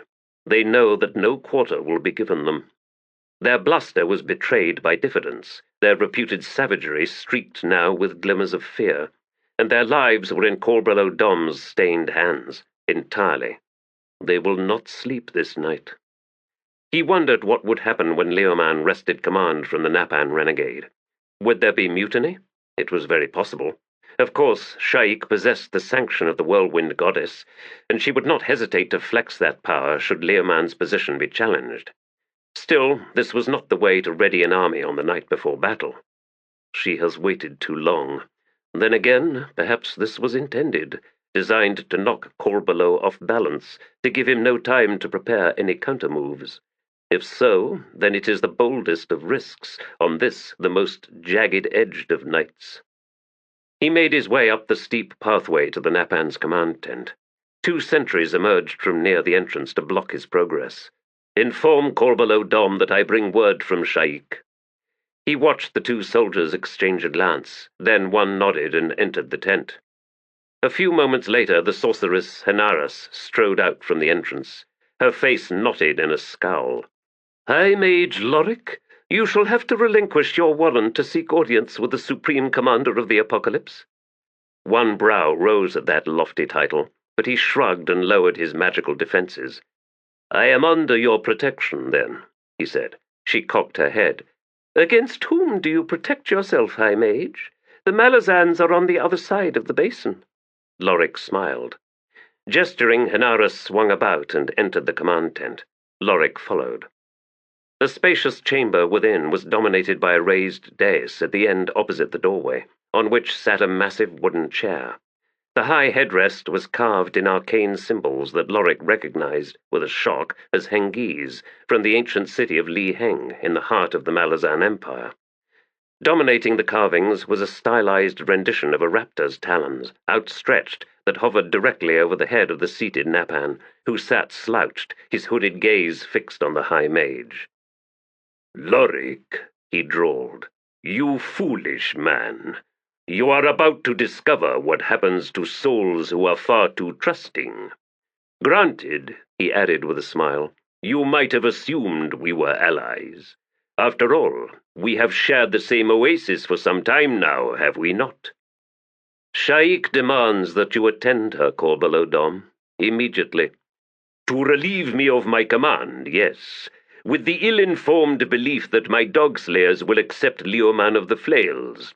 Did you peruse them on your way here, Lorik? Were you witness to their readiness? My army, High Mage, is surrounded by enemies. Do you understand? Leoman is welcome to attempt an approach with all the desert warriors he and Mathok care to muster. You would betray the Apocalypse, turn on your allies and win the battle for the Adjunct, Korbolo Dom, all to preserve your precious position, if Sha'ik insists. Alas, Sha'ik is not the issue, Lorik said. The Whirlwind Goddess, however, is, and I believe her toleration of you, Korbolo Dom, is about to end. Do you think so, Lorik? Will she also accept the destruction of the Dogslayers? For destroy them she must, if she is to wrest control from me. The decimation of her vaunted army of the Apocalypse. Truly, will the goddess choose this? Lorik slowly cocked his head, then he slowly sighed. Ah, I see now the flaw. You have approached this tactically, as would any soldier. But what you clearly do not understand is that the Whirlwind Goddess is indifferent to tactics, to grand strategies. You rely upon her common sense, but Korbolo, she has none. The battle tomorrow? Victory or defeat? The goddess cares neither way. She desires destruction. The Malazans butchered on the field, the dog-slayers slaughtered in their trenches, an enfilade of sorcery to transform the sands of Raraku into a red ruin. This is what the Whirlwind Goddess desires. "What of it?" the Napan rasped, and Lorik saw sweat beading the man's scarred brow. "Even the goddess cannot reach me, not here, in this sanctified place. And you call me the fool? The goddess will see you slain this night, but you are too insignificant for her to act directly in crushing you under thumb." Korbolo Dom bolted forward on the chair. "Then who?" he shrieked. "You, Lorik?" The High Mage spread his hands and shook his head. "I am less than a messenger in this, Korbolo Dom. I am, if anything at all, merely the voice of common sense. It is not who she will send against you, Supreme Commander. It is, I believe, who she will allow through her defenses. Don't you think?" Korbolo stared down at the High Mage, then he snarled and gestured. The knife plunging into his back had no chance of delivering a fatal wound. Lorik's tightly bound defenses, his innermost layers of Korald Thirlan, defied the thirst of iron. Despite this, the blow drove the High Mage to his knees. Then he pitched forward onto the thick carpets, almost at the Napan's boots. And already he was ignored as he lay there, bleeding into the weave, as Korbolo rose and began bellowing orders. And none were close enough to hear the High Mage murmur, "Blood is the path, you foolish man, and you have opened it. You poor bastard." "Grim statement. Greyfrog must leave your delicious company." Felisin glanced over at the demon. Its 4 eyes were suddenly glittering, avid with palpable hunger. "What has happened?" "Ominous. An invitation from my brother." "Is Lorik in trouble?"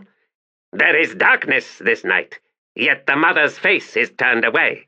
What comes cannot be chained. Warning, caution. Remain here, lovely child. My brother can come to no further harm, but my path is made clear. Glee. I shall eat humans this night." She drew her talaba closer about herself and fought off a shiver. "I am, pleased for you, Greyfrog." "Uncertain admonition. The shadows are fraught. No path is entirely clear, even that of blood. I must needs bob and weave, hop this way and that, grow still under baleful glare, and hope for the best." "How long shall I wait for you, Greyfrog?" "Leave not this glade until the sun rises, dearest she whom I would marry, regardless of little chance for proper broods. Besotted, suddenly eager to depart." "Go then." "Someone approaches. Potential ally. Be kind." With that, the demon scrambled into the shadows. "Potential ally? Who would that be?" She could hear the person on the trail now, bared feet that seemed to drag with exhaustion, and a moment later a woman stumbled into the glade, halting in the gloom to peer about. "Here," Felisin murmured, emerging from the shelter. "Felisin younger? Ah, there is but one who calls me that. Heboric has sent you?" "Yes." The woman came closer, and Felisin saw that she was stained with blood, and a heavy bruise marred her jaw. "They tried to kill him. There were ghosts, defending him against the assassins. Wait, catch your breath. You're safe here. Does Heboric still live?" She nodded. "He heals, in his temple. He heals. Slow your breathing, please. Here, I have wine. Say nothing for now. When you are ready, tell me your tale." Shadow-filled hollows rippled the hills that marked the northwest approach to the oasis. A haze of dust dulled the starlight overhead. The night had come swiftly to Raraku, as it always did, and the day's warmth was fast dissipating. On this night there would be frost. 4 riders sat still on motionless horses in one such hollow, steam rising from their lathered beasts. Their armor gleamed pale as bone, the skin of their exposed faces a pallid, deathly grey. They had seen the approaching horse warrior from a distance, sufficient to permit them this quiet withdrawal unseen, for the lone rider was not their quarry, and though none said it out loud, they were all glad for that. He was huge, that stranger, astride a horse to match, and 1,000 ravaged souls trailed him, bound by ethereal chains that he dragged as if indifferent to their weight. A sword of stone hung from his back, and it was possessed by twin spirits raging with bloodthirst. In all, a nightmarish apparition. They listened to the heavy hoofs thump past, waited until the drumming sound dwindled within the stone forest on the edge of the oasis. Then Jorud cleared his throat. "Our path is now clear, brothers. The trespassers are camped nearby, among the army that has marched to do battle with the dwellers of this oasis. We shall strike them with the dawn." "Brother Jorud," Enias rumbled, "what conjuration just crossed our trail?" "I know not, brother Enias, but it was a promise of death." "Agreed," Malakar growled. "Our horses are rested enough," Jorud pronounced. The 4 Tist Leosan rode up the slope until they reached the bridge, then swung their mounts southward. Jorud spared a last glance back over his shoulder to make certain the stranger had not reversed his route, had not spied them hiding there in that hollow. Hiding. Yes, that is the truth of it, ignoble as the truth often proves to be. He fought off a shiver, squinting into the darkness at the edge of the stone forest. But the apparition did not emerge. "In the name of Osric, Lord of the Sky," Jorud intoned under his breath as he led his brothers along the ridge. "Thank you for that." At the edge of the glade, Karsa Orlong stared back at the distant riders. He had seen them long before they had seen him, and had smiled at their cautious retreat from his path. Well enough, there were enemies aplenty awaiting him in the oasis, and no night lasted forever. Alas. Chapter 25. Hear them rattle, these chains of living bound to every moment past until the wreckage clamours in deafening wake, and each stride trails a dirge of the lost. House of Chains, Fisher Kel Tath. He sat cross-legged in the darkness, perched in his usual place on the easternmost ridge, his eyes closed, a small smile on his withered face. He had unveiled his warren in the most subtle pattern, an unseen web stretched out across the entire oasis. It would be torn soon, he well knew, but for the moment he could sense every footpad, every tremble. The powers were indeed converging, and the promise of blood and destruction whispered through the night.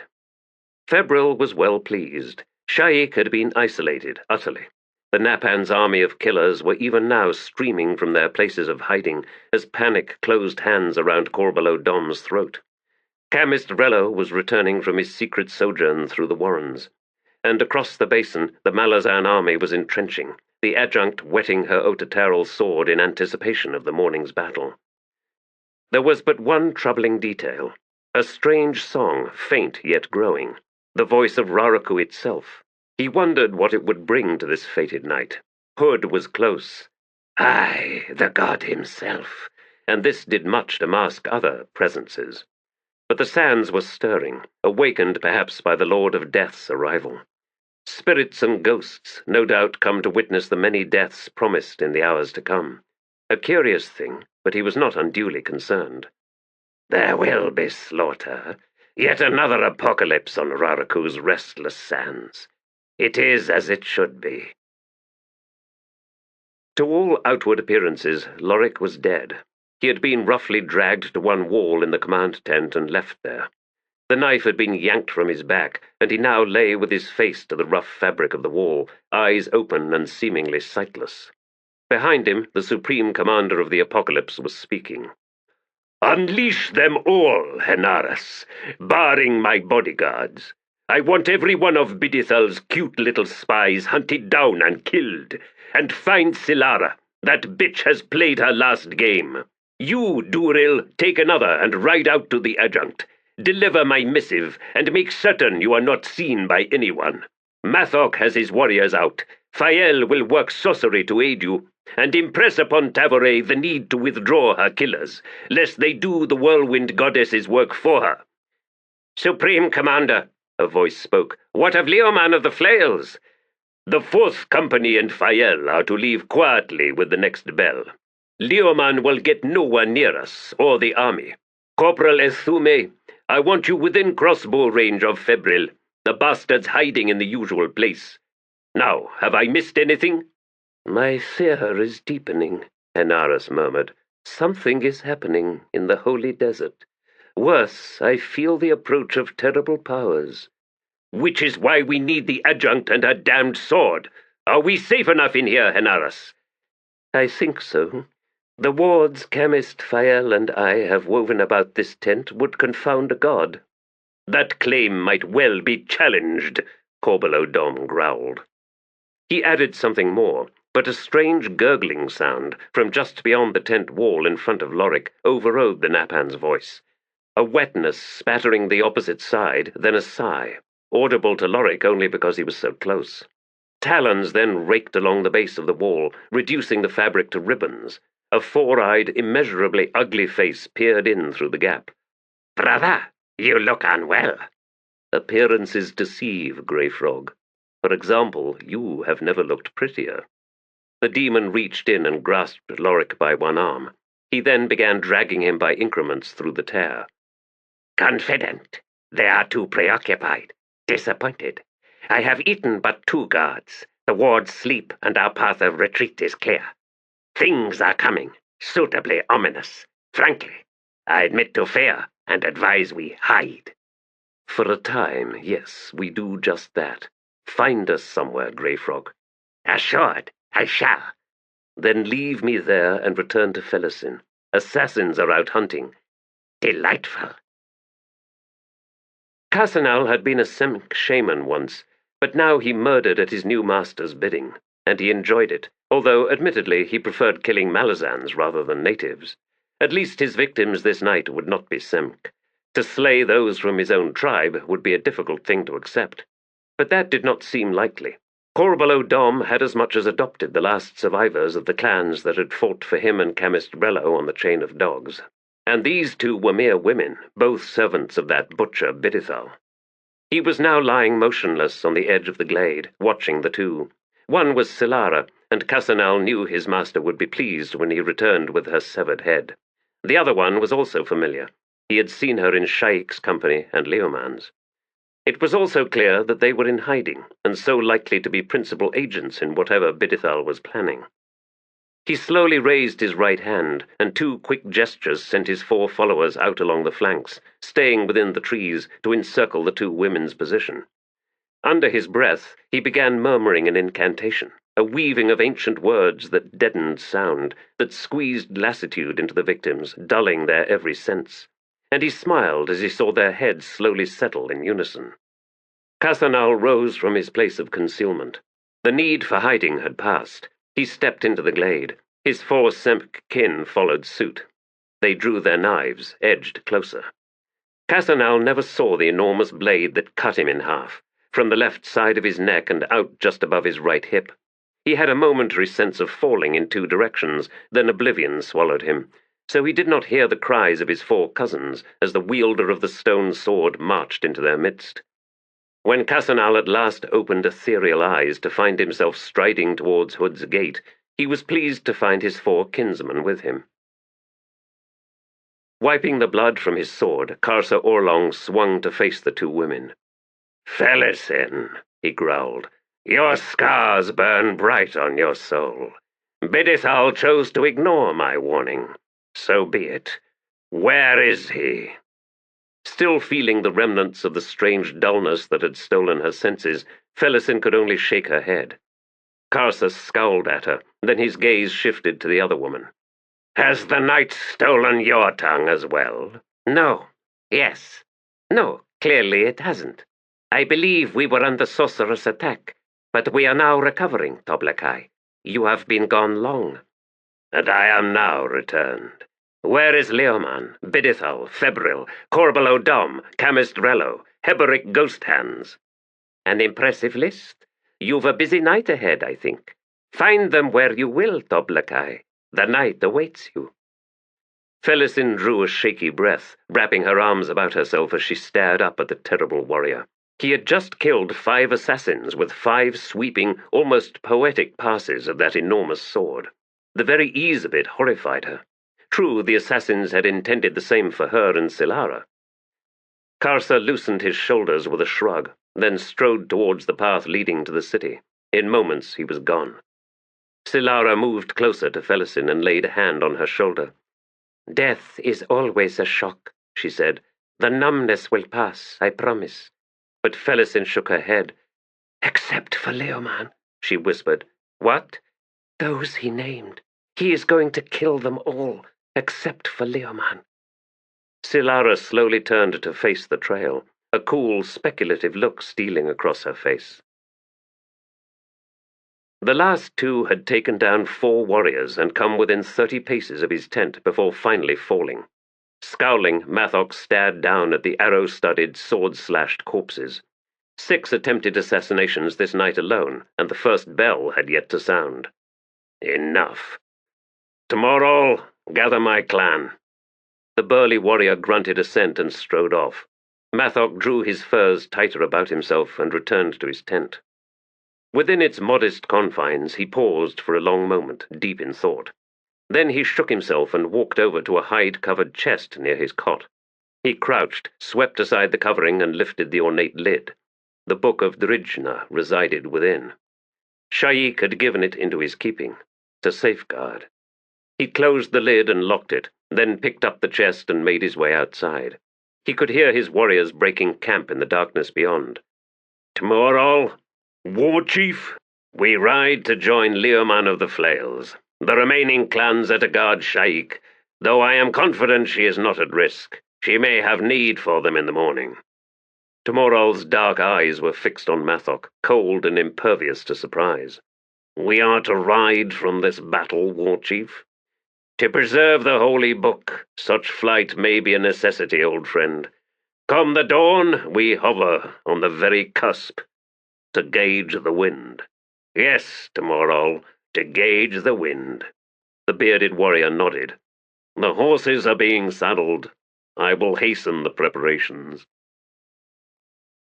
Heboric listened to the silence. Only his bones could feel the tingling hum of a sorcerous web spanning the entire oasis and its ruined city, the taut vibrations rising and falling as disparate forces began to move across it, then, with savage disregard, tore through it. He stirred from the cot, groaning with the stab of force-healed wounds, and climbed shakily to his feet. The coals had died in their braziers. The gloom felt solid, reluctant to yield as he made his way to the doorway. Heboric bared his teeth. His taloned hands twitched.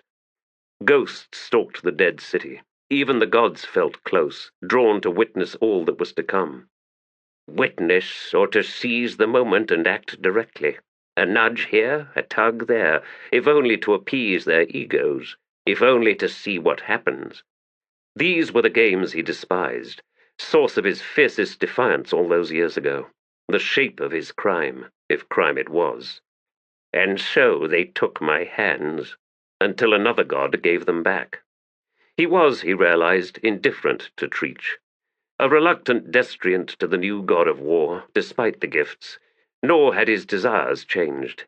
Otateral Island and the Giant of Jade, that is what awaits me, the returning of power. Even as those last words tracked across his mind, he knew that a deceit rode among them. A secret he knew, but to which he would fashion no shape. Not yet, perhaps not until he found himself standing in the wasteland, beneath the shadow of that crooked spire. But first I must meet a more immediate challenge, getting out of this camp alive. He hesitated another moment at the doorway, reaching out into the darkness beyond with all his senses. Finding the path clear, his next 20 strides at least, he darted forward.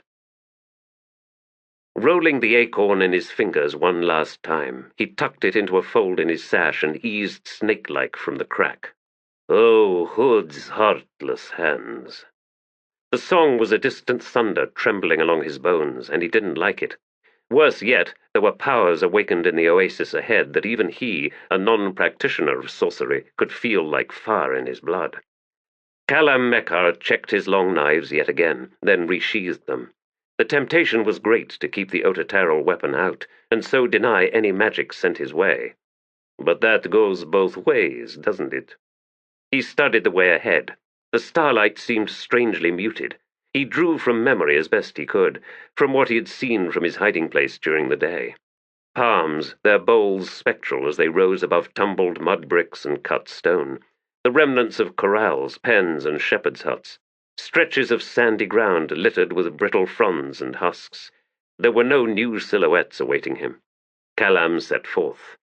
He could see the angular lines of buildings ahead, all low to the ground, suggesting little more than stretches of mud-brick foundations from which canvas, wicker, and rattan walls rose. Occupied residences, then. Far off to Callum's right was the grey smudge of that strange forest of stone trees. He had considered making his approach through it, but there was something uncanny and unwelcoming about that place, and he suspected it was not as empty as it appeared. Approaching what seemed to be a well-trod avenue between huts, he caught a flash of movement, darting from left to right across the aisle. Callum dropped lower and froze. A second figure followed, then a third, fourth, and fifth. A hand. Now who in this camp would organize their assassins into hands? He waited another half-dozen heartbeats, then set off. He came opposite the route the killers had taken and slipped into their wake. The 5 were moving at 7 paces apart, 2 paces more than would a claw. Damn, did Cotillion suspect? Is this what he wanted me to confirm? These are talons. 7 or 5, it made little difference to Callum. He came within sight of the trailing assassin. The figure bore magically invested items, making his form blurry, wavering. He was wearing dark grey, tight-fitting clothes, moccasined, gloved, and hooded. Blackened daggers gleamed in his hands. Not just patrolling, then, but hunting. Callum padded to within 5 paces of the man, then darted forward. His right hand reached around to clamp hard across the man's mouth and jaw, his left hand simultaneously closing on the head's opposite side. A savage twist snapped the killer's neck.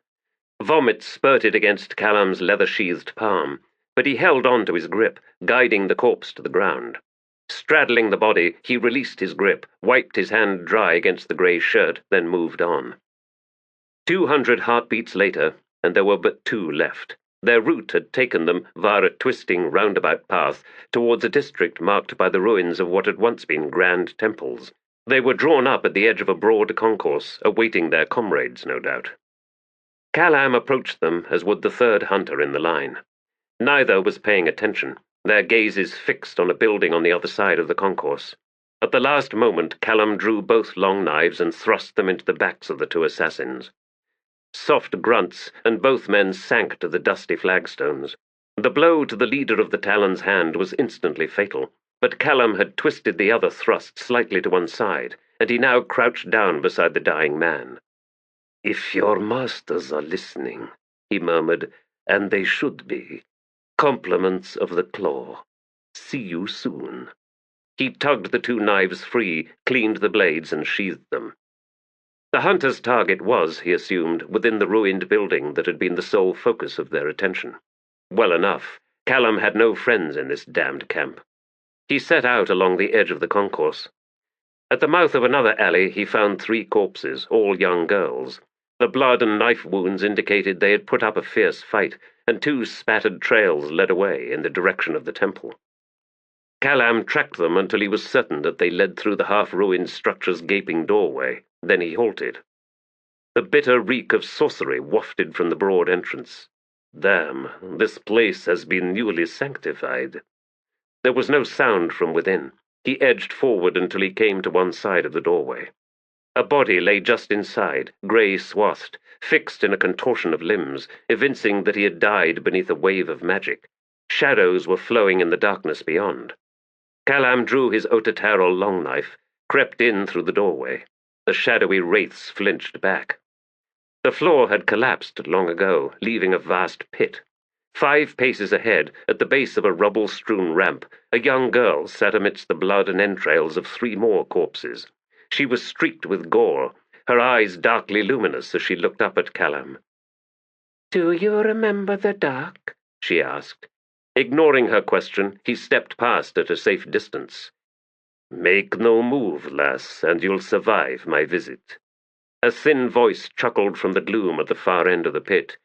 Her mind is gone, Claw.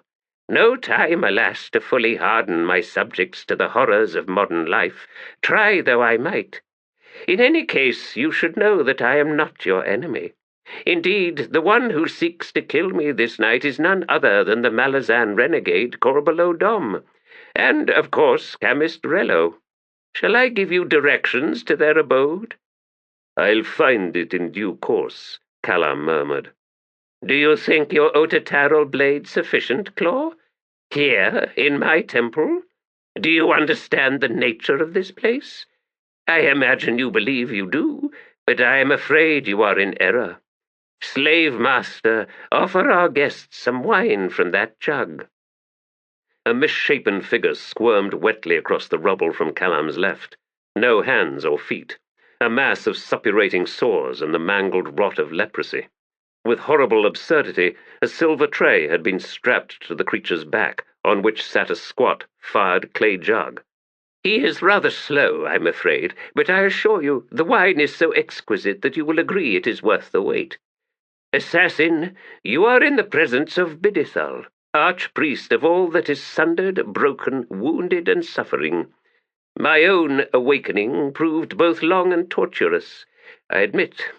I had fashioned in my own mind every detail of the cult I would lead, all the while unaware that the shaping was being guided.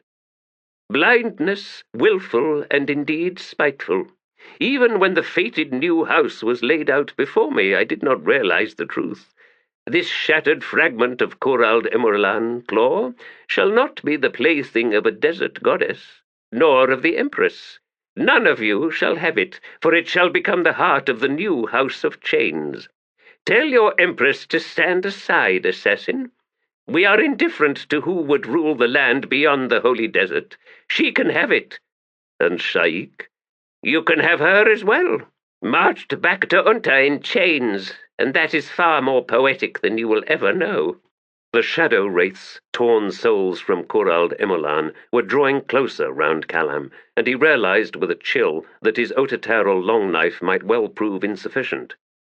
An interesting offer, he rumbled, but something tells me there are more lies than truths within it, Bidithal. I suppose you are right, the archpriest sighed. I need Sha'ik, for this night and the morrow at least. Febryl and Korbolo Dom must be thwarted, but I assure you, you and I can work together towards such an end, since it benefits us both. Korbolo Dom calls himself master of the Talon. Yes, he would return to Lassine's embrace, more or less, and use Sha'ik to bargain for his own position. As for Febryl, well, I assure you, what he awaits no one but he is mad enough to desire. Why do you bother with all this, Bidithal? You've no intention of letting me leave here alive. And here's another thing. A pair of beasts are coming. Hounds, not of shadow, but something else. Did you summon them, Bidithal? Do you, or your crippled god, truly believe you can control them? If so, then it is you two who are mad. Bidithal leaned forward. They seek a master, he hissed. Ah, so Cotillion was right about the chained one. One who is worthy, Callum replied. In other words, one who is meaner and tougher than they are.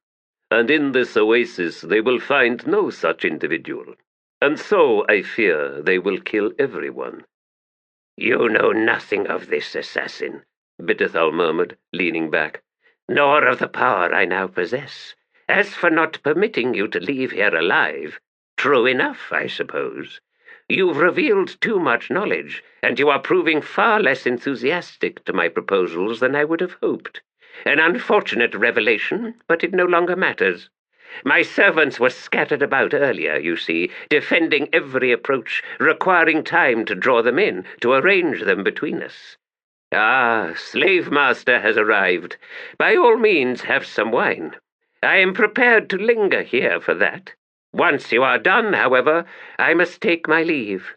I made a promise to Sha'ik after all, and I mean to keep it. Should you, by some strange miracle, escape here alive, know that I will not oppose your efforts against Korbolo Dom and his cadre. You will have earned that much at least."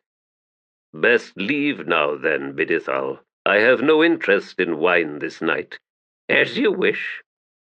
Darkness swept in to engulf the archpriest, and Callum shivered at the uncanny familiarity of the sorceress' departure. The wraiths attacked.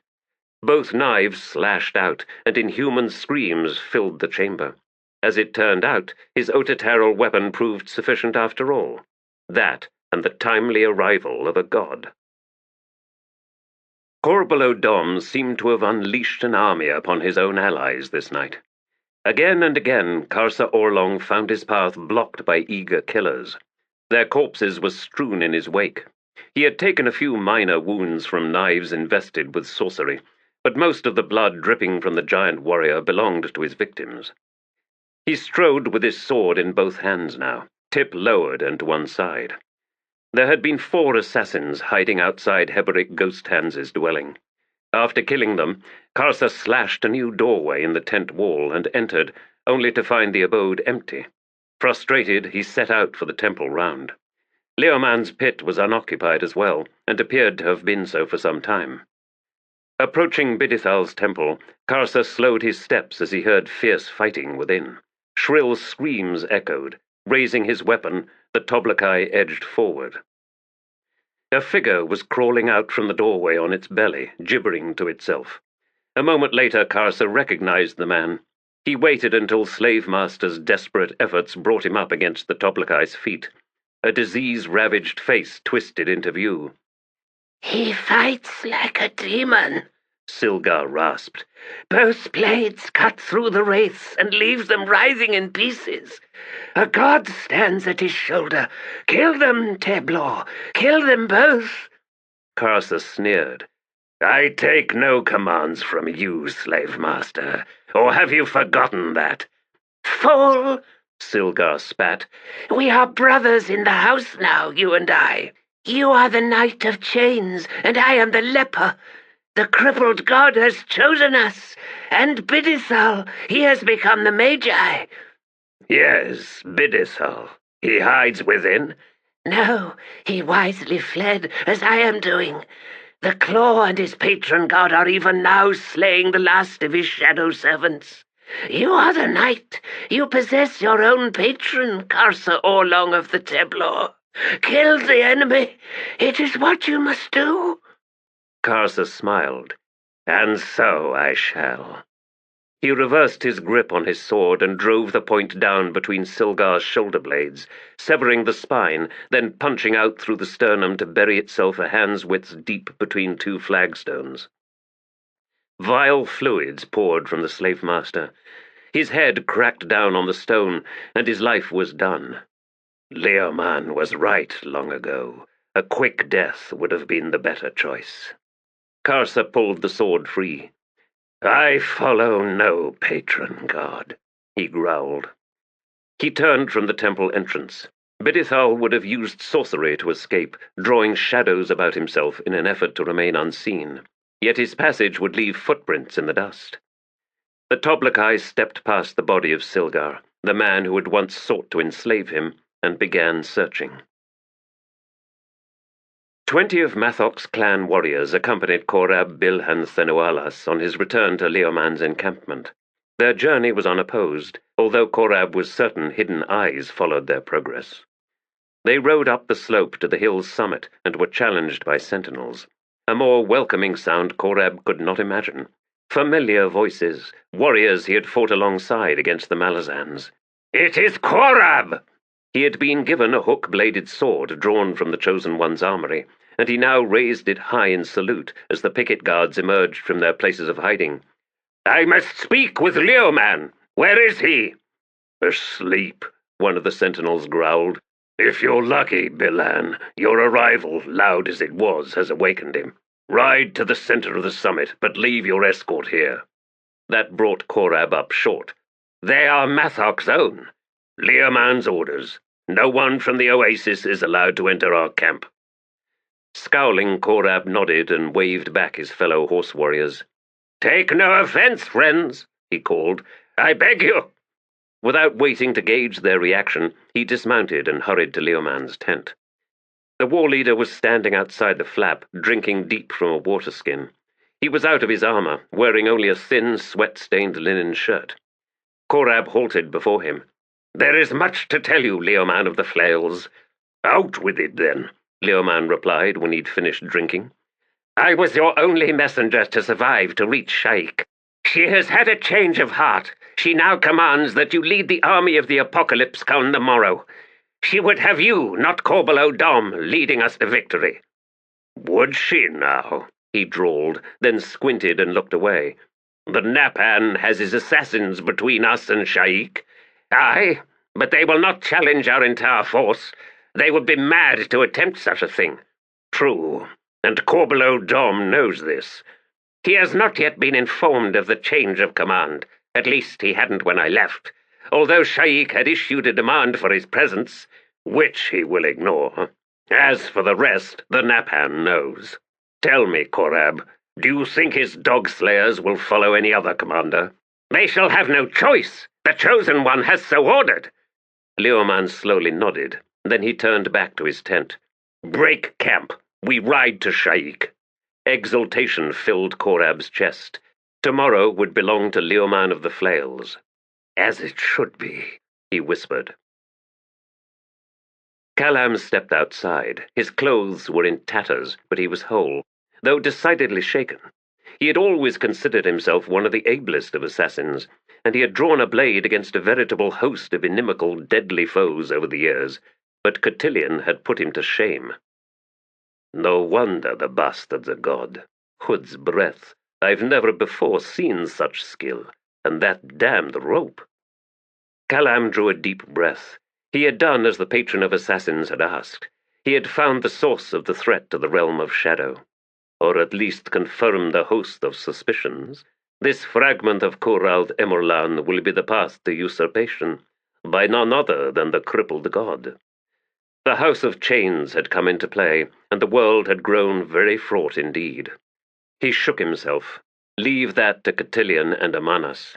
He had other, more immediate tasks to attend to this night, and the patron of assassins had been kind enough to deliver a pair of Kalam's favorite weapons. His eyes lit upon the leprous corpse lying a half-dozen paces away, then narrowed. Kalam moved closer. "Gods below, that is some wound. If I didn't know better, I'd say from the sword of a Tlanimas." The blood was thickening, soaking up dust from the flagstones. Kalam paused to think. Korbolo Dom would not establish his army's camp among the ruins of this city, nor in the stone forest to the west. The Napan would want an area both clear and level, with sufficient room for banking and trenches and open lines of sight. East, then, what had once been irrigated fields for the city long ago. He swung in that direction and set out. From one pool of darkness to the next, along strangely empty streets and alleys. Heavy layers of sorcery had settled upon this oasis, seeming to flow in streams, some of them so thick that Kalam found himself leaning forward in order to push his way through. A miasma of currents, mixed beyond recognition, and none of them palatable. His bones ached, his head hurt, and his eyes felt as if someone was stirring hot sand behind them. He found a well-trod track heading due east and followed it, staying to one side where the shadows were deep. Then saw 200 paces ahead a fortified embankment. Malazan layout. That, Napan, was a mistake.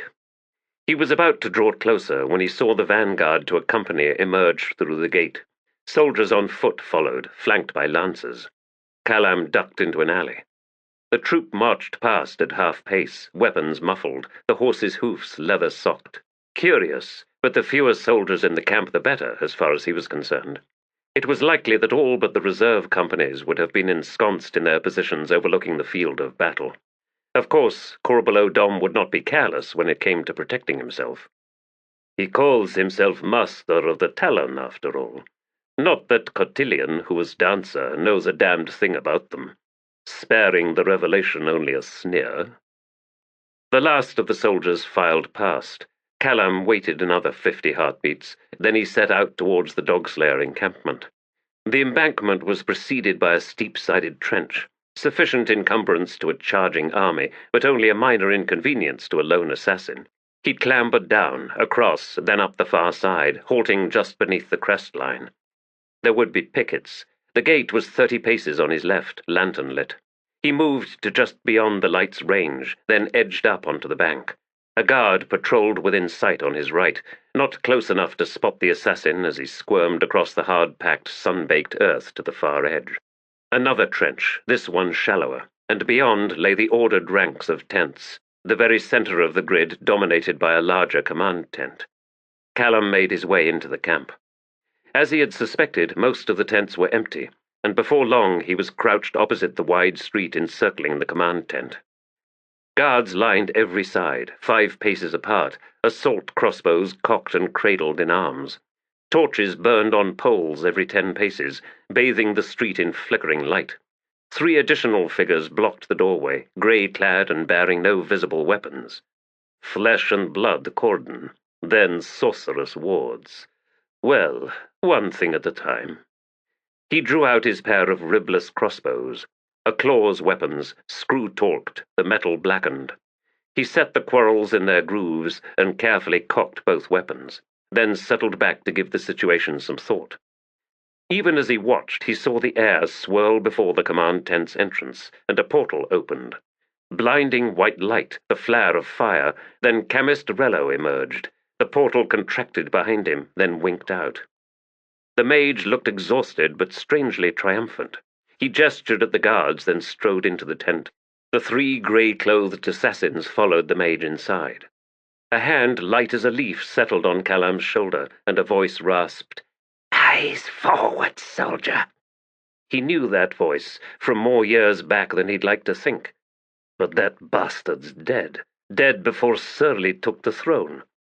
"Granted," the voice continued, and Callum knew that acid-spattered face was grinning. "No love's lost between me and the company I'm sharing. Again. Figured I'd seen the last of every damned one of them. And you. Well, never mind that. Need a way in there, right? Best we mount a diversion, then. Give us 50 heartbeats. At least you can count those, Corporal." The hand lifted away. Callum Mekar drew a deep, shaky breath. What in Hood's name is going on here? That damned captain went renegade.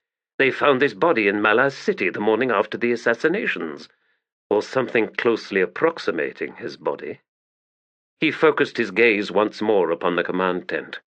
From beyond it a scream broke the night, then the unmistakable flash and earth-shaking thump of Moranth munitions. Suddenly the guards were running. Tucking one of the crossbows into his belt, Callum drew out the Otataro long knife. He waited until only 2 dog slayers were visible, both to the right of the entrance, facing the direction of the attack, where screams ripped the air, as much born of horror as from the pain of wounds, then surged forward, raising the crossbow in his left hand, the recoil thrumming the bones of his arm, the quarrel burying itself in the back of the further guard, long knife thrusting into the nearer man, point punching through leather between plates of bronze, piercing flesh, then sliding between ribs to stab the heart. Blood sprayed as he tugged the weapon free and darted into the tent's doorway. Wards collapsed around him. Within the threshold, he reloaded the crossbow and affixed it in the brace on his wrist, beneath the voluminous sleeves, then did the same with the other one on his left wrist. The main chamber before him held but a lone occupant, a grey-robed assassin who spun at Callum's arrival, a pair of hooked Kethra knives flashing into guard position.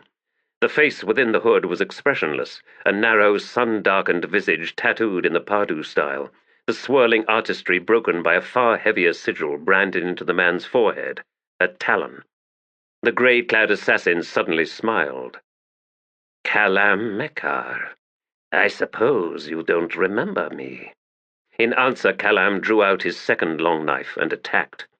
Sparks bit the air as the blades clashed and whispered, the Padu driven back 2 steps until, with a sweeping backslash, he leapt to the right and sidestepped round to give himself more space. Callum maintained the pressure, weapons flashing as they darted out, keeping the talon on the defensive. He had skill with those heavy Kethra knives, and both quickness and strength. Callum's blades took blocking blows that reverberated up the bones of his arms. Clearly the Pardue was seeking to break the thinner weapons, and, well made as they were, nicks and notches were being driven into the edges. Further, Callum knew he was running out of time. The diversion continued, but now, along with the crack of sharpers ripping the air, waves of sorcery had begun rolling in deafening counterpoint. Whatever the nature of the squads attacking the Dogslayers, mages were giving answer. Worse yet, this Talon didn't enter here alone. Callum suddenly shifted stance, extending the knife in his left hand and drawing his right hand back to take guard position. He led with the point, evading the parries, and in increments slowly retracted his left arm, beginning at the shoulder, the faintest pivoting of hips drawing the lead leg back, and the Pardue closed the distance with a single step. Callum's right hand shot across, beating aside both Kethra blades, simultaneously lunging high with his left hand. The Pardue flung both weapons up to parry and trap the thrust, and Callum stepped in still closer, stabbing crossways with the long knife in his right hand, punching the tip into the man's lower belly. A gush of fluids, the edge gouging along the spine, the point then plunging out the other side. The parry and trap had torn the long knife in his left hand from its grasp, flinging it to one side. But the talon was already sagging, folding over the belly wound and the weapon impaling him. Callum leaned closer. "No," he growled.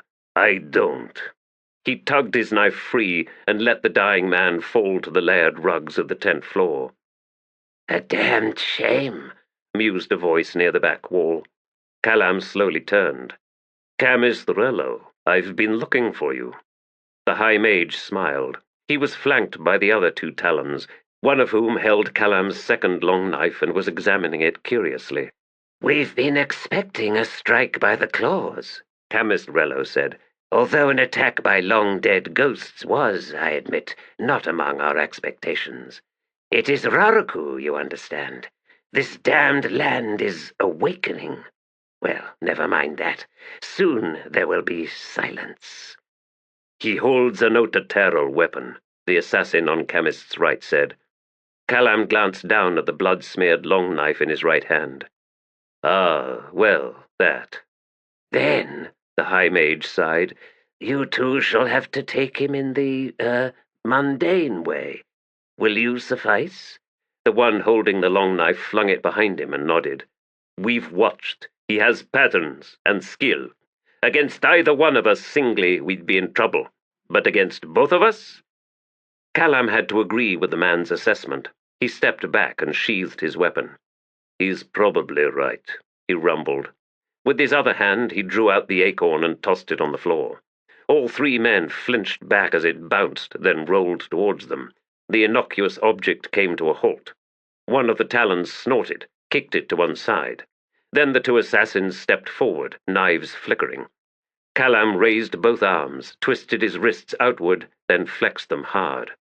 Both Talons grunted, then staggered backward, each impaled by a quarrel. "Careless of you," Callum muttered. Chemist shrieked, unveiling his warren. The wave of sorcery that struck the High Mage caught him entirely unawares, coming from one side. Death magic closed around him in a sizzling, raging web of black fire. His shriek escalated. Then Camistrello sprawled, the sorcery still flickering over his twitching, burned body. A figure slowly emerged from where the Talon had kicked the acorn moments earlier, and crouched down beside Camistrello. "It's disloyalty that bothers us the most," he said to the dying High Mage. "We always answer it, always have, always will." Callum recovered his second long knife, eyes on the closed flaps on the chamber's back wall. "He's through there," he said, then paused and grinned. "Good to see you, Quick." Quick Ben glanced over and nodded. The wizard was, Callum saw, looking older, worn down. Scars not written on his skin, but on his heart. He will, I suspect, have nothing good to tell me when all this is done. "Did you," he asked Quick Ben, "have anything to do with the diversion?" "No, nor did Hood, although the hoary bastards arrived. This is all Raraku." "So Chemist said, not that I understand either of you." "I'll explain later, friend," Quick Ben said, rising. He faced the back flap. "He has that witch Henaris with him, I think. She's behind some fierce wards that Camistrello raised. Callum approached the doorway. "Leave those to me," he growled, unsheathing his Otatarl long knife. The room immediately beyond was small, dominated by a map table, on which was sprawled the corpse of Henaris. Blood was still flowing in streams down the table's sides. Callum glanced back at Quick Ben and raised his brows. The wizard shook his head. The assassin gingerly approached, and his eyes caught something, glimmering silver-white on the woman's chest. A pearl. "Seems the way's clear," Callum whispered. Another flap slashed the wall opposite. Using the points of his knives, Callum prized it open. A large, high-backed chair filled the next chamber, on which was seated Korbolo Dom. His blue skin was a ghastly grey, and his hands shook where they rested on the chair's ornate arms. When he spoke, his voice was high and tight, jittery with fear. "I sent an emissary to the Adjunct, an invitation. I am prepared to attack Sha'ik and her tribes, with my dog slayers." Callum grunted. "If you think we've come with her answer, you'd be wrong, Korbolo." The Napan's eyes darted to Quick Ben. "We assumed you were either dead with the rest of the bridge burners or still on Genabakis." The wizard shrugged. "Teshren sent me ahead. Even so, he's brought the fleet across on mage-driven winds. Dujek One Arm and his legions reached Erlitan a week past." "What's left of those legions, you mean?" "More than enough to complement the Adjunct's forces, I should think." Callum stared between the two men. The bridge burners dead? Whiskey Jack? One Arm's host? Gods below, what happened over there? "We can salvage this," Korbolo Dom said, leaning forward. "All of 7 cities returned to the Empire. Sha'ik brought in chains before the Empress." "And for you and your soldiers a pardon?" Quick Ben asked. "Korbolo Dom, you have truly lost your mind." "Then die!" the Napan shrieked, leaping forward, hands reaching for the wizard's throat. Callum stepped in and, knife reversed, struck Korbolo Dom hard against the side of the head. The Napan staggered. A second fist shattered his nose and sent him sprawling. Quick Ben stared down at the man. "Truss him up, Callum. That diversion's over from the silence outside. I'll find us a way out." Callum began tying the unconscious man's hands. "Where are we taking him?" "I've a thought to that." The assassin glanced up at his friend. "Quick! The bridge burners! Whiskey Jack!" The hard, dark eyes softened. "Dead, barring Picker and a handful of others. There's a tale there, and I promise I will tell it in full, later." Callum stared down at Korbolo Dom. "I feel like cutting throats," he rasped. "Not him, not now." "Hold back on the feelings, Callum Mekar. Hold back on everything. Quick's right. In time. In time. Oh, Whiskey Jack." There was time for everything. This night, and for the day to come, Bidithal needed Sha'ik, and the Whirlwind Goddess. And perhaps, if all went well, there would be the opportunity for bargaining. "Once the goddess's rage has cooled, annealed into beauty by victory, we can still achieve this. But I know now what Febryl has done. I know what Korbolo Dom and Camistrello planned for the dawn." They could be stopped. The knives could be turned. He hobbled as quickly as he could towards Sha'ik's palace. Ghosts flitted about on the edges of his vision, but his shadows protected him. In the distance he heard screams, detonations, and sorcery, coming, he realized, from the Dogslayer's camp. "Ah, so that Claw's made it that far, has he? Both good and troubling. Well, at the very least, he'll keep Camist occupied." Of course, the danger posed by the roving assassins still existed, though that was diminishing the closer he got to Sha'ik's abode. Still, the streets and alleys were disturbingly deserted. He came within sight of the sprawling palace, and saw with relief the pools of torchlight surrounding it. "Counter the Napan's gambit, awaken the goddess to the threat awaiting her. Then hunt down that gnarled Bokharal Febryl and see his skin stripped from his writhing flesh. Even the goddess, yes, even the goddess will have to recognize me. My power, when flanked by my new pets." A hand shot out of the darkness and closed about Bidithal's neck. He was lifted into the air, flailing, then thrown hard to the ground, blinded, choking. His shadow servants swarmed to defend him. A growl, the hissing swing of something massive that cut a sweeping path, and suddenly the wraiths were gone. Slowly, Bidithal's bulging eyes made out the figure crouched above him. Toblakai. You should have left her alone, Karsa Orlong said quietly, his voice devoid of inflection. Behind and around the giant were gathering ghosts, chained souls. We are both servants of the same god. You fool, let me speak. I would save Sha'ik. But you didn't. I know, Bidithal, where your sick desires come from. I know where your pleasure hides, the pleasure you would take from others. Witness. Karsa Orlong set down his stone sword, then reached between Bidithal's legs. Her hand closed indiscriminately around all that it found, and tore, until, with a ripping of tendons and shreds of muscle, a flood of blood and other fluids, the hand came away with its mangled prize. The pain was unbearable. The pain was a rending of his soul. It devoured him. And blood was pouring out, hot as fire, even as deathly cold stole across his skin, seeped into his limbs. The scene above him blackened, until only Toblakai's impassive, battered face remained, coolly watching Bidithal's death. Death? Yes, you fool, Toblakai. The hand around his neck relaxed, drew away. Involuntarily, Bidithal drew in an agonizing breath and made to scream.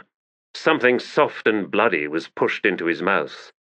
For you, Bidithal, for every nameless girl-child you destroyed. Here, choke on your pleasure. And choke he did, until Hood's gate yawned. And there, gathered by the Lord of Death, waited demons who were of like nature to Bidithal himself, gleefully closing about their new victim. A lifetime of vicious pleasure, an eternity of pain in answer. For even Hood understood the necessity for balance. Lostara Yil edged up from the sinkhole and squinted in an effort to pierce the gloom. A glance behind her revealed a starlit desert, luminous and glittering. Yet ahead, darkness swathed the oasis and the ruined city within it. A short while earlier, she had heard distant thumps, faint screams, but now silence had returned. The air had grown bitter cold. Scowling, Lostara checked her weapons, then made to leave. "Make no move," a voice murmured from a pace or two off to her right. Her head snapped round, then her scowl deepened. "If you're here to watch, Cotillion, there's little to see. I woke Pearl, and he hardly swore at all, despite the headache. He's in there somewhere." "Aye, he is, lass, but already he's returning, because he can feel what's coming." "What's coming? Enough to make you hide here beside me?" The shadow-shrouded god seemed to shrug. "There are times when it is advisable to step back and wait. The holy desert itself senses the approach of an ancient foe, and will rise in answer if need be. Even more precarious, the fragment of Korald Emmerlan that the Whirlwind Goddess would claim is manifesting itself. The goddess is fashioning a portal, a gate, one massive enough to swallow this entire oasis. Thus she too makes a play for Raraku's immortal heart. The irony is that she herself is being manipulated by a far cleverer god, who would take this fragment for himself and call it his House of Chains. So you see, Lostara, Shadow Dancer, best we remain precisely where we are. For tonight, and in this place, worlds are at war." "It is nothing to Pearl and me," she insisted, squinting hard into the gloom.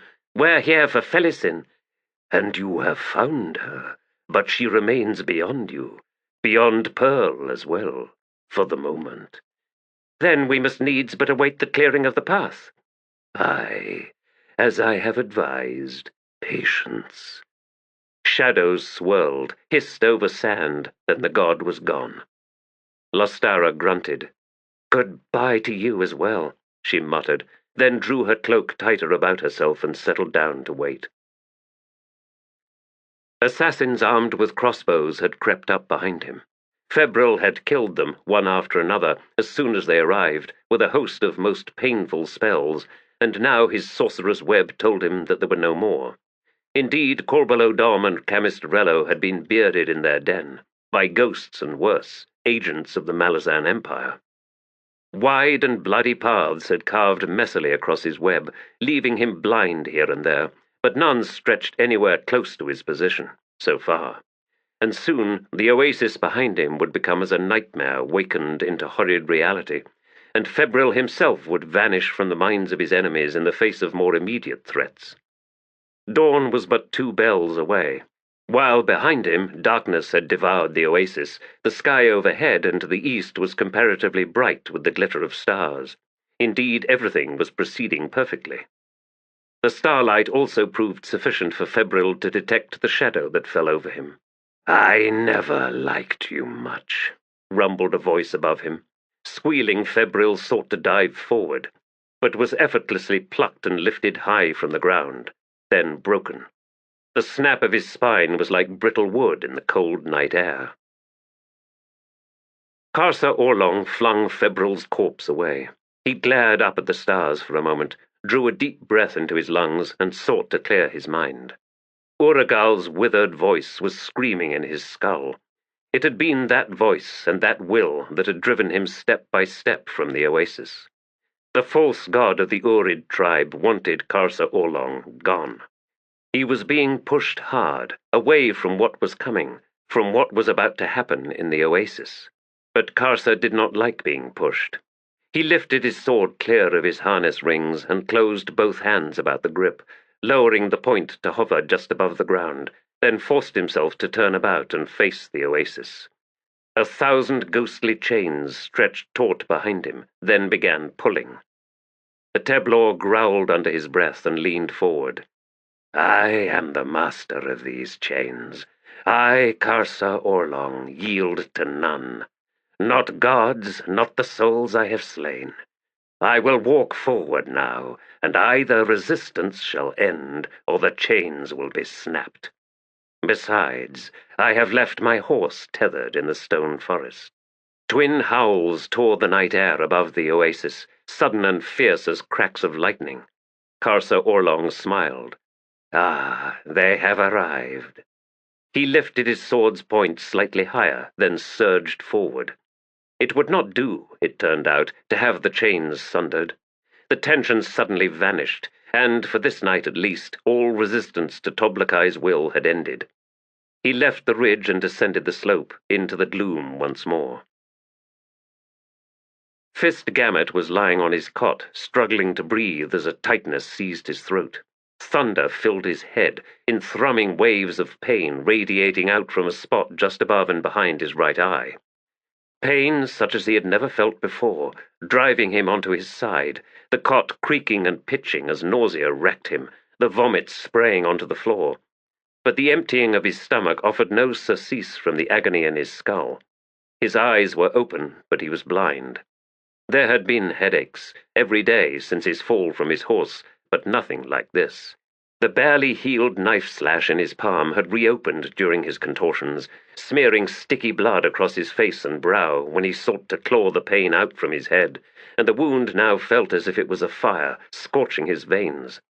Groaning, he clambered sideways from the cot and then halted, on his hands and knees, head hanging down, as waves of trembling shivered through him.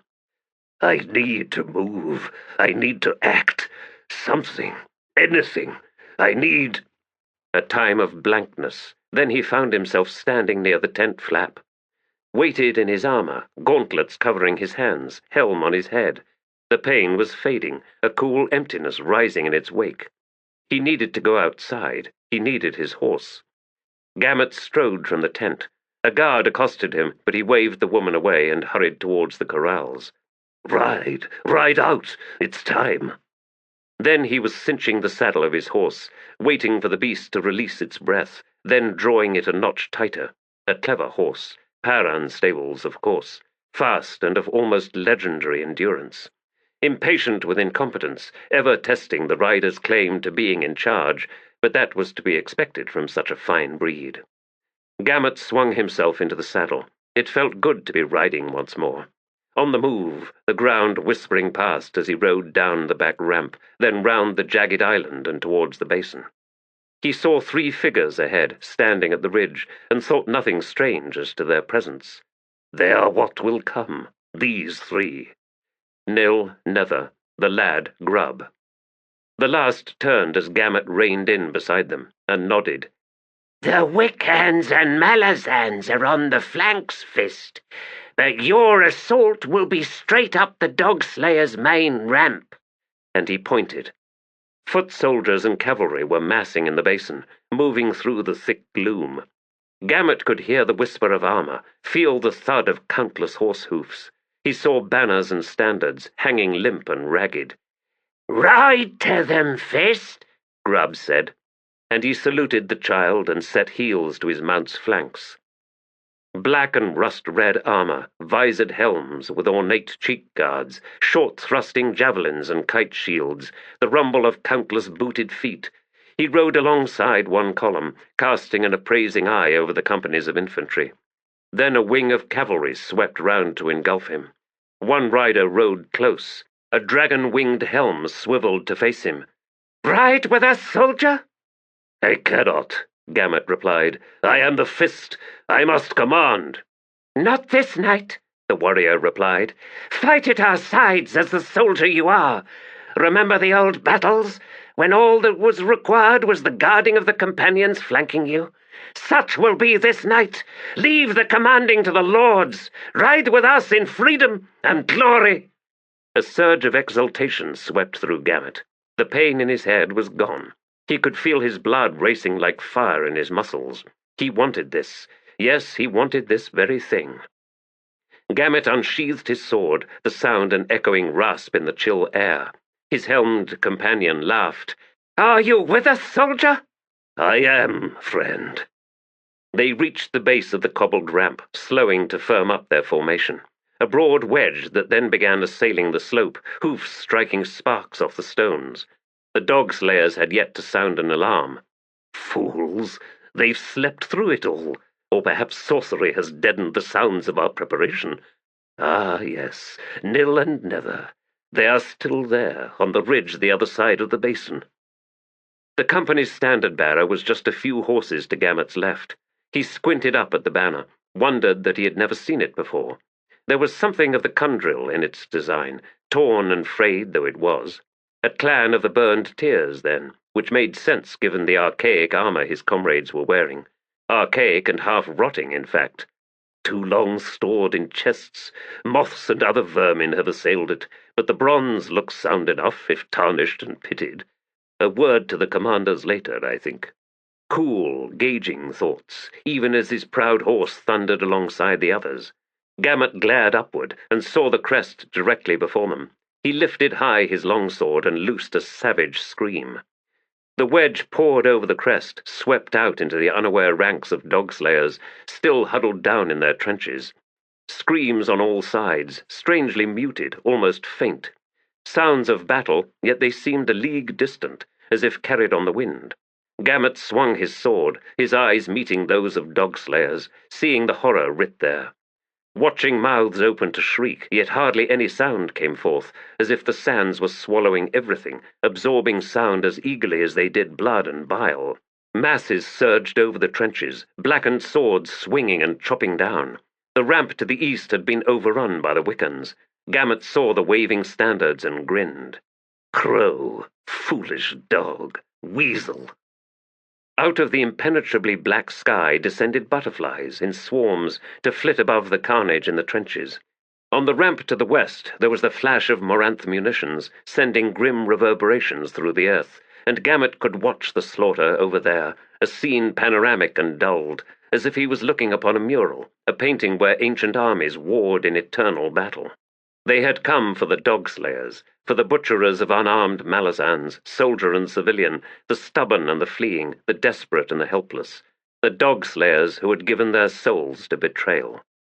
The fight raged on, but it was overwhelmingly one-sided. The enemy seemed strangely incapable of mustering any kind of defense. They simply died in their trenches, or seeking to retreat, they were run down after but a few strides, skewered by lances, javelins, trampled beneath chopping hoofs. Gamut understood their horror, saw with a certain satisfaction the terror in their faces as he and his comrades delivered death. He could hear the battle song now, rising and falling like waves on a pebbled shore, yet building towards a climax yet to come. Yet to come, but soon. Soon. Yes, we've needed a song. We've waited a long time for such a song. To honor our deeds, our struggles, our lives and our deaths. We've needed our own voice, so that our spirits could march ever onward, to battle, to war. Manning these walls of crumbled brick and sand, defending the bone-dry harbors and the dead cities that once blazed with ancient dreams, that once flickered life's reflection on the warm, shallow sea. Even memories need to be defended, even memories. He fought on, side by side with his dark warrior companions, and so grew to love them, these stalwart comrades. And when at last the dragon-helmed horse warrior rode up and reined in before him, Gamut whirled his sword in greeting. The rider laughed once again, reached up a blood-spattered, gauntleted hand, and raised the visor, to reveal the face of a dark-skinned woman, her eyes a stunning blue within a web of desert lines. "There are more!" Gamut shouted, though even to his own ears his voice sounded far away. "More enemies! We must ride!" Her teeth flashed white as she laughed again. "Not the tribes, my friend. They are kin. This battle is done. Others will shed blood come the morrow. We march to the shores, soldier. Will you join us?" He saw more than professional interest in her eyes. "I shall." "You would leave your friends, Gamut Paran?" "For you, yes." Her smile and the laugh that followed stole the old man's heart. A final glance to the other ramps showed no movement. The Wiccans to the east had ridden on, although a lone crow was wheeling overhead. The Malazans to the west had withdrawn, and the butterflies had vanished. In the trenches of the dog-slayers, an hour before dawn, only the dead remained. Vengeance. She will be pleased. She will understand and be pleased. As am I. Goodbye, Adjunct Tavore. Korik slowly settled down beside him, staring northeastward as if seeking to discover what so held the man's attention. "What is it?" he asked after a time. "What are you looking at, Sergeant?" Fiddler wiped at his eyes. "Nothing. Or nothing that makes sense. We're not going to see battle in the morning, are we?" He glanced over, studied the young setti's hard-edged features, wanting to see something in them, though he was not quite certain what. After a moment he sighed and shrugged. "The glory of battle, Korik, dwells only in the bard's voice, in the teller's woven words. Glory belongs to ghosts and poets. What you hear and dream isn't the same as what you live. Blur the distinction at your own peril, lad. You've been a soldier all your life, Sergeant. If it doesn't ease a thirst within you, why are you here?" "I've no answer to that," Fiddler admitted. "I think maybe I was called here." "That song Bottle said you were hearing?" "Aye." "What does it mean, that song?" "Quick Ben will have a better answer to that, I think. But my gut is whispering one thing over and over again. The bridge burners, lad, have ascended." Korik made a warding sign and edged away slightly. "Or at least the dead ones have. The rest of us were just malingering, here in the mortal realm." "Expecting to die soon, then?" Fiddler grunted. "Wasn't planning on it." "Good, because we like our sergeant just fine." The settee moved away. Fiddler returned his gaze to the distant oasis. "Appreciate that, lad." He narrowed his eyes, but the darkness defied him. Something was going on there. Feels as if friends are fighting. I can almost hear sounds of battle, almost. Suddenly 2 howls rose into the night. Fiddler was on his feet. "Hood's breath!" from Smiles. "Gods, what was that?" No, couldn't have been, but... And then the darkness above the oasis began to change.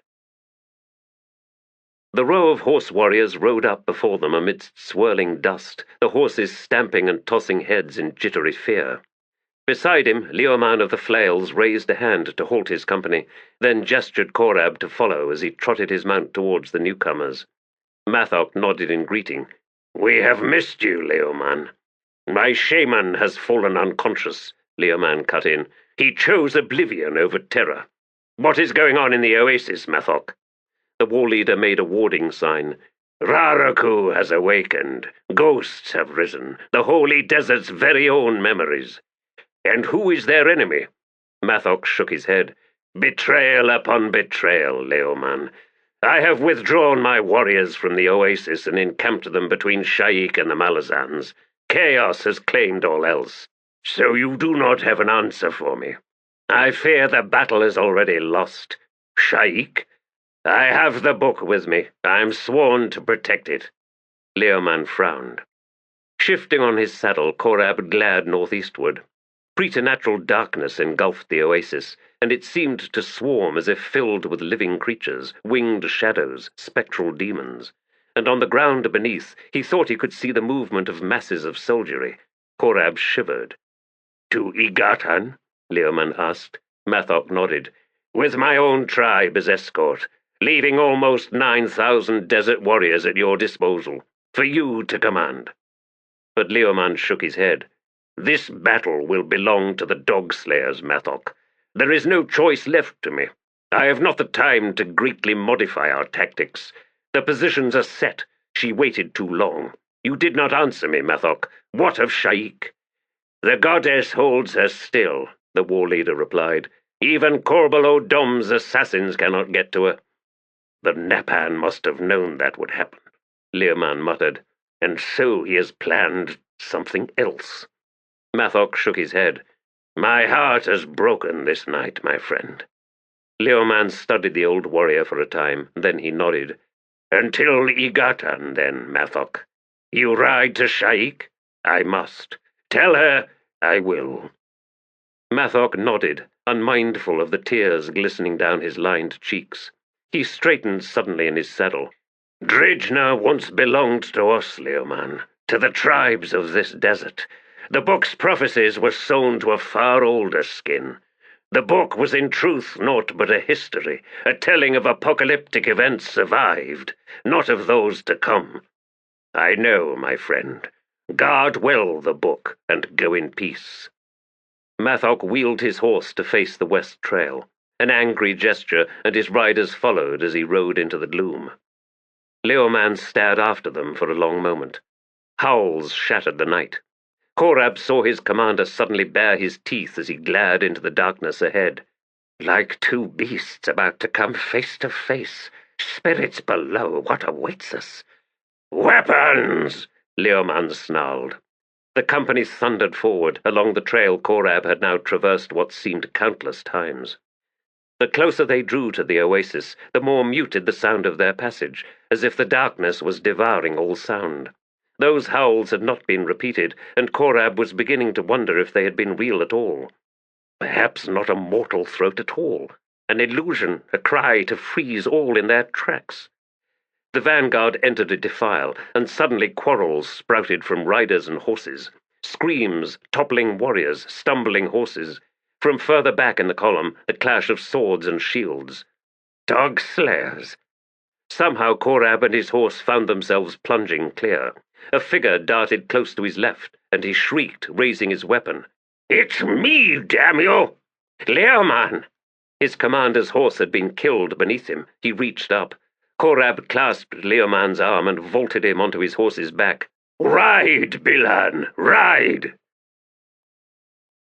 Black-armored horse warriors plunged through the low wall, massive axes whirling in their gauntleted hands. Quick Ben yelped and dived for cover.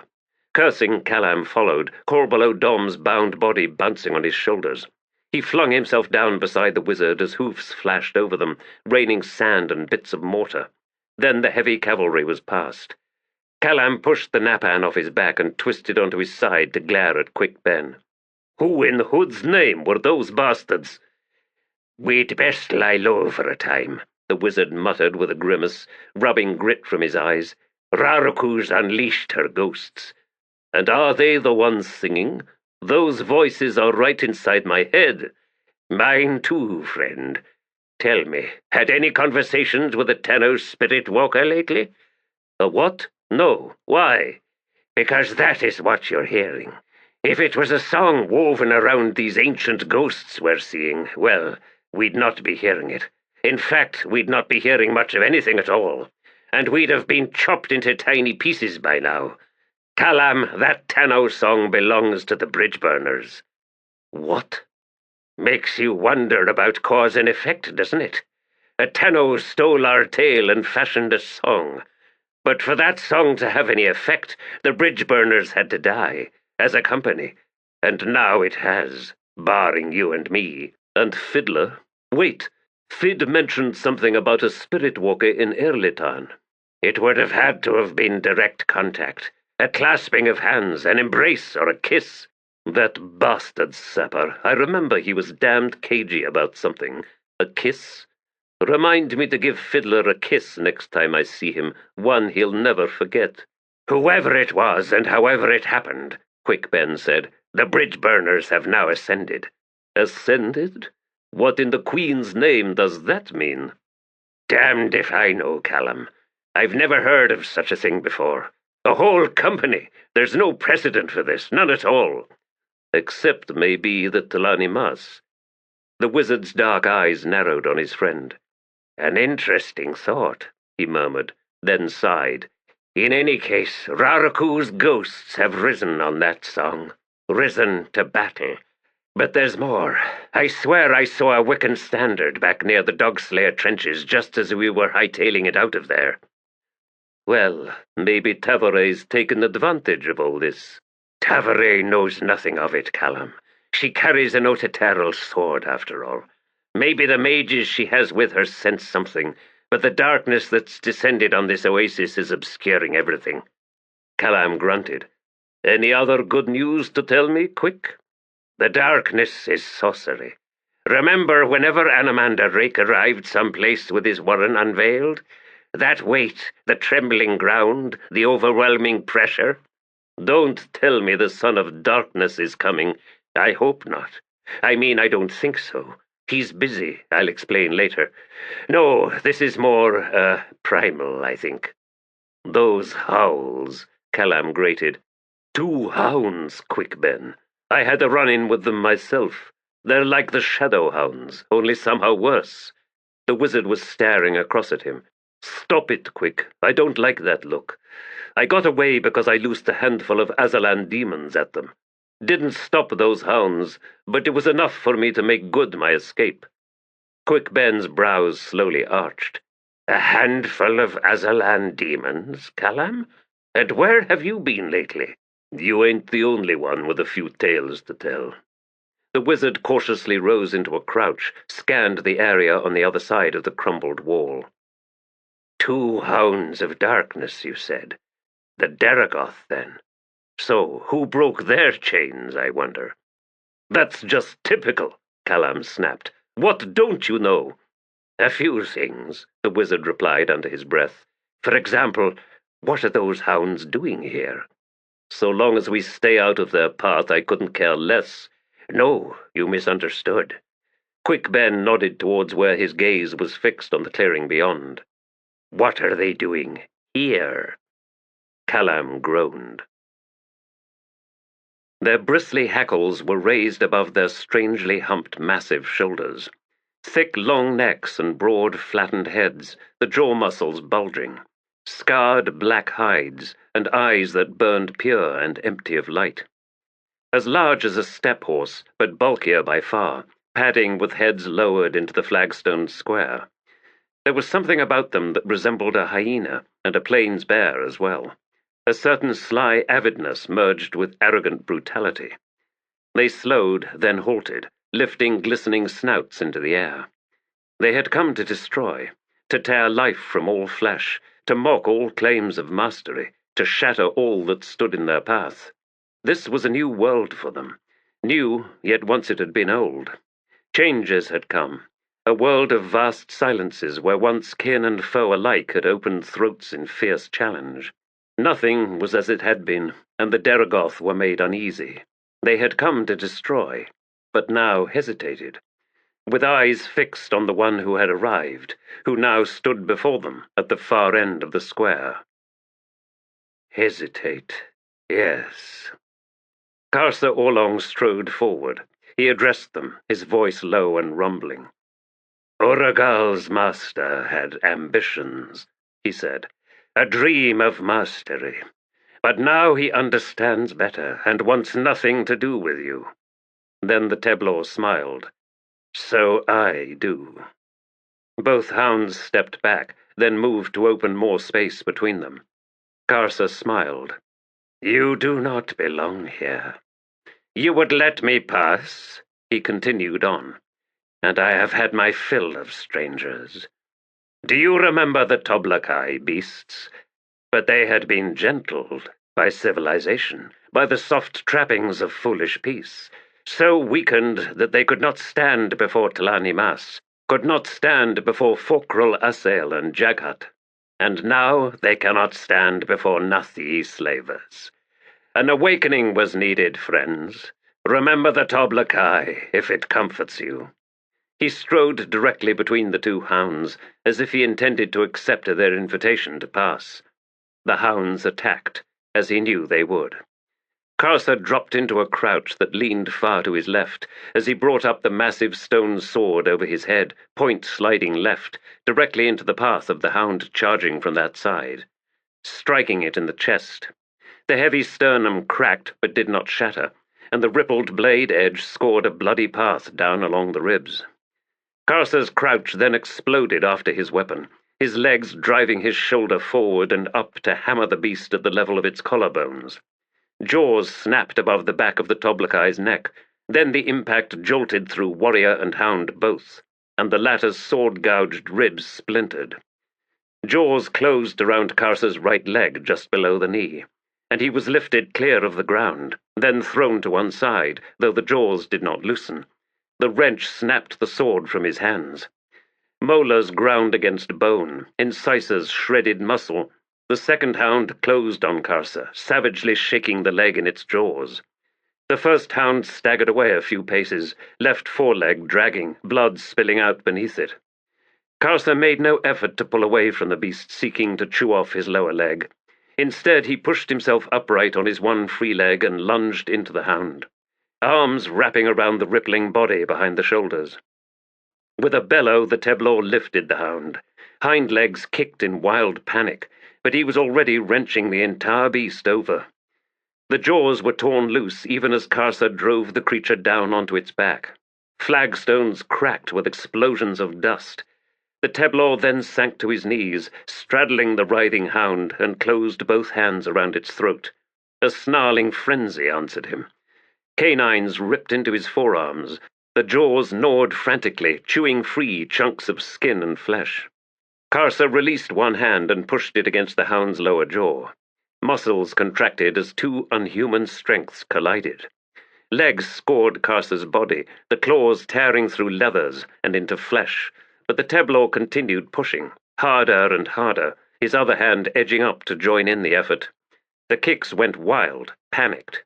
Karsa both felt and heard a grinding pop, then the flat head of the hound cracked against the flagstones. A strange keening sound twisted out from the throat, and the warrior pulled his right hand back, closed it into a fist, and drove it down into the animal's throat, crushing trachea. The legs spasmed and went limp. With a roar, Karsa reared upright, dragging the hound by its neck, then hammering it down once more. A loud snap, a spray of blood and saliva. He straightened, shook himself, his mane raining blood and sweat, then swung his gaze to where the other hound had been. Only a blood trail remained. Karsa staggered over to his sword, retrieved it, then set off on that glistening path. Kalam and Quick Ben slowly rose from behind the wall and stared in silence after the giant warrior. Shadows had begun swarming in the darkness. They gathered like cape moths to the carcass of the Deragoth, then sped away again as if in terror. Callum rolled his shoulders, then, long knives in his hands, he approached the hound. Quick Ben followed. They studied the mangled carcass. Wizard. Aye. Let's drop off the Napan and get out of here.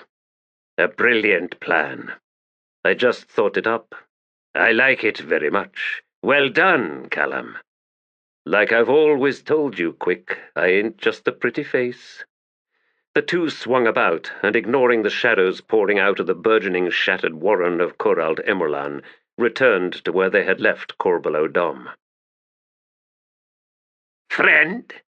Heboric stared at the four-eyed squat demon that had leapt onto the path in front of him. If we'd met, demon, I'm sure I would have remembered it.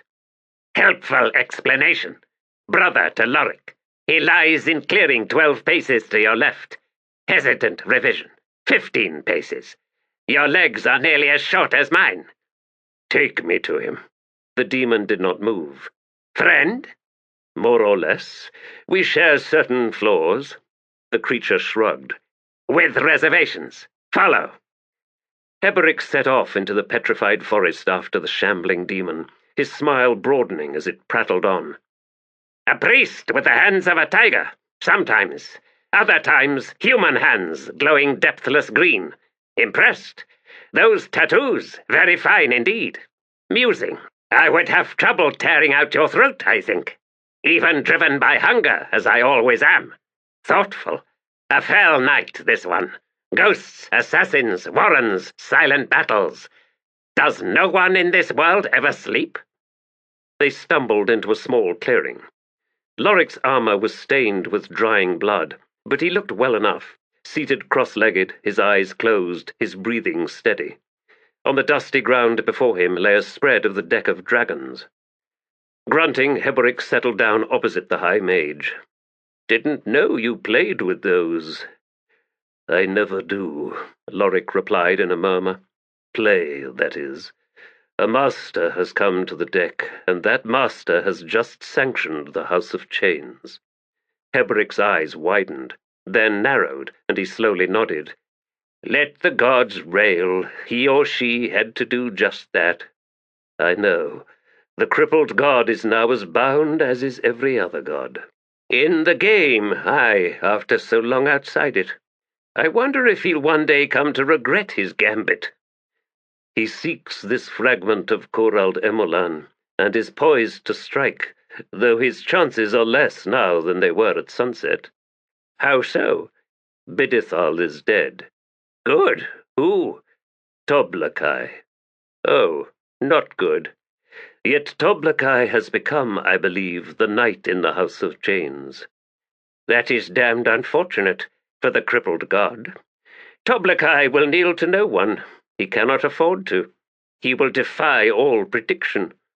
He has already displayed that penchant this night, Ghost Hands, to the possible ruination of us all.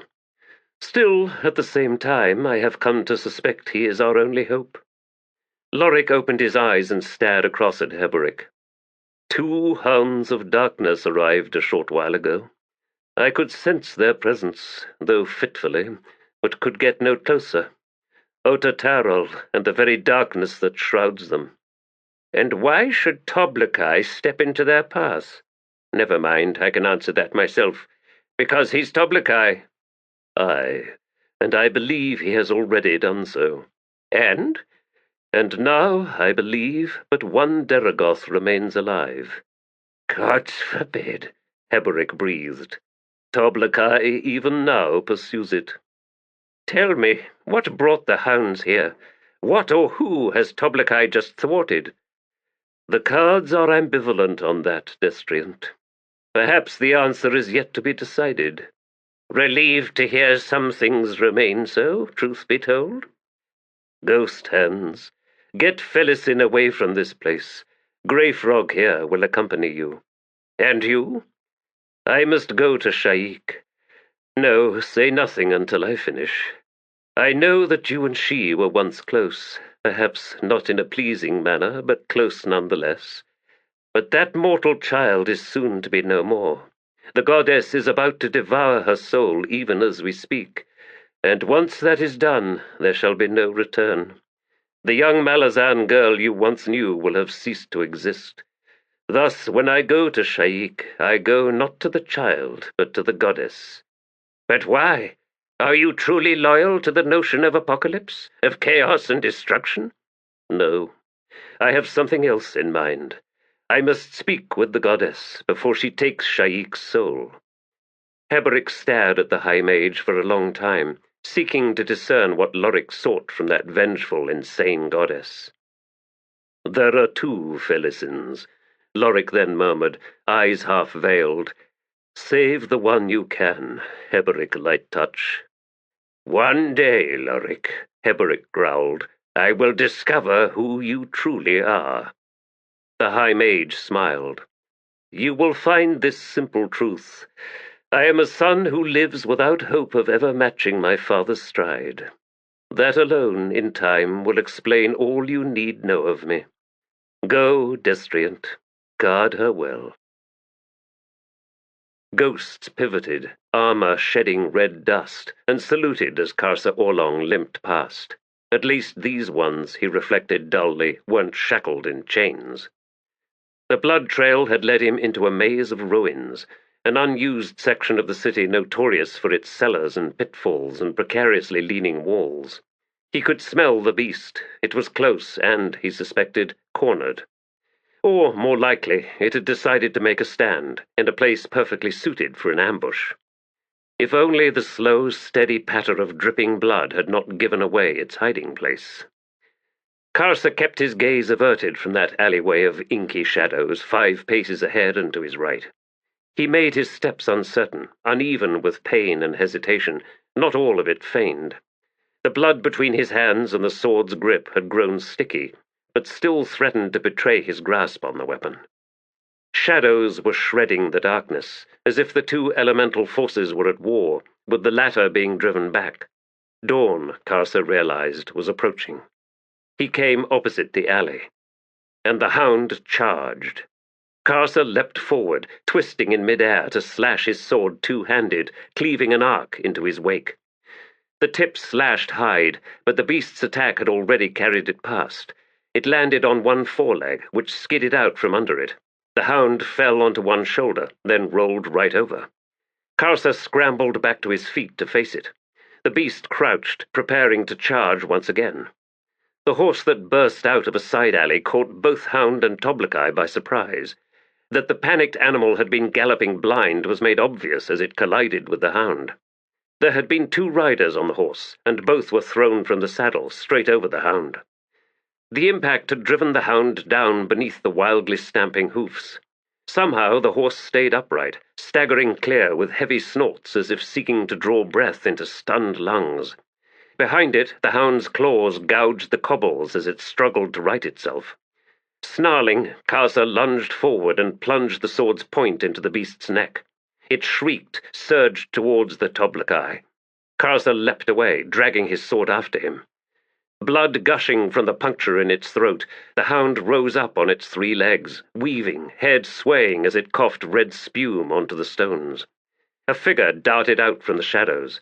The spiked ball at the end of a flail hissed through the air and thundered into the hound's head. A second followed, hammering down from above to audibly crack the beast's thick skull. Karsa stepped forward. An overhead 2-handed swing finally drove the hound from its wobbling legs. Side by side, Leoman and Karsa closed in to finish it. A dozen blows later, and the hound was dead. Korab Bilan Senualas then stumbled into view, a broken sword in his hand. Karsa wiped the gore from his blade, then glared at Leoman. I did not need your help, he growled. Leoman grinned. But I need yours. Pearl staggered from the trench, clambering over sprawled corpses. Since his rather elegant assassination of Henaras, things had gone decidedly downhill. Steeper than that trench behind me. Countless guards, then the ghostly army whose weapons were anything but illusory. His head still ached from Lostara's kiss. Damned woman, just when I thought I'd figured her out. He'd been cut and slashed at all the way through that damned camp, and now stumbled half-blind towards the ruins. The darkness was being torn apart on all sides. Corald Emerlan was opening like death's own flower, with the oasis at its dark heart. Beneath the sorcerous pressure of that manifestation, it was all he could do to pitch headlong down the trail. So long as Lastara stayed put, they might well salvage something out of all this. He came to the edge and paused, studying the pit where he'd left her. No movement. She was either staying low or had left. He padded forward. I despise nights like these. Nothing goes as planned. Something hard struck him in the side of his head. Stunned, he fell and lay unmoving, his face pressed against the cold, gritty ground. A voice rumbled above him. That was for Mala's city. Even so, you still owe me one. After Henaras? Pearl mumbled, his words puffing up tiny clouds of dust. You should be owing me one. Her? Not worth counting. Something thumped heavily to the ground beside Pearl, that then groaned. All right, the claw sighed. More dust, a miniature whirlwind. I owe you one, then. Glad we're agreed. Now, make some more noises. Your lass over there's bound to take a look, eventually. Pearl listened to the footfalls pad away. 2 sets. The wizard was in no mood to talk, I suppose. To me, that is. I believe I am sorely humbled. Beside him, the trussed shape groaned again. Despite himself, Pearl smiled. To the east, the sky paled, and this night was done. Chapter 26. On this day, Raraku rises. 34-2-1-81. Words of the Prophecy. The Book of Drijna the Apocalyptic. The Whirlwind Goddess had once been a raging storm of wind and sand, a wall surrounding the young woman who had once been Felisin of House Paran, and who had become Sha'ik, chosen one and supreme ruler of the army of the Apocalypse. Felisin had been her mother's name. She had then made it her adopted daughter's name, yet she herself had lost it. Occasionally, however, in the deepest hours of night, in the heart of an impenetrable silence of her own making, she caught a glimpse of that girl. As she once had been, the smeared reflection from a polished mirror. Round-cheeked and flushed, a wide smile and bright eyes. A child with a brother who adored her, who would toss her about on one knee as if it was a bucking horse, and her squeals of fear and delight would fill the chamber. Her mother had been gifted with visions. This was well known, a respected truth, and that mother's youngest daughter had dreamed that one day she too would find that talent within her. But that gift only came with the goddess, with this spiteful, horrific creature whose soul was far more parched and withered than any desert. And the visions that assailed Sha'ik were murky, fraught things. They were, she had come to realize, not born of any talent or gift. They were the conjurings of fear. A goddess is fear. And now the whirlwind wall had closed, retracted, had drawn in from the outside world to rage beneath Sha'ik's sun-darkened skin, along her veins and arteries, careening wild and deafening in her mind. Oh, there was power there, bitter with age, bilious with malice, and whatever fueled it bore the sour taste of betrayal, a heart-piercing, very personal betrayal. Something that should have healed, that should have numbed beneath thick, tough scar tissue. Spiteful pleasure had kept the wound open, had fed its festering heat, until hate was all that was left. Hate for someone, a hate so ancient it no longer possessed a face. In moments of cold reason, Sha'ik saw it for what it was. Insane, raised to such extremity that she understood that whatever had been the crime against the goddess, whatever the source of the betrayal, it had not earned such a brutal reaction. The proportions had begun wrong, from the very start, leading her to suspect that the proclivity for madness had already existed, dark flaws marring the soul that would one day claw its way into ascendancy. Step by step, we walk the most horrendous paths, stride tottering along the edge of an unsuspected abyss. Companions see nothing amiss. The world seems a normal place. Step by step, no different from anyone else. Not from the outside, not even from the inside. Apart from that tautness, that whisper of panic, the vague confusion that threatens your balance. Felisin, who was Sha'ik, had come to comprehend this, for she had walked that same path. Hatred, sweet as nectar. I have walked into the abyss. I am as mad as that goddess, and this is why she chose me, for we are kindred souls. Then what is this ledge to which I still cling so desperately? Why do I persist in my belief that I can save myself, that I can return, find once more the place where madness cannot be found, where confusion does not exist, the place of childhood? She stood in the main chamber, the chair that would be a throne behind her, its cushions cool, its armrests dry. She stood imprisoned in a stranger's armor. She could almost feel the goddess reaching out to engulf her on all sides. Not a mother's embrace, no, nothing like that at all. This one would suffocate her utterly, would drown out all light, every glimmer of self-awareness. Her ego is armored in hatred. She cannot look in. She can barely see out. Her walk is a shamble, cramped and stiff, a song of rusty fittings and creaking straps. Her teeth gleam in the shadows, but it is a rictus grin. Felisin Paran, hold up this mirror at your peril. Outside stole the first light of dawn, and Sha'ik reached for her helm. Lorik could just make out the dog-slayer positions at the tops of the cobbled ramps. There was no movement over there in the grey light of dawn. It was strange, but not surprising. The night just done would make even the hardest soldier hesitant to raise a gaze skyward, to straighten from a place of hiding to begin the mundane tasks that marked the start of a new day. Even so, there was something strange about those trenches. He strode along the ridge towards the hilltop where Sha'ik had established her forward post to observe the battle to come. The high mage ached in every bone. His muscles shouted pain with every step he took. He prayed she was there. Prayed the goddess would deign to hear his words, his warning, and finally his offer. All hovered on the cusp. Darkness had been defeated, somehow. He wondered at that, but not for long. There was no time for such idle musings. This tortured fragment of Corald Emerlan was awakening, and the goddess was about to arrive, to claim it for herself, to fashion a throne, to devour Raraku. Ghosts still swirled in the shadows, warriors and soldiers from scores of long-dead civilizations, wielding strange weapons, their bodies hidden beneath strange armor, their faces mercifully covered by ornate visors. They were singing, although that Tanno song had grown pensive, mournful, sighing soft as the wind. It had begun to rise and fall, a susurration that chilled Lorik. Who will they fight for? Why are they here at all? What do they want?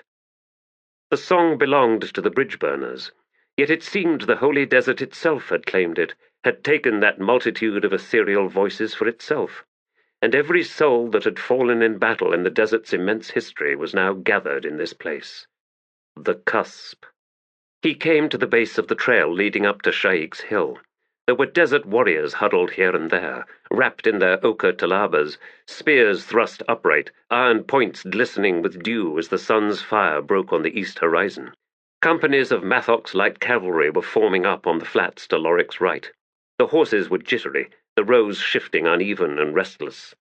The high mage could not see Mathok anywhere among them, nor, he realized with a chill, could he see the standards of the war leader's own tribe.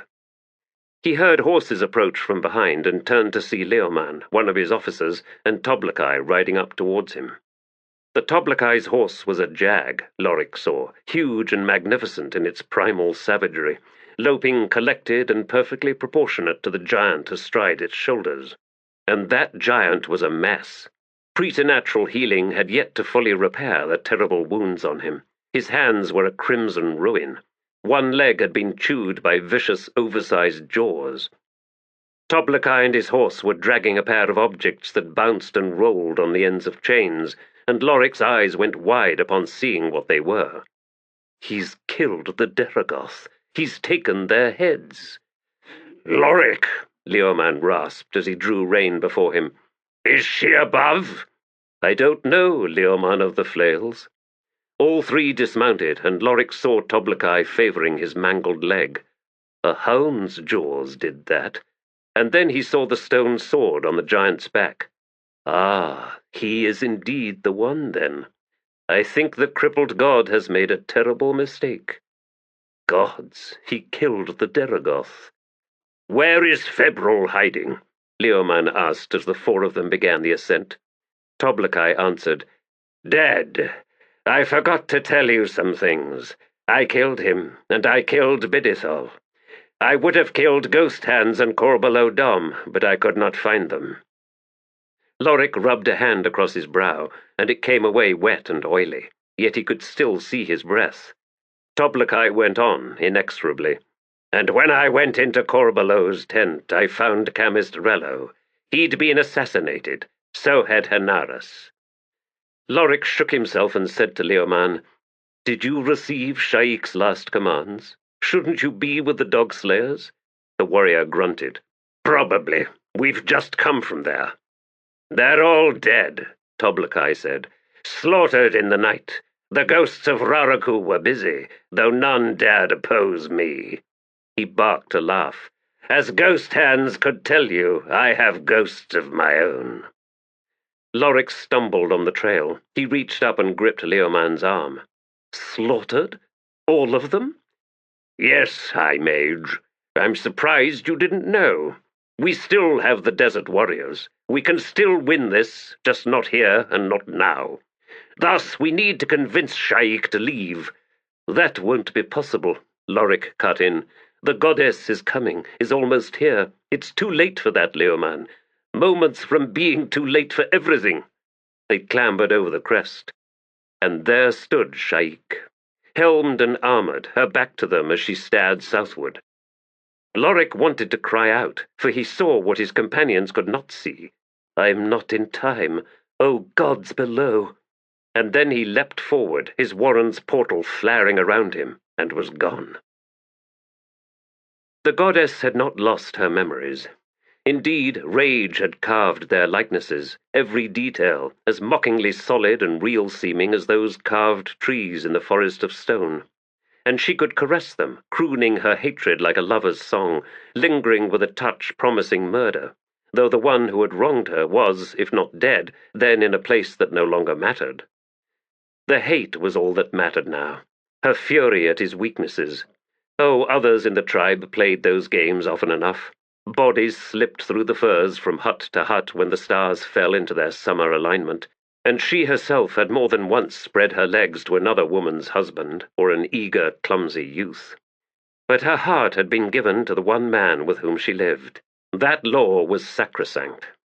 Oh, but he'd been so sensitive, his hands following his eyes in the fashioning of forbidden images of that other woman, there in the hidden places. He'd used those hands to close about his own heart, to give it to another, without a thought as to who had once held it for herself. Another who would not even give her heart in return. She had seen to that, with vicious words and challenging accusations, enough to encourage the others to banish her forever. But not before the bitch killed all but one of her kin. Foolish, stupid man, to have given his love to that woman. Her rage had not died with the ritual, had not died when she herself, too shattered to walk, had been severed from the vow and left in a place of eternal darkness. And every curious spirit that had heard her weeping, that had drawn close in sympathy, well, they had fed her hungers, and she had taken their powers, layer upon layer. For they too had been foolish and stupid, wayward and inclined to squander those powers on meaningless things. But she had a purpose. The children swarmed to the surface of the world, and who was their mother? None other than the bitch who had been banished. And their father? Oh yes, she went to him. On that last night, she did. He reeked of her when they dragged him into the light the following morning. Reeked of her. The truth was there in his eyes. A look she could never forget. Vengeance was a beast long straining at its chains. Vengeance was all she had ever wanted. Vengeance was about to be unleashed. And even Raraku could not stop it. The children would die. The children will die.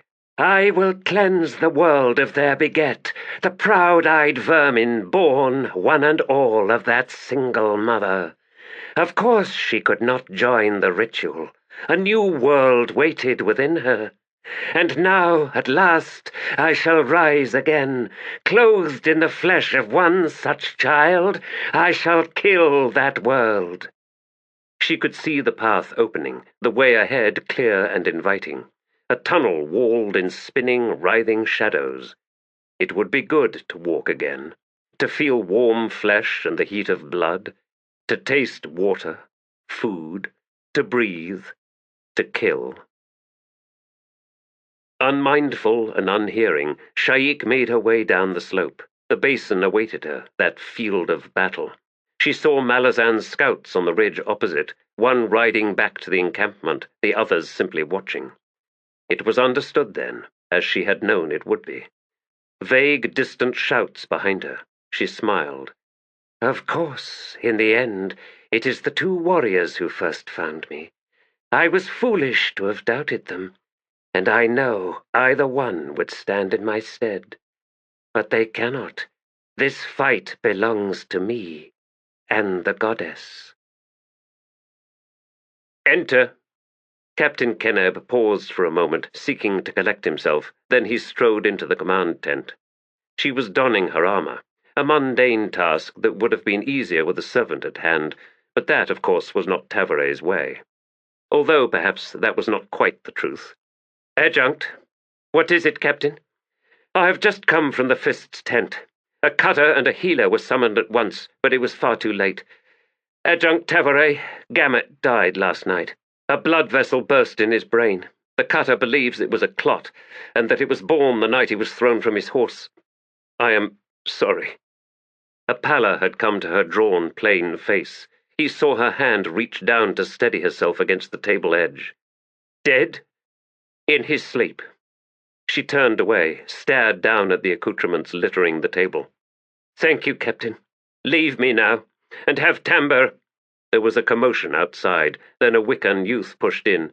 Adjunct! Sha'ik has walked down into the basin. She challenges you. After a long moment, Tavore nodded. Very well. Belay that last order, Captain. You both may go. She turned to resume strapping on her armor. Keneb gestured the youth ahead, and they strode from the tent. Outside, the captain hesitated. It's what Gamut would do, isn't it? Will she fight her? The Wiccan asked. He glanced over. She will. Return to Temel, lad. Either way, we have a battle ahead of us this day. He watched the young warrior hurry off, then swung to face the modest tent situated 20 paces to his left.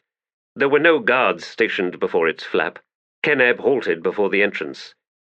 Lady Tamber, are you within? A figure emerged, dressed in hard leathers, light armor, Keneb realized with a start, and a longsword strapped to her hip. Does the adjunct wish to begin her morning practice? Keneb met those calm eyes, the color of which gave the woman her name. They seemed depthless. He mentally shook himself. Gamut died last night. I have just informed the adjunct. The woman's gaze flicked towards the command tent. I see. And in the basin between the two armies, Sha'ik now stands, waiting. It occurred to me, lady, that the adjunct might appreciate some help with her armor.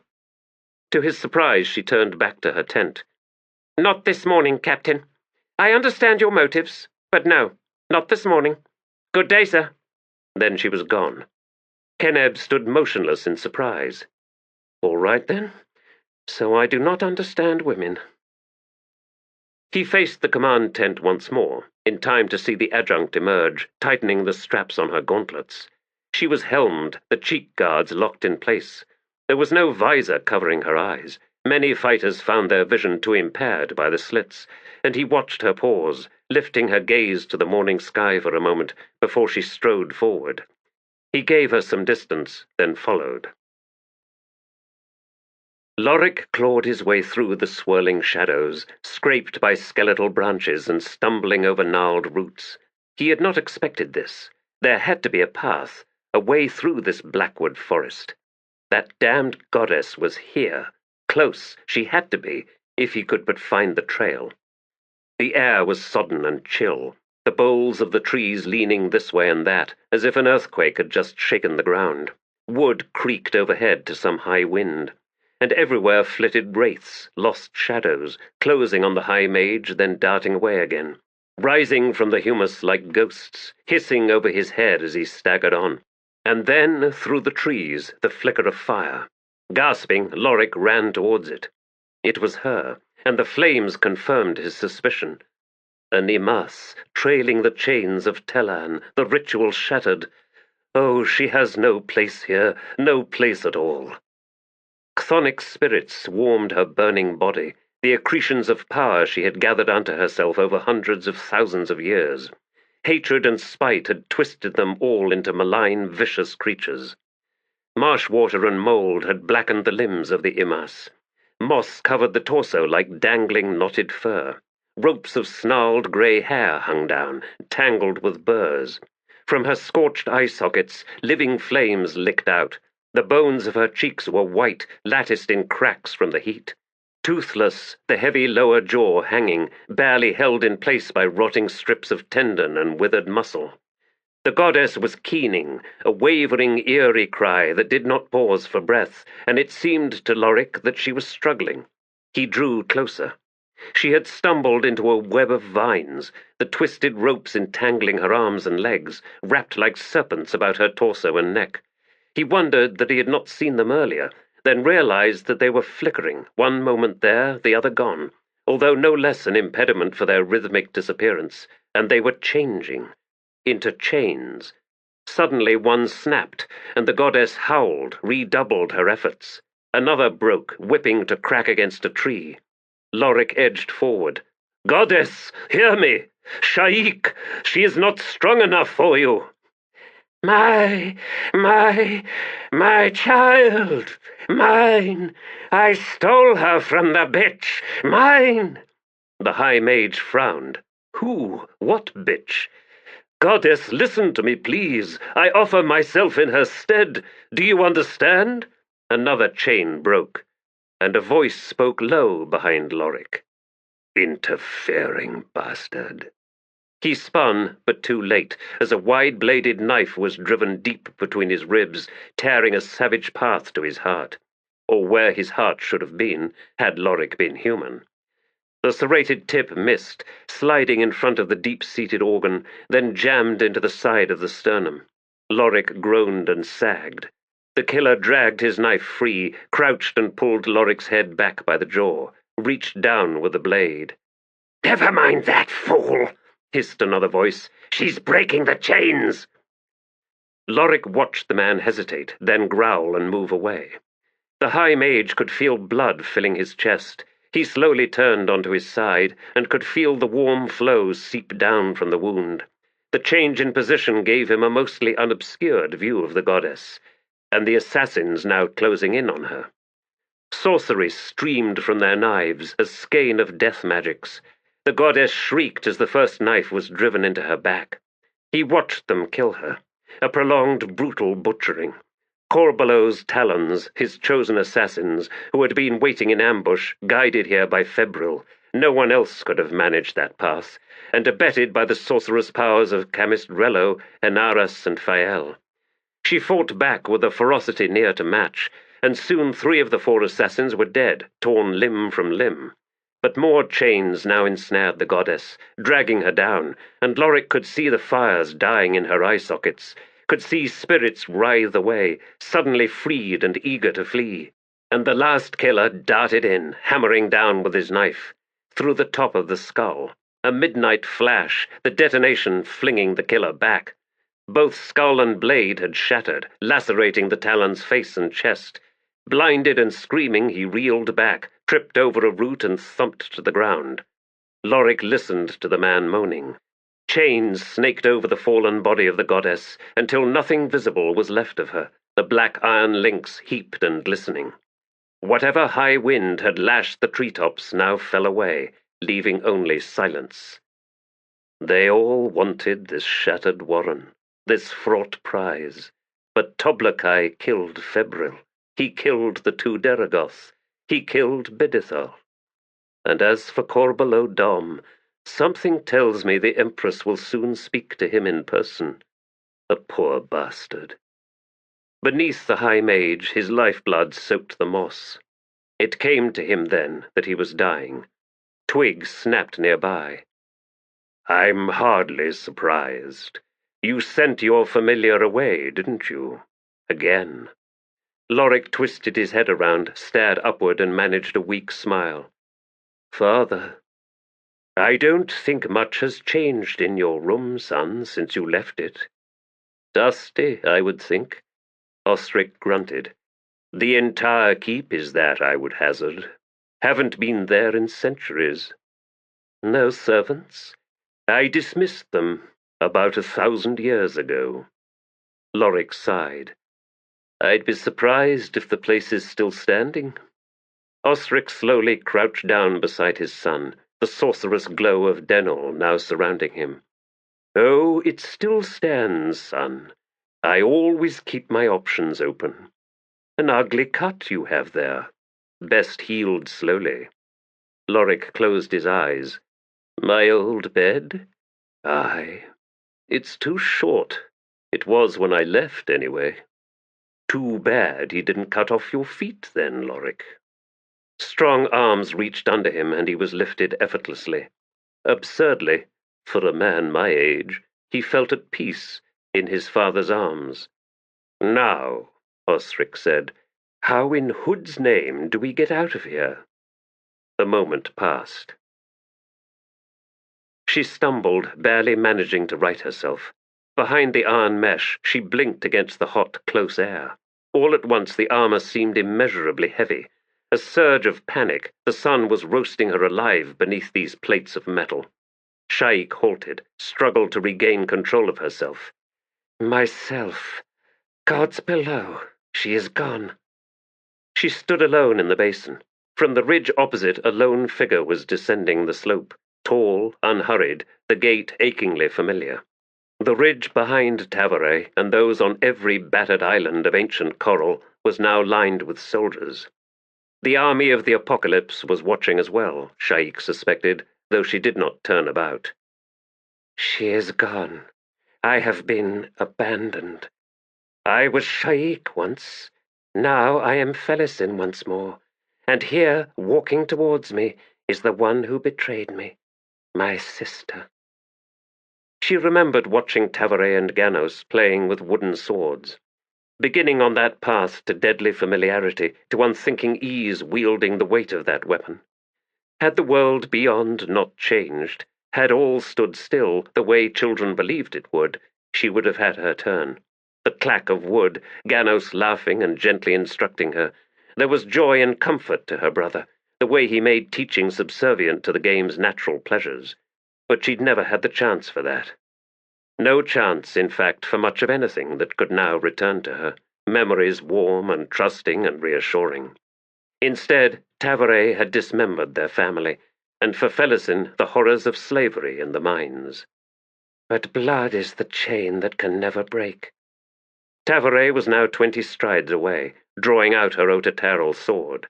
And though we leave the house of our birth, it never leaves us. Sha'ik could feel the weight of her own weapon, dragging hard enough to make her wrist ache. She did not recall unsheathing it. Beyond the mesh and through the slits of the visor, Tavore strode ever closer, neither speeding up nor slowing. No catching up, no falling back. How could there be? We are ever the same years apart. The chain never draws taut, never slackens. Its length is prescribed, but its weight... oh, its weight ever varies. She was lithe, light on her feet, achingly economical. She was, for this moment, perfect. But for me, the blood is heavy, so heavy. And Felisin struggled against it, that sudden overwhelming weight. Struggled to raise her arms, unthinking of how that motion would be received. "Tavore, it's all right." A thunderous clang, a reverberation jolting up her right arm, and the sword's enervating weight was suddenly gone from her hand. Then something punched into her chest, a stunning blossom of cold fire piercing through flesh, bone. And then she felt a tug from behind, as if something had reached up, clasped her hauberk, and yanked on it. But it was just the point, she realized, the point of Tavore's sword, as it drove against the underside of the armor shielding her back. Felisin looked down to see that rust-hued blade impaling her. Her legs gave way, and the sword suddenly bowed to her weight. But she did not slide off that length of stained iron. Her body held onto it, releasing only in shuddering increments as Felisin fell back onto the ground. Through the visor slit, she stared up at her sister, a figure standing behind a web of black twisted iron wire that now rested cool over her eyes, tickling her lashes. A figure who now stepped closer, to set one boot down hard on her chest, a weight that, now that it had arrived, seemed eternal, and dragged the sword free. Blood. Of course, this is how you break an unbreakable chain. By dying. I just wanted to know, Tavore, why you did it, and why you did not love me when I loved you. I think that's what I wanted to know. The boot lifted from her chest, but she could still feel its weight. Heavy, so very heavy. Oh, Mother, look at us now. Karsa Orlong's hand snapped out, caught Leoman before the man fell, then dragged him close. Hear me, friend. She is dead. Take your tribes and get out of here. Leoman lifted a hand and passed it across his eyes. Then he straightened. Dead, yes. I'm sorry, Toblakai. It wasn't that. His face twisted. She did not know how to fight. True, she did not. And now she's dead, and the Whirlwind Goddess with her. It is done, friend. We have lost. More than you know, Leoman groaned, pulling away. In the basin below, the Adjunct was staring down at Sha'ik's corpse. From both armies lining the ridges, silence. Karsa frowned. The Malazans do not cheer. No, Leoman snarled, turning to where Korab waited with the horses. They probably hate the bitch. We ride to Igatan, Toblakai. Not me, Karsa growled. His friend paused and then nodded without turning around and vaulted onto his horse. He took the reins from Korab, then glanced over at Toblakai. Farewell, my friend. And you, Leoman of the Flails. If Lorik returns from wherever he went, tell him... His voice trailed away, then he shrugged. Take care of him if he needs help. I shall, but I do not think we will see him again. Leoman nodded. Then he said to Korab, Tell the war chiefs to scatter with their tribes, out of Raraku as fast as they can manage it. Out of the holy desert, Leoman? Korab asked. Can't you hear it? Never mind. Yes, out. Rejoin me on the western road, the ancient one that runs straight. Korab saluted, then pulled his horse round and rode off. You too, Toblakai, out of Raraku. I will, Karsa replied, when I am done here, Leoman. Now go. Officers are riding to the Adjunct. They will follow with an attack. Then they're fools, Leoman spat. Karsa watched his friend ride off, then strode to his own mount. He was tired, his wounds hurt, but some issues remained unsettled, and he needed to take care of that. The Teblor swung himself onto Havok's back. Lostara walked down the slope, the cracked ground crunching underfoot. At her side marched Pearl, breathing hard beneath the weight of Korbolo Dom's bound, limp form. Tavore still stood alone on the flats, a few paces from Sha'ik's body. The Adjunct's attention had been fixed on the Dogslayer trenches and on the lone, ragged standard rising from the highest ground at the central ramp's summit. A standard that had no right being here, no right existing at all. Coltane's standard, the wings of the Crow clan. Lostara wondered who had raised it, where it had come from, then decided she didn't want to know. One truth could not be ignored, however. They're all dead, the Dogslayers, all, and the Adjunct did not need to even raise a hand to achieve that. She sensed her own cowardice and scowled, skittering away again and again from thoughts too bitter with irony to contemplate. Their journey to the basin had been nightmarish, as Corald Emerlan swarmed the entire oasis, as shadows warred with ghosts, and the incessant rise and fall of that song grew audible enough for Lostara to sense, if not hear. a song still climbing in crescendo. But at the feet of everything, a simple, brutal fact, they had come too late. Within sight, only to see Tavore batter Sha'ik's weapon out of her hands, then thrust that sword right through her. "Name it, Lostarail, you damned coward! Name it! Her sister, through her sister! There, it's done, dragged out before us." She would not look at Pearl, could say nothing, nor did he speak. "We are bound, this man and I. I didn't ask for this. I don't want it. I'll never be without it. Oh, Queen, forgive me." Close enough now to see Tavore's face beneath the helm, an expression stern, almost angry, as she turned to watch their approach. Officers were riding down, though slowly. There would be time, Lostara realized, for a private conversation. She and Pearl halted 6 paces from the Adjunct. The claw dumped Korbolo Dom onto the ground between them. "He won't wake up any time soon," he said, taking a deep breath, then sighing and looking away. "What are you two doing here?" the Adjunct asked. "Did you lose the trail?" Pearl did not glance at Lostara, but simply shook his head in answer to Tavore's question. A pause, then. "We found her, Adjunct, with deep regret. Felisin is dead." "Are you certain?" "Yes, Adjunct." He hesitated, then added, "I can say one thing for certain, Tavore. She died quickly." Lostara's heart felt ready to explode at Pearl's quiet words. Jaws clenching, she met the Adjunct's eyes and slowly nodded. Tavore stared at them both for a long moment, then lowered her head. "Well, there is mercy in that, I suppose." And then sheathed her sword, turned away and began walking towards her approaching officers. Under her breath, so low that only Pearl could hear her, Lostara said, "Yes, I suppose there is." Pearl swung to her suddenly. "Here comes Tenebralta. Stall him, lass." He walked over to Sha'ik's body. "The warrens are clear enough, I hope." He bent down and tenderly picked her up, then faced Lostara once more. "Yes, she's a heavier burden than you might think." "No, Pearl, I don't think that." "Where?" The claw's smile lanced into her heart. "A hilltop. You know the one." Lostara nodded. "Very well. And then?" "Convince them to get out of Raraku, lass, as fast as they can. When I'm done—" He hesitated. "Come and find me, Pearl," she growled, "or else I'll come looking for you."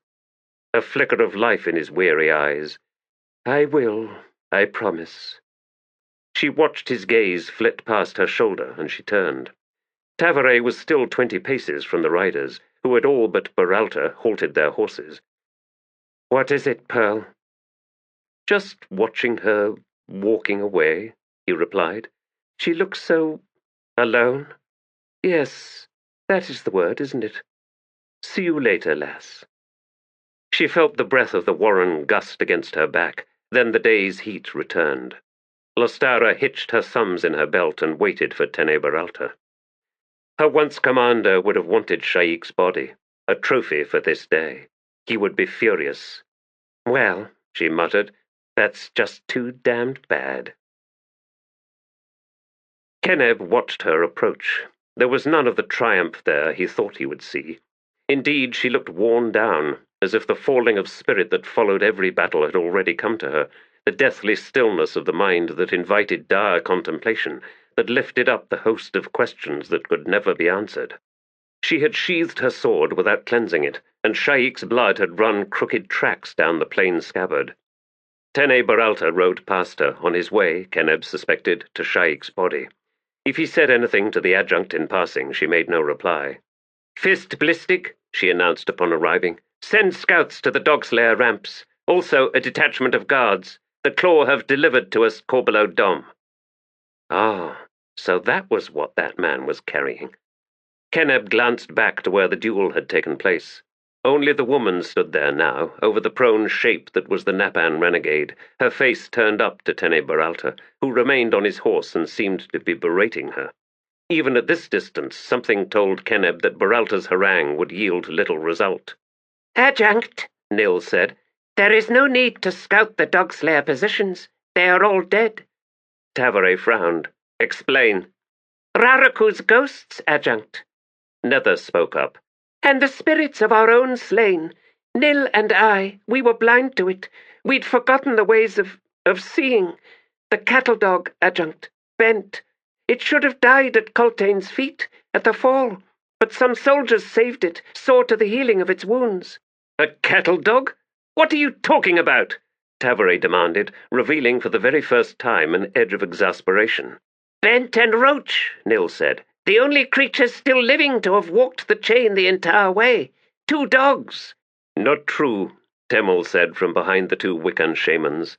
This mare, it belongs to Dyker. Nil half turned to acknowledge the correction, then faced Tavore once more. They came back with us, Adjunct. The dogs, he nodded. And the spirits of the slain. Our own ghosts, Adjunct, have marched with us. Those that fell around Cultain at the very end. Those that died on the trees of Arran Way. And step by step, more came from the places where they were cut down. Step by step, Adjunct, our army of vengeance grew. And yet you sensed nothing? Our grief blinded us, Nether replied. Last night, Nil said, the child Grub woke us, led us to the ridge, so that we could witness the awakening. There were legions, Adjunct, that had marched this land 100,000 years ago. And Pormqual's crucified army and the legions of the 7th on one flank, the 3 slaughtered clans of the Wiccans on the other. And still others, many others. Within the darkness last night, Tavore, there was war. Thus, Nether said, smiling, you were right, Adjunct.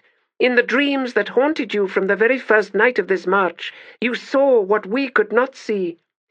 It was never the burden you believed it to be, Nil added. You did not drag the chain of dogs with you, Adjunct Tavore. Didn't I, Nil? A chilling half-smile twisted her thin-lipped mouth, then she looked away. All those ghosts, simply to slay the dog-slayers? No, Adjunct, Nether answered. There were other enemies. Fist Gamut's ghost joined them, Nil said. Tavore's eyes narrowed sharply. You saw him? Both Wiccans nodded, and Nether added, Grub spoke with him. The Adjunct shot Keneb a querying look. He can be damned hard to find, the captain muttered, shrugging. As for talking with ghosts, well, the lad is, strange enough for that. The Adjunct's sigh was heavy. Keneb's gaze caught movement, and he swung his head round to see Tene Baralta riding back in the company of 2 soldiers wearing little more than rags. Both were unshaven, their hair long and matted. Their horses bore no saddles. The Fist reined in with his charges. His face was dark with anger. Adjunct, that claw has stolen Sha'ik's body. Keneb saw the woman approaching on foot, still 20 paces distant. She looked smug. Tavore ignored Tene Baralta's statement and was eyeing the 2 newcomers. And you are? She asked. The elder of the 2 saluted. Captain Kindly, Adjunct, of the Ashok Regiment. We were prisoners in the Dogslayer camp. Lieutenant Poors and myself, that is. Keneb started, then leaned forward on his saddle. Yes, he realized, through all that filth. Captain, he said in rough greeting. Kindly squinted, then grimaced. Keneb. Tavore cleared her throat, then asked, Are you 2 all that's left of your regiment, Captain? No, Adjunct. At least we don't think so. Tell me later. Go get cleaned up. Aye, Adjunct. One more question first, she said. The Dogslayer camp. Kindly made an involuntary warding gesture. It was not a pleasant night, Adjunct. You bear shackle scars. Kindly nodded. Just before dawn, a couple of bridge burners showed up and burned out the locks. What? The captain waved for his lieutenant to follow, said over one shoulder, Don't worry, they were already dead. The 2 rode into the camp.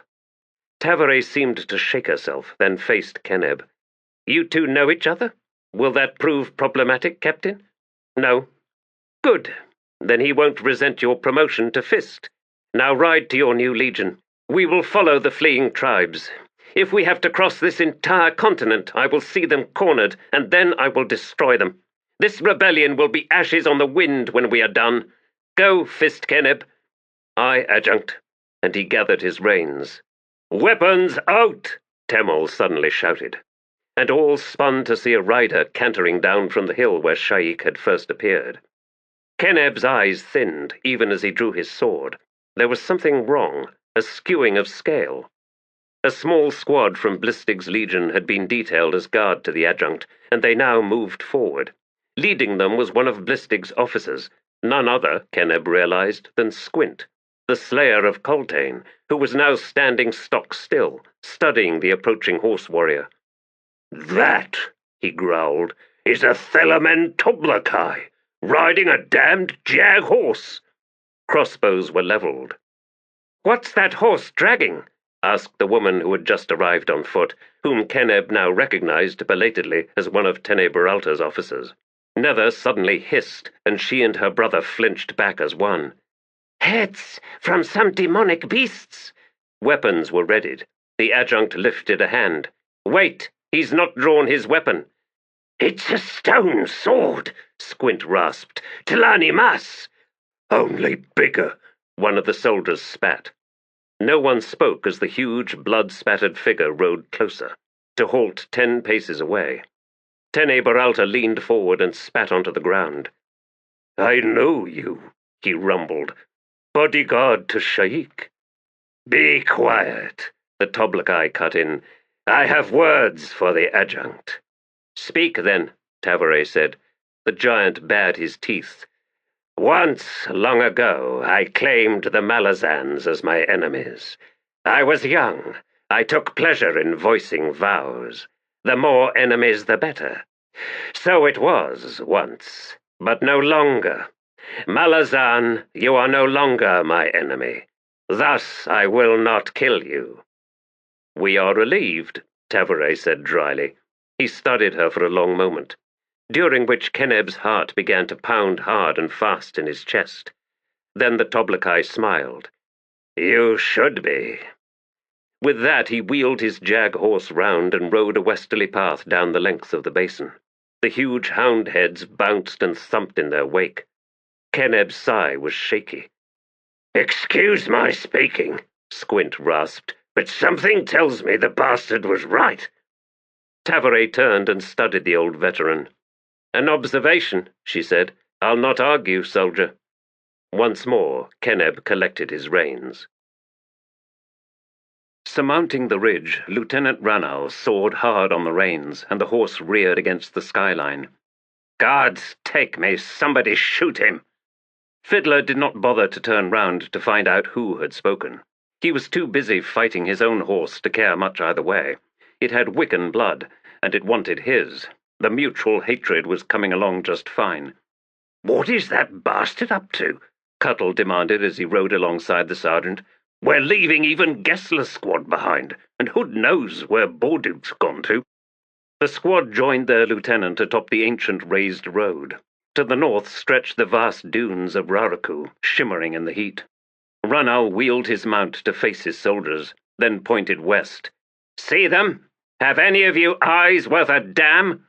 Fiddler leaned to one side and spat grit, then squinted to where Ranal was pointing. A score of riders, desert warriors, likely a rearguard. They were at a loping canter. "Lieutenant," he said, "there's a spider lives in these sands, moves along under the surface, but drags a strange snake-like tail that every hungry predator can't help but see. Squirming away along the surface. It's a big spider. Hawk comes down to snatch up that snake and ends up dissolving in a stream down that spider's throat."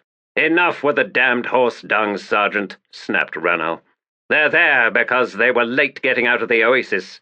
Likely too busy looting the palace to notice that Sha'ik had been skewered, the dog slayers were dead, and everyone else was bugging out as fast as their scrawny horses could take 'em." He glared at Fiddler. "I want their heads, you grey-whiskered fossil." "We'll catch them sooner or later, sir," Fiddler said. "Better with the whole company." "Then get off that saddle and sit your backside down here on this road, Sergeant. Leave the fighting to the rest of us. The rest of you follow me." Ranal kicked his lathered horse into a gallop. With a weary gesture, Fiddler waved the Marines on, then followed on his own bucking mare. "Got a pinched nerve," Korik called out as he cantered past. Who, my horse or the lieutenant? The settee grinned back. Your horse, naturally. Doesn't like all that weight, Fid. Fiddler reached back and readjusted the heavy pack and the assembled lobber crossbow. I'll pinch her damned nerve, he muttered. Just you wait. It was past midday, almost 7 bells since the adjunct cut down Sha'ik. Fiddler found himself glancing again and again to the north, to Raraku, where the songs still rushed out to embrace him, only to fall away, then roll forward once more. The far horizon beyond that vast basin of sand, he now saw, now held up a bank of white clouds. Now that don't look right. Sand-filled wind gusted suddenly into his face. They've left the road! Ranal shouted. Fiddler squinted westward. The riders had indeed plunged down the south bank, were cutting out diagonally, straight for a fast-approaching sandstorm. Gods, not another sandstorm. This one, he knew, was natural. The kind that plagued this desert, springing up like a capricious demon to rage a wild, cavorting path for a bell or two before vanishing as swiftly as it had first appeared. He rose up on his saddle. Lieutenant, they're going to ride into it. Use it as cover. We'd better not. Flap that tongue at me one more time, Sergeant, and I'll tear it out. You hear me? Fiddler subsided. Aye, sir. Full pursuit, soldiers, Ranal barked. That storm will slow them. Oh, it will slow them, all right. Gesler glared into the blinding desert. Now who, he wondered under his breath, are they?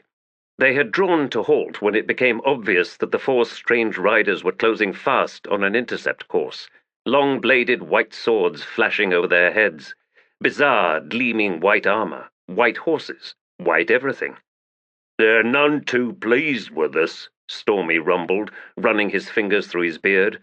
That's fine, Gesler growled, but they ain't renegades, are they? Shaiks? Who knows? Probably not, but even so, the sergeant nodded. Sands, get up here. I am, the sapper snapped. What's your range, lad, with that damned thing? Ain't sure. No chance to try it yet. Fid's is anywhere from 30 to 40 paces with a cusser, which is ugly close. All right. Rest of you, dismount and drive your horses down the other side. Truth, hold on good to their reins down there. If they bolt, we're done for. Saw Borduke and his squad south of here, Pella ventured. Aye, as lost as we are. And you can't see him now, can you? No, Sergeant. Damn that Ranal. Remind me to kill him when we next meet. Aye, Sergeant. The 4 attackers were tall bastards, voicing eerie war cries now as they charged towards the base of the hill. Load up, lad, Gesler muttered, and don't mess up. The lobber had been copied from Fiddler's own. It looked decent, at least as far as lobbers went, which ain't far enough. 30 paces with a cusser. Who'd roast us all? And here they came, base of the slope, horses surging to take them up the hill. A heavy thud, and something awkward and grey sailed out and down. A cusser! Holy f... Down! Down! Down! The hills seemed to lift beneath them. Gesler thumped in the dust, coughing in the spiralling white clouds, then swearing he buried his head beneath his arms as stones rained down. Some time later, the sergeant clambered to his feet. On the hill's opposite side, Truth was trying to run in every direction at once, the horses trailing loose reins as they pelted in wild panic. Hood's balls on a skillet! Gesler planted his hands on his hips and glared about. The other soldiers were picking themselves up, shaken and smeared in dust. Stormy closed on Sands and grabbed him by the throat. Not too hard, Corporal, Gesler said as Stormy began shaking the sapper about. I want him alive for my turn. And damn it, make sure he ain't got any sharpers on his body. That stopped Stormy flat. Gesler walked to the now pitted edge of the hill and looked down. Well, he said, they won't be chasing us any more, I'd say. Wonder who they were, Pella asked. Armor seems to have weathered the blast. You could go down and scrape out whatever's left inside 'em. On second thought, never mind. We need to round up our horses. He faced the others. Enough pissing about, lads. Let's get moving. Lying on the smoking edge of the crater, sprayed in horseflesh and deafened by the blast, Jorud groaned. He was a mass of bruises, his head ached, and he wanted to throw up, but not until he pried the helm from his head. Nearby, in the rubble, Brother Aeneas coughed. Then he said, "Brother Jorud?" "Yes, I want to go home." Jorud said nothing. It would not do, after all, to utter a hasty, heartfelt agreement, despite their present circumstance. "Check on the others, Brother Aeneas. Were those truly the ones who rode that ship through our realm?" "They were," Jorud answered as he fumbled with the helm straps. "And I have been thinking. I suspect they were ignorant of Leosan laws when they travelled through our realm. True, ignorance is an insufficient defense, but one must consider the notion of innocent momentum." From off to one side, Malachar grunted. "Innocent momentum?" "Indeed. Were not these trespassers but pulled along, beyond their will, in the wake of the draconian Talanimas Bonecaster? If an enemy we must hunt, then should it not be that dragon?" "Wise words," Malachar observed.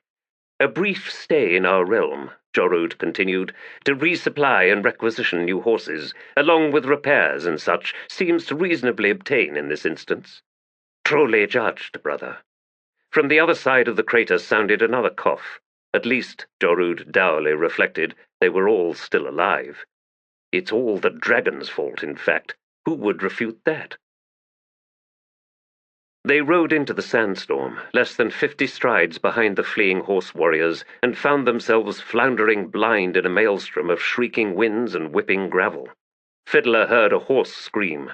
He drew hard on his own reins, the wind hammering at him from all sides. Already he'd lost sight of his companions. "This is wide-eyed stupid. Now if I was the commander of those bastards, I'd—" And suddenly figures flashed into view, scimitars and round shields, swathed faces and ululating war cries. Fiddler threw himself down against his horse's withers as a heavy blade slashed, slicing through sand-filled air where his head had been a moment earlier. The Wiccan mare lunged forward and to one side, choosing this precise moment to buck its hated rider from the saddle, with profound success. Fiddler found himself flying forward, his bag of munitions rolling up his back, then up over his head. Still in mid-air, but angling down to the ground, he curled himself into a tight ball, though he well knew, in that instant, that there was no hope of surviving. No hope at all. Then he pounded into the sand and rolled, to see, upside down, a huge hook-bladed sword spinning end over end across his own wake, and a stumbling horse, and its rider, a warrior thrown far back on his saddle, with a munition bag wrapped in his arms. A surprised look beneath the ornate helm, then rider, horse, and munitions vanished into the whirling sands.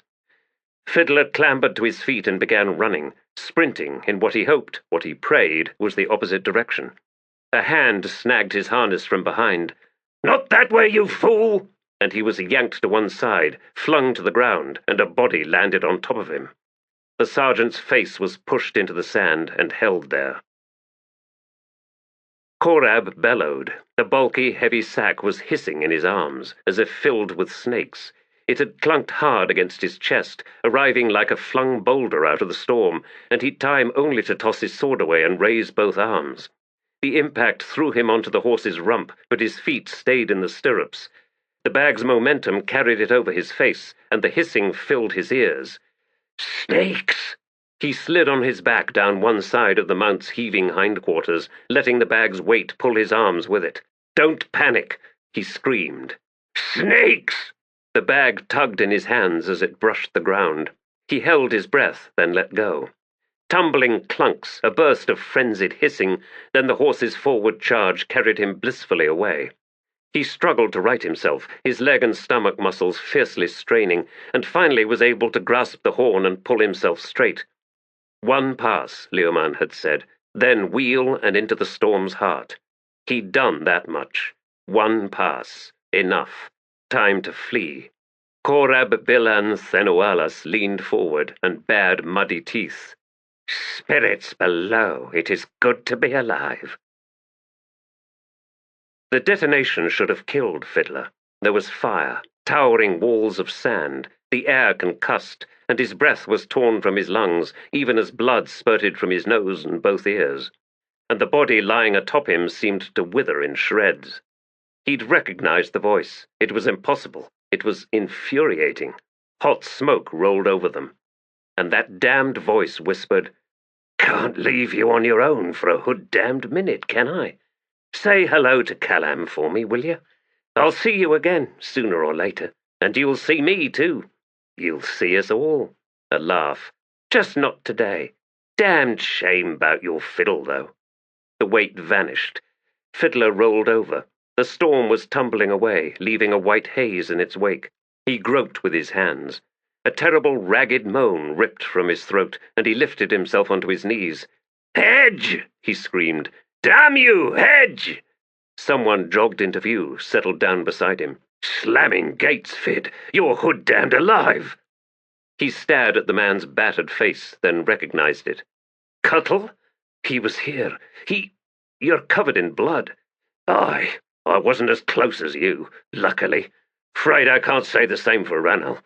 Someone had taken down his horse. He was stumbling around." "That blood."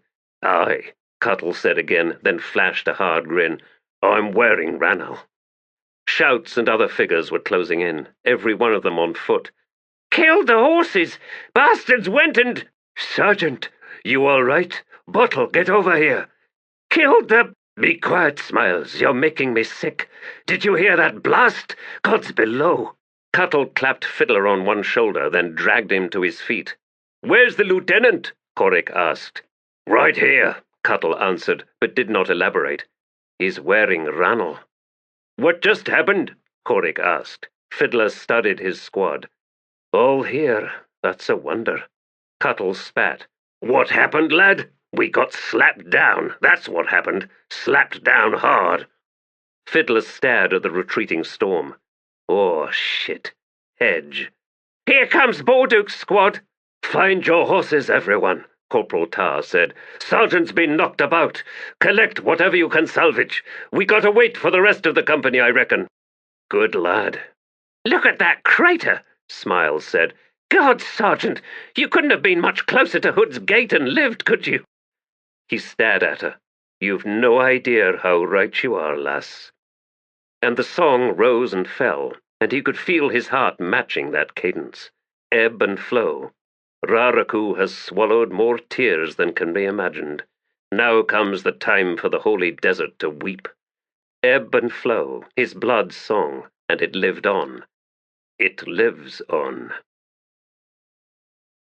They had fled in the wrong direction. Fatal, but unsurprising. The night had been a shambles. The last survivor of Korbolo Dom's cadre of mages, Felisin rode a lathered horse in the company of 13 other dog-slayers down the channel of a long-dead river, boulders and banks high on either side. Herself and 13 battered, blooded soldiers, all that was left. The clash with Leoman had begun well enough, a perfectly sprung ambush, and would have ended perfectly as well, if not for the damned ghosts. Ambush turned over onto its back like an upended tortoise. They'd been lucky to get out with their lives, these few, these last. Felisin well knew what had happened to the rest of Korbolo's army. She had felt Henaris's death, and Chemist Rello's, and Raraku was not finished with them. Oh no, not at all finished. They reached a slope leading out of the defile. She had few regrets.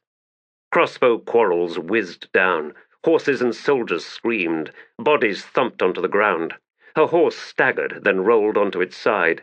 She'd no time to kick free of the stirrups, and as the dying beast pinned her leg, its weight tore the joint from her hip, sending pain thundering through her.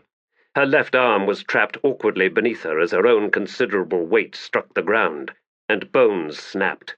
Then the side of her head hammered against rock. Felisin struggled to focus. The pain subsided, became a distant thing.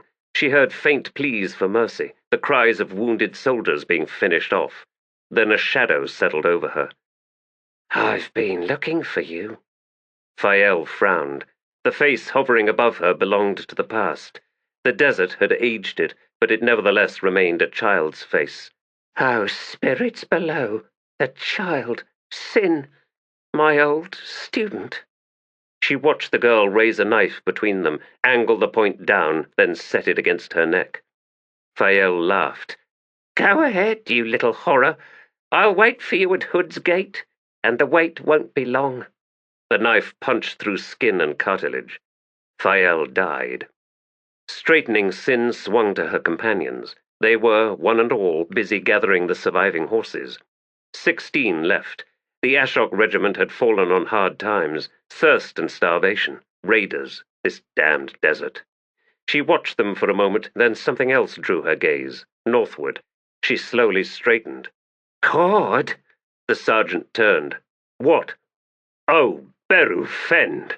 The horizon to the west had undergone a transformation. It was now limned in white, and it was rising. "Double up!" Cord bellowed. "Now!" A hand closed on her shoulder. Shard leaned close. "You ride with me." "Hebron!" "I hear you," the mage replied to Cord's bellow, "and I'll do what I can with these blown mounts, but I ain't guaranteeing." "Get on with it! Bell, help limp onto that horse. He's busted up that knee again." Sin cast one glance at Fael's corpse. She'd known then what was coming. "I should be dancing." The bloodied knife fell from her hands. Then she was roughly grasped and pulled up onto the saddle behind Shard. The beast's head tossed, and it shook beneath them. "Queen, take us!" Shard hissed. "Ebron's filled these beasts with fire. We'll need it." And now they could hear the sound, a roar that belittled even the whirlwind wall in its fullest rage. Raraku had risen, to claim a shattered warren. The Wiccan warlocks had known what was coming. Flight was impossible, but the islands of coral stood high, higher than any other feature this side of the escarpment, and it was on these that the armies gathered, to wait what could be their annihilation. The north sky was a massive wall of white billowing clouds. A cool, burgeoning wind thrashed through the palms around the oasis. Then the sound reached them. A roar unceasing, building, of water cascading, foaming, tumbling across the vast desert. The holy desert, it seemed, held far more than bones and memories, more than ghosts and dead cities. Lostara Yil stood near the Adjunct, ignoring the baleful glares Tene Beralta continued casting her way, wondering if Pearl was on that high ground, standing over Sha'ik's grave, if that ground was in fact high enough. She wondered, too, at what she had seen these past months. Visions burned into her soul, fraught and mysterious, visions that could still chill her blood if she allowed them to rise before her mind's eye once more. Crucified dragons, murdered gods, warrens of fire and warrens of ashes. It was odd, she reflected, to be thinking these things, even as a raging sea was born from seeming nothing and was sweeping towards them, drowning all in its path. Odder still to be thinking of Pearl. She was hard on him, viciously so at times, not because she cared, but because it was fun. No, that was too facile, wasn't it? She cared indeed. What a stupid thing to have let happen. A weary sigh close beside her. Lostara scowled without turning. "You're back." "As requested," Pearl murmured. Oh, she wanted to hit him for that. "The task is done?" "Aye, consigned to the deep and all that. If Tene Beralta still wants her, he'll have to hold his breath." She looked then. "Really? The sea is already that deep? Then where?" "No, high and dry, actually. The other way sounded more poetic." "I really hate you." He nodded. "And you'll have plenty of time in which to luxuriate in it." "You think we'll survive this?" "Yes. Oh, we'll get our feet wet, but these were islands even back then. This sea will flood the oasis. It will pound up against the raised road west of here, since it was the coastal road back then, and wash up close to the escarpment, maybe even reach it." "That's all very well," she snapped. "And what will we be doing, stuck here on these islands in the middle of a landlocked sea?" Infuriatingly, Pearl simply shrugged. "A guess? We build a flotilla of rafts and bind them together to form a bridge, straight to the west road. The sea will be shallow enough there anyway, even if that doesn't work as well as it should. But I have every confidence in the Adjunct." The wall of water then struck the far side of the oasis, with the sound of thunder. Palms waved wildly, then began toppling. "Well, now we know what turned that other forest to stone," Pearl said loudly over the thrashing roar of water. that now flowed across the ruins, filling the Dog-Slayer trenches, tumbling down into the basin. And Lostara could see that Pearl was right. Its fury was already spent, and the basin seemed to swallow the water with a most prodigious thirst. She glanced over to study the Adjunct. Impassive, watching the seas rise, one hand on the hilt of her sword. Oh, why does looking at you break my heart? The sands were settling on the carcasses of the horses. The 3 squads sat or stood, waiting for the rest of the legion. Bottle had walked up to the road to see the source of the roar, had come staggering back with the news. A sea, a damned sea. And its song was in Fiddler's soul now, strangely warm, almost comforting. One and all, they then turned to watch the giant rider and his giant horse thunder along that road, heading westward, dragging something that kicked up a lot of dust.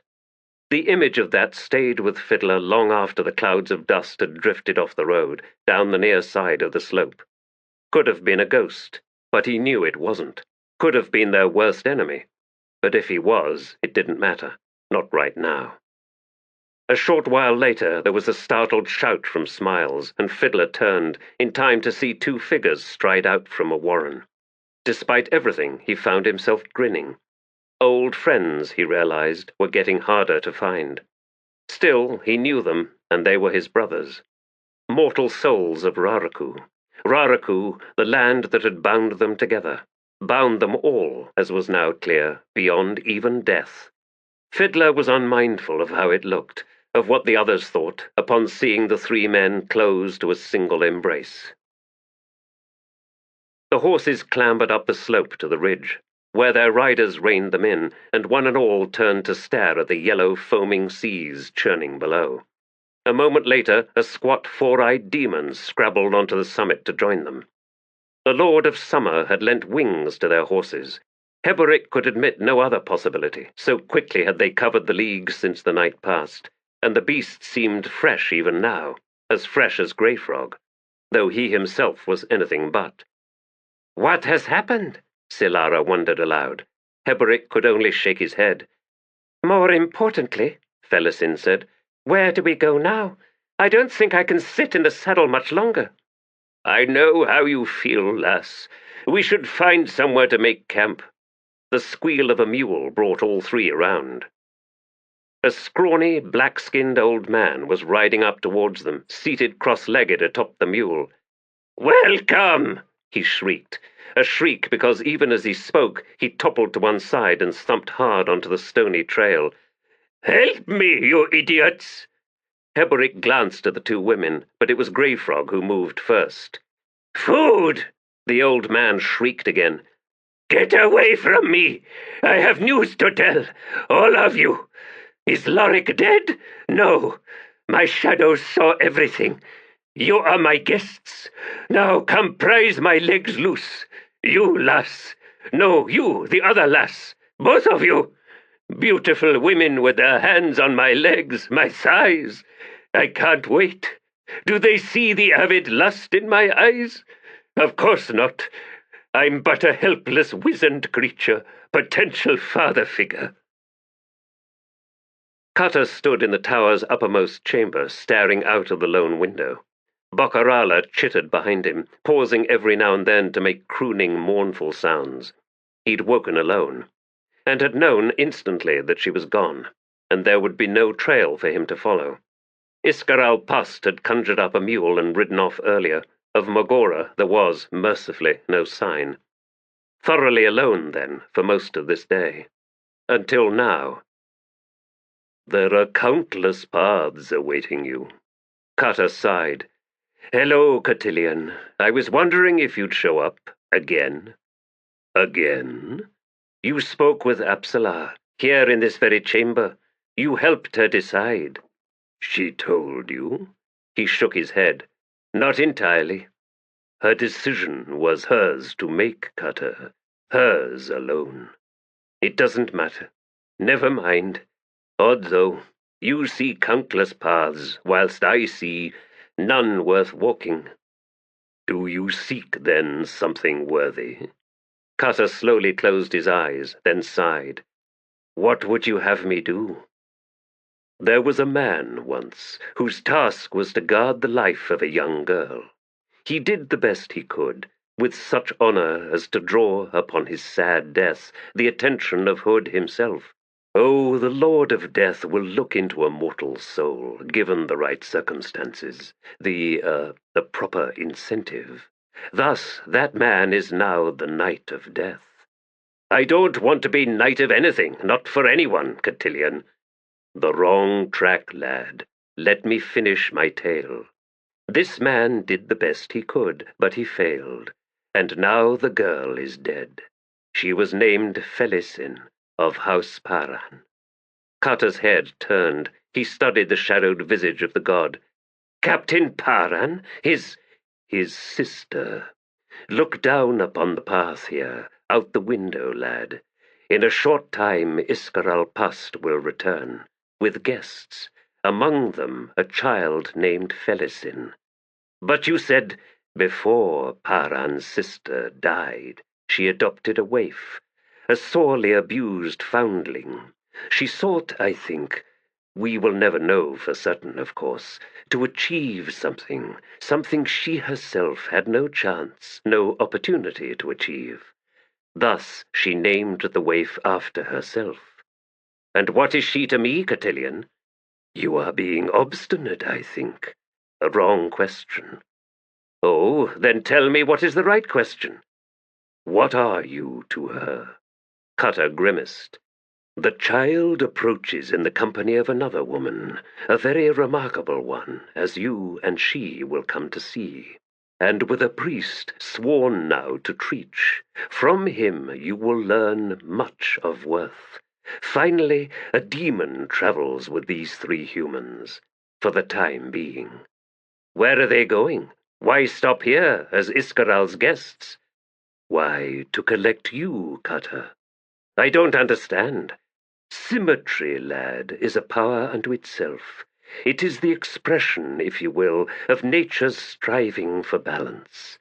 I charge you with protecting Felisin's life, to accompany them on their long and dangerous journey. How epic of you! I think not, Cotillion snapped. Silence for a time, during which Cutter regretted his comment. Finally the Daru sighed. I hear horses, and Pust in one of his nauseating diatribes. Cotillion said nothing. Very well, Cutter said. This Felisin, abused, you said. Those ones are hard to get to befriend, I mean. Their scars stay fresh and fierce with pain. Her adopted mother did well, given her own scars. Be glad, lad, that she is the daughter, not the mother. And in your worst moments, think of how Bordin felt. Bordin, the elder Felisin's guardian? Yes. All right, Cutter said. It will do. What will? This path. It will do. He hesitated, then said, Cotillion, this notion of balance, something has occurred to me. Cotillion's eyes silenced him, shocked him with their unveiling of sorrow, of remorse. The patron of assassins nodded. From her to you. Aye. Did she see that, do you think? All too clearly, I'm afraid. Cutter stared out the window. I loved her, you know. I still do. So you do not wonder why she has left? He shook his head, unable to fight back the tears any more. No, Cotillion, he whispered. I don't.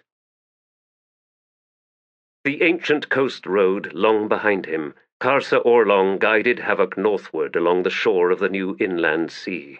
Rain clouds hung over the murky water to the east, but the wind was pushing them away. He studied the sky for a moment, then reined in on a slight rise studded with boulders, and slipped down from the horse's back. Walking over to a large, flat-topped rock, the Teblo unslung his sword and set it point downward against a nearby boulder, then sat. He drew off his pack and rummaged in an outside pocket for some salted bedurin, dried fruit, and goat cheese. Staring out over the water, he ate. When he was done, he loosened the pack's straps and dragged out the broken remains of the Tlani Mas. He held it up so that Sibal's withered face looked out upon the rippling waves. Tell me, Karsa said, what do you see? My past. A moment of silence, then, all that I have lost. The tableau released his grip, and the partial corpse collapsed into a cloud of dust. Karsa found his waterskin and drank deep.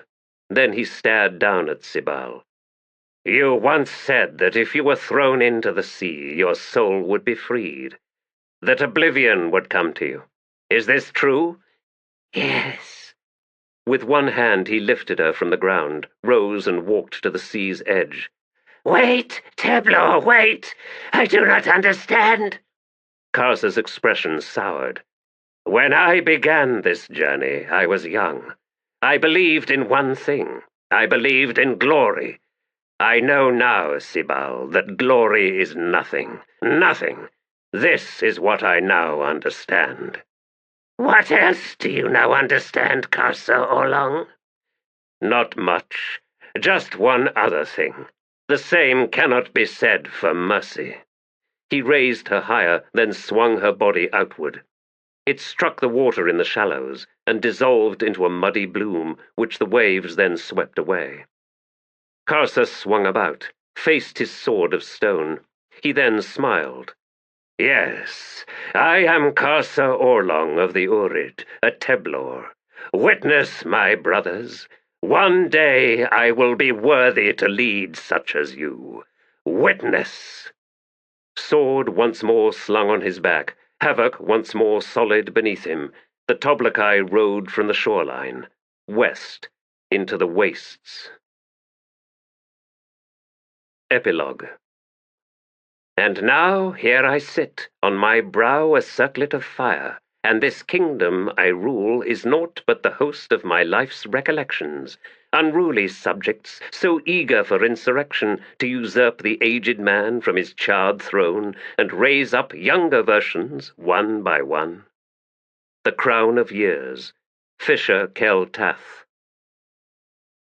By any standards, she was a grim woman. Onrak the Broken watched her stand in the center of the chamber and cast a harsh, appraising eye upon the disposition of her young killers. The grimace that twisted her handsome features suggested that she found nothing awry. Her gaze fell at last upon the Tist Edur, Trull Sengar, and the grimace shifted into a scowl. Must we watch our backs as well, with you here? Seated on the hewn floor, his back to an equally rough wall, Trull Sengar shrugged. I see no easy way of convincing you that I am worthy of your trust, Minala, apart from weaving for you my lengthy and rather unpleasant story. Spare me, she growled, then strode from the room. Trull Sengar glanced over at Onrak and grinned. No one wants to hear it. Well, I am not surprised. Nor am I even stung. It is a rather squalid tale. I will hear your story, Onrak replied. Near the entrance, Ibra Golan's neck creaked as the Tlanimas looked back over one shoulder to regard Onrak for a moment, before returning to his position guarding the approach. Trull Sengar barked a laugh. This is ideal for an unskilled weaver of tales. My audience comprises a score of children who do not understand my native tongue, and 3 expressionless and indifferent undead. By tale's end, only I will be weeping, likely for all the wrong reasons. Monarch Ochem, who was standing 3 paces back from Ibra Golan, slowly pivoted until the bonecaster faced Onrak. You have felt it then, Broken One, and so you seek distraction. Onrak said nothing. Felt what? Trull Sengar asked. She is destroyed, the woman who gave Onrak her heart in the time before the ritual, the woman to whom he avowed his own heart, only to steal it back. In many ways, she was destroyed then, already begun on her long journey to oblivion. Do you deny that, Onrak? Bonecaster, I do not. Madness of such ferocity as to defeat the vow itself, like a camp dog that awakens one day with fever in its brain, that snarls and kills in a frenzy. Of course, we had no choice but to track her down, corner her. and so shatter her, imprison her within eternal darkness. Or so we thought. Madness, then, to defy even us. But now oblivion has claimed her soul at last. A violent, painful demise, but nonetheless. Monarch Ochem paused, then cocked its head. Trull Sengar, you have not begun your tale, yet already you weep. The Tist Edur studied the Bonecaster for a long moment, as the tears ran down his gaunt cheeks. I weep, Monarch Ochem, because he cannot. The Bonecaster faced Onrak once more. Broken One, there are many things you deserve, but this man is not among them. He then turned away. Onrak spoke.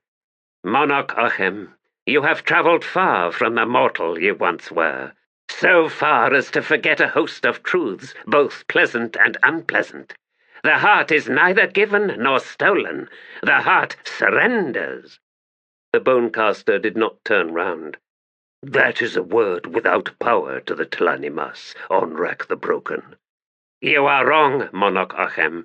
We simply changed the word to make it not only more palatable, but also to empower it, with such eminence that it devoured our souls. We did no such thing, the Bonecaster replied. Onrak's right, Trull Sengar sighed. You did. You called it the ritual of Telan. Neither Monarch Ochem nor Ibra Golan spoke. The Tist Edur snorted. And you've the nerve to call Onrak broken. There was silence in the chamber then, for some time. But Onrak's gaze remained fixed on Trull Sengar, and he was, if he was anything, a creature capable of supreme patience. To grieve is a gift best shared, as a song is shared. Deep in the caves the drums beat, glorious echo to the herds whose thundering hoofs celebrate what it is to be alive, to run as one, to roll in life's rhythm. This is how, in the cadence of our voice, we serve nature's greatest need. Facing nature, we are the balance, ever the balance to chaos. Eventually, his patience was rewarded, as he knew it would be. This ends the fourth tale of the Malazan Book of the Fallen. We hope you have enjoyed our presentation of House of Chains by Stephen Erickson. Copyright 2002 by Stephen Erickson. Performed by Michael Page. Directed by Jane Page. Engineered by Jonathan Pennock. Performance copyright 2013 by Brilliance Audio. All rights reserved. For further information concerning this program or other Brilliance Audio titles, please call the following toll-free number, 1-800-222-3225, or visit our website at www.brillianceaudio.com. No part of this recording may be played for an audience or reproduced in any form. It may not be streamed, downloaded, broadcast, or copied without written permission. Address all inquiries to Brilliance Audio, P.O. Box 887, Grand Haven, Michigan 49417.